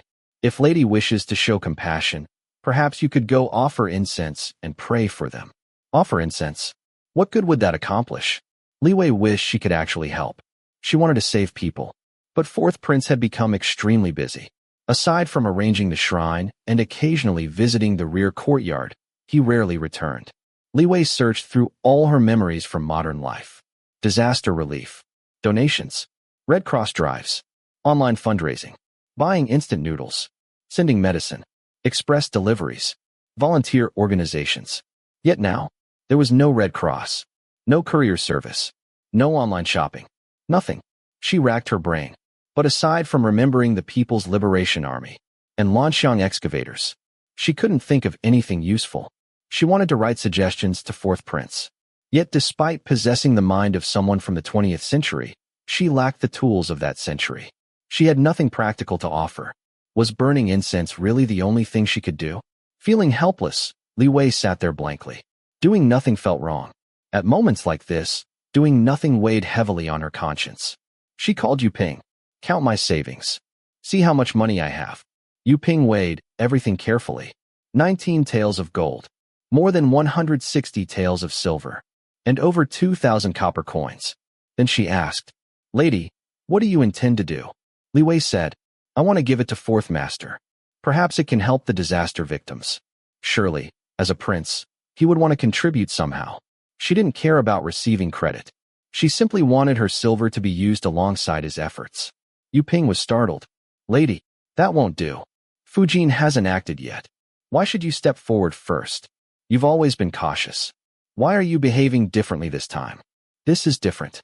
People were suffering. How could she simply watch? Yu Ping knelt and held her hand. "I know you have a kind heart.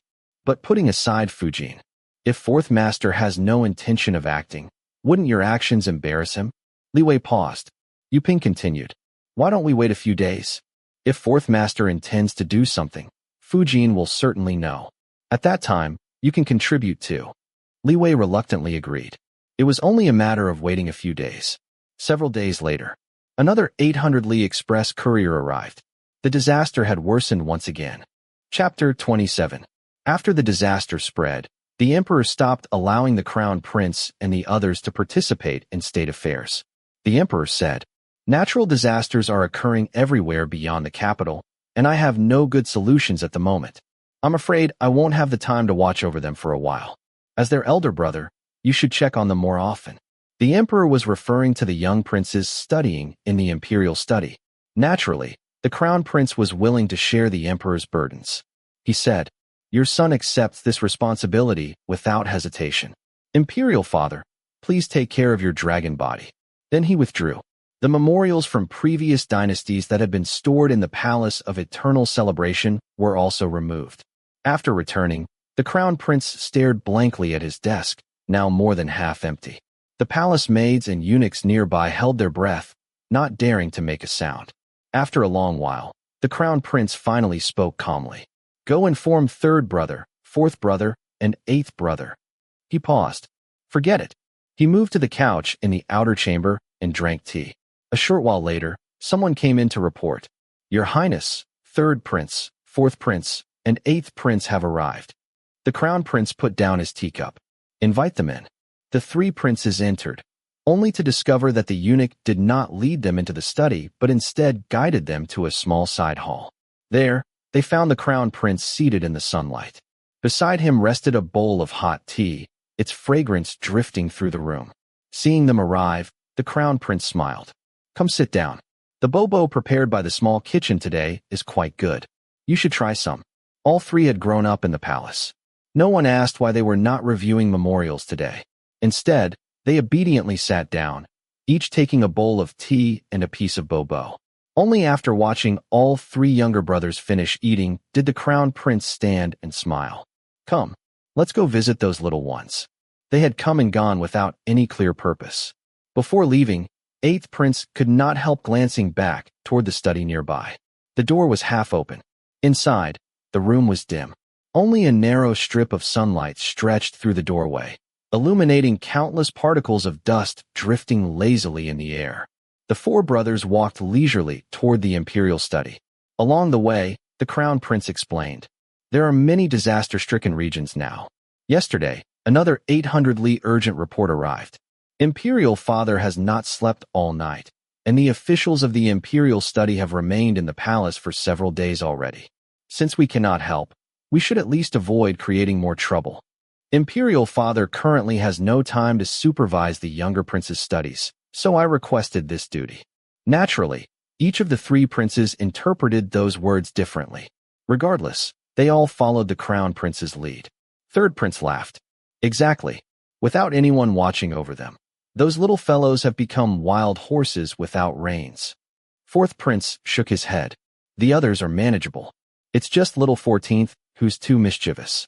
The crown prince burst out laughing. Old fourth. No wonder little 14th becomes timid whenever he sees you. Eighth prince joined in the laughter. Speaking of that, old ninth asked me to find a book for him some time ago. I kept putting it off. I can't delay any longer. When they reached the imperial study, classes had just paused. Several young princes were outside enjoying their break. 10th prince, 13th prince, and 14th prince, unafraid of the summer heat, were playing tops in the open courtyard before the imperial study. Their small whips sliced through the air with sharp whistles. They were the first to notice the approaching older brothers. Immediately, they hurried over to bow and greet them. The crown prince asked gently, "Did you study diligently this morning? Did the tutor scold anyone?" The three young princes replied eagerly, "We studied hard. We studied hard. The tutor even praised us." The crown prince patted each little head. Then he rolled up his sleeves. "In that case, second brother shall reward you. Let me show you something impressive." A eunuch handed him a whip. The crown prince flicked his wrist. The whip snapped skillfully against the ground, and the three tops sprang to life, spinning rapidly. At one moment, they lined up horizontally. At another, they formed a neat vertical row. He even struck them one by one into the air. Each top spun gracefully before dropping back to the ground and continuing to whirl. The younger princes had rarely seen such dazzling skill. They clapped excitedly and cheered. Even the other princes inside the study emerged to watch, forming a circle around the crown prince. Third prince and fourth prince stood to one side. Third prince remarked, "The crown prince's skills are truly extraordinary. Fourth brother, could you manage that?" Fourth prince replied calmly, "Third brother need not single me out. Why don't you try it yourself?" Third prince chuckled, fanning himself. "That would surely kill your third brother." He looked up at the sky and raised his folding fan above his head. This heat is becoming rather unnatural. From that day onward, the crown prince arrived punctually at the imperial study every day at 3 in the morning. During lectures, he listened attentively alongside the younger princes. Afterward, he personally questioned each of them to see whether they understood. Those who were just learning to write received even more attention. The crown prince would guide their hands personally while teaching them characters. Even 8th prince was not spared. Once, the crown prince held 8th prince's hand and had him write an entire sheet of large characters in front of all the younger princes. Ashamed, 8th prince submitted 50 large character sheets the very next day and never dared be careless again. To avoid overlapping schedules, 3rd prince and 4th prince adjusted their routines. Each day, they entered the palace at 10 o'clock. They accompanied the younger princes in studying, practiced archery together, and shared refreshments. Meanwhile, court affairs had become increasingly hectic. The emperor had already reduced his meals. The imperial harem followed suit and cut expenses. Naturally, the households of officials throughout the capital also had to follow the example set by their superiors. In 4th prince's residence, the Fujin likewise announced expense reductions. No summer clothing would be made this year. Only little Gidge and Lady Li would still receive new clothes. One was the sole child in the residence and could not be neglected. The other was pregnant and equally indispensable. Li Wei waited nearly half a month. In the end, all she saw were meal reductions and spending cuts. That was all. This was far too superficial. Yu Ping noticed she still had not abandoned her ideas. Every day, she urged Li Wei to burn incense. Everyone in the rear courtyard was doing so. It would look inappropriate if Lady Li alone refused. She encouraged Li Wei to burn incense, chant Buddhist scriptures, and fulfill her intentions in that manner. As if that would accomplish anything. Li Wei absolutely refused to accept such hollow gestures. Yu Ping pleaded, "Mistress, my dear mistress, regardless of everything else, you must think about how the prince and the Fujin are handling this matter. You've always been sensible and clear-headed. Why are you suddenly being so stubborn? Was burning incense truly the only thing they could do? Could they not even distribute porridge? Li Wei's eyes reddened. For the first time, she clearly felt imprisoned. It was not merely her physical freedom. Even her freedom of thought had been confined. In her previous life, she had also been a homebody. But she had the internet. She had never felt cut off from the world, and no one restricted her. Now, after spending more than 10 years in ancient times, she finally felt the weight of those restraints. She had not felt constrained while living with the Li family. But after marriage, she had become someone else's possession. Everything had to conform to other people's expectations. Even wanting to do something good required permission from others. Yu Ping had only just felt relieved that her mistress had stopped arguing. Now she saw Lady Li become dejected instead. She grew anxious. Lady Li was pregnant. And if fourth prince happened to see her like this, he might accuse her of harboring resentment. Still, fourth prince had been extremely busy lately. Perhaps he would not come. Just as Yu Ping silently prayed for his absence, fourth prince arrived. The moment he stepped inside, he noticed Li Wei's expression. It looked as though she was suppressing her anger. He glanced at Yu Ping. The maid appeared utterly panicked, watching Lady Li with worried eyes. The two sat together. Because of the heat, they did not lean against one another. They simply held hands. Fourth prince glanced towards Su Peixiang. Immediately, Su Peixiang ushered Yu Ping outside. Once they were out of the room, Su Peixiang scolded her softly. You usually seem quite perceptive. So why were you standing there blankly today? Didn't you notice fourth master wanted to speak privately with Lady Li? Yu Ping stamped her foot anxiously. She dared not explain and simply lowered her head in acknowledgement. Su Peixiang could tell she was hiding something. But if the prince truly wished to know, could anything remain concealed? Inside the room, fourth prince and Li Wei sat together. Li Wei poured tea and offered snacks. She mentioned that the black plum cake and red bean cakes from the kitchen were delicious. Then she fell silent again. Fourth prince knew her temperament well. Instead of asking directly, he gently massaged her hand and lifted it to his lips, placing a soft kiss upon it. Soon enough, Li Wei could no longer endure it. She looked at him with an aggrieved expression. Did she want to ask him for something? Fourth prince thought for a moment. Recently, he had mentioned allowing the families of the women in the rear courtyard to visit. He had been too busy. Perhaps the Fujin had not yet arranged it. He asked, "Do you wish to see your family?" Li Wei blinked in confusion. Seeing her reaction, fourth prince realized he had guessed incorrectly. Then what exactly was troubling her? Following his line of thought, Li Wei replied, "I do miss them a little, but there has been so much happening recently, and the weather is so hot. It's better to wait until things cool down." Truthfully, she did not miss the Li family all that much. Perhaps it was because she had long grown accustomed to spending half a year or even a full year away from home while studying. Besides, she was mentally an adult. Adults naturally possessed greater independence. Fourth prince hummed softly. He pinched her chin lightly. "I finally found time to come see you. And this is how you greet me. Look at that long face." At once, Li Wei frowned. "Master, there are disasters outside. I want to use some silver to buy supplies and send them over." Oh, fourth prince had not expected this answer. "You should keep your silver for emergencies. There are already people handling these matters outside. If you're worried, then go burn a few more sticks of incense in the prayer hall." After speaking, he paused. Then he asked, "Why would you think of doing this? Donating silver to disaster victims. That was unusual. Women of the inner chambers might occasionally shed tears and donate a few taels of silver upon hearing about a maid's hardships. But tens of thousands of disaster victims?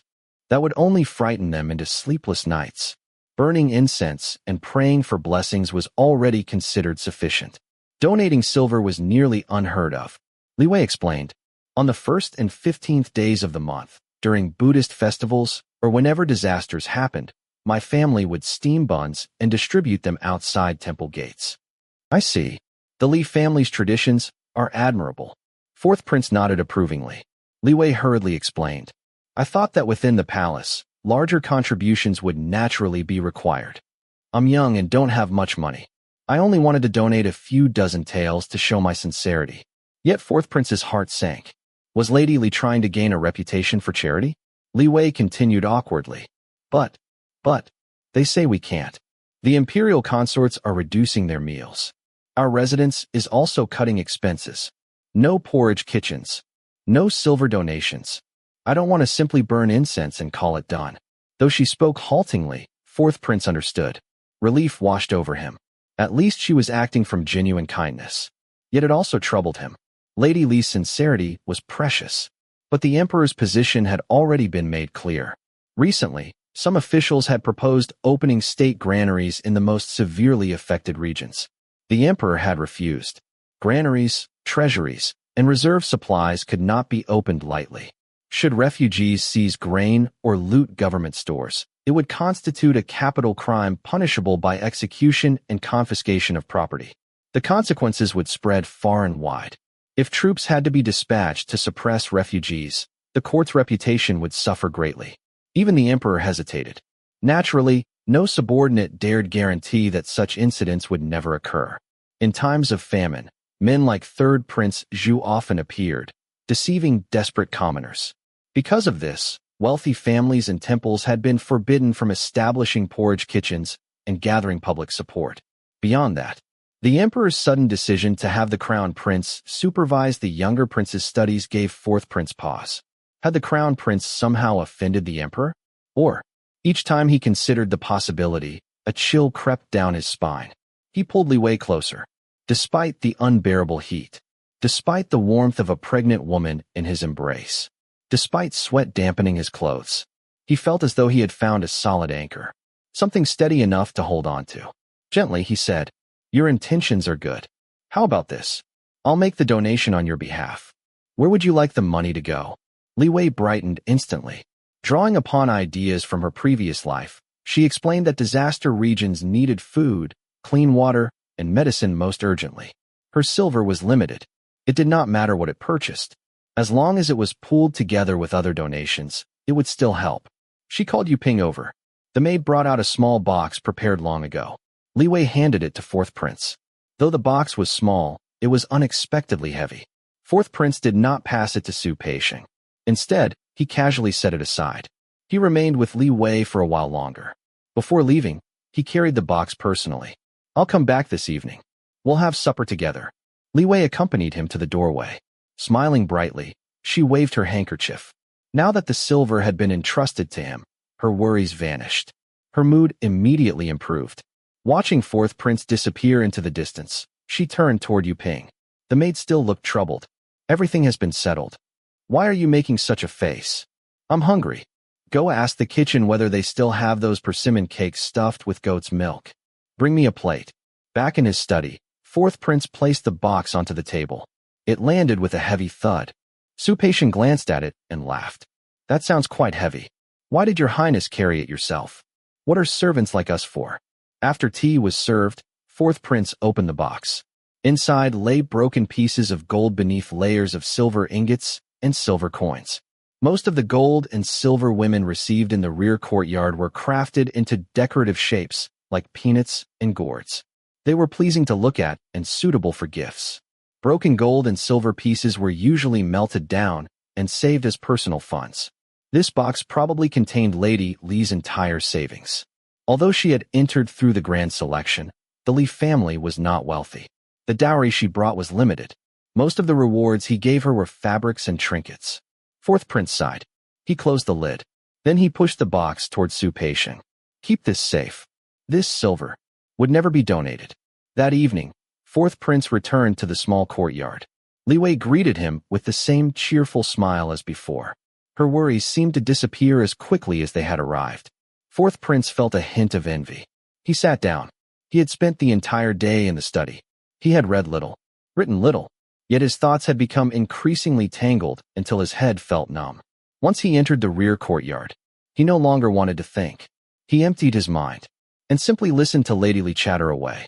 Because she was pregnant, Li Wei's meals had not been reduced. She could still order whatever dishes she wanted. However, knowing Fourth Prince would be joining her, she restrained herself. The table held cold white-cut chicken, jade cucumber with shrimp, sweet and sour pork ribs, mixed pork skin prepared as a cold dish, and salted peanuts. Seeing there was nothing spicy on the table, Fourth Prince assumed it was because of his tastes. "Order some dishes you actually enjoy." Li Wei happily instructed Yu Ping to bring out fried chili peppers. Recently, she had become obsessed with mixing fried chilies into rice. A bowl of rice would turn bright red. Paired with lighter dishes, she could finish bowl after bowl. Only when she reached for a second serving did she notice that fourth prince had not even finished half a bowl. He picked at peanuts one by one. It wasn't that he lacked appetite. Rather, it seemed something weighed heavily on his mind. Beside them, Su Peishing's eyelids twitched furiously as he tried signaling with his eyes. Yet Lady Li remained utterly oblivious. Just as he contemplated having Yu Ping intervene, Li Wei suddenly reached out and grabbed fourth prince's half-finished bowl. Su Peishing nearly lost his soul. Even fourth prince was startled. "What are you doing?" He covered the bowl instinctively. Li Wei said, "If I eat another bowl, I'll be too full. Since you're not eating, I'll finish this half bowl.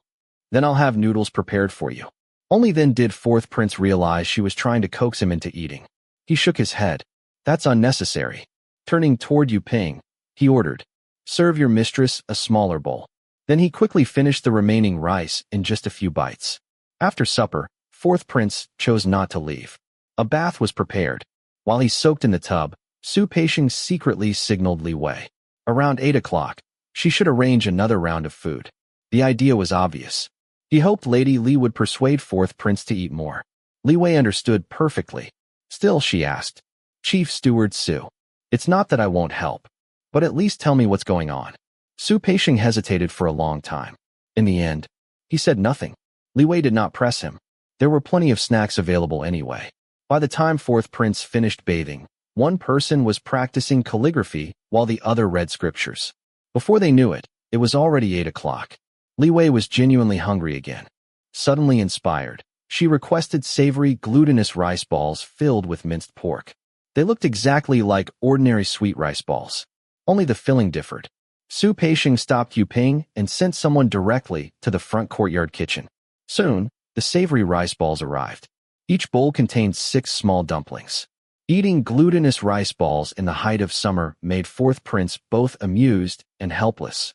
In the palace, when imperial consorts were pregnant, their diets were strictly monitored by matrons. No one was permitted to indulge strange cravings. Only in his residence. With his indulgence, and the Fujin pretending not to notice, could Lady Li come up with such unusual dishes. Thinking about it, fourth prince finally relaxed somewhat. He had barely eaten all day. Seeing Li Wei eating with such enthusiasm made him hungry as well. He picked up a bowl. Fortunately, the filling was savory. Tender pork juice filled his mouth. Had it been sweet, he doubted he could have swallowed it. Standing nearby, Su Peishing finally relaxed. Only after watching fourth prince finish an entire bowl did he let out a breath of relief. Chapter 28. It wasn't until the end of September, when the weather turned cooler, that the court finally breathed a sigh of relief.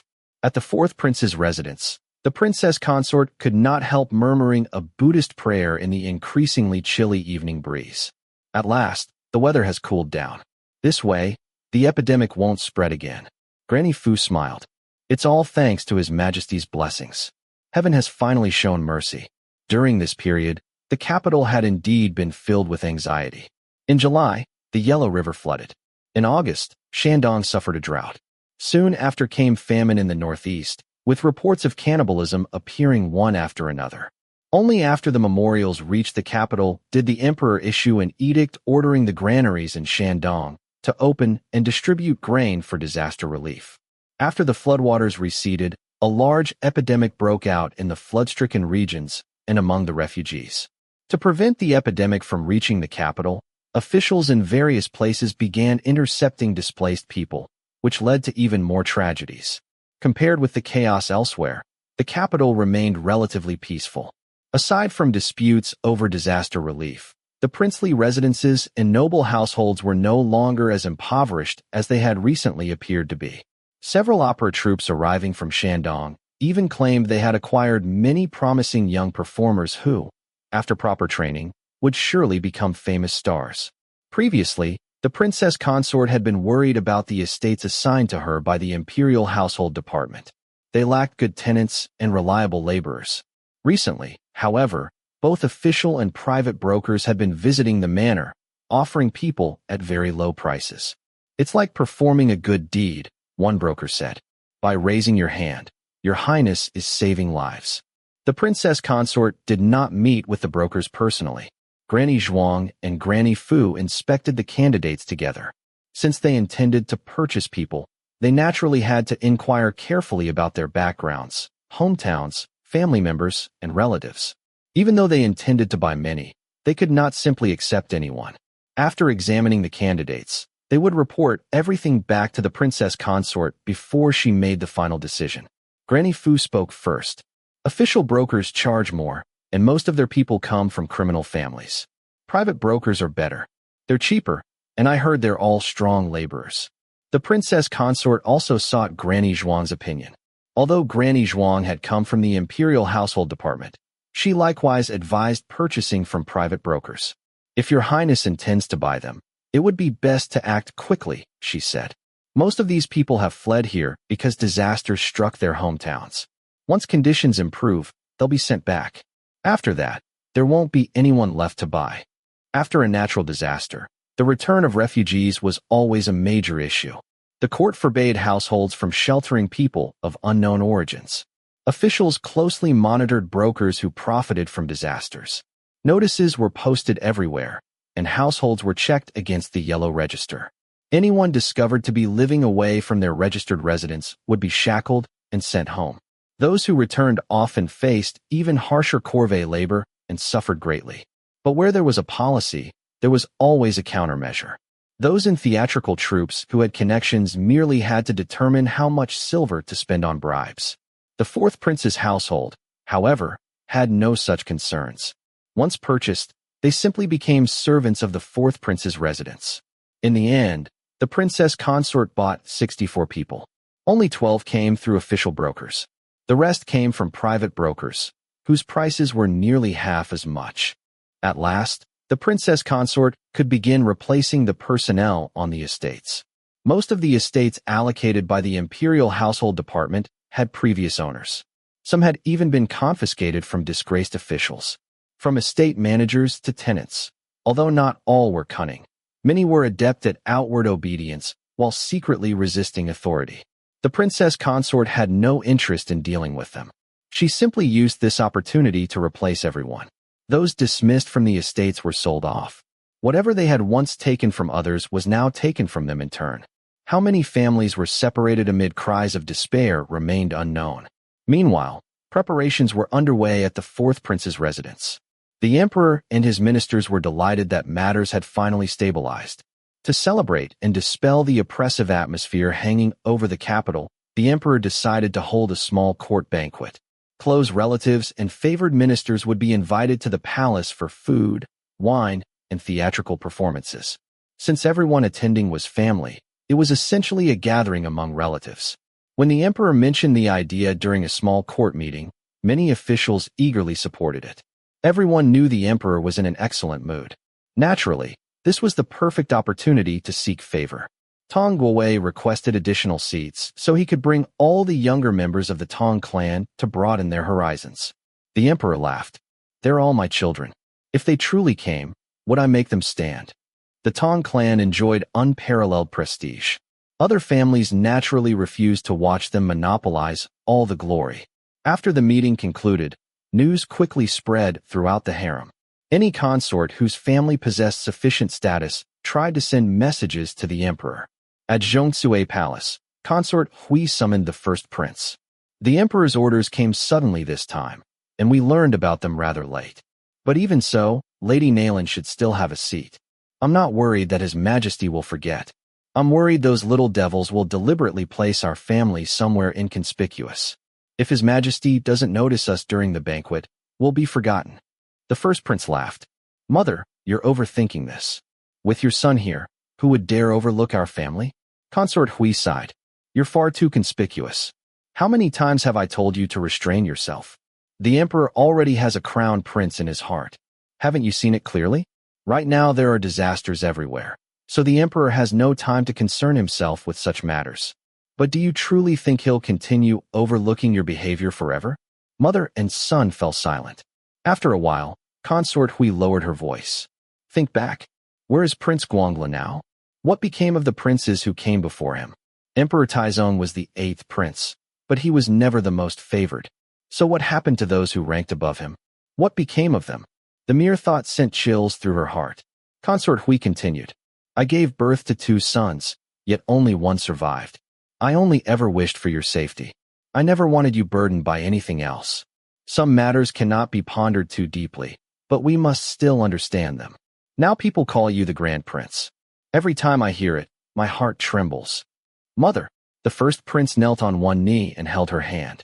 Consort Hui was nearly 40 years old. She had grown up alongside the emperor. When smiling brightly, she appeared much younger.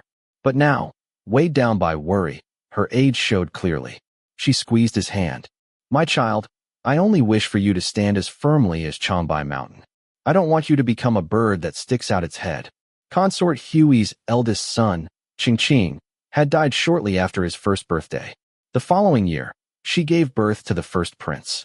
At the time, the emperor hesitated to name him because so many children in the palace were dying.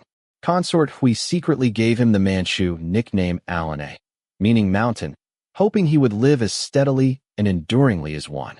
Before he moved to the prince's quarters, she would sit beside his bed at night, holding his little hand and softly calling his nickname. Once, unable to sleep, he asked what it meant. Consort Hui hugged him and replied, I want to keep you from running away and leaving me behind. After that, Consort Hui never had another child. She devoted herself entirely to raising him into a man as tall and steadfast as his name. The first prince rested his forehead against her lap. His eyes grew moist. Mother, he stood up, wiped his eyes, and smiled. Mother, don't worry. Your Alanay isn't that foolish. After thinking for a moment, he added, I'll keep an eye on the seating arrangements. There's no need for anyone else to interfere. Simply speak with the imperial household department. Even if some of the crown prince's people are making trouble, just speak to him directly. He'll certainly restrain them. Consort Hui nodded. It's fine to have a few small quarrels with the crown prince. Not too close and not too distant. There are many people watching from outside. I understand. The first prince tucked the braid hanging across his chest behind his belt. I'm leaving now. Mother, rest early tonight. Don't kneel picking Buddhist rice anymore. Your legs will hurt. Consort Hui smiled. Mother will listen to Alanay. Go on. At Ikuan Palace, Consort Yi was equally delighted. The emperor had sent word that he would arrive shortly. She hurriedly tried to send the 9th prince away. The 9th prince refused. He grabbed the hem of her robe and stomped his feet. I want a new bow and arrows. No. Consort Yi glanced sideways at her nail guards. His Majesty only rewarded you with one last year. The 9th prince puffed out his chest. I'm stronger now. Oh. Consort Yi smiled skeptically. I can pull a stone bow now. Boasting again. She glanced at the maid beside her, who discreetly signaled that the emperor would arrive soon. Without arguing further, Consort Yi grabbed the 9th prince and tossed him toward his wet nurse. Hurry and take this brat away. The 9th prince angrily shoved the wet nurse aside and ran. The wet nurse, nurses, maids, and eunuchs all hurried after him. Consort Yi finally relaxed. This little rascal is too persistent. A maid brought tea. Your Highness always scolds him, yet you spoil the 9th prince terribly. Consort Yi smiled. He's my own flesh and blood. Who else would I love more? I don't know why he's suddenly become obsessed with horn bows. I remember His Majesty owns several. The maid smiled. Your Highness, don't rush. Wait until His Majesty is in an even better mood before mentioning it. Consort Yi summoned her cosmetics box, examined herself in the mirror, and smiled sweetly. His Majesty is already in a very good mood today. At Yonghe Palace, the 14th prince leaned against Consort Yi's knee. The other day, when Crown Prince came, he brought an ox-horn bow. 9th brother and 10th brother kept staring at it strangely. Consort Yi wrapped an arm around him. Do you want one too? The 14th prince quickly shook his head. Your son doesn't want one. Consort Yi patted him. All bows are the same. They all kill enemies equally well. The crown prince is the crown prince. The 9th prince is the 9th prince. Don't compare yourself to others. Look at your 4th brother. When has he ever asked mother for anything? The 14th prince protested indignantly. 4th brother is already so OL.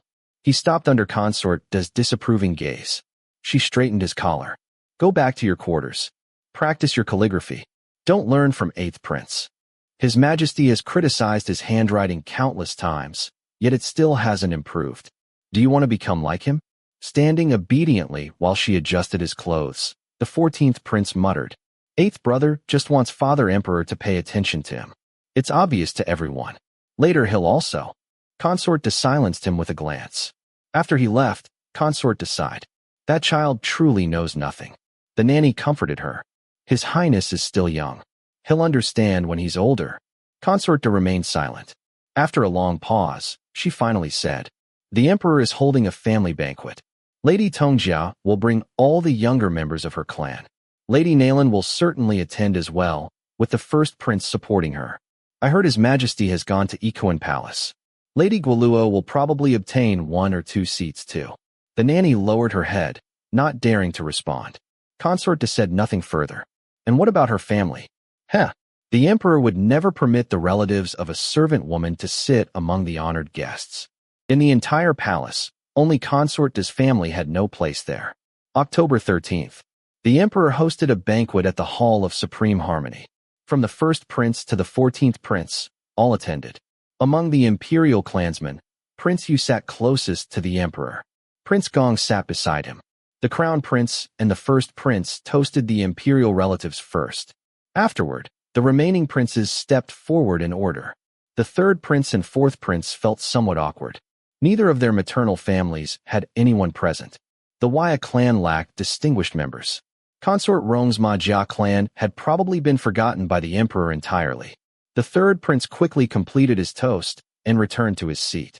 The fourth prince carried the wine vessel and had nowhere to hide. He ended up standing behind Tong Guowei. When the emperor drank with Tong Guowei, the fourth prince personally refilled his cup twice. Afterward, Tong Guowei affectionately pulled him aside. Fourth prince, return to your seat and eat something. I can manage myself. He turned toward his son. Long Kodo, escort fourth prince back. Long Kodo respectfully complied. Naturally, the fourth prince would not let him leave so easily. He dragged Long Kodo aside and made him drink 3 cups before finally allowing him to depart. Within the inner palace, no grand banquet was held. The disaster had only recently passed, and frugality was still required.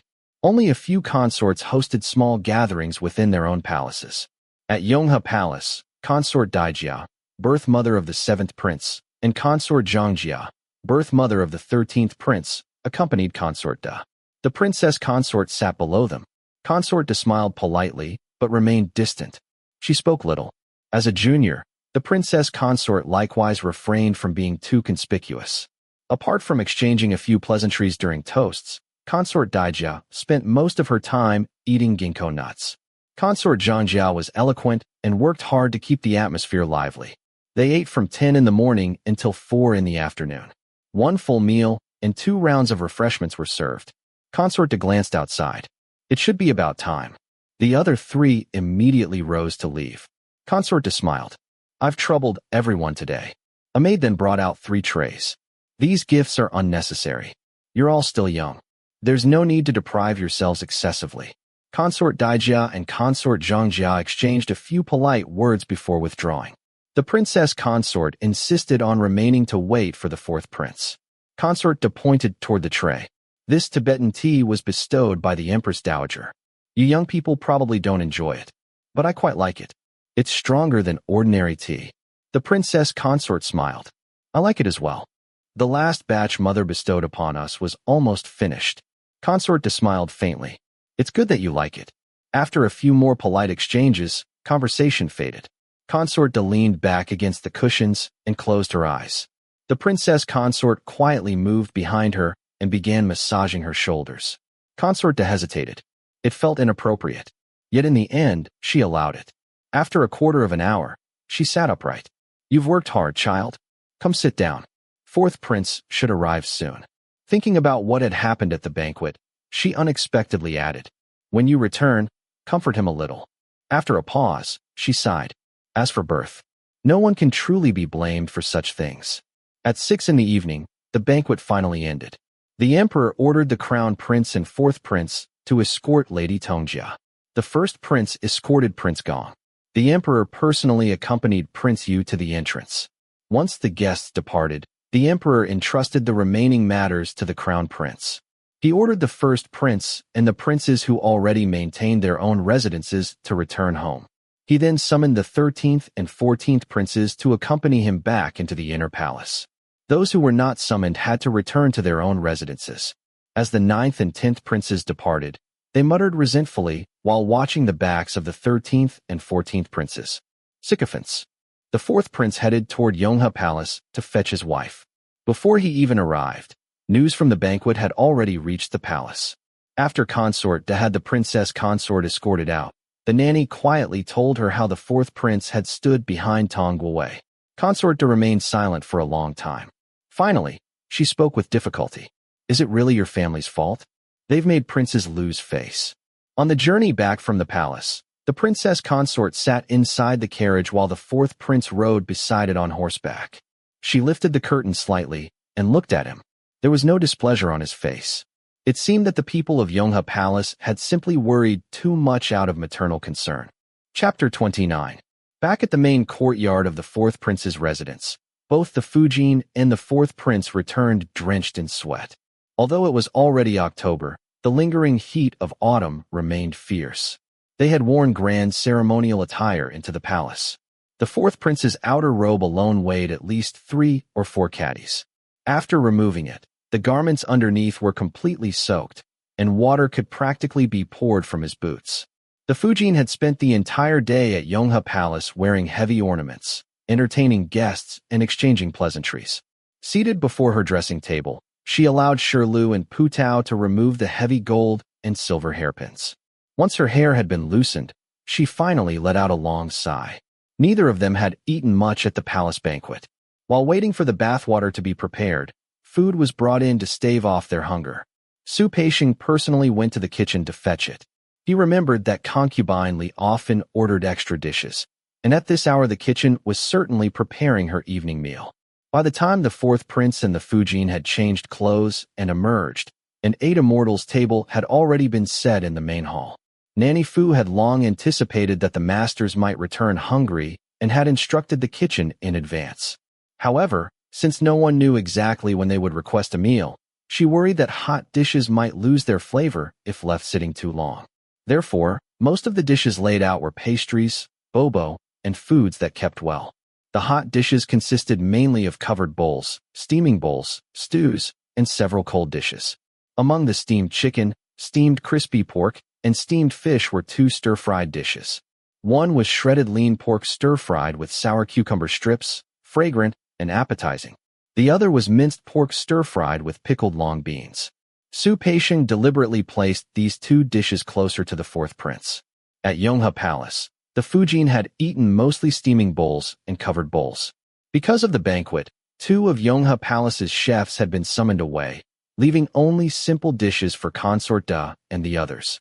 Now, seeing freshly stir-fried dishes steaming before her, she could not help taking several extra bites. Both had already eaten in the palace. After finishing 1 bowl each, they set down their chopsticks. The 4th prince noticed that the Fujin had stopped eating along with him. He could not tell whether she was truly full or merely accompanying him out of courtesy. He wanted her to feel more at ease and less restrained. But after all this time, he understood her personality well. She was not someone who listened easily to persuasion. If she decided something was right, even if he advised against it, she would only think, "He is satisfied. I must work even harder." Though he found her somewhat awkward, he was also quite satisfied with her character. Once shown the proper direction, she would walk it steadfastly without hesitation. The Fujin glanced at the empty dishes. She already knew who had ordered those stir-fried foods.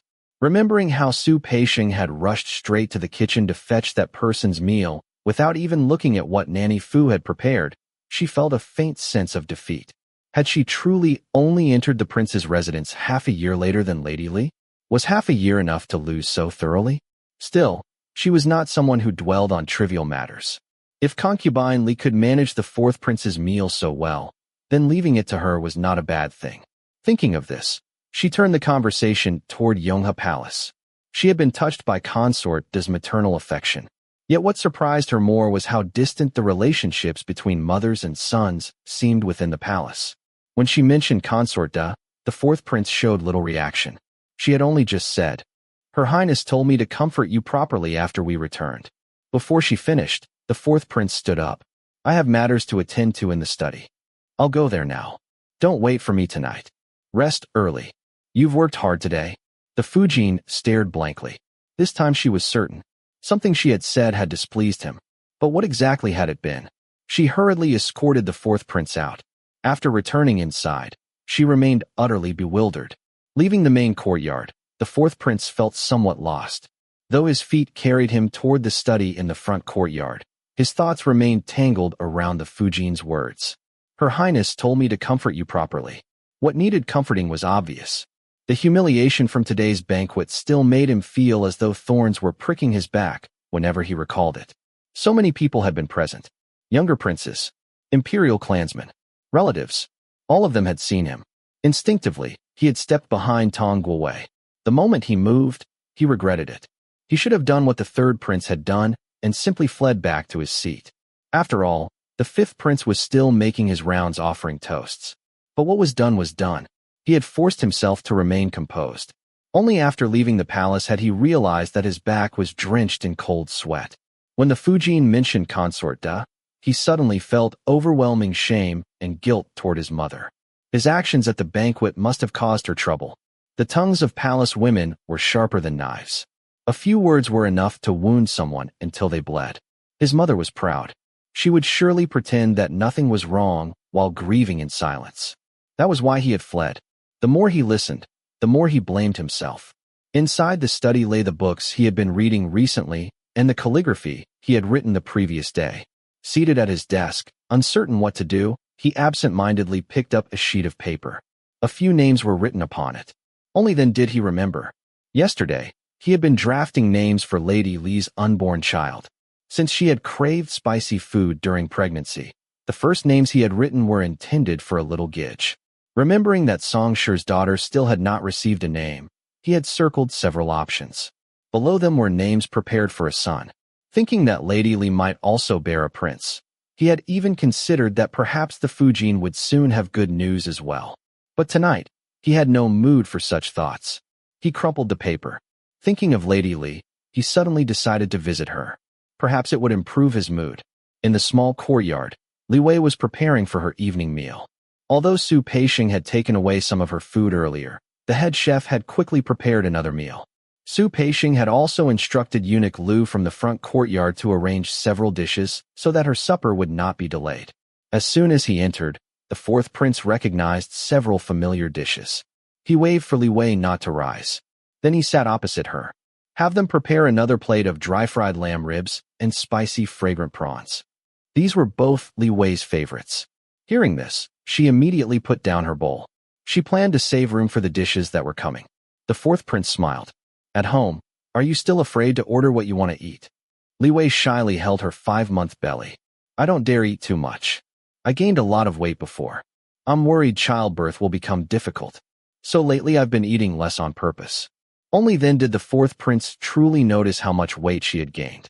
He examined her carefully, as though seeing her properly for the first time in a long while. She had indeed become rounder. Perhaps because she had filled out so much, her belly no longer appeared especially prominent. The fourth prince did not know much about childbirth. Still, he understood that a large belly and a small birth passage could make delivery difficult. Thinking of this, he immediately regretted ordering those 2 dishes. When the food arrived, however, it was the fourth prince who ate more enthusiastically than Li Wei. The dry-fried lamb ribs were heavily coated with ground chili powder and cumin. The meat came from specially selected Mongolian sheep raised on fodder brought from beyond the passes. There was not the slightest trace of gaminess. The fat was rich and abundant. As soon as he bit into one piece, juices burst forth and trickled down the corners of his mouth. Then the heat hit him. Instantly, his face turned crimson. His eyes reddened as though tears might spill out at any moment. Yet he stubbornly maintained his composure. He refused to gasp for air.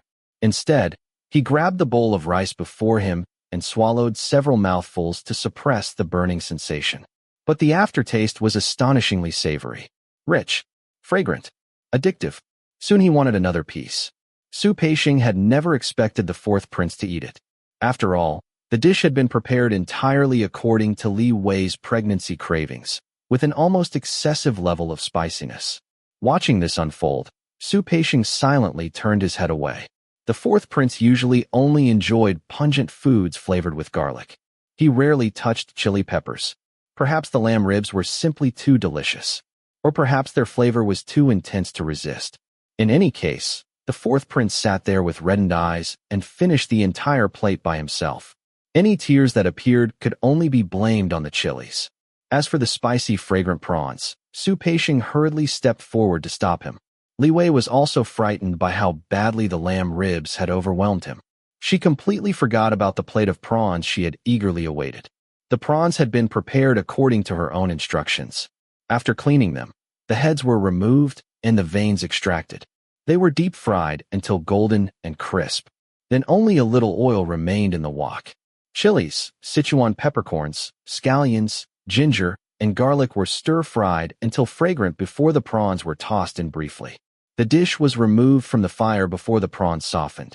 If more flavor was desired, additional seasoning could always be sprinkled over them afterward. Previously, she had used the same method to prepare squid. She often ate them together as snacks. Because they were fried and heavily seasoned, they remained delicious even after cooling. Yu Ping quietly set aside the spicy, fragrant prawns for her mistress to eat the following morning.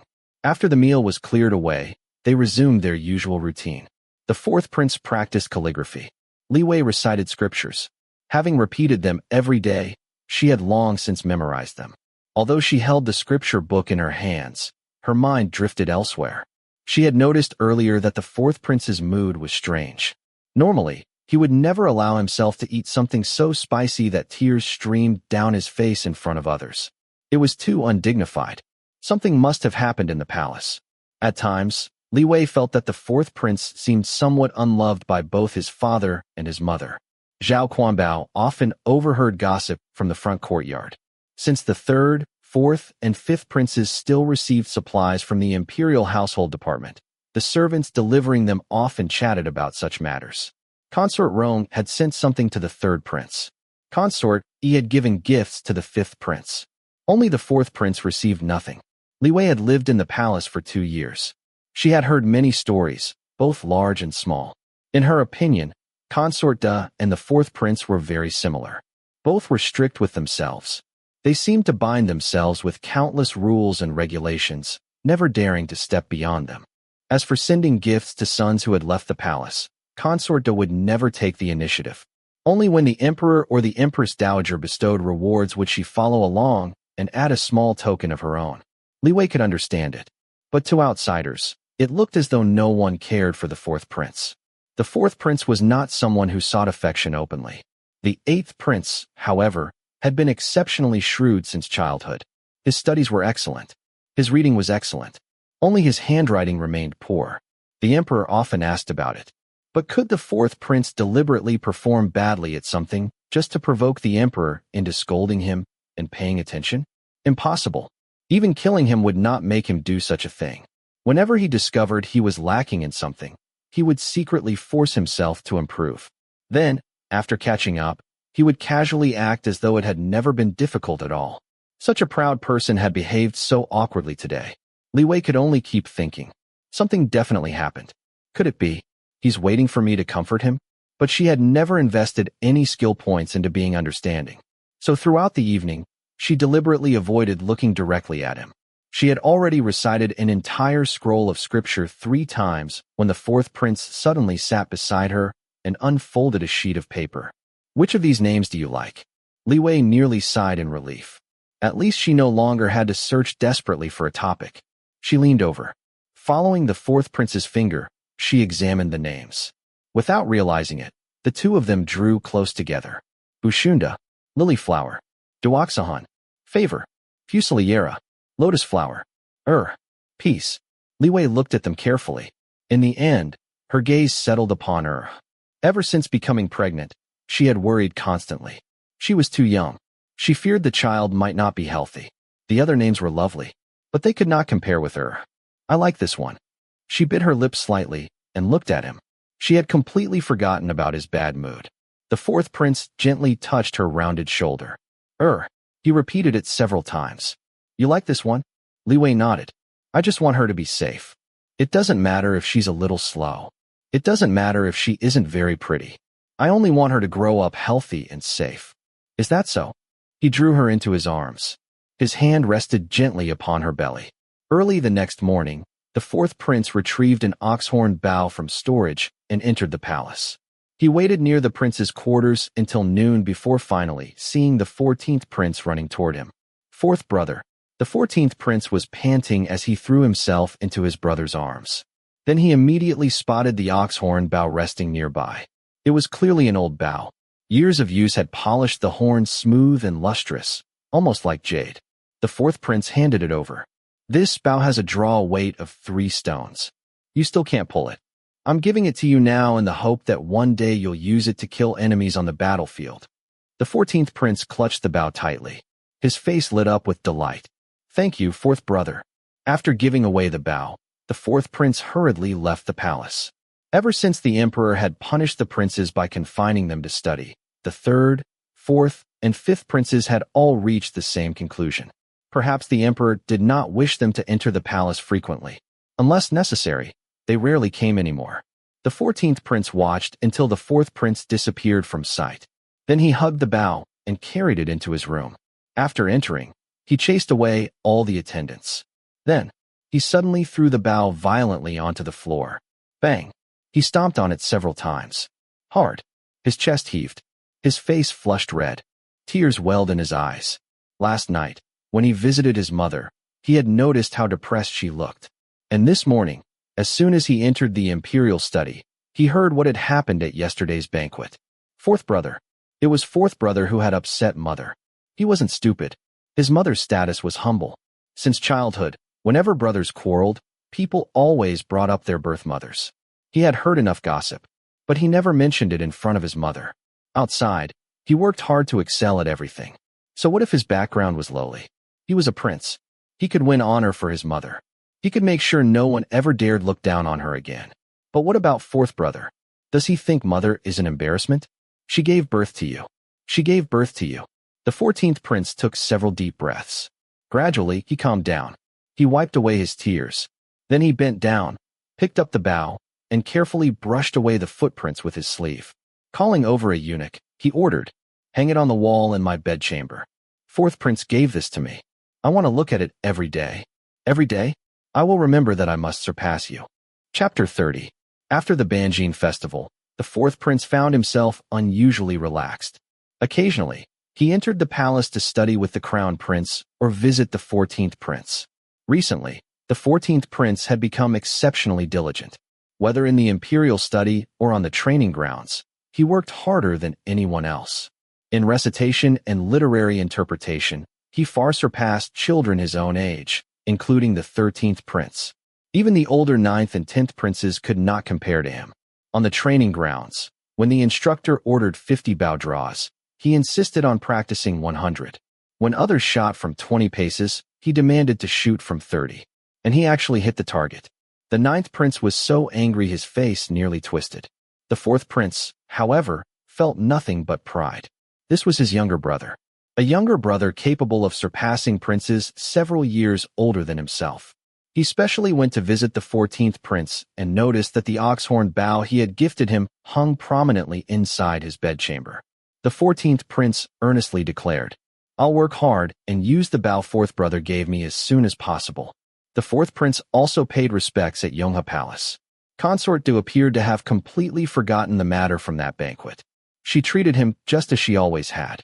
Warm by 3 parts, cold by 7. Oddly enough, this put the 4th prince at ease. Consort Du even brought up the bow. "Your younger brother asked me for one before, but I didn't agree. It's rare for you to have found one for him." He was delighted. The 4th prince smiled. "Mother, what are you saying? He is my own brother. Now that I have my own residence, as long as I can find what he wants, I'll certainly get it for him." Consort Du replied calmly, "You shouldn't spoil him. When you were young, you never asked for things casually. If you wanted something, you earned it through your studies or your archery and received rewards from the emperor. The 14th prince should learn from you." The 4th prince advised. "He's still young. Besides, he has an elder brother. If I don't take care of him, then what am I here for? What am I here for?"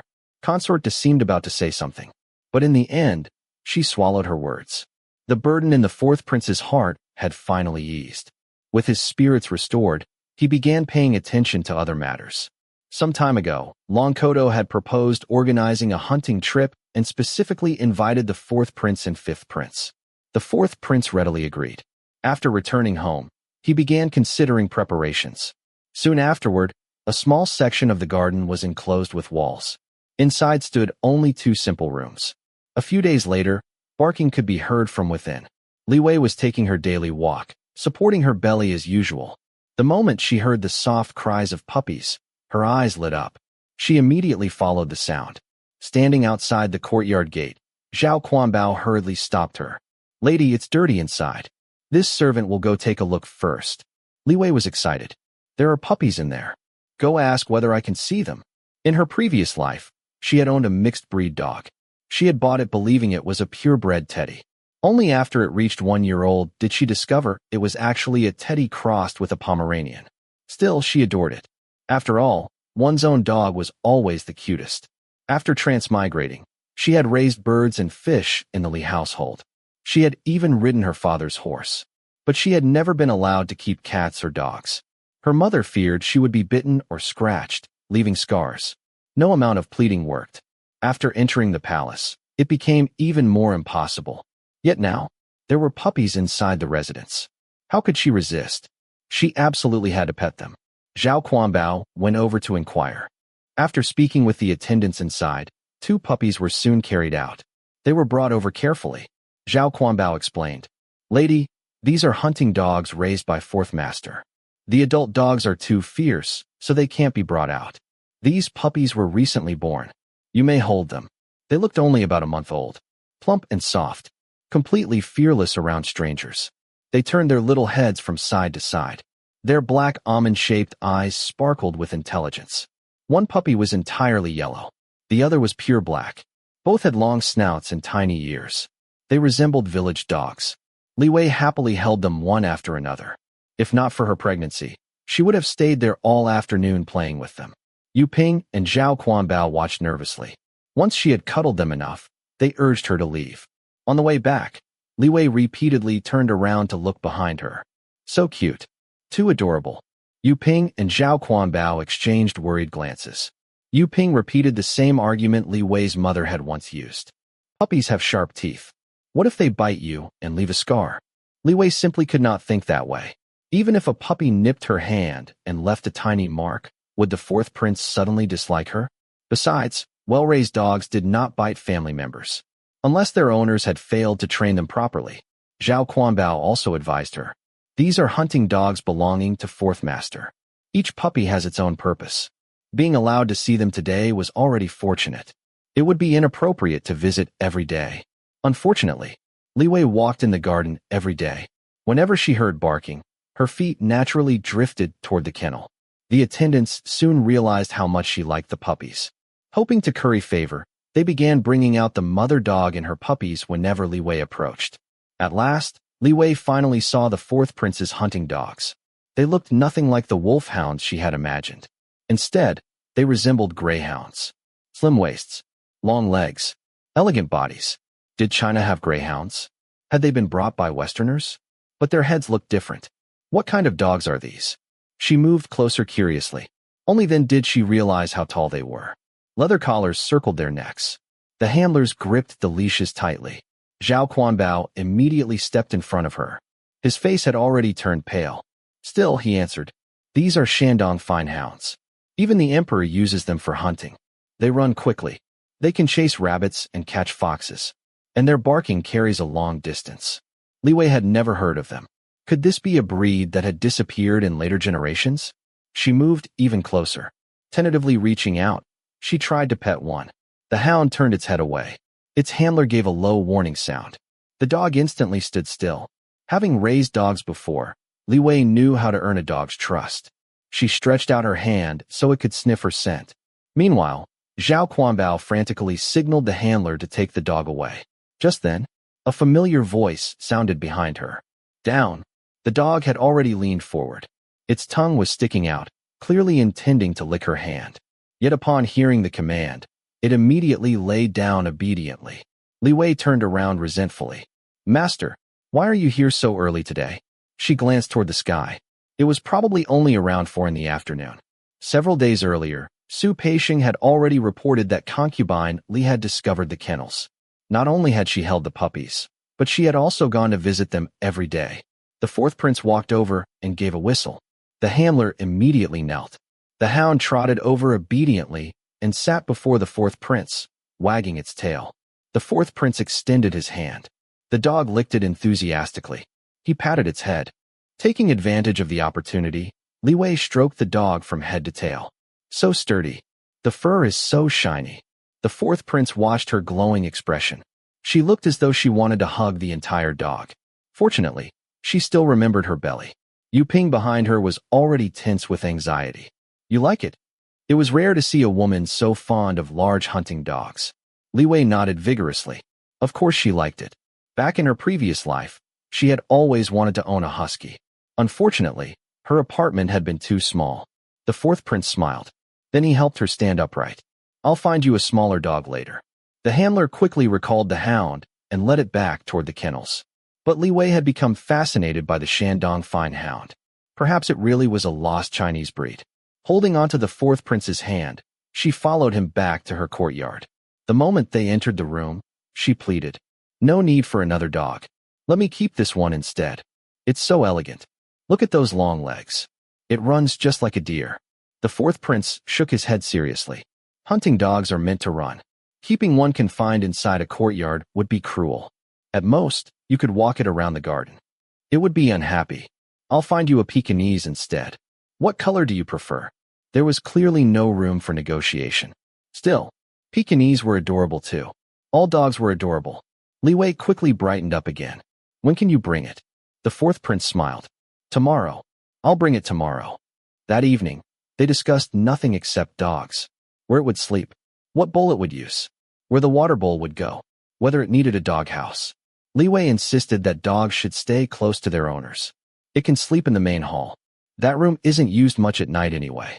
The fourth prince immediately refused. It's still an animal. Dogs recognize their dens. If you keep changing locations in the beginning, they'll become confused. They'll stubbornly believe the first place they slept is their home. In the future, it will be difficult to correct. After much discussion, they decided to place the doghouse in the west wing. As for the doghouse itself, Li Wei had experience. She spoke confidently. Dogs evolved from wolves. Wolves live in caves. So the doghouse should be enclosed and dark. It should feel like a burrow. She immediately picked up a brush and sketched the most luxurious doghouse she could imagine. The fourth prince looked at it, then silently added eaves, roof tiles, fish scale patterns, supporting beams, and 2 small steps. Li Wei stared. It's made of wood. It's not an actual house. Why roof tiles? Why steps? How large was he planning to build this thing? She held her hands out. Master, the doghouse should only be this high. Reluctantly, the fourth prince put down the brush. But it can't simply be a plain box. He ordered Su Peixing to bring paints. Then he carefully colored the roof red. He painted 2 red pillars beside the doorway. He even drew guardian beasts along the eaves. They resembled little Pekingese. Li Wei finally added one last detail. She drew an arrow toward the roof, then wrote, "The roof can be completely removed for cleaning." The fourth prince looked at her handwriting and shook his head. Li Wei examined it herself. Fine. Her calligraphy truly could not compare. Not even close. Still, at least it was legible. Yet the fourth prince remained dissatisfied. He took another sheet of paper. This time, he drew a truly magnificent doghouse. It resembled a government office. There were doors, guardian beasts, 2 stone lions at the base of the stairs. He even explained, these can be used to tie the dog. When the design was finished, he instructed Su Peixing to preserve it carefully. It was to be built immediately. The bottom would be sealed against moisture. A double-layered floor would prevent dampness. The interior needed polishing, then lacquering. No splinters could be allowed to hurt the dog's paws. Construction took half a month. The fourth prince insisted that without a proper house, the puppy would have nowhere to sleep. So the dog itself was delayed. During that time, Li Wei and the others sewed cushions. Li Wei considered herself an expert. The edges had to be raised. The center needed stitching to create a depression. That way, the dog would not roll off. Unfortunately, every time she finished one, the fourth prince praised her first. then quietly ordered someone else to remake it. Li Wei finally concluded that the fourth prince appreciated her creativity. He simply had no faith in her craftsmanship. At last, the puppy arrived. It was only 3 months old, small enough to fit inside 2 hands. Its fur was brownish-black. Its eyes were almond-shaped rather than bulging like modern Pekingese. Its muzzle protruded slightly. At first glance, it looked like a miniature lion. Tiny milk teeth peeked out whenever it opened its mouth. Yet its jaws seemed powerful. In short, it was an exceptionally beautiful dog. Along with the puppy came an 11-year-old eunuch named Xiao Shizi, responsible for caring for it. The fourth prince explained, "This is to prevent another incident like before. You couldn't even keep flowers alive. How could I trust you to care for a dog?" Li Wei protested inwardly. Flowers and dogs were completely different. She was a professional dog owner. Dogs are different. I definitely won't fail this time. She hugged the puppy and began thinking about names. "What shall we call it?" The fourth prince asked. "What do you want to name it?" "Lion." She answered immediately. She had always been straightforward with names. Her dog in her previous life had simply been called Teddy. The fourth prince was about to agree. Then he paused. "A lion dog. Named Lion?" After a moment, he decided. "Let's call it Bai Fu." So old-fashioned. Still, Li Wei quickly accepted it. Bai Fu. Bai Fu. That night, Bai Fu slept inside its enormous doghouse. Because it was so large, it had to remain in the courtyard. Li Wei examined it thoughtfully. Honestly, it looked more suitable for a husky. Under the bed curtains that night, they talked endlessly about dogs. Li Wei suddenly remembered something. "Master, why did you suddenly decide to raise dogs?" After some thought, the fourth prince answered honestly. "In a few days, I'll be going hunting. I wanted to raise hunting dogs even before leaving the palace. But after establishing the residence, there were too many matters to handle. So I kept delaying it." Hunting. Li Wei's eyes brightened instantly. She had nearly gone mad from being trapped indoors. Every day consisted of eating, sleeping, eating again. She was beginning to resemble livestock raised for fattening. Back at the Li residence, she could at least visit neighbors, or relatives, or stroll through the streets. But after entering the palace, her world had shrunk to a single courtyard. Even after moving into the prince's residence, things were only marginally better. She still met no outsiders. Yu Ping only ever asked, "Lady, what would you like to eat today?" The kitchen received fresh persimmons. "Lady, would you like to wear this outfit?" If Li Wei attempted casual conversation, topics quickly circled back to the Fujing, or Song Shi, or Lady Wu. She had no interest in discussing her colleagues in the fourth prince's rear courtyard, and Yu Ping certainly dared not gossip about the fourth prince. Neither did she. At times, Li Wei felt as though time itself had stopped. Each day repeated endlessly, like a Mobius strip. If she could simply go outside and see new people, perhaps she would feel alive again. The fourth prince said nothing. He merely gestured toward her belly. Li Wei immediately fell silent. Seeing her disappointed expression, he finally said, "After the child is born, I'll take you out." The fourth prince was almost like a genie. Every wish she voiced seemed destined to come true. In the past, such affection only moved her. But today, mixed with warmth came an unfamiliar trace of fear. Carefully supporting her belly, she edged closer. Eventually, seeing how difficult it was for her, the fourth prince moved first. Ever since her pregnancy, even when sharing a bed, they maintained a distance of 3 inches. Now they finally embraced. The fourth prince turned sideways to hold her. Li Wei lay flat, clutching his arm. In the quiet darkness, she whispered softly, "Master, I hope we can always remain this close." Such words were rather too direct. Women usually spoke of treasuring the present. They expressed gratitude, longing, but rarely asked for forever. That pitiful restraint was what moved men's hearts. The fourth prince suddenly did not know how to answer. Should he reprimand her? Should he remain silent and let her realize her own mistake? He thought of a beloved concubine from the Qing Dynasty who once wrote, "A maiden born to humble halls dares not dream of noble grace, yet blessed by your boundless favor. I only fear my face lacks beauty." How touching, how lovable. The fourth prince thought that had he been Prince Runan, he too would have cherished such a woman deeply. Compared with that, Lady Li's literary refinement truly left much to be desired, and her straightforwardness was rather awkward. He sighed, then pressed her head gently against his chest. That way, He would not need to meet her eyes. He intended to say a few words of admonishment. Instead, what emerged was something entirely different. I will always treat you this well. Chapter 31. Since having Bai Fu, Li Wei never complained of boredom again. Although Bai Fu was only 3 months old, it seemed to know everything by instinct. It didn't need to be taught repeatedly where to relieve itself. Every time, it would cleverly hop onto the small bucket Xiao Shizi had prepared. 2 wooden planks were placed across the top, and Bai Fu would spread its 4 legs, stand steadily, and pee neatly into the bucket. Even more remarkably, although Xiao Shizi cared for its daily needs, and many people moved about the courtyard, Bai Fu only recognized Li Wei and the 4th prince as its true masters. Aside from their commands, it ignored everyone else. Yu Ping could call it all she wanted, and it wouldn't even twitch an ear. But if Li Wei merely glanced at it, before she even called its name, Bai Fu would already be trotting eagerly toward her. So clever. And it never barked loudly. Every sound it made was soft and gentle, enough to melt anyone's heart. Li Wei adored it completely. The moment she opened her eyes in the morning, she would call for Bai Fu.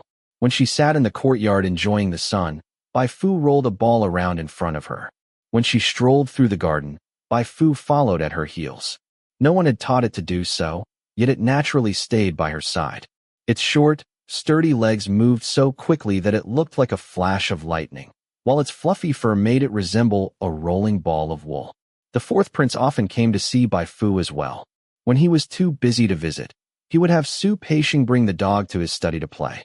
The 2 of them even established a schedule for sharing the dog. In the mornings, before Li Wei got up, Bai Fu would accompany the 4th prince in his study. At noon, while Li Wei took her nap, Xiao Shizi would bring Bai Fu to the study again.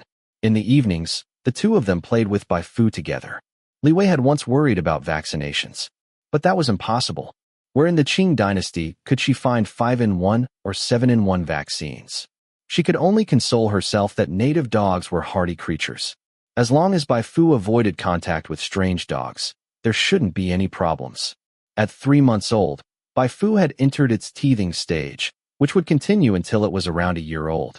Li Wei gathered all her unused scraps of cloth, cut them into strips, braided them into ropes like the dog toys sold online, and gave them to Bai Fu to chew. Compared to her frugal and resourceful approach, the 4th prince was extravagantly generous. He had the kitchen wash, boil, and dry sheep hooves, cow hooves, and pig joints before giving them to Bai Fu to gnaw on. Compared to cloth ropes, Bai Fu obviously preferred hooves. Li Wei could only watch sadly as the dozen cloth ropes she had painstakingly braided lay untouched, while Bai Fu carried the various hooves and joints around every day, happily chewing away. Her heart nearly shattered. Still, Bai Fu cared about its owner. Whenever Li Wei teased it with a cloth rope, it would humbly cooperate and play along for a while. Bai Fu, you're still the best. With Bai Fu around, Li Wei no longer complained about backaches, leg pains, or the heaviness of her growing belly. She could spend an entire afternoon in the garden throwing things for Bai Fu to fetch. Mama Lu had always worried about Li Wei's hearty appetite, fearing the baby would grow too large and make childbirth difficult. Yet she didn't dare restrict her meals as she had once done with Song Gij. Now, seeing Li Wei willingly spending hours outdoors every day, Mama Lu finally breathed easier. She had servants bring chairs and cushions into the garden so Li Wei could sit down whenever she felt tired, rest a while, and then continue playing with Bai Fu. Because of Bai Fu, Xiao Shizi became the newest favorite in the small courtyard. Li Wei noticed that he was still young, thin, and frail-looking. Most pitifully, despite his age, he wore a broad smile whenever he saw anyone, constantly reading expressions and moods. Someone so sensitive must have suffered greatly in the past. So she instructed Yu Ping to take good care of him, ensuring he had enough food and drink and that no one treated him poorly simply because he served the dog. Yu Ping worried that Zhao Quanbao might feel uncomfortable, so she deliberately went to speak with him. Taking the opportunity, she reminded him that although Xiao Shizi looked after Bai Fu, he was still someone personally assigned by the 4th prince. Zhao Quanbao understood perfectly. Xiao Shizi had probably been sent to keep an eye on him. How could he dare feel dissatisfied? He hurriedly assured Yu Ping that he would teach Xiao Shizi properly. At the same time, anxiety rose in his heart. Once Lady Li gave birth, her status would rise even further. The number of servants around her would only increase. If he couldn't secure his own position, what future would he have? For that reason alone, he had to become Lady Li's most trusted confidant. Xiao Shizi's surname was Chun. His original name was Chun Shi. When Li Wei heard it, she guessed there might have been a stream near his childhood home. Later, she learned that while his mother was pregnant, she often craved fish, so his father frequently caught fish in the stream at the village entrance. After he was born, they named him Chun Shi. As for why a child with both parents alive had entered the palace as a eunuch at such a young age, that story was undoubtedly tragic. Before arriving at the fourth prince's residence, Xiao Shizi had never been close to any master. While working in the kennels, he was diligent, sweet-talking, and respectful toward the older eunuchs, calling them grandfather or father. Naturally, they all liked him. When the fourth prince selected by Fu, he also wanted a young servant to accompany the dog. The old eunuch recommended Xiao Shizi. The night before he left, Xiao Shizi washed the old eunuch's feet, massaged his shoulders, and pounded his back. Finally, with tears streaming down his face, he kowtowed 7 or 8 times. "Grandfather, I won't forget you after I leave. If you ever wish to come out, I'll personally fetch you and care for you in your old age." The old eunuch sighed. "I'm comfortable here. Serving these cat ladies and dog masters is carefree. They don't scold people, they don't beat people, and they never complain about food or drink. Xiao Shizi, you've received a blessing. Go out there and serve well. Don't play tricks. If your master values you, repay them 100-fold. That's the only road servants like us can walk. Remember these words." I only understood this truth after pondering it for an entire lifetime. But it was too late for me. Tears rolled down the old eunuch's wrinkled face. He had spent his whole life among animals. Over time, he had nearly become one himself, content with food and shelter. When he was young, he liked the peace and simplicity of this place. Only in old age did he finally understand. But by then, no master wanted an old servant. His fate had already been decided. After entering the fourth prince's residence, Xiao Shizi received only a few words of instruction from Zhang Dishing. Serve diligently. Take good care of the dog. Don't play petty tricks. Lady Li is kind and easy to serve. Then, carrying Bai Fu in his arms, he followed someone into the small courtyard. Life there turned out to be far better than he had imagined. Lady Li truly was easy to serve. Upon meeting him, she asked his name and age, remarked that he was too thin, instructed Yu Ping to give him extra meat at meals, rewarded him with silver, and even had a new cotton robe made for him. Yu Ping and the others followed Lady Li's example and treated him kindly as well. The only person he worried about was Zhao Quanbao. As fellow eunuchs, Xiao Shizi understood very clearly that Zhao Quanbao would not appreciate another person competing for Lady Li's favor. But now that he had come, he had to establish himself. So on the very first night, he prepared hot water for Zhao Quanbao, washed his feet, massaged his shoulders, and swore that his monthly allowance would all go to him. Zhao Quanbao frowned. "We don't do such things in this courtyard. If the lady finds out, it won't look good." Xiao Shizi immediately understood. "Brother, you're too polite. I'll need your guidance in many matters from now on." Later, he used the silver Li Wei had rewarded him with to purchase a glass snuff bottle and filled it with fine snuff before presenting it to Zhao Quanbao. Only after Zhao Quanbao accepted it did Xiao Shizi finally relax. Autumn deepened. When Li Wei reached 7 months of pregnancy, Mama Lu informed the head matron and officially began preparing the birthing room. Although the due date was expected around the new year, the 7th month was already considered a dangerous period. Every morning, the Kong in the birthing room was heated. Bedding, quilts, and curtains were boiled and dried in the sun repeatedly to eliminate dampness and prevent postpartum illness. The head matron opened the storeroom and provided ginseng, instructing Mama Lu to slice it immediately and brew ginseng soup once labor began. The Imperial Household Department was informed to select wet nurses. Those candidates would later be examined by both the fourth prince and the Fujin. As preparations intensified, Li Wei became increasingly nervous. To relieve her anxiety, she spent more time with Bai Fu. Bai Fu had grown larger. Its body was beginning to stretch out, making it appear thinner and somewhat awkward because it was shedding fur. For 2 days, it even hid inside its doghouse, looking depressed. Li Wei made a simple dog coat for it. It resembled a tiny cloak tied around the neck and belly. Whenever Bai Fu ran, the coat slid down toward its stomach. Li Wei would laugh while carefully holding her own belly. She laughed, paused, then laughed again. Even laughing too hard made her worry she might go into labor. Giving birth at such a young age truly terrified her. Sometimes she thought that perhaps knowing modern medical knowledge was a curse. Ancient women who knew nothing might have been happier. But now, watching Mama Lu and the others prepare the birthing room felt like watching people prepare an execution chamber. No emergency medicine. No blood transfusions. No monitors. If labor stalled, they wouldn't even know what an episiotomy was, let alone a cesarean section. Recently, the fourth prince had spent more time visiting the Fujin. Occasionally, he would stop by Li Wei's courtyard at noon, mainly because her enormous belly had become an unfamiliar sight to him. Over the past few days, he had noticed that whenever she looked toward the birthing room, fear would flash across her face. To comfort her, he decided to stay the night. That evening, he discovered that Li Wei had been secretly crying. She wasn't sobbing. She cried silently. Because her stomach was now so large, she slept on her side. Curled toward the wall, she appeared asleep. But the fourth prince had pretended to sleep often enough in the palace to recognize deception immediately. Her breathing had slowed unnaturally. Peeking over, he saw her eyes wide open. She was deliberately controlling her breathing to avoid making any noise. Tears flowed continuously, soaking half her pillow.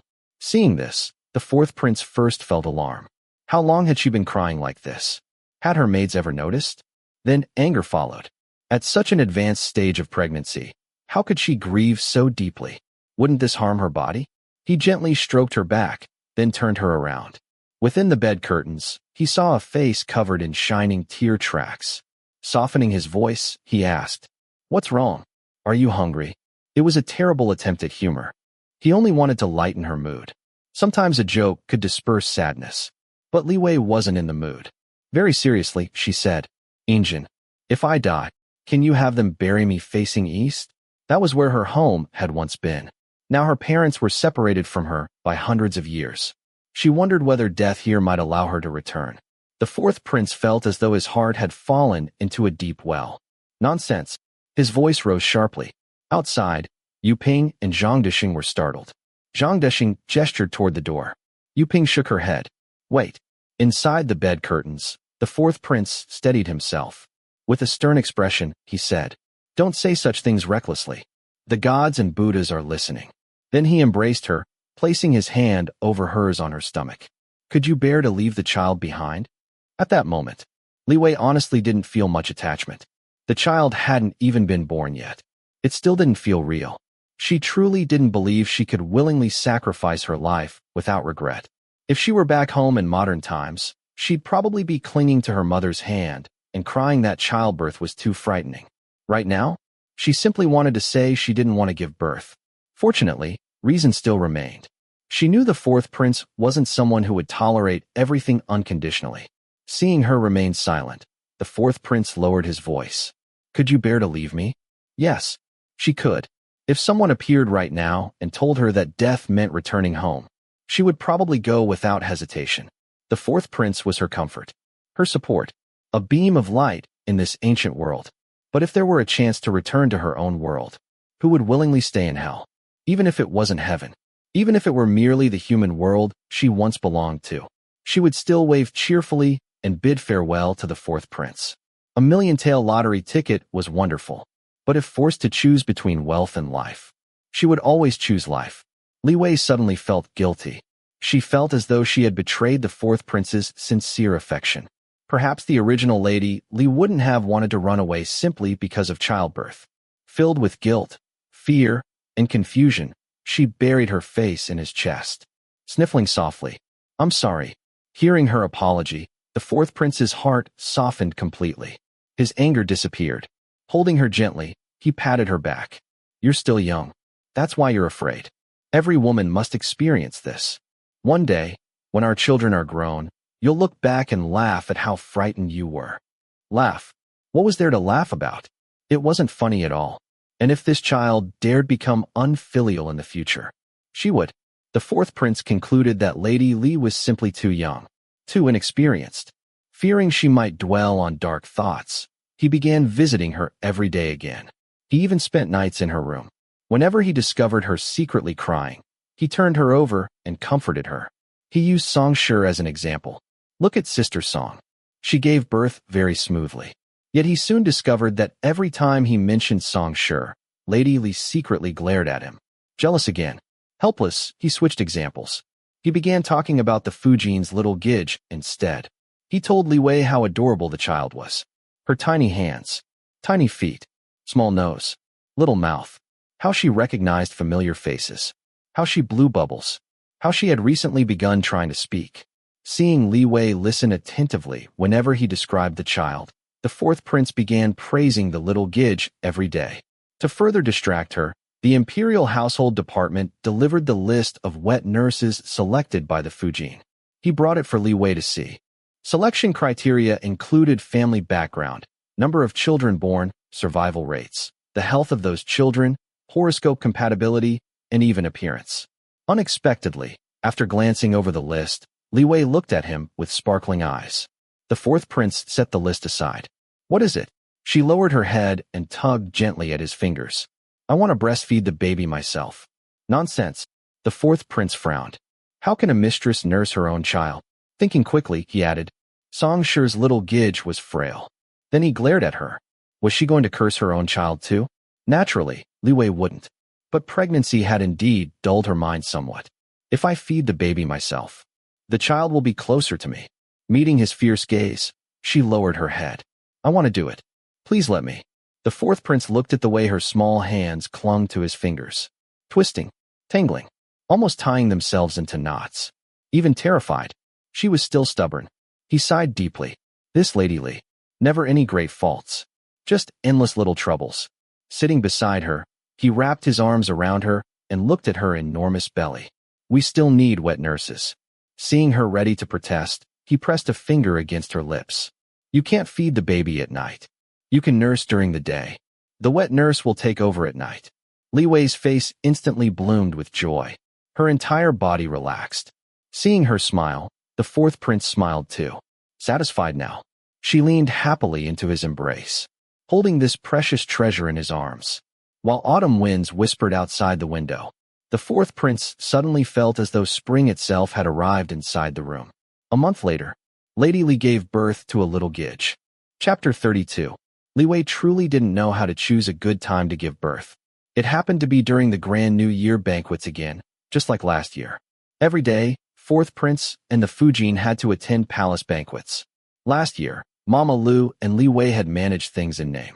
This year, after moving out of the palace into their own residence, the inner and outer courtyards already had established rules and procedures. Gidge Song nominally oversaw matters, while the four matrons of the inner courtyard and Su Peishing from the outer courtyard handled the actual work. For the sake of getting up early each day, fourth prince had already moved back to the study in the front courtyard. With no one supervising her and her belly now impossibly large, Li Wei simply adopted an AQ attitude. Hee. When the boat reaches the bridge, it will naturally straighten itself. No point worrying. After all, it wasn't as though she could simply refuse to give birth. Aside from letting Mama Lu check her belly every day to confirm the baby's position, she spent her time teasing Bai Fu and watching him roll his embroidered ball around.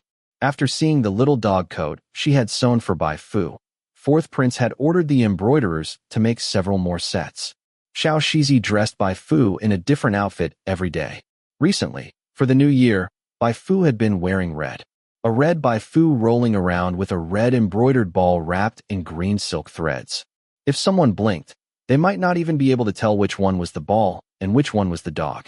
That morning, after fourth prince and the Fujin left for the palace, Li Wei woke up and lay in bed for a long while, thoughtfully stroking her belly. Then she said something that caused Yu Ping to drop what she was holding. It seems it's starting to hurt. Yu Ping's legs nearly gave out beneath her. Her eyes widened like copper bells. Afraid to shout, she trembled as she said to Yu Yan, who had frozen beside her. Quick, get Mama Lu and call the midwives immediately. Mama Lu had already risen early.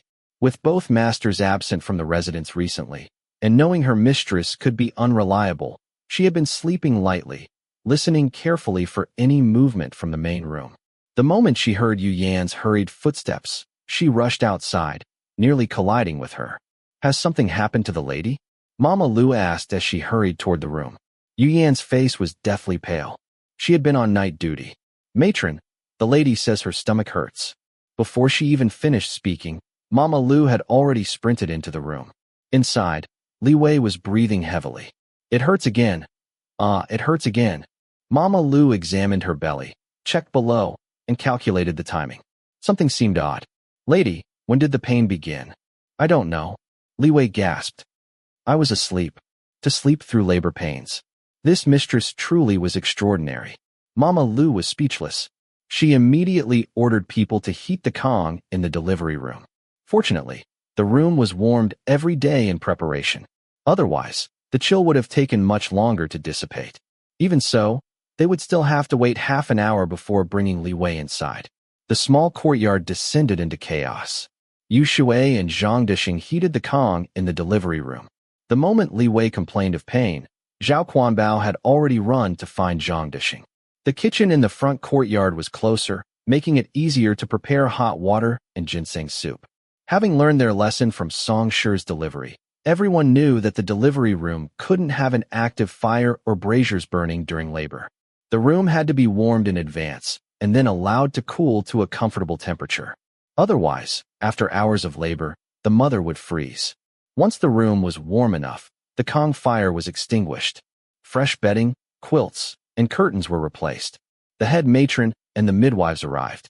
After the windows were opened briefly to clear away the charcoal smell, Mama Lu and Yu Ping supported Li Wei into the delivery room. She lay down. Her trousers were removed. A padded quilt covered her legs. A soft wooden bite stick was placed in her mouth. At this point, Li Wei felt she barely resembled a human being anymore. Mama Lu sat beside her. Lady, conserve your strength. When the pain comes, don't scream too loudly. Focus on your breathing. Li Wei nearly wanted to cry. Even now, there still wasn't a proper breathing method for childbirth. She vaguely remembered seeing a program in her previous life saying breathing techniques could reduce labor pain. I need breathing techniques. Ancient people already had internal martial arts and Tai Chi.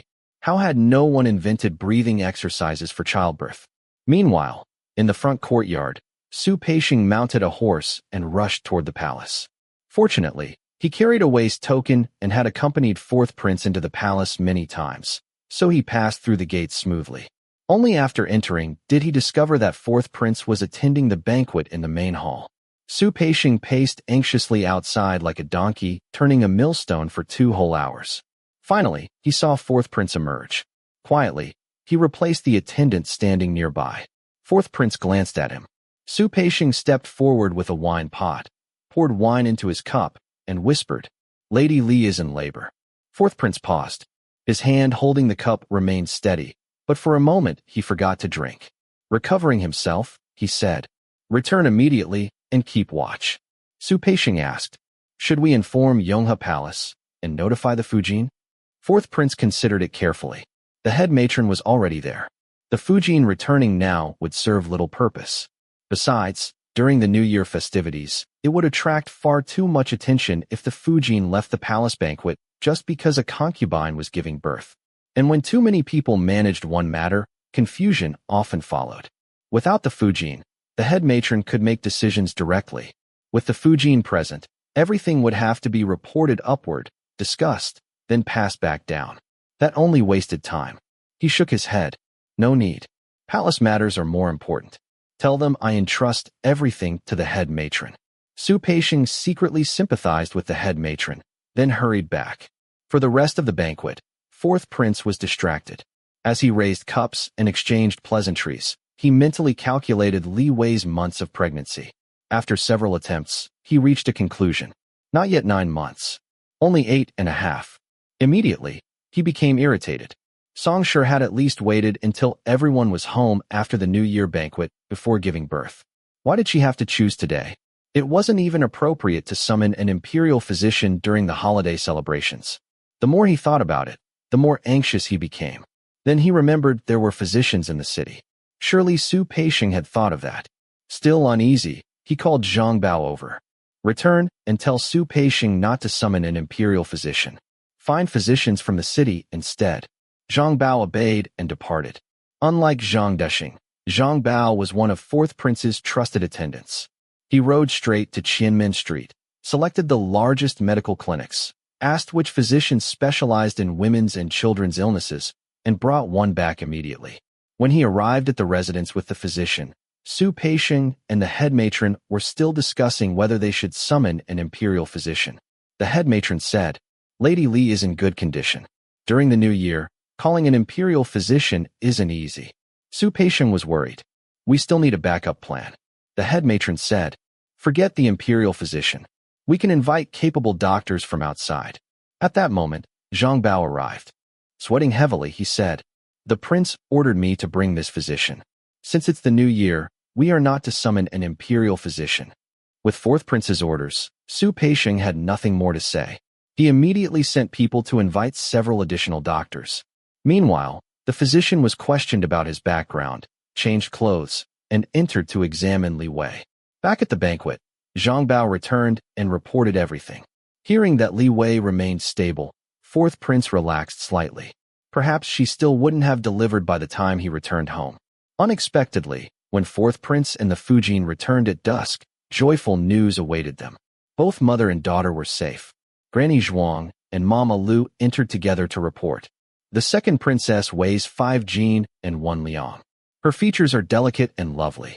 Concubine Li is also in good spirits after giving birth. Mama Lu smiled. Concubine Li delivered very smoothly. We didn't even need the ginseng soup or the physician. Fourth prince smiled.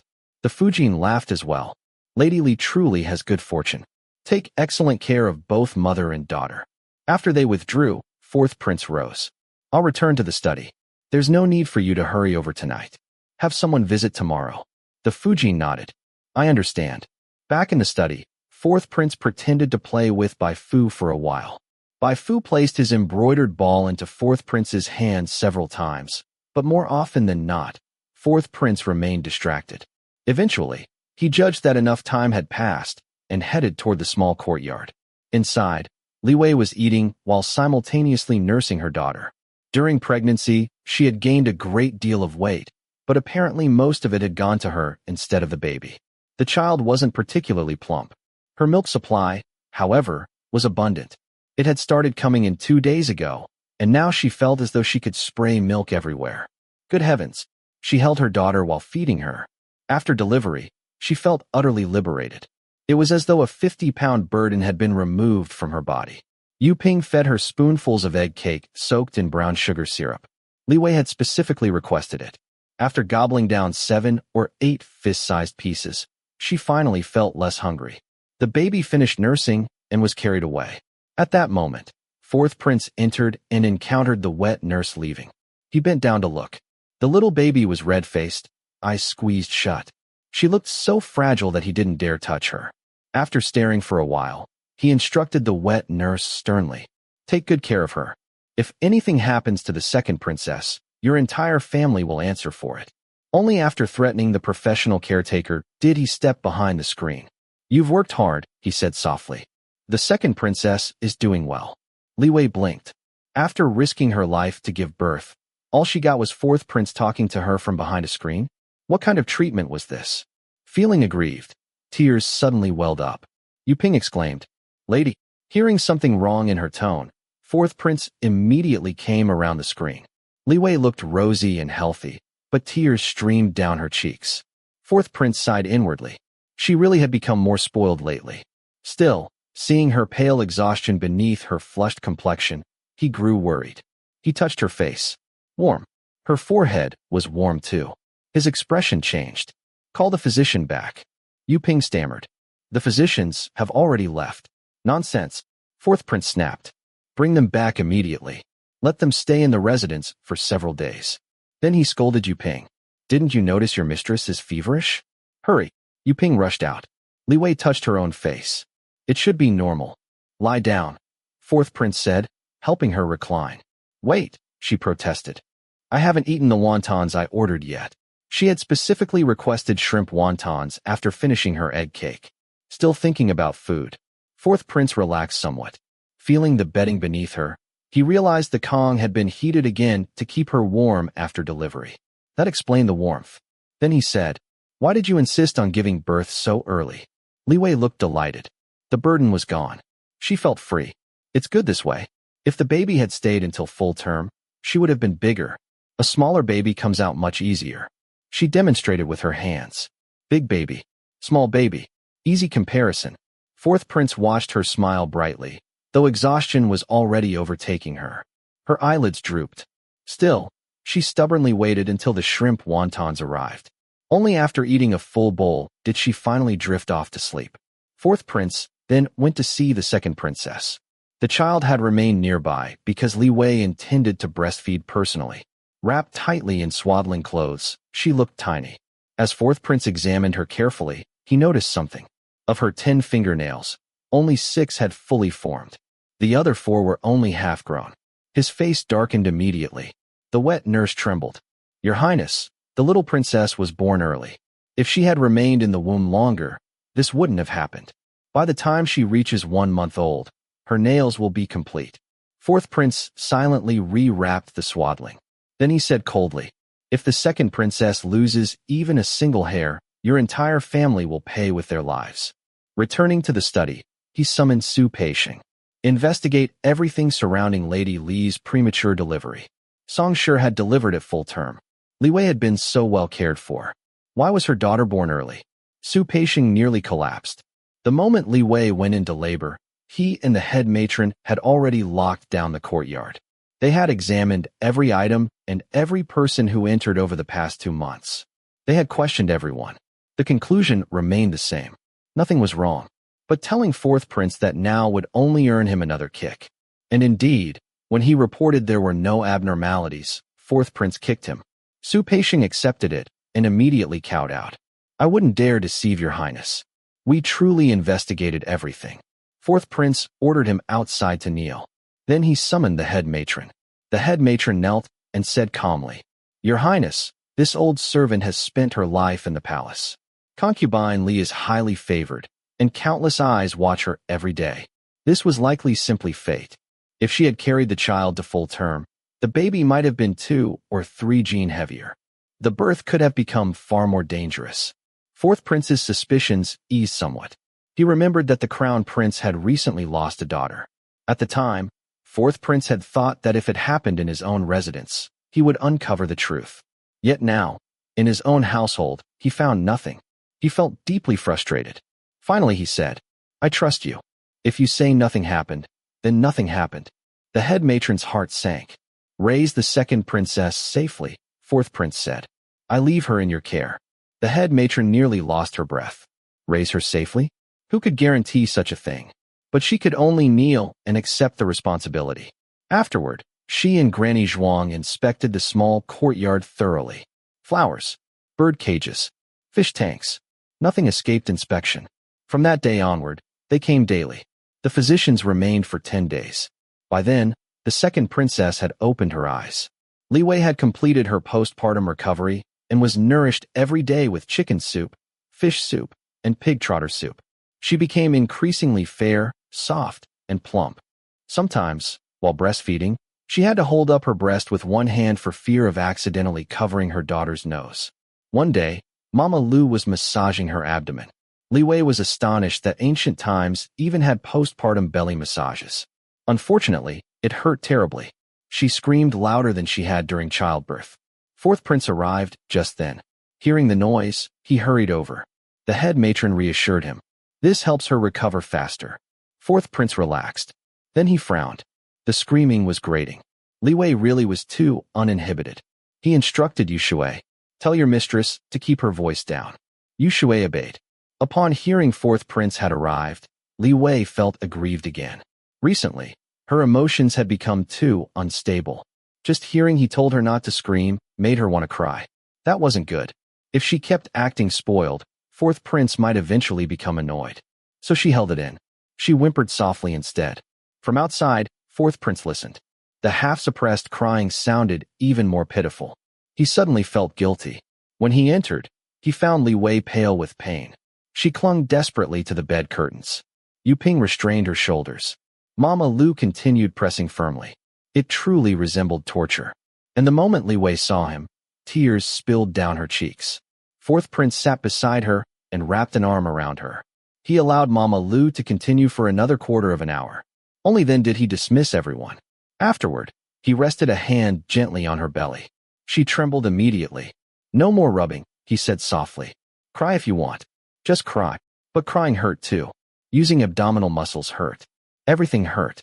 So she bit her lip and let silent tears fall. Fourth prince watched her and thought that Lady Li's greatest talent was being spoiled. Even when she merely lowered her head, she looked as though she was acting coquettishly.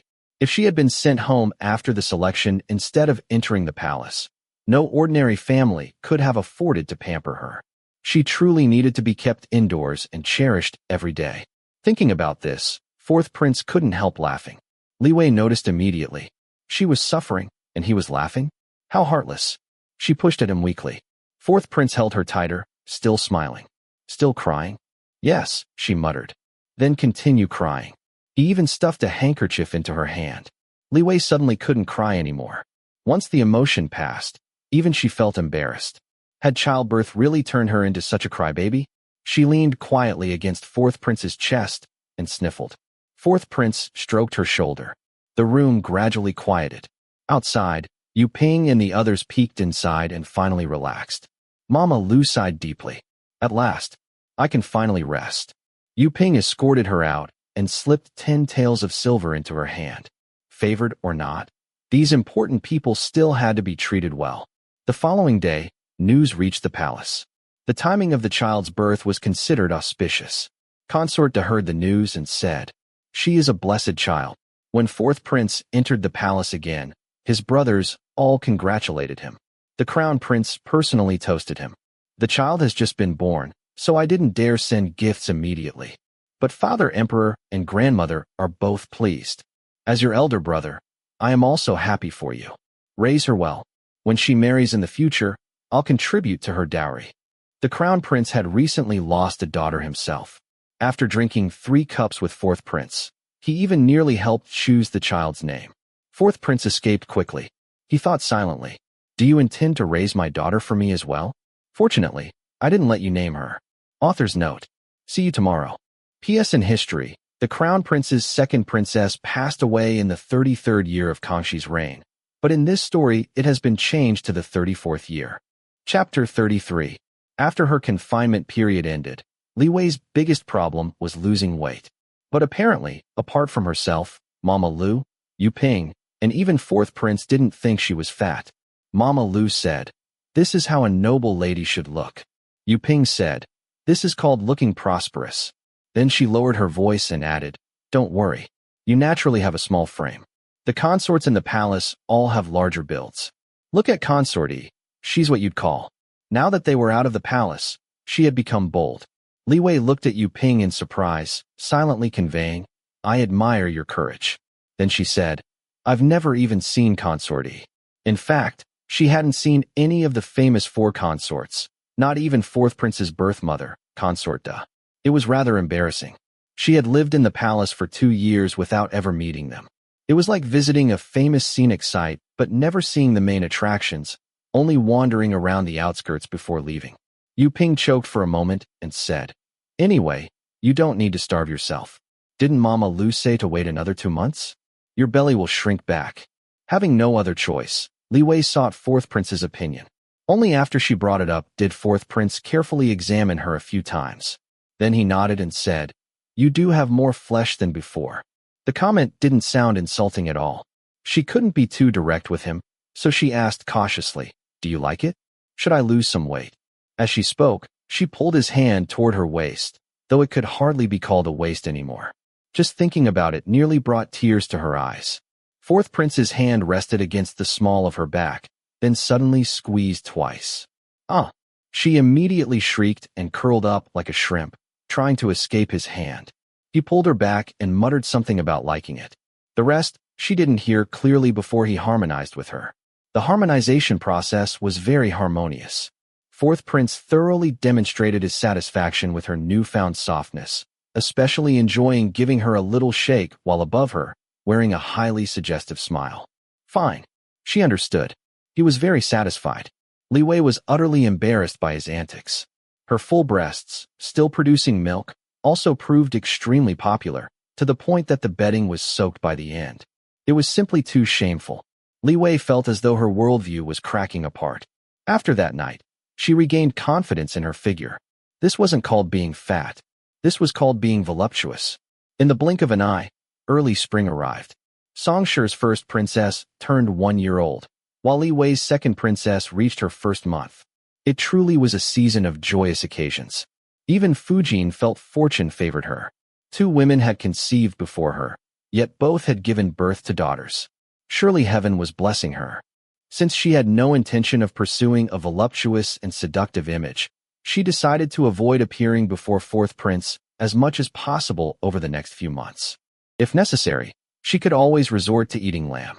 Fortunately, before she reached that point, fourth prince began visiting Fujin more often. A little jealousy was inevitable. Anything else would have been abnormal. But after the initial discomfort faded, relief quickly took over. She couldn't help wondering if fourth prince also felt somewhat guilty. After all, both ladies had already borne children, yet Fujin still had not conceived. With fourth prince and Fujin growing closer, discussions became easier. When the topic arose of celebrating the first princess's first birthday and the second princess's full-month celebration, fourth prince proposed combining the events. "It will save our guests from making 2 separate trips," he said. That would be troublesome. Li Wei naturally had no opportunity to attend. She simply dressed her daughter beautifully, sent her out, and waited for fourth prince to bring her back later. From then on, the 2 girls were officially ranked by age as the first princess and second princess. Their formal names would be postponed. According to fourth prince, since the first princess had been weak since birth and the second princess had been born prematurely, it would be better to wait until they were old enough for marriage before giving them names. Fourth prince presented the second princess with an enormous gold lock. Li Wei weighed it in her hand.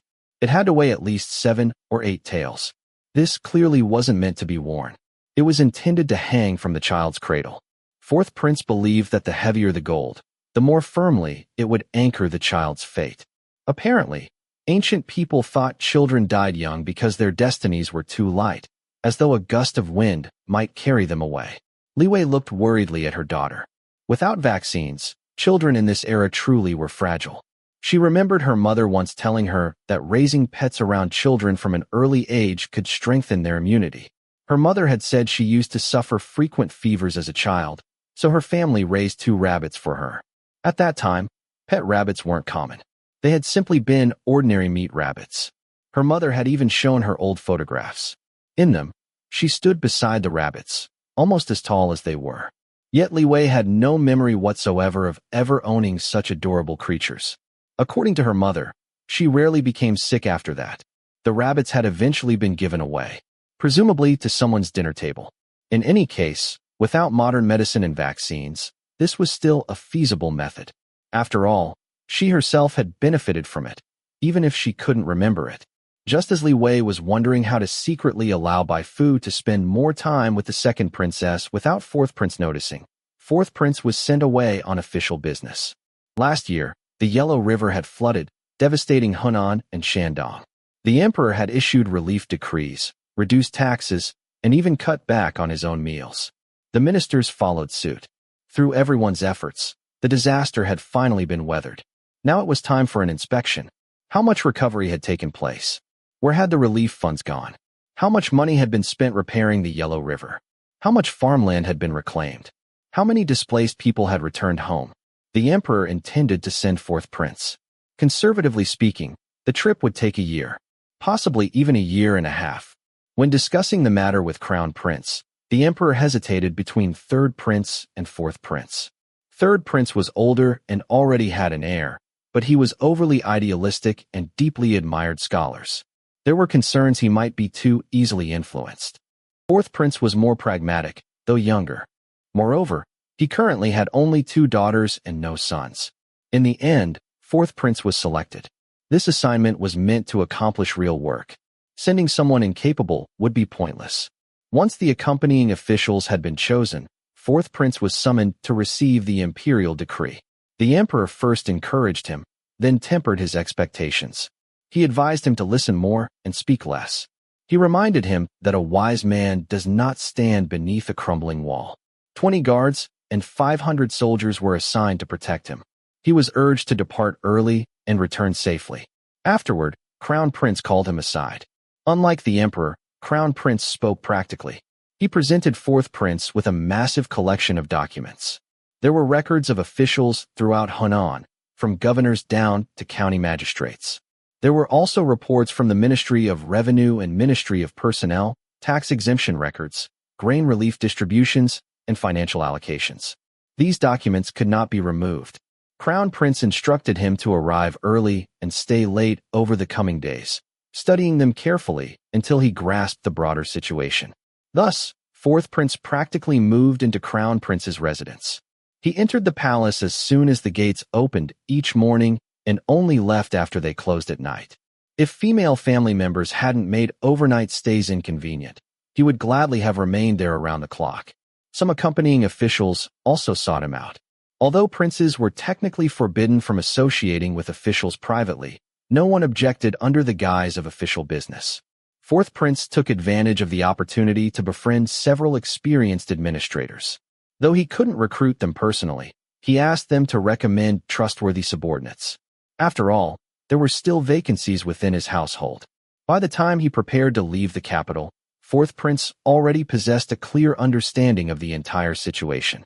He remembered both the emperor's warnings and Crown Prince's advice. His task was not to eradicate corruption. Minor corruption was acceptable so long as results were achieved. As long as there were no displaced people wandering the region, 70 to 80% of the farmland could be cultivated again. Villages along the Yellow River still had residents, and ordinary people could sustain themselves at least 30% without selling their children. He would consider the mission successful. With expectations set so low, Fourth Prince believed the journey should proceed smoothly.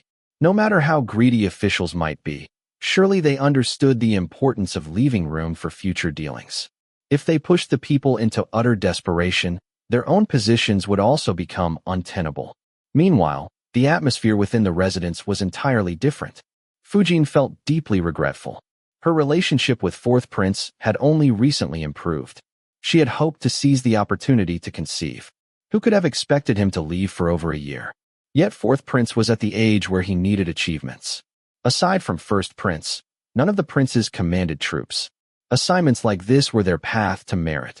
Without accomplishments, how could they earn titles and prestige?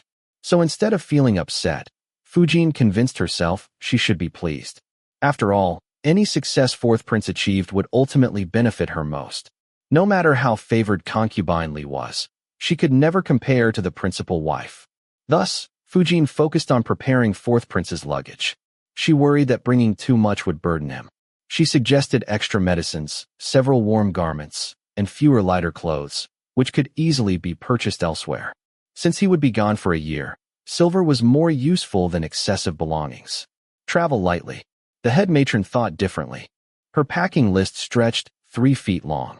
In addition to existing supplies, she planned extensive purchases. It's better to bring too much than too little, she said. The prince will be away for more than a year. Everything he needs must travel with him. Sometimes you're far from any settlement, and even money cannot buy necessities. Besides, he was a prince. Nearly 100 attendants would accompany him. Was there any shortage of carts? Only then did Fujin realize she had underestimated matters. No matter how frugal Fourth Prince might be, princely dignity still had to be maintained. To the head matron, the entourage was never too large, only insufficiently grand. Eventually, even 2 wagon loads of charcoal were added to the inventory, along with bathtubs, chamber pots, and countless other necessities. Fujin stopped objecting. In the end, more than 20 carriages were loaded. Over 60 attendants accompanied them. Almost everyone from the study left with Fourth Prince. Only Zhang Dushing and 2 young eunuchs remained behind.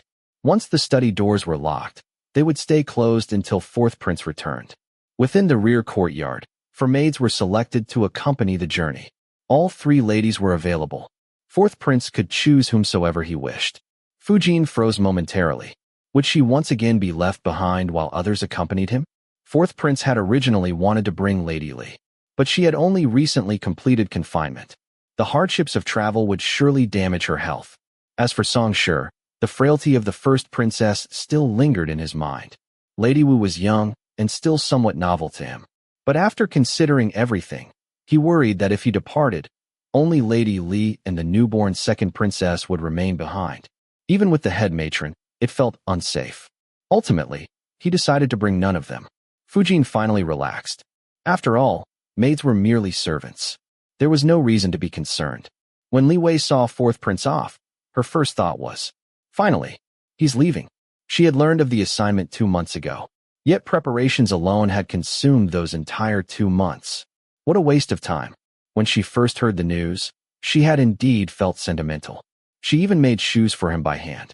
But after sewing 17 pairs, every bit of sentiment had completely vanished. These shoes were another one of Li Wei's inventions. Most Manchu footwear consisted of boots. The soles were usually leather or layered cloth. Li Wei borrowed ideas from modern shoes. She inserted a layer of durable wood beneath the cloth soles and carved patterns underneath to improve traction. Unfortunately, rubber remained impossible. The finished shoes were somewhat heavy, but they were durable and ideal for long journeys. The soles resisted wear. Even if the uppers became damaged, they could simply be replaced. Li Wei nearly cried with happiness. At last, she had finally invented something. It almost felt like she hadn't truly transmigrated if she never created anything. The inspiration had actually come from wearing flowerpot shoes. Only in fourth prince's household could she casually order craftsmen. Find a type of wood that doesn't crack easily. Make soles 1.5 to 2 inches thick. Who knew how many expensive woods had been tested? In the end, the craftsman produced elegant soles coated with tung oil and lacquer. Following professional guidance, Li Wei attached them to finished shoes with copper nails. They looked almost like modern platform shoes. When fourth prince tried them on, he instantly appeared slightly taller. He paced around the room and courtyard several times. Li Wei watched anxiously. How are they? Comfortable? Too hard? Too heavy? Fourth prince chuckled. Do you find flowerpot shoes heavy too? Rarely did he tease her in front of others. He was quite satisfied. He ordered all future shoes to use the new soles. What shall we call them? He asked. 1,000-mile walk, Li Wei suggested. I originally made them because I wanted your feet to hurt less when traveling. That night beneath the bed curtains, fourth prince explained that he had once intended to bring her. But the places we'll pass through are devastated. Even in spring, there's little scenery. It isn't Jiangnan or the frontier grasslands. You've only recently recovered, and the second princess still needs you. Li Wei nodded obediently. In truth, all these explanations merely meant he wasn't taking her. One sentence would have sufficed. She wouldn't have misunderstood. Your Highness, I'll follow your lead in everything, she said while nestling into his arms. Fourth prince sighed. How can you simply follow my lead in everything? You must have your own judgment. He would be gone for more than a year. He truly wasn't certain she could manage herself and their daughter. It seemed Lady Li had poured all her intelligence into loving him. The practicality of the shoe soles alone proved how thoughtful she was. Yet he wished she would devote even half as much effort toward protecting herself and the child. After thinking carefully, he advised her. Although our household appears peaceful, wherever people gather, disputes arise. You've never been good at schemes or socializing. Before, when it was only you, that was acceptable. But now you have a child. You must learn to be cautious. Li Wei was speechless. Was fourth prince's residence truly some dragon's den? She had lived alongside Fujin and Song Shi for 2 years. She understood enough. Poisonings and murders weren't everyday occurrences. Someone might set a trap, but one could guard against thieves for 1,000 days and still fail eventually. Constant suspicion was exhausting. Better to wait until others truly acted. As long as she remained alive, there was always room to fight back. After hearing fourth prince's heartfelt advice, she concluded, as long as I can protect myself and second princess, if someone really bullies me, I'll retaliate. Then when you return, you'll help me settle accounts, right? She had favor. She had confidence. She was fearless. But fourth prince would not return for another year. Among everyone in this household, Lady Li said openly, I'm most certain that the master treats me best. She said it without even a trace of embarrassment. Fourth prince gave up hoping she would become wiser on her own. After some thought, he decided to leave Zhang Bao behind. Since Zhang Bao was a eunuch, there were no concerns about propriety. He was assigned directly to the rear courtyard. Before departing, Fourth Prince instructed him to keep his eyes open. There was no need to specify whom he meant. Zhang Bao knelt and declared, "Please rest assured, master. If Lady Li or Second Princess loses even a single strand of hair, this servant would never dare face you again." Chapter 34. Fourth Prince had been away for a year, and naturally the estate could no longer be managed jointly by the matrons and the Fujin as it had been during the New Year banquet. In fact, before Fourth Prince departed, the Fujin had already taken control of the front courtyard. Fourth Prince personally instructed her, "The study has been locked. You have the key. If any urgent matter arises and something is needed from inside, you must unlock it yourself and retrieve it personally. Do not entrust it to anyone else." The Fujin solemnly agreed. Since the front courtyard was now under the Fujin's management, the rear courtyard naturally followed suit. From the head matron downward, everyone bowed to her authority. After 2 years of marriage, the Fujin finally breathed a sigh of relief. She was no longer merely a figurehead at the mercy of the matrons. Ever since her marriage, the head matron had sat there like a Buddha statue, making the Fujin feel mocked at times. After moving into their own estate outside the palace, these matrons, relying on their palace backgrounds and appointments from the imperial household department, had often looked down on her. Out of consideration for Fourth Prince, the Fujin had never openly confronted them. She had even tolerated her own dowry servants being slighted. But the Fujin had never been someone who could be easily bullied. She simply believed she first needed to earn Fourth Prince's trust. Back in the palace, she had been too impatient. Now, Fourth Prince had entrusted the front courtyard to her before leaving, and that was the clearest proof of his confidence. With Fourth Prince supporting her, even the head matron had lowered her head. Matron Zhuang and the other matrons promptly handed over their account books. The rear courtyard kitchen no longer submitted accounts only once a month. Whenever the Fujin asked, they immediately presented the records.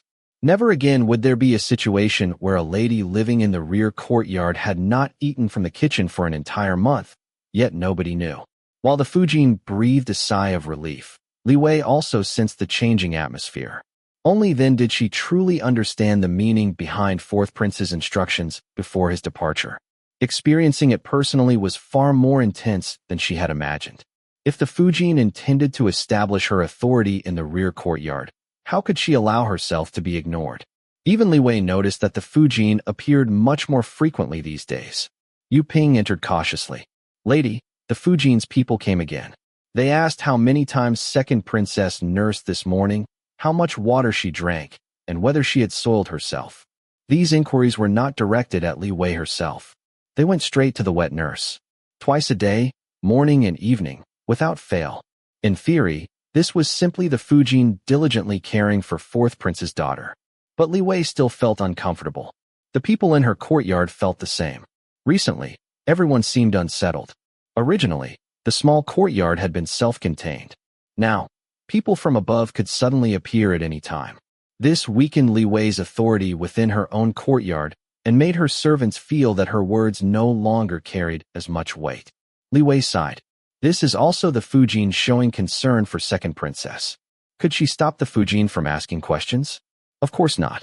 Since she couldn't stop her, there was no point opposing her over such trivial matters. The Fujin was also using this opportunity to set an example. After all, Gijsong's daughter was being raised in the main courtyard. Li Wei called Yu Ping and Zhao Quanbao over. She instructed them to watch the people in the courtyard carefully. Then she ordered Second Princess's cradle to be moved into her own room, along with the wet nurse. With the prince away, there's no need to avoid suspicion anymore. Just say that I'm worried about Second Princess. Yu Ping immediately had people move everything over. The wet nurse and the matron caring for Second Princess pretended not to notice anything. When the powerful fought among themselves, it was best not to get involved. If the Fujin was unhappy, she could take it up with concubine Li herself. That evening, Shirlu arrived at the small courtyard. As soon as she entered, she found Second Princess's former room completely empty. The wet nurse and attendants were gone. She glanced at Yu Shui. Yu Shui was usually quiet in front of Li Wei, but outside, her tongue was quite sharp. With a bright smile, Yu Shui said, "Sister, please have a seat. I'll fetch the wet nurse." The courtyard was small. After her initial surprise, Shirlu quickly guessed where second princess had been moved. But although concubine Li was technically a servant before the Fujin, she was still Shirlyo's mistress. Without being summoned, Shirlu dared not enter her room. She smiled politely. "Thank you, sister. I'll wait here." Yu Shui left, instructing Yu Xia to serve tea. Yu Xia was already 12 years old and quite tall. After serving tea, she stood nearby with a pleasant smile. "If you need anything, sister, please let me know." Soon, the wet nurse arrived. "Miss Shirlu, you've come?" Second princess fed 6 times today, once every 2 hours. After asking a few more routine questions, Shirlu prepared to leave. Before departing, she asked Yu Xia, "Could concubine Li spare a moment? I'd like to kowtow to my mistress." Yu Xia agreed and hurried off to ask Yu Ping. Yu Ping sneered. Why didn't she mention kowtowing yesterday? Inside the room, Li Wei was leaning over the cradle amusing her daughter. Hearing this, she said, "It's fine. Let her wait. I'll change clothes and see her." The meeting took place in the main hall. Li Wei changed into formal attire, arranged her hair neatly, and adorned herself with all her ornaments before sitting properly in the hall. Shirlu entered, performed the proper greetings, and exchanged a few polite words. Once the formalities ended, Li Wei did not continue the conversation. She lifted her teacup, blew on it lightly, and said, "Yu Ping, bring a pouch for Sister Shirlu." Then she smiled at Shirlu. "It's only a small trinket. Take it for amusement." Yu Ping escorted Shirlu out of the courtyard. Her manner was neither humble nor overbearing. As a palace maid selected through the minor draft, Yu Ping came from a respectable family. Shirlu, on the other hand, was descended from servants whose original family names had long been lost. Back in the main courtyard, Shirlu discovered that the Fujin was receiving guests and returned to her room. She opened the pouch. Inside was not silver or gold. Instead, it contained a pair of agate earrings. The settings were made from brass mixed with gold, shining brightly. Li Wei had always loved agate. Even in the Li family residence, she had favored agate earrings and bracelets. After entering the palace, she gained access to better materials and accumulated quite a collection. Those with imperfect coloring were distributed among Yu Ping and the others. The pair Shirlu received had gray agate beads on a white base. She held them for a long while before finally putting them away. They were beautiful, but she couldn't wear them. First, out of respect for the Fujin. Second, because she had noticed that Yu Ping, Yu Shui, and Yu Xia all wore agate ornaments. It was clearly concubine Li's preference. If she wore them, people would inevitably speculate. Rumors of collusion would spread. She sighed deeply. Yu Ping and Yu Shui had been polite today, but beneath that courtesy lay discomfort. Those serving the Fujin understood the hierarchy amongst servants very well. The Bui looked down upon servants who had been sold into bondage. But since the Fujin intended to elevate them, they could not show weakness. Otherwise, they would only make their mistress look foolish. Besides, who didn't wish to rise? You Bui may look down on us, but the people you serve are merely servants. We serve the true masters. When Shirlu returned, Nanny Fu noticed. In the past, she would have questioned her immediately. Now, she remained silent. Only when the Fujin summoned Shirlu did Nanny Fu stand beside her and listen. Matters concerning second princess were straightforward. Even someone as foolish as concubine Li would not neglect her only daughter. The Fujin's inquiries were mainly to demonstrate diligence and set an example. After listening, Nanny Fu considered the matter routine. But Shirlu did not leave immediately. Instead, she quietly mentioned that concubine Li had moved second princess into her own room. Silence filled the room. Nanny Fu and Shirlu both watched the Fujin. The Fujin remained calm. That's fine. Without supervision, the wet nurses and matrons may become careless. Since concubine Li has done this, let her. After Shirlu withdrew, Nanny Fu attended to the Fujin's evening routine. Later, when nobody else was present, she voiced the thought that had occupied her mind all day. You suggest bringing second princess here as well? The Fujin looked surprised. Nanny Fu said, with the prince away, both princesses are under your care. It would be better to have second princess live here too. At the very least, everything here is the best available. The child would only benefit. The Fujin fell silent. Nanny Fu's reasoning was sound. Among the three ladies, Lady Li stood out the most. As long as she had no intention of opposing the Fujin, things remained manageable. But once she decided otherwise, she would not be easy to suppress. Song Shi came daily to flatter the Fujin. Lady Li had stopped after only a few visits. From that point onward, Nanny Fu felt that concubine Li was not someone who could be easily controlled. She had never committed any serious offense. She understood how to avoid offending the Fujin. She even intentionally avoided favor at times. But today's matter was different. After becoming a mother, she no longer seemed so submissive. Shirlio's visit had been the Fujin's idea. Yet after only a single day, concubine Li moved second princess into her own room. It looked very much like defiance. Nanny Fu's suggestion was simple. Take advantage of fourth prince's absence. Lady Li had no one to rely upon. Strike while the momentum favored them. Completely suppress her. Crush her spirit so she would never dare oppose the Fujin again. The Fujin understood. But before fourth prince left, he had unexpectedly left Zhang Bao behind. And he specifically arranged for Zhang Bao to stay in the rear courtyard. Was Zhang Bao there to support her? Or to monitor her? Fourth prince certainly understood what she might do during his absence. He supported her control over the estate. But perhaps he did not wish for her to target the ladies. He wanted her to subdue servants, not the women who served him. To be fair, none of the ladies caused trouble. Only Lady Li was somewhat unusual. Yet she was not someone who fought for favor. Nor was she troublesome. That was why they had managed to coexist peacefully. The Fujin had no desire to provoke her. Presumably, Lady Li felt the same. Today's slight toward Shirlu was probably only because of second princess.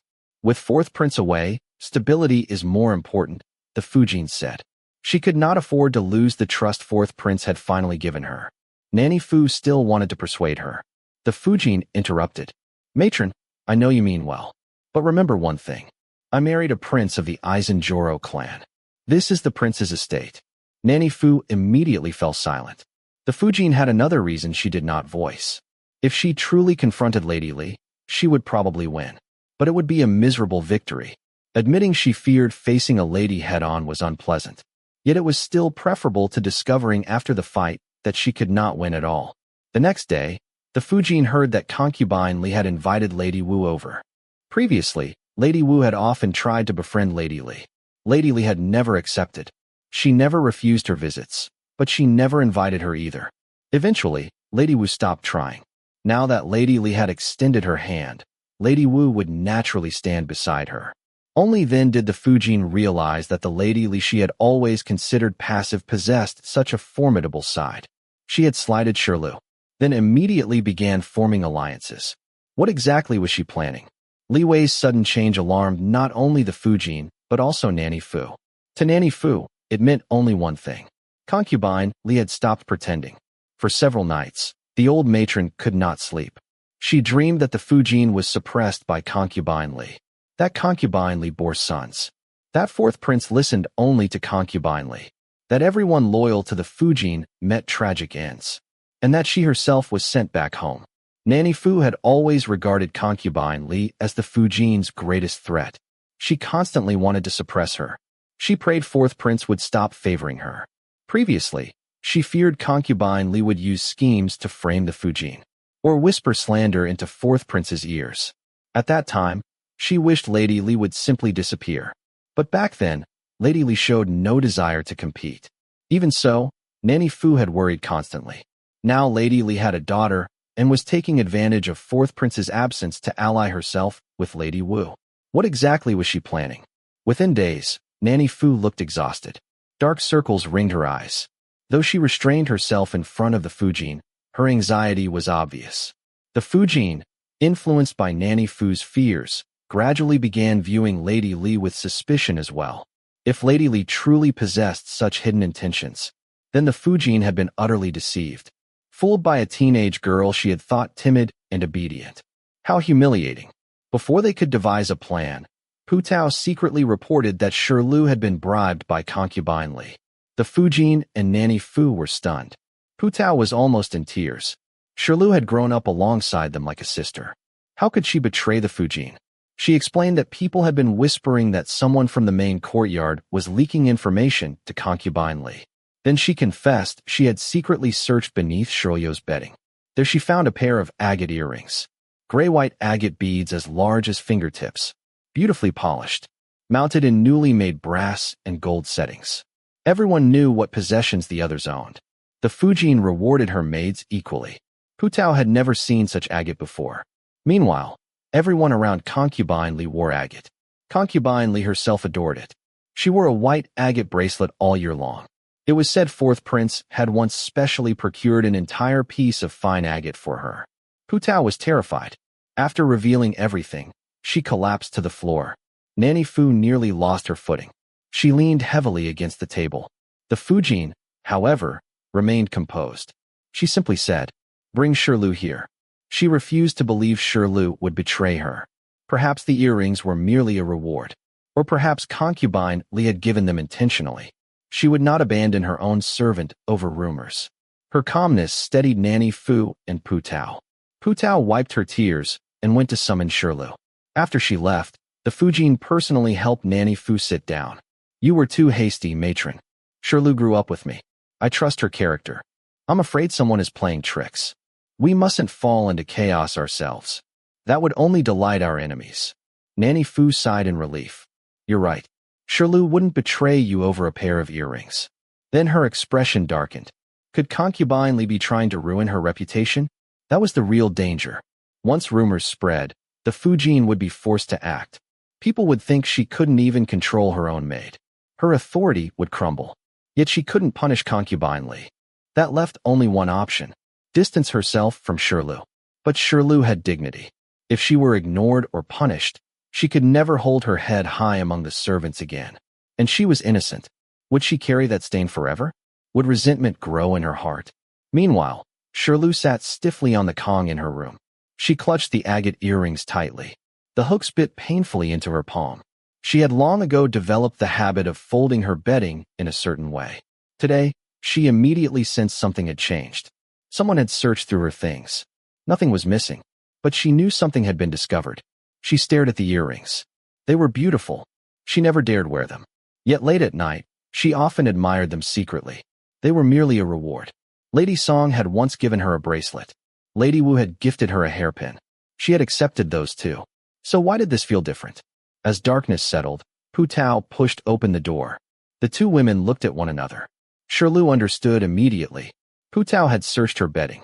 Pu Tao avoided her gaze. "Shirlu, the Fujin is calling for you." A few days later, news spread that Shirlio's family had come to redeem her. The Fujin agreed. She waived the redemption fee. She even gifted 2 bolts of red satin as part of her dowry. Everyone came to congratulate her. Shirlu smiled brightly. "I never thought my family was still alive. They said they had died in the Northeast. My brother is already married. My parents are still alive. They've been looking for me for 10 years. As she laughed, she remembered what the Fujin had told her. That day, she had knelt immediately and presented the agate earrings. She confessed everything. She admitted they were a gift from Concubine Li. She had never dared wear them. Unexpectedly, the Fujin never doubted her. Instead, she said, "The most frightening thing in this world is rumor. I don't want to wrong you." Shirlu had wanted to say that she didn't care. As long as the Fujin trusted her, that was enough. But the Fujin said, "I believe you. That much is certain. But once people place this stain upon you, how will you continue living here with dignity? Will you explain your innocence to every person you meet?" Of course she couldn't. Shirlio's heart grew heavy. The Fujin continued, "Rather than keeping you here and ruining your future, it's better to send you out. I've been considering ways to increase the estate's income. The land granted by the Imperial Household Department isn't enough. I want to establish businesses. Nothing has been decided yet. Go home first. Reconnect with your family. When everything is settled, I'll summon you back." The Fujin had arranged everything so thoughtfully. How could Shirlu refuse? Besides, she no longer knew how to face Pu Tao. Pu Tao had betrayed her. Afterward, Pu Tao exchanged rooms with someone else. A friendship that had lasted since childhood ended in a single day. In the small courtyard, Zhao Quanbao finally relaxed after Shirlu truly left. He had never exerted so much effort since leaving the palace. Except perhaps when trying to gain favor with his lady. The Fujin had her own trusted people. She disliked using servants from the Imperial Household Department. But those servants did not wish to remain ignored forever. If the Fujin preferred her own attendants, then removing them would solve the problem. Zhao Quanbao merely pushed things along. Many others shared the same ambitions. Shirlu was only the first. More would follow. Removing one person benefited only one replacement. But if all the Fujin's people disappeared, wouldn't everyone gain opportunities? The Fujin valued loyalty. Naturally, she couldn't openly watch her own servants suffer. If the main courtyard descended into internal conflict, the Fujin would have no time left to trouble Lady Li. That day, when Lady Li moved little Gidge into her own room, someone quietly informed her that the Fujin intended to bring second princess into the main courtyard. The expression on Lady Li's face, Yu Ping and Zhao Quanbao had never seen anything like it. The very next day, Lady Li invited Lady Wu over. Zhao Quanbao thought to himself, the lady was in trouble. If he didn't help her, who would? After Shirlu departed, another thought suddenly struck him. Who had first passed along that information from the main courtyard? Did they genuinely favor Lady Li? Or were they simply stirring up trouble? In the main courtyard, Zhang Bao sat drinking with the head matron. Several dishes specially prepared by the kitchen were spread before them. One was a palace matron.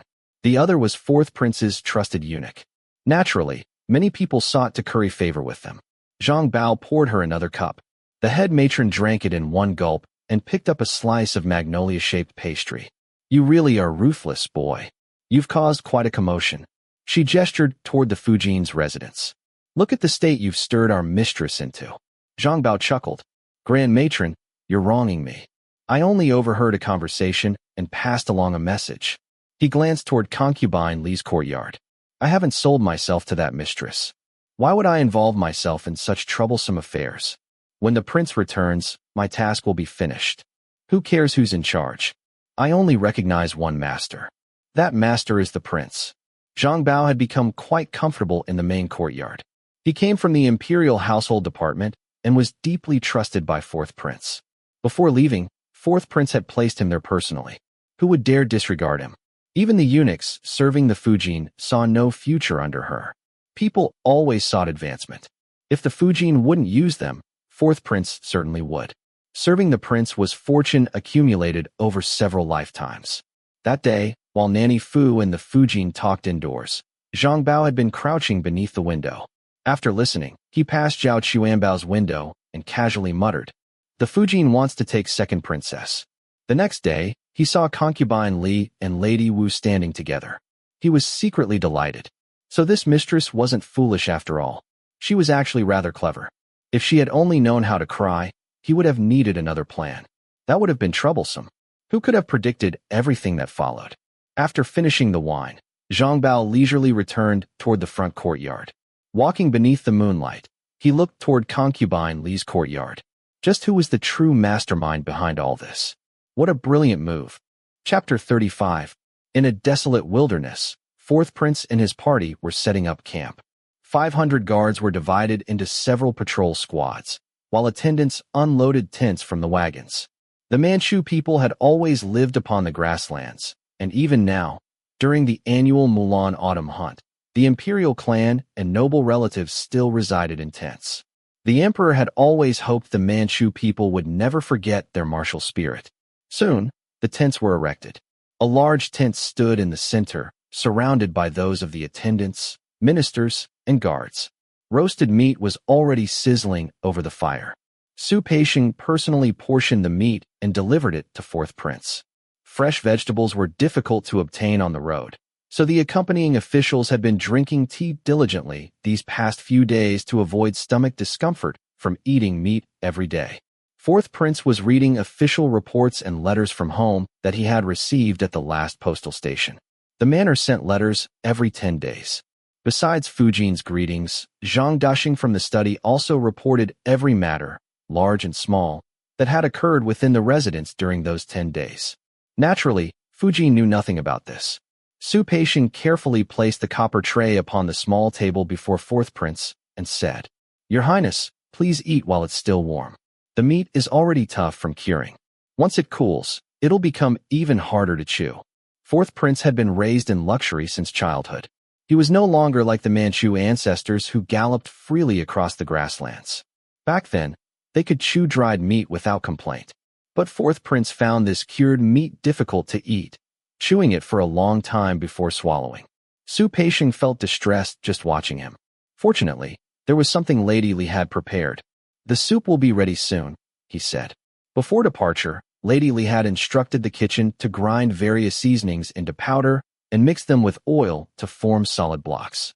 These could be dissolved in boiling water to make soup instantly, or stewed together with dried biscuits and jerky to create a hearty dish. Essentially, they were primitive curry cubes. Lu Baoquan had nearly worked himself to exhaustion during this process. Lady Li's instructions had been terribly vague. Simple, fast, convenient, delicious. Compared to carrying only salt while traveling, this was far more practical. By the time fourth prince departed, Lu Baoquan had finally succeeded. Each block was about the size of a tea brick and wrapped in oiled paper. When mealtime came, a piece could simply be cut off and dropped into boiling water. Once cooked, it produced a rich, fragrant soup. Because of this, fourth prince had maintained a good appetite throughout the journey. Even the guards praised it endlessly. After learning it was a secret recipe from fourth prince's residence, many of them shamelessly tried to curry favor with him in hopes of obtaining some. Soon, the steaming soup arrived. A rich aroma arose from the bowl, with a thin layer of oil floating on the surface. Smelling it, fourth prince put down Zhang Dushing's letter. He broke the hard-dried biscuits into the soup, added all the meat, and stirred everything together. Looking at the bowl of soup-soaked food, he recalled how he had once looked down on Lady Li for eating like this. Unexpectedly, he had become exactly the same. After the meal, Su Peixing cleaned away the dishes. Water was scarce in the wilderness, so they simply wiped the bowls clean with coarse paper before putting them away. Left alone inside the tent, fourth prince picked up Zhang Dushing's letter once more. It contained only a single page, yet its contents made his mood, already poor since leaving home, become even darker. Zhang Dushing's report was concise.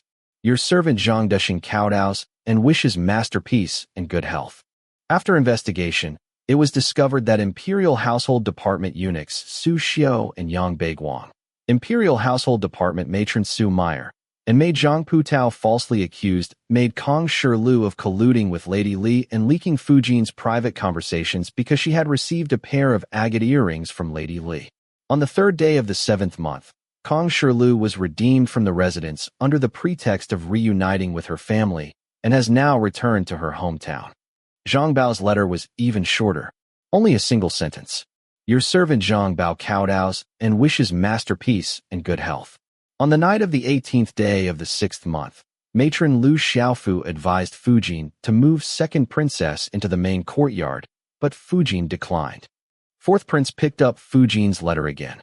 It painted a picture of complete harmony. Everyone was supposedly living happily together.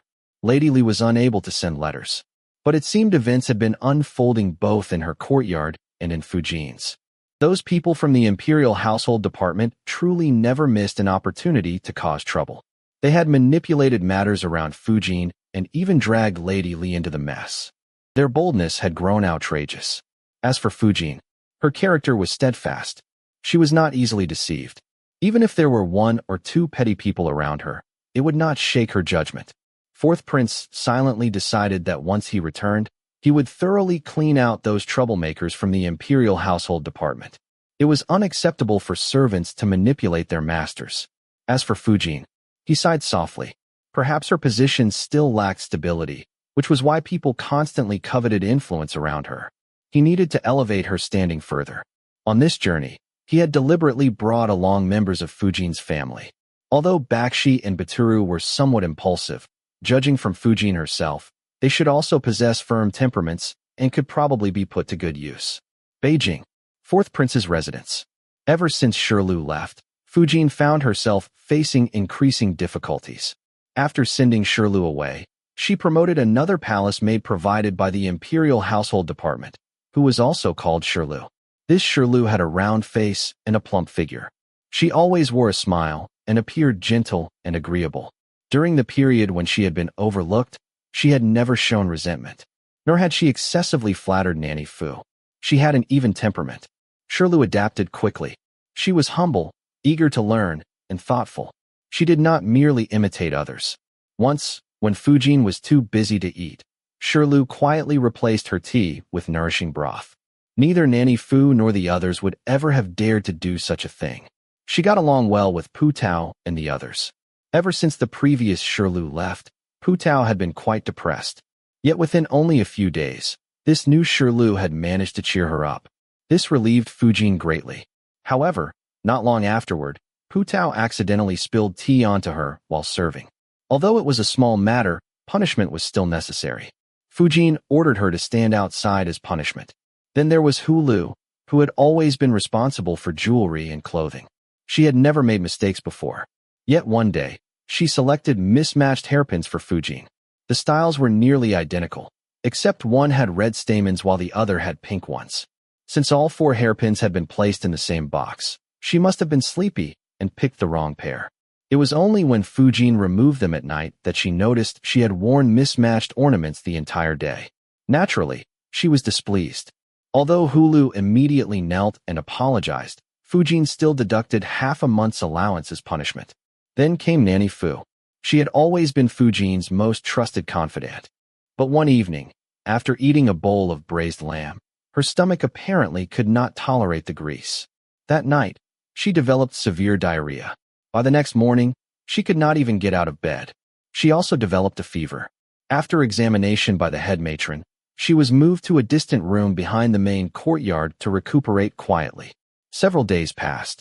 Medicine after medicine was prescribed, yet there was no improvement. A different physician was summoned. After examination, he declared that the previous treatment had been mistaken. The diarrhea should not have been stopped too early. Her stomach should have been emptied completely first. So another prescription was written, and the diarrhea continued. A few days later, Nanny Fu had become emaciated. She feared eating. Over several days, she had consumed only a bowl of thin porridge. Even that was eventually vomited out. When Fujin heard this, she worried that Nanny Fu's illness had become serious. Considering her age, she feared she might not survive it. She secretly cried twice during the night. After Nanny Fu fell ill, Matron Zhuang stepped forward to assist. She had originally managed the rear courtyard's records. Whether it involved family backgrounds, personal relationships, or former assignments, she could answer every question. With her help, many matters were smoothly resolved. Fujin was not ignorant of the struggles among servants. She understood them to some extent, but watching her own attendants fall one after another left her unable to vent her anger. Take Nanny Fu's braised lamb, for example. Such food was not ordinarily available to servants. Nanny Fu herself had requested it from the kitchen. Only then had the kitchen prepared it. If Fujin wanted to hold the kitchen responsible, she would first have to punish Nanny Fu for improperly demanding special food.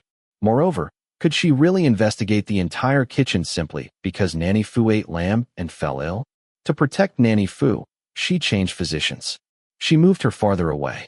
She grew closer to the new Shirlu and Matron Zhuang. Since she could not reject their usefulness entirely, it was better to accept them. At the same time, Fujin gradually realized that her previous favoritism had caused these problems. Relying heavily upon her dowry attendants was not wrong, but relying only on them clearly was. She now sought balance. She wished everyone could coexist peacefully. After everything stabilized, she would deal with those who had stirred up trouble. Aside from these matters, another concern weighed upon Fujin's mind. Lady Li. Recently, Lady Li had behaved like an aggressive rooster. Every day she visited together with Gij Song, smiling pleasantly. She seemed completely different from her former self. After Shirlio's incident and the misfortunes surrounding her attendants, Fujin understood something. Someone had likely borrowed Lady Li's name to eliminate Shirlio. At that time, she and Nanny Fu had been too wary. Lady Li probably had not intended to oppose her from the beginning. But news of Nanny Fu suggesting that second princess be moved to the main courtyard must have reached her. Lady Li had become a convenient pawn. Perhaps the mastermind behind everything hoped Fujin would continue believing Lady Li was responsible. This was precisely why Fujin dared not investigate further. Shirlio's earrings, Nanny Fu's diarrhea, Hulu's hairpins. These were all trivial matters. If she insisted on blaming Lady Li for them, outsiders would only ridicule her. People would assume Fujin herself had orchestrated these incidents in order to frame Lady Li, and Fourth Prince would certainly never believe such accusations. After much consideration, Fujin decided to reconcile with Lady Li. So whenever Lady Li visited, Fujin repeatedly emphasized that she only wanted what was best for second princess. She said gently, "Raising second princess here would truly put my heart at ease." Then she sighed. "Just caring for first princess alone has exhausted me." Gijsong immediately said, "This servant has always been grateful for Fujin's kindness. First princess has been weak since birth. With my limited abilities, I truly couldn't shoulder the responsibility of raising a princess." Lady Li simply smiled. She said nothing. She understood Fujin's intentions. But who could tell whether these words were sincere or merely sarcastic? Was Gijsong supporting Fujin, or merely agreeing politely? When Zhao Quanbao had whispered that he overheard Fujin discussing taking second princess away, Lady Li had briefly entertained murderous thoughts. If even fifth prince's concubines could suppress their Fujin until she became invisible, then why couldn't she? If Fujin truly dared to snatch her daughter away, she would fight to the death. She had often heard people say, "If you're about to die, let another woman sleep with your husband, spend your money, and raise your child." Those words were enough to enrage anyone. Only recently had Lady Li realized that Fujin didn't even need her to die, nor did fourth prince need to abandon her. Fujin could simply take her child. Sharing a man was one thing, but anyone who wanted her daughter would have to step over her corpse first. She would never gamble on the possibility that Fujin might be merciful. She had to become stronger herself. So she allied with Lady Wu. At long last, the balance fourth prince had hoped for in the rear courtyard finally emerged. Lady Li understood fourth prince's intentions. He wanted someone capable of restraining Fujin, but she had never wanted to act according to his wishes. No matter how sincerely fourth prince cared for her, she could not force herself to do things she disliked. So she had played the fool. Now, however, she had no choice. It almost felt like destiny. Fourth prince had anticipated everything. He had long known she would eventually need Lady Wu. Thus, Fujin and Lady Li entered a stalemate. Lady Li began attending daily greetings once more. Even sitting upon the cold bench beside Gijsong no longer bothered her. With determination in her heart, everything felt different. Gijsong clearly stood with Fujin. Although she treated Lady Li exactly as before, Lady Li could no longer respond warmly. Lady Wu consistently remained at Lady Li's side. Even when seated around a round table, she sat closest to her. Lady Li understood perfectly. Lady Wu's assistance was not free. What she desired was fourth prince himself. There was a difference between turning a blind eye while fourth prince sought Lady Wu himself, and actively sending him there. Time flowed peacefully. Before anyone realized it, another new year arrived. Watching Fujin board the palace carriage to attend the banquet at Yonghe Palace, Lady Li felt as though 1,000 years had passed in the mortal world. At the same time, she felt relieved. Fourth prince would soon return. Unexpectedly, he returned earlier than expected. He rode directly into the capital. By the time he reached the Hall of Preserving Harmony banquet, he was still covered in dust. As he took his seat, he noticed a eunuch whispering something into the emperor's ear. The emperor glanced toward him and smiled. Fourth prince immediately rose. He knelt and kowtowed. Back at fourth prince's residence, Lady Li exclaimed in surprise. "The prince has returned." Zhao Quanbao grinned broadly. The prince brought Su Peixing into the palace banquet. The others are tidying the study. There wasn't any advance notice at all. After speaking, he noticed that Lady Li's delight had lasted only a moment.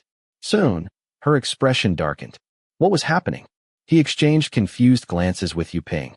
After a long silence, they heard Lady Li say, "Tell the front kitchen to send over 50 lamb skewers." Yu Ping was horrified. Lady Li Wei touched the corner of her mouth. It was still perfectly fine. Over the past year, she had not shown Fujin much respect. Now that fourth prince had returned, she needed to make some sort of gesture. Besides, she simply couldn't bring herself to graciously send fourth prince to Lady Wu. This little indulgence could at least buy her 10 days of peace. Since fourth prince had already arranged Lady Wu's place for her, he surely knew what he was doing. She only needed to make a symbolic gesture. He would go by himself. That evening, Fujin returned first. Fourth prince remained in the palace overnight at the emperor's command. Li Wei finally relaxed. Meeting him a day later was always preferable. Although Fujin could not interfere with the front courtyard kitchen directly, The next day, she noticed clusters of blisters around Lady Li's mouth, and she felt greatly relieved. Lady Li was retreating. Over the past year, Lady Li had not allowed her even a single glimpse of second princess, nor had Fujin dared provoke her. Now that Lady Li was yielding, Fujin finally felt at ease.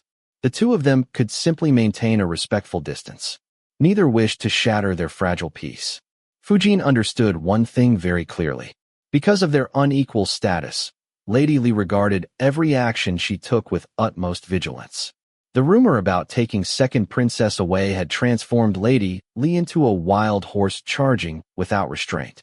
As long as there was no threat, Lady Li would retreat. She understood she had no right to challenge a Fujin appointed by imperial decree. That was why she endured everything under fourth prince's favor.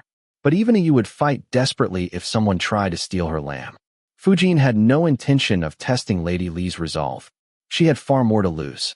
She could not afford Lady Li's desperation. Fourth prince finally returned in the afternoon. After entering the study, he intended to change clothes, organize his notes, and draft a memorial for the emperor. Afterward, he planned to spend time with Lady Li and finally meet the grown second princess. He immediately instructed Su Peisheng. Inform Lady Li. Unexpectedly, Su Peisheng hesitated. Then he lowered his voice. This morning, Zhao Quanbao reported that Lady Li ate roasted lamb last night and developed blisters around her mouth. She fears your highness might find her appearance unpleasant, so she says she cannot attend to you for the next few days. As soon as he finished speaking, Su Peisheng instinctively shrank back. Fourth prince tossed the memorial in his hand onto the table. He closed his eyes briefly. After a moment, he stood. Let's go see her. Chapter 36. Not having seen the fourth prince for a year, Li Wei felt somewhat unfamiliar with him. The fourth prince who entered through the doorway was clearly 3 to 5 inches taller than he had been the previous year. Before leaving, he had resembled a university student who had never ventured out into the world, full of youthful vigor and spirit. Now he seemed more like a soldier who had undergone 3 years of rigorous military training, his entire bearing transformed. At the very least, Li Wei's first reaction was not to rush forward with tears in her eyes to make her presence known, but to curtsy deeply and say, "Your humble concubine wishes the prince good fortune and blessings." Heavens! Aside from the first time she had seen His Majesty at the Palace of Gathered Elegance, though she hadn't truly seen him, she had never been so solemn. Seeing Lady Li like this, the fourth prince felt conflicted. From Zhang Debao's reports every 10 days, he had learned that ever since Lady Li discovered Fujin intended to take the second princess, she had diligently paid her respects every day. In the year before last, when Fujin had just entered the household, Lady Li would occasionally slack off. Yet this year, without his presence, she had become much more sensible. Before returning, he had sighed, thinking he had indeed spoiled Lady Li too much. If she could become more disciplined and show greater respect toward Fujin, he would feel more at ease. But now, seeing her so timid, as though all her courage had been crushed, his heart softened. He reached out to help Lady Li up. She kept her head lowered, unwilling to let him see the blister at the corner of her mouth. Unlike the year before, he did not insist on lifting her chin. Back then, he had thought Lady Li truly was unworthy of favor, too timid. Just because he had doted on her for a few days, she had become so evasive around Fujin. Had he forgotten the ancestral family rules by favoring a concubine over his wife? Now, he also wished to preserve some dignity for her. The fourth prince held Li Wei's hand, and the two sat down as they had before. I brought back many things for you. I'll have Su Peisheng send them over shortly. Although the journey was arduous, I encountered many interesting things. I'd only ever read about them in opera scripts before. I never expected to see them in real life. The fourth prince chuckled softly and said gently, "Once, we stayed overnight at a local temple. That night, a spirit appeared in our dreams, saying his family had an unresolved grievance and that he had specially obtained permission from the King of Hell to seek justice from us." As he spoke, Li Wei, who had intended to keep her face hidden no matter what, slowly looked up. At first, I truly thought it was some great injustice like those in opera stories, so I had the guards bring him over for questioning. He had originally hanged himself from a beam, but when several guards climbed up to untie him, he became so frightened that he confessed he was only trying to swindle people out of silver. He had deceived many travelers with this trick. Usually, when people encountered a ghost seeking justice, few dared to help. Most would simply beg him to spare them and leave quickly. So he took the opportunity to demand money and other things. As the fourth prince spoke, he sighed. Lady Li couldn't help laughing. She was still so easy to cheer up. The fourth prince continued speaking. Yu Ping quietly entered to replace the tea. Seeing the fourth prince recounting his travels like a storyteller while the lady listened as though enjoying an opera performance, laughing from time to time, she finally relaxed. Even after a year apart, the fourth prince still cared for the lady. They talked until noon. Naturally, the fourth prince stayed for the meal and also visited the second princess. The second princess was now 7 months old, plump and healthy, with arms as round as lotus root segments. Although she had only recently learned to sit up, she was already very restless. Even while sitting, she constantly wriggled about, and whenever she was placed on her stomach, she waved her limbs like a little turtle trying to crawl. Li Wei never restricted her. She had simply surrendered her own bed to the child. The bed resembled a small wooden hut, with a spacious interior. It had likely been designed to accommodate intimate moments with the fourth prince, which explained why it was so heavy and exceptionally sturdy. After lunch, the fourth prince wanted to see the second princess and followed Lady Li into the bedchamber. There, he discovered that the cradle had long since been abandoned. An additional railing had been attached to the outside of Lady Li's bed, and the bed itself had been covered with a plain white mattress. The second princess was energetically crawling all over it. Yu Ping and Yu Yin stood guard on either side, watching over her. "Why is she sleeping in your bed?" the fourth prince asked curiously. Parents doting on their children was not unusual, but allowing a child to occupy one's own bed was rare. Most people arranged separate rooms for their children. Given Lady Li's status, she had to be ready to attend to him at any time. How could she simply give up her bed? Even though the child was his own daughter, children at this age could not control their bodily functions. What if the bed became dirty and smelled unpleasant? Thinking this, he asked, "Then where do you sleep?" Li Wei pointed toward the west wing. Recently, she had been living there. She spent her days in the bedchamber with the child and returned to the west wing at night. The fourth prince frowned. The west wing and the main hall were separated only by a curio shelf to improve lighting. Although a screen had been placed in front of the couch, after leaving the palace, he had preferred using the bedchamber whenever he stayed with Lady Li. There was plenty of space now. There was no need for compromise. He looked toward the child happily playing in the bedchamber, then glanced at the screen that served little more than a symbolic purpose. Was Lady Li doing this intentionally? As the fourth prince's suspicious gaze shifted toward her, Li Wei instinctively lowered her head. "Bah, why should I feel guilty?" She quickly raised her head again. To her surprise, the fourth prince did not appear angry. It seemed that after returning, his temperament had become much steadier. The fourth prince chuckled softly, took Li Wei's hand, and led her toward the west wing. "All of you may leave," he told Yu Ping and the others. Only when he pressed her down onto the couch did Li Wei realize that he had sent everyone away solely for this. A mixture of complicated emotions surged within her. Fear, resentment, jealousy, anger. Covering the corner of her mouth, Li Wei struggled and said, "Don't, master. You shouldn't see me like this." The fourth prince replied, "If that's the case, then turn to the side." He adjusted her position and added with a soft laugh, "Isn't this fine?"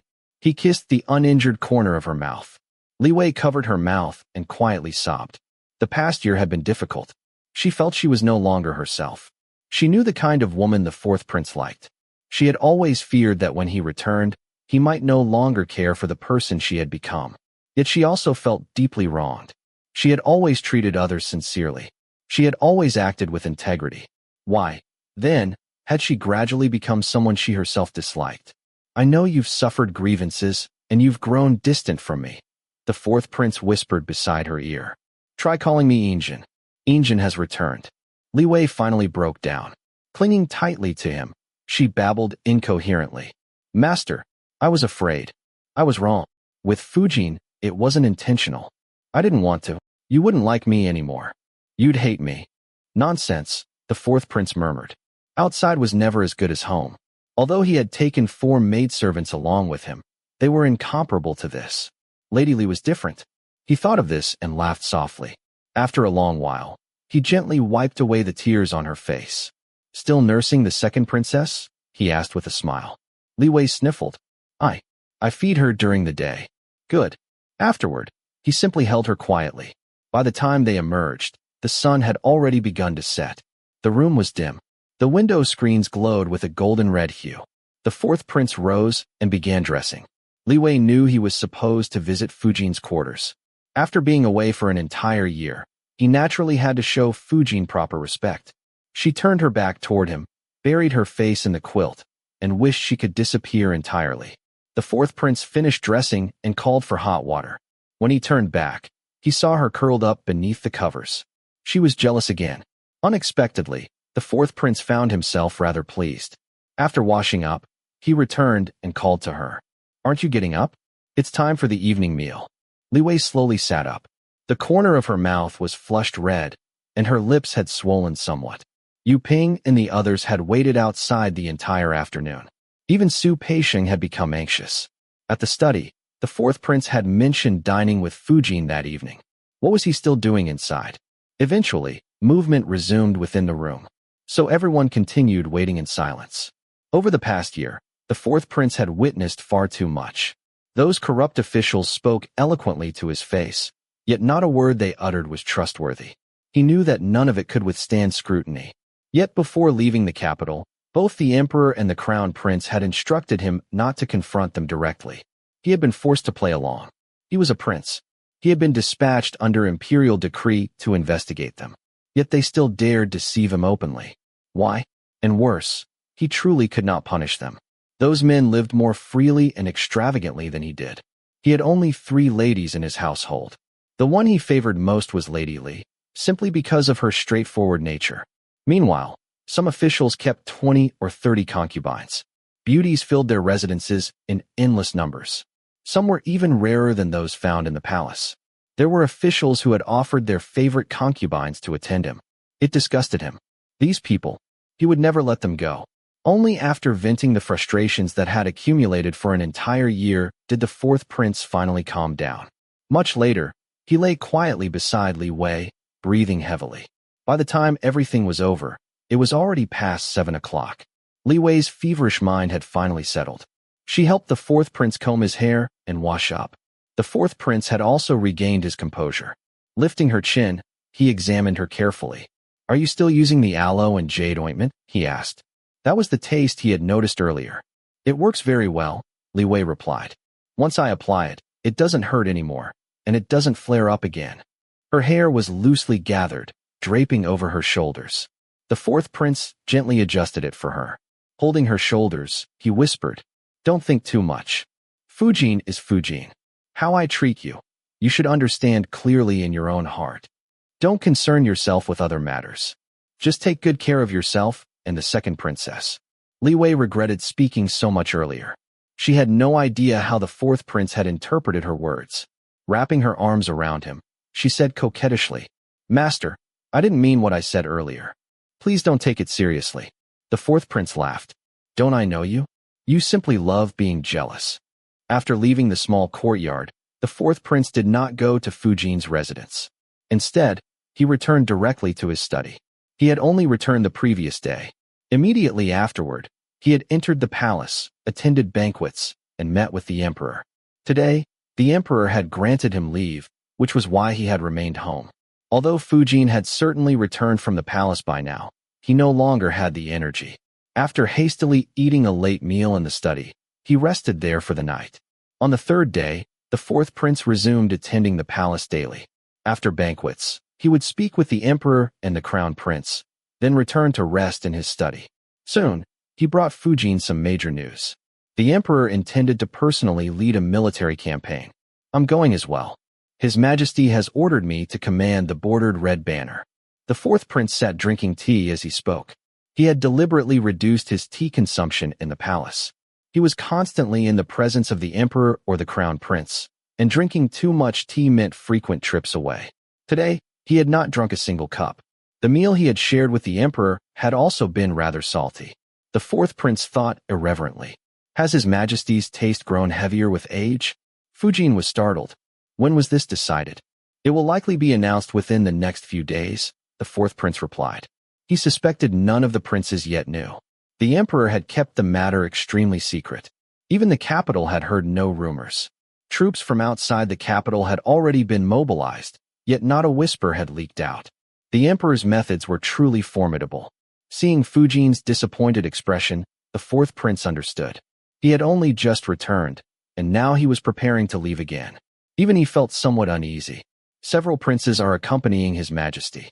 He wishes for us to gain experience. But this campaign should not last long. Speed is essential in warfare. Once the rebel leader is captured, we will return. Fujin gathered herself and prepared to reassure him. But then she noticed the fourth prince dismissing the servants. Immediately, she became attentive. The fourth prince had originally believed there was still plenty of time. But now he was about to leave again. Thinking about how Fujin and Lady Li had both been manipulated by servants from the imperial household department, he felt uneasy. I already know about those people from the imperial household department. Fujin immediately knelt to apologize.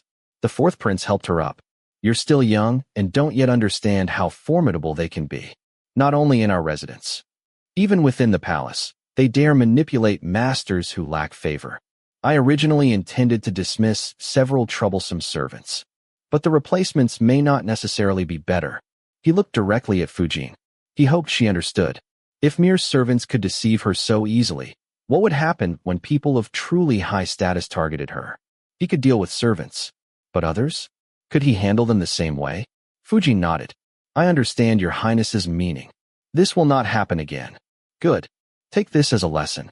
Remember that everyone harbors selfish motives. Even those closest to you are no exception. This time, it was merely 1 or 2 servants. That can still be managed.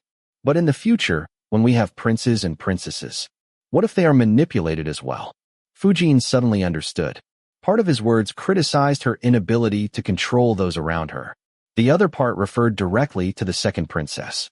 The first princess had attracted little attention because Songshur was not favored. Even if people schemed, they would not target her. But the second princess was different. What if something happened to the second princess? What if a nursemaid suddenly became ill under mysterious circumstances? Fujin could not even say such a thing was impossible. Even now, she still had not discovered who had targeted Nanny Fu, and it had happened more than once. Seeing the change in Fujin's expression, the fourth prince continued. Lady Li comes from a humble background and lacks experience, but those around her are obedient.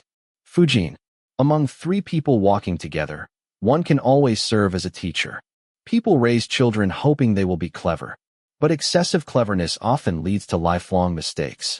I only wish for my children to remain simple and honest. May they live without calamity or hardship and someday attain high office. Fujin flushed deeply. The fourth prince continued. This poem by Su Dongpa is for you. I hope you will reflect upon it often. Fujin knelt properly once more. I humbly accept your highness's admonition. 10 days later, the fourth prince accompanied the emperor on campaign. The crown prince remained in the capital to oversee state affairs. From the first prince to the 8th prince, all accompanied the expedition. 2 months after the fourth prince departed, Fujin became pregnant. Chapter 37. Before learning that Fujin was pregnant, Li Wei was busy sorting through the 4 chests the fourth prince had sent over through Su Peisheng before departing. After opening them, her first thought was, Fourth prince, you must have accepted bribes. 2 items alone occupied 2 entire chests. One was a complete ivory dressing set. It included a large 3-tier vanity box with a mirror, 12 palm-sized containers for rouge, powder, hair oil, and other cosmetics, along with 2 handheld mirrors. When the entire set was arranged on the dressing table and illuminated by sunlight, it looked breathtaking. The creamy white ivory was smooth and lustrous beyond description. It took tremendous self-control for Li Wei to order Yu Ping and the others to put it away. The second item was an incense burner carved from a single block of jade the size of a pumpkin. The moment it was brought out, Li Wei waved her hands frantically. Put it back. Quickly. How could she possibly use such a huge piece of jade? The largest piece of jade she owned had also been a gift from the fourth prince, but that had merely been a palm-sized jade rabbit paperweight. No one in the room recognized the material. Mama Lu, who had seen more of the world, identified it immediately. "This is Nanyang jade," she said. "Willow leaf yellow. The color is pure and even, with a slight translucence." She admired it for a while before adding, "Don't worry, lady. This isn't especially precious. The region where the prince traveled happens to produce it." After a pause, she looked toward the ivory set and said regretfully, "Of course, it still can't compare with that ivory set." Li Wei laughed. Naturally, she had just been wondering whether elephants even existed within Qing territory or whether the ivory had been imported by foreign merchants. Those officials really were corrupt. No wonder the fourth prince hated them so much. That ivory set was probably something even many palace masters had never seen. Li Wei stored both items at the bottom of the chests. How could she dare display them? She did not even bother examining the remaining gifts closely. After making a list, she had everything put away. Only a set of small rosewood toys was taken out for the second princess. Among them was a wooden ball the size of a muskmelon. It appeared solid, but when rolled, it produced a crisp metallic ringing sound. The second princess adored kicking it around. Li Wei absolutely refused to let her play with it on the floor. At that moment, she was accompanying the second princess and playing with a Lubon lock. It was a very challenging toy. As a child, Li Wei had suffered many blows to her confidence because of it. Now, she was using it to challenge her own daughter. Yu Yin entered quietly. The Fujin hasn't had her monthly cycle for 2 months. The fourth prince had also been gone for 2 months. After speaking, Yu Yin carefully observed Li Wei's expression. Li Wei, however, found herself thinking instead. Yu Yan's greatest talent truly was gathering information. Last time, it had taken her half a year to become acquainted with a little eunuch in the palace. This time, had she really spent over a year building connections within Fujin's household? Li Wei hugged the second princess and let out a long breath. This is wonderful news. With Fujin pregnant, everyone can finally relax. As she spoke, she smiled. It felt as though a heavy burden had been lifted from her shoulders. Whether Fujin was carrying a boy or a girl did not matter. As long as there was this child, Li Wei believed Fujin would become much more secure. Perhaps she would even become less hostile. In the main courtyard, Fujin reclined upon the couch with her eyes closed and a smile on her face. She no longer copied sutras, nor did she sort rice grains. Whenever she had spare time, she simply leaned back and rested one hand over her still flat stomach. Nanny Fu and the maids moved about softly, as though they feared startling the child away. "There is no need to be so cautious," Fujin said with a smile. After recovering from her illness, Nanny Fu had become almost skin and bones. But ever since hearing the good news, she seemed to have regained all her vitality. Her complexion glowed, and she walked briskly once more. "Fujin, there can never be too much caution at a time like this. We've been waiting for this for years." Yes, they had waited so long that it no longer felt real. Fujin thought to herself that she had waited until she had nearly grown numb. If not for the excitement on Nanny Fu's face, she might have forgotten how desperately she had longed for this moment. Last month, when her monthly cycle failed to arrive, Pu Tao and the others had been overjoyed. Yet she had calmly stopped them. "Don't make a fuss. Don't summon the physician yet. Wait a little longer. It's too early for even a doctor to know." Truthfully, she had not believed it. Even now, after 2 months had passed, she still did not feel the overwhelming joy she had once imagined. Instead, she felt the timing was inconvenient. Before departing, the fourth prince had instructed her to clean up the main courtyard. She had planned to use his absence to deal with the troublesome people sent by the imperial household department. But now she no longer had the luxury. She could only frighten them into obedience through severe punishments. Only then could she devote her full attention to her pregnancy. If only this child had arrived a few months later. After the fourth prince returned, after everything had settled, then she could have carried the child peacefully. Meanwhile, in the small courtyard, Mama Lu hurried in. After the second princess was born, she had remained. Through Granny Zhuang's recommendation, she had entered concubine Li's service. Fujin already possessed enough attendants of her own. Competition there was fierce. Mama Lu had instead noticed that concubine Li enjoyed favor but lacked capable people. Perhaps this neglected stove could one day burn brightly. She reported, "Several people from the main courtyard have been taken beyond the second gate for punishment." Li Wei was startled. They're being beaten? That did not sound like Fujin at all. Fujin usually preferred subtle methods. She disliked causing scenes. Now, there was an 80% chance she was truly pregnant. Song Gij and Wu Gij also heard about the punishment. Song Gij lived close to the main courtyard. She spent much of her time there. Earlier, she had already noticed that Fujin no longer copied sutras or sorted rice grains. At the time, she had suspected something. Now the beatings confirmed it. Song Gij respectfully lit 3 sticks of incense before Guanyin. Please let Fujin give birth to a son. For the sake of my first princess, I hope Fujin bears a prince. Her own daughter was being raised under Fujin's care.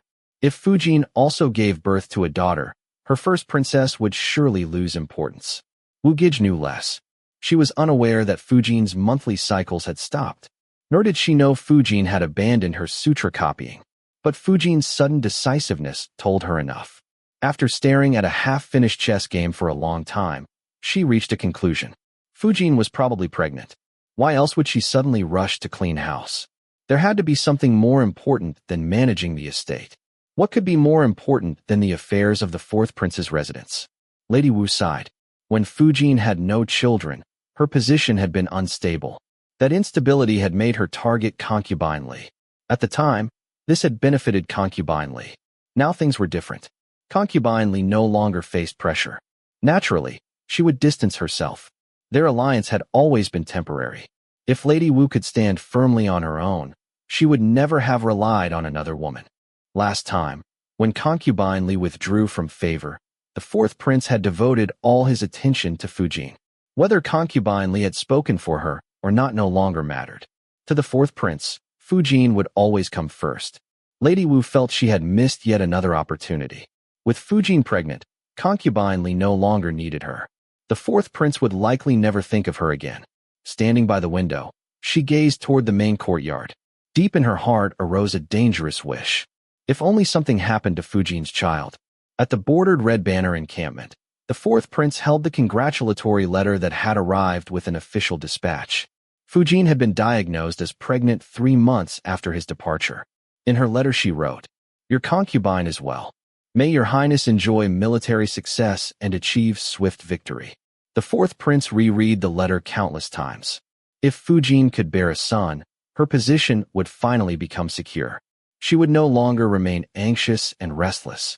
Only then could he truly stop worrying about the estate. Word had already spread through the army. This campaign would undoubtedly end in victory. Once they returned, the princes would probably receive noble titles the following year. At the very least, he expected to become a Baal. His responsibilities would only increase. Fujin needed to become someone capable of managing the entire estate in his absence.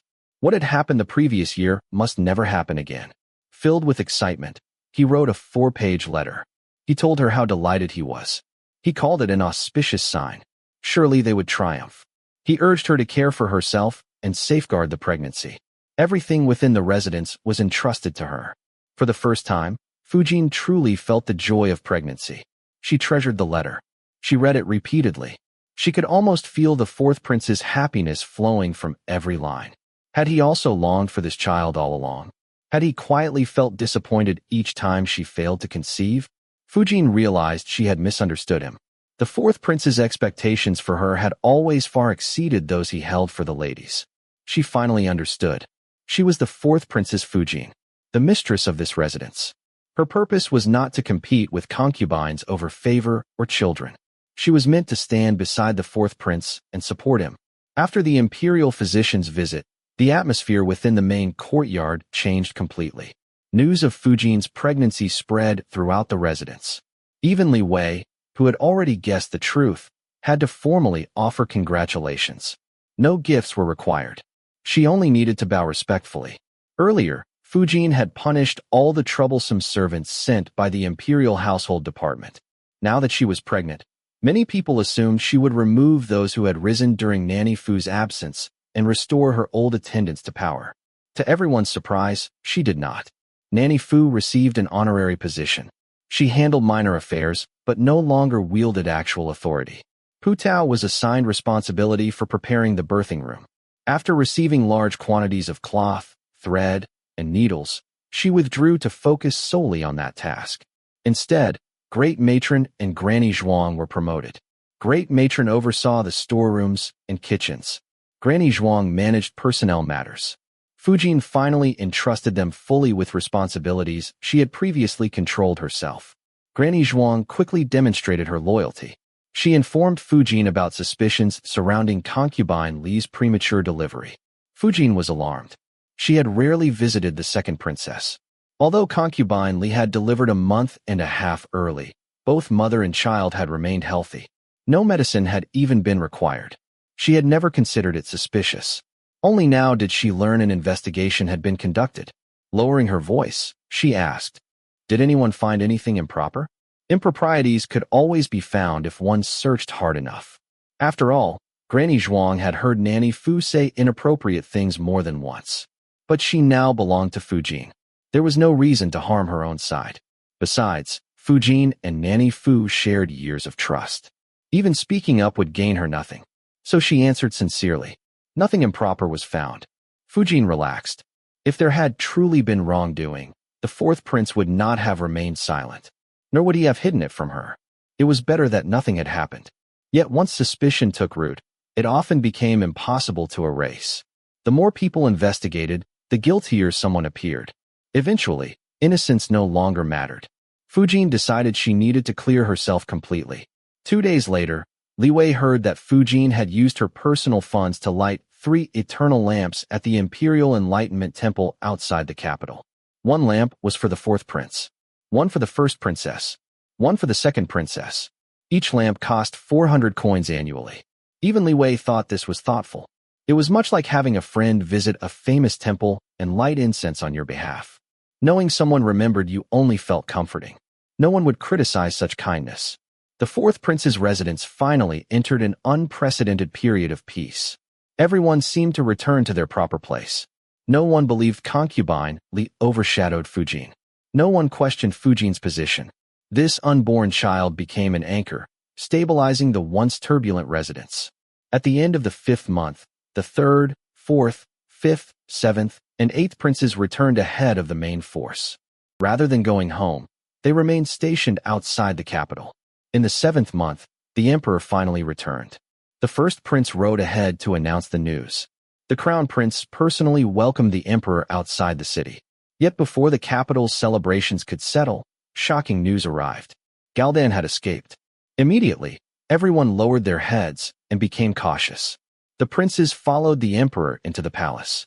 Fully armored, they stood outside the hall of martial valor beneath the blazing summer sun. They remained there until nightfall. The emperor was clearly furious. Without even resting, he summoned the crown prince and the ministers to discuss affairs of state. He questioned them about every matter that had occurred during the campaign. The fourth prince stood beside his brothers. At first, the sun roasted them. Later, cold winds swept through the hall of martial valor.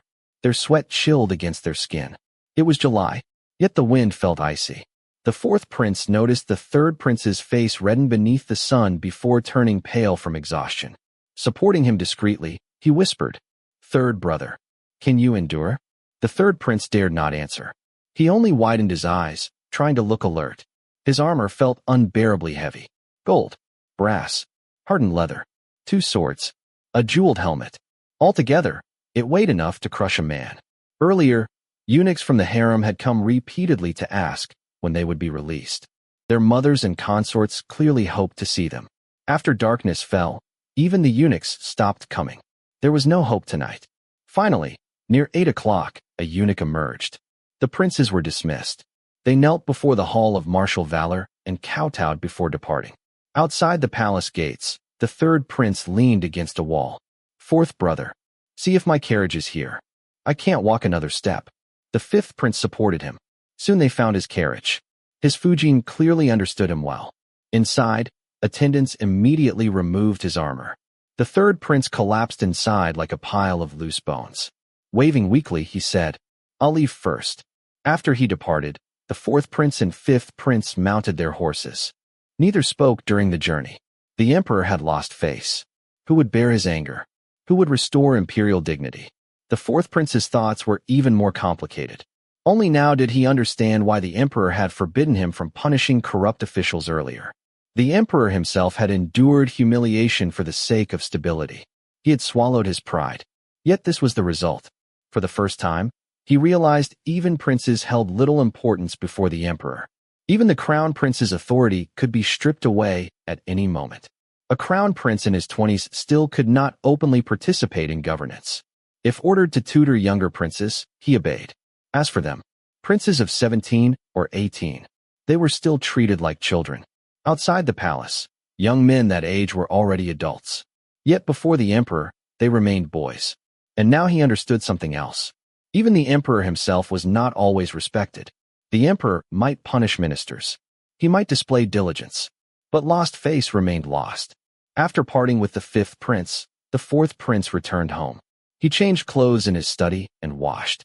He should visit Fujin. But he lacked the energy. Truthfully, he worried about the crown prince. Officials responsible for logistics and supplies would become scapegoats. That was inevitable. But the crown prince, would the emperor strip away his dignity once again? Unable to sleep, the fourth prince tossed restlessly. Finally, he sat up abruptly. Su Peixing hurried inside. Master, would you like some tea? The fourth prince dressed himself. Let's visit Lady Li. Perhaps seeing Lady Li and the second princess would ease his mood. Lanterns illuminated the path. They passed through a small gate into Li Wei's courtyard. A lantern swayed beneath the eaves. Its warm light flickered gently. Yu Ping and the others hastily dressed and opened the doors. The fourth prince headed directly toward the west wing, only to discover it empty. At that moment, Li Wei emerged from the bedchamber. Her face was still flushed from sleep. Assuming the second princess had been moved elsewhere, he wrapped an arm around her shoulders. Why did you sleep so early? Couldn't you wait for me? Li Wei nearly cried. Who would have guessed he would come tonight? Didn't Fujin have a child now? Shouldn't he stay with her? The fourth prince lifted the bed curtains. The second princess lay sprawled asleep. At the foot of the bed, Bai Fu wagged his tail. The fourth prince froze, then slowly looked at Li Wei. You are quite bold. Li Wei immediately knelt. She had become too complacent. Nearly 2 years had passed. She had almost forgotten the fourth prince existed. Today he had returned late. She assumed he would stay in the study. Who knew he would come here? The fourth prince sat at the edge of the bed. How should he punish her? Take away the second princess? Impossible. Fujin was pregnant. Take away Bai Fu. He himself had no time for the dog. Send Bai Fu to Fujin. She disliked dogs. Fine, Lady Li. She barely understood money. She had once rewarded everyone with silver indiscriminately. He still had an entire chest of her savings stored away. Eventually, a small foot kicked him hard in the back. The second princess had turned sideways in her sleep. Her little legs pressed against his waist. Li Wei explained. She's dreaming about walking. The fourth prince looked at his daughter. Suddenly, his anger disappeared. He pulled Li Wei close. How could you let Bai Fu sleep beside the princess? Li Wei whispered. Bai Fu isn't dirty. I wash his paws and bottom every night. That's still improper. I sleep with them too. That's even worse. Li Wei smiled awkwardly. I forgot tonight. Besides, Bai Fu protects us. She gently stroked the dog. Bai Fu sat obediently. He looked as though he understood he had done something wrong. The fourth prince sighed. The dog was innocent. Lady Li was the problem. He pulled her behind the screen. Bai Fu remained beside the bed, guarding the sleeping second princess. Behind the screen, the fourth prince frowned. Where did these bruises come from? The second princess kicked me. Her legs are very strong. Smack. He slapped her. Li Wei yelped. More slaps followed. If I catch you being improper again, it won't end so lightly. A little later, breathing grew heavier behind the screen. Why here? We'll go to the west wing afterward. Eventually, they dressed and quietly left. The wet nurse stayed behind with the second princess. Later, lying together in the west wing, the fourth prince finally felt refreshed. The emperor's humiliation would require sacrifices. If the emperor targeted the crown prince, he would step forward. The crown prince would remember the favor, and the emperor would see his loyalty. Gently stroking Li Wei's shoulder, he asked, How has Fujin been recently? I haven't seen her personally, but I've heard she's doing well. The fourth prince noticed her careful wording. Yet there was no jealousy. Instead, she seemed calmer than during the new year. Lady Li truly understood. Fujin's pregnancy benefited everyone, especially herself. Feeling pleased, he said, I remember girls may take a courtesy name upon marriage. Li Wei nodded. Yes. Then the fourth prince smiled. I'll give you one. Osmanthus. He remembered the flowers he had seen during the campaign. Small blossoms, white and pink, 5 petals, fragrant and soothing. Army physicians had gathered them for medicine. He had once kept a pouch full of them in his tent. Their fragrance lingered for days. Li Wei was speechless. Osmanthus. It sounded like she had suddenly aged 10 years. Almost like a maidservant's name. She still thought Li Wei sounded much prettier. Roses were beautiful. When climbing a wall in full bloom, they were magnificent. But the fourth prince clearly loved the name, so she reluctantly accepted it. The next day, after he left, Li Wei asked Zhao Quanbao to fetch a potted osmanthus tree. 2 days later, the gardener delivered one. It sat in a small glazed pot. Clusters of white blossoms swayed gently in the breeze, as if greeting her happily. Hello, pale flowers. Li Wei's expression immediately darkened.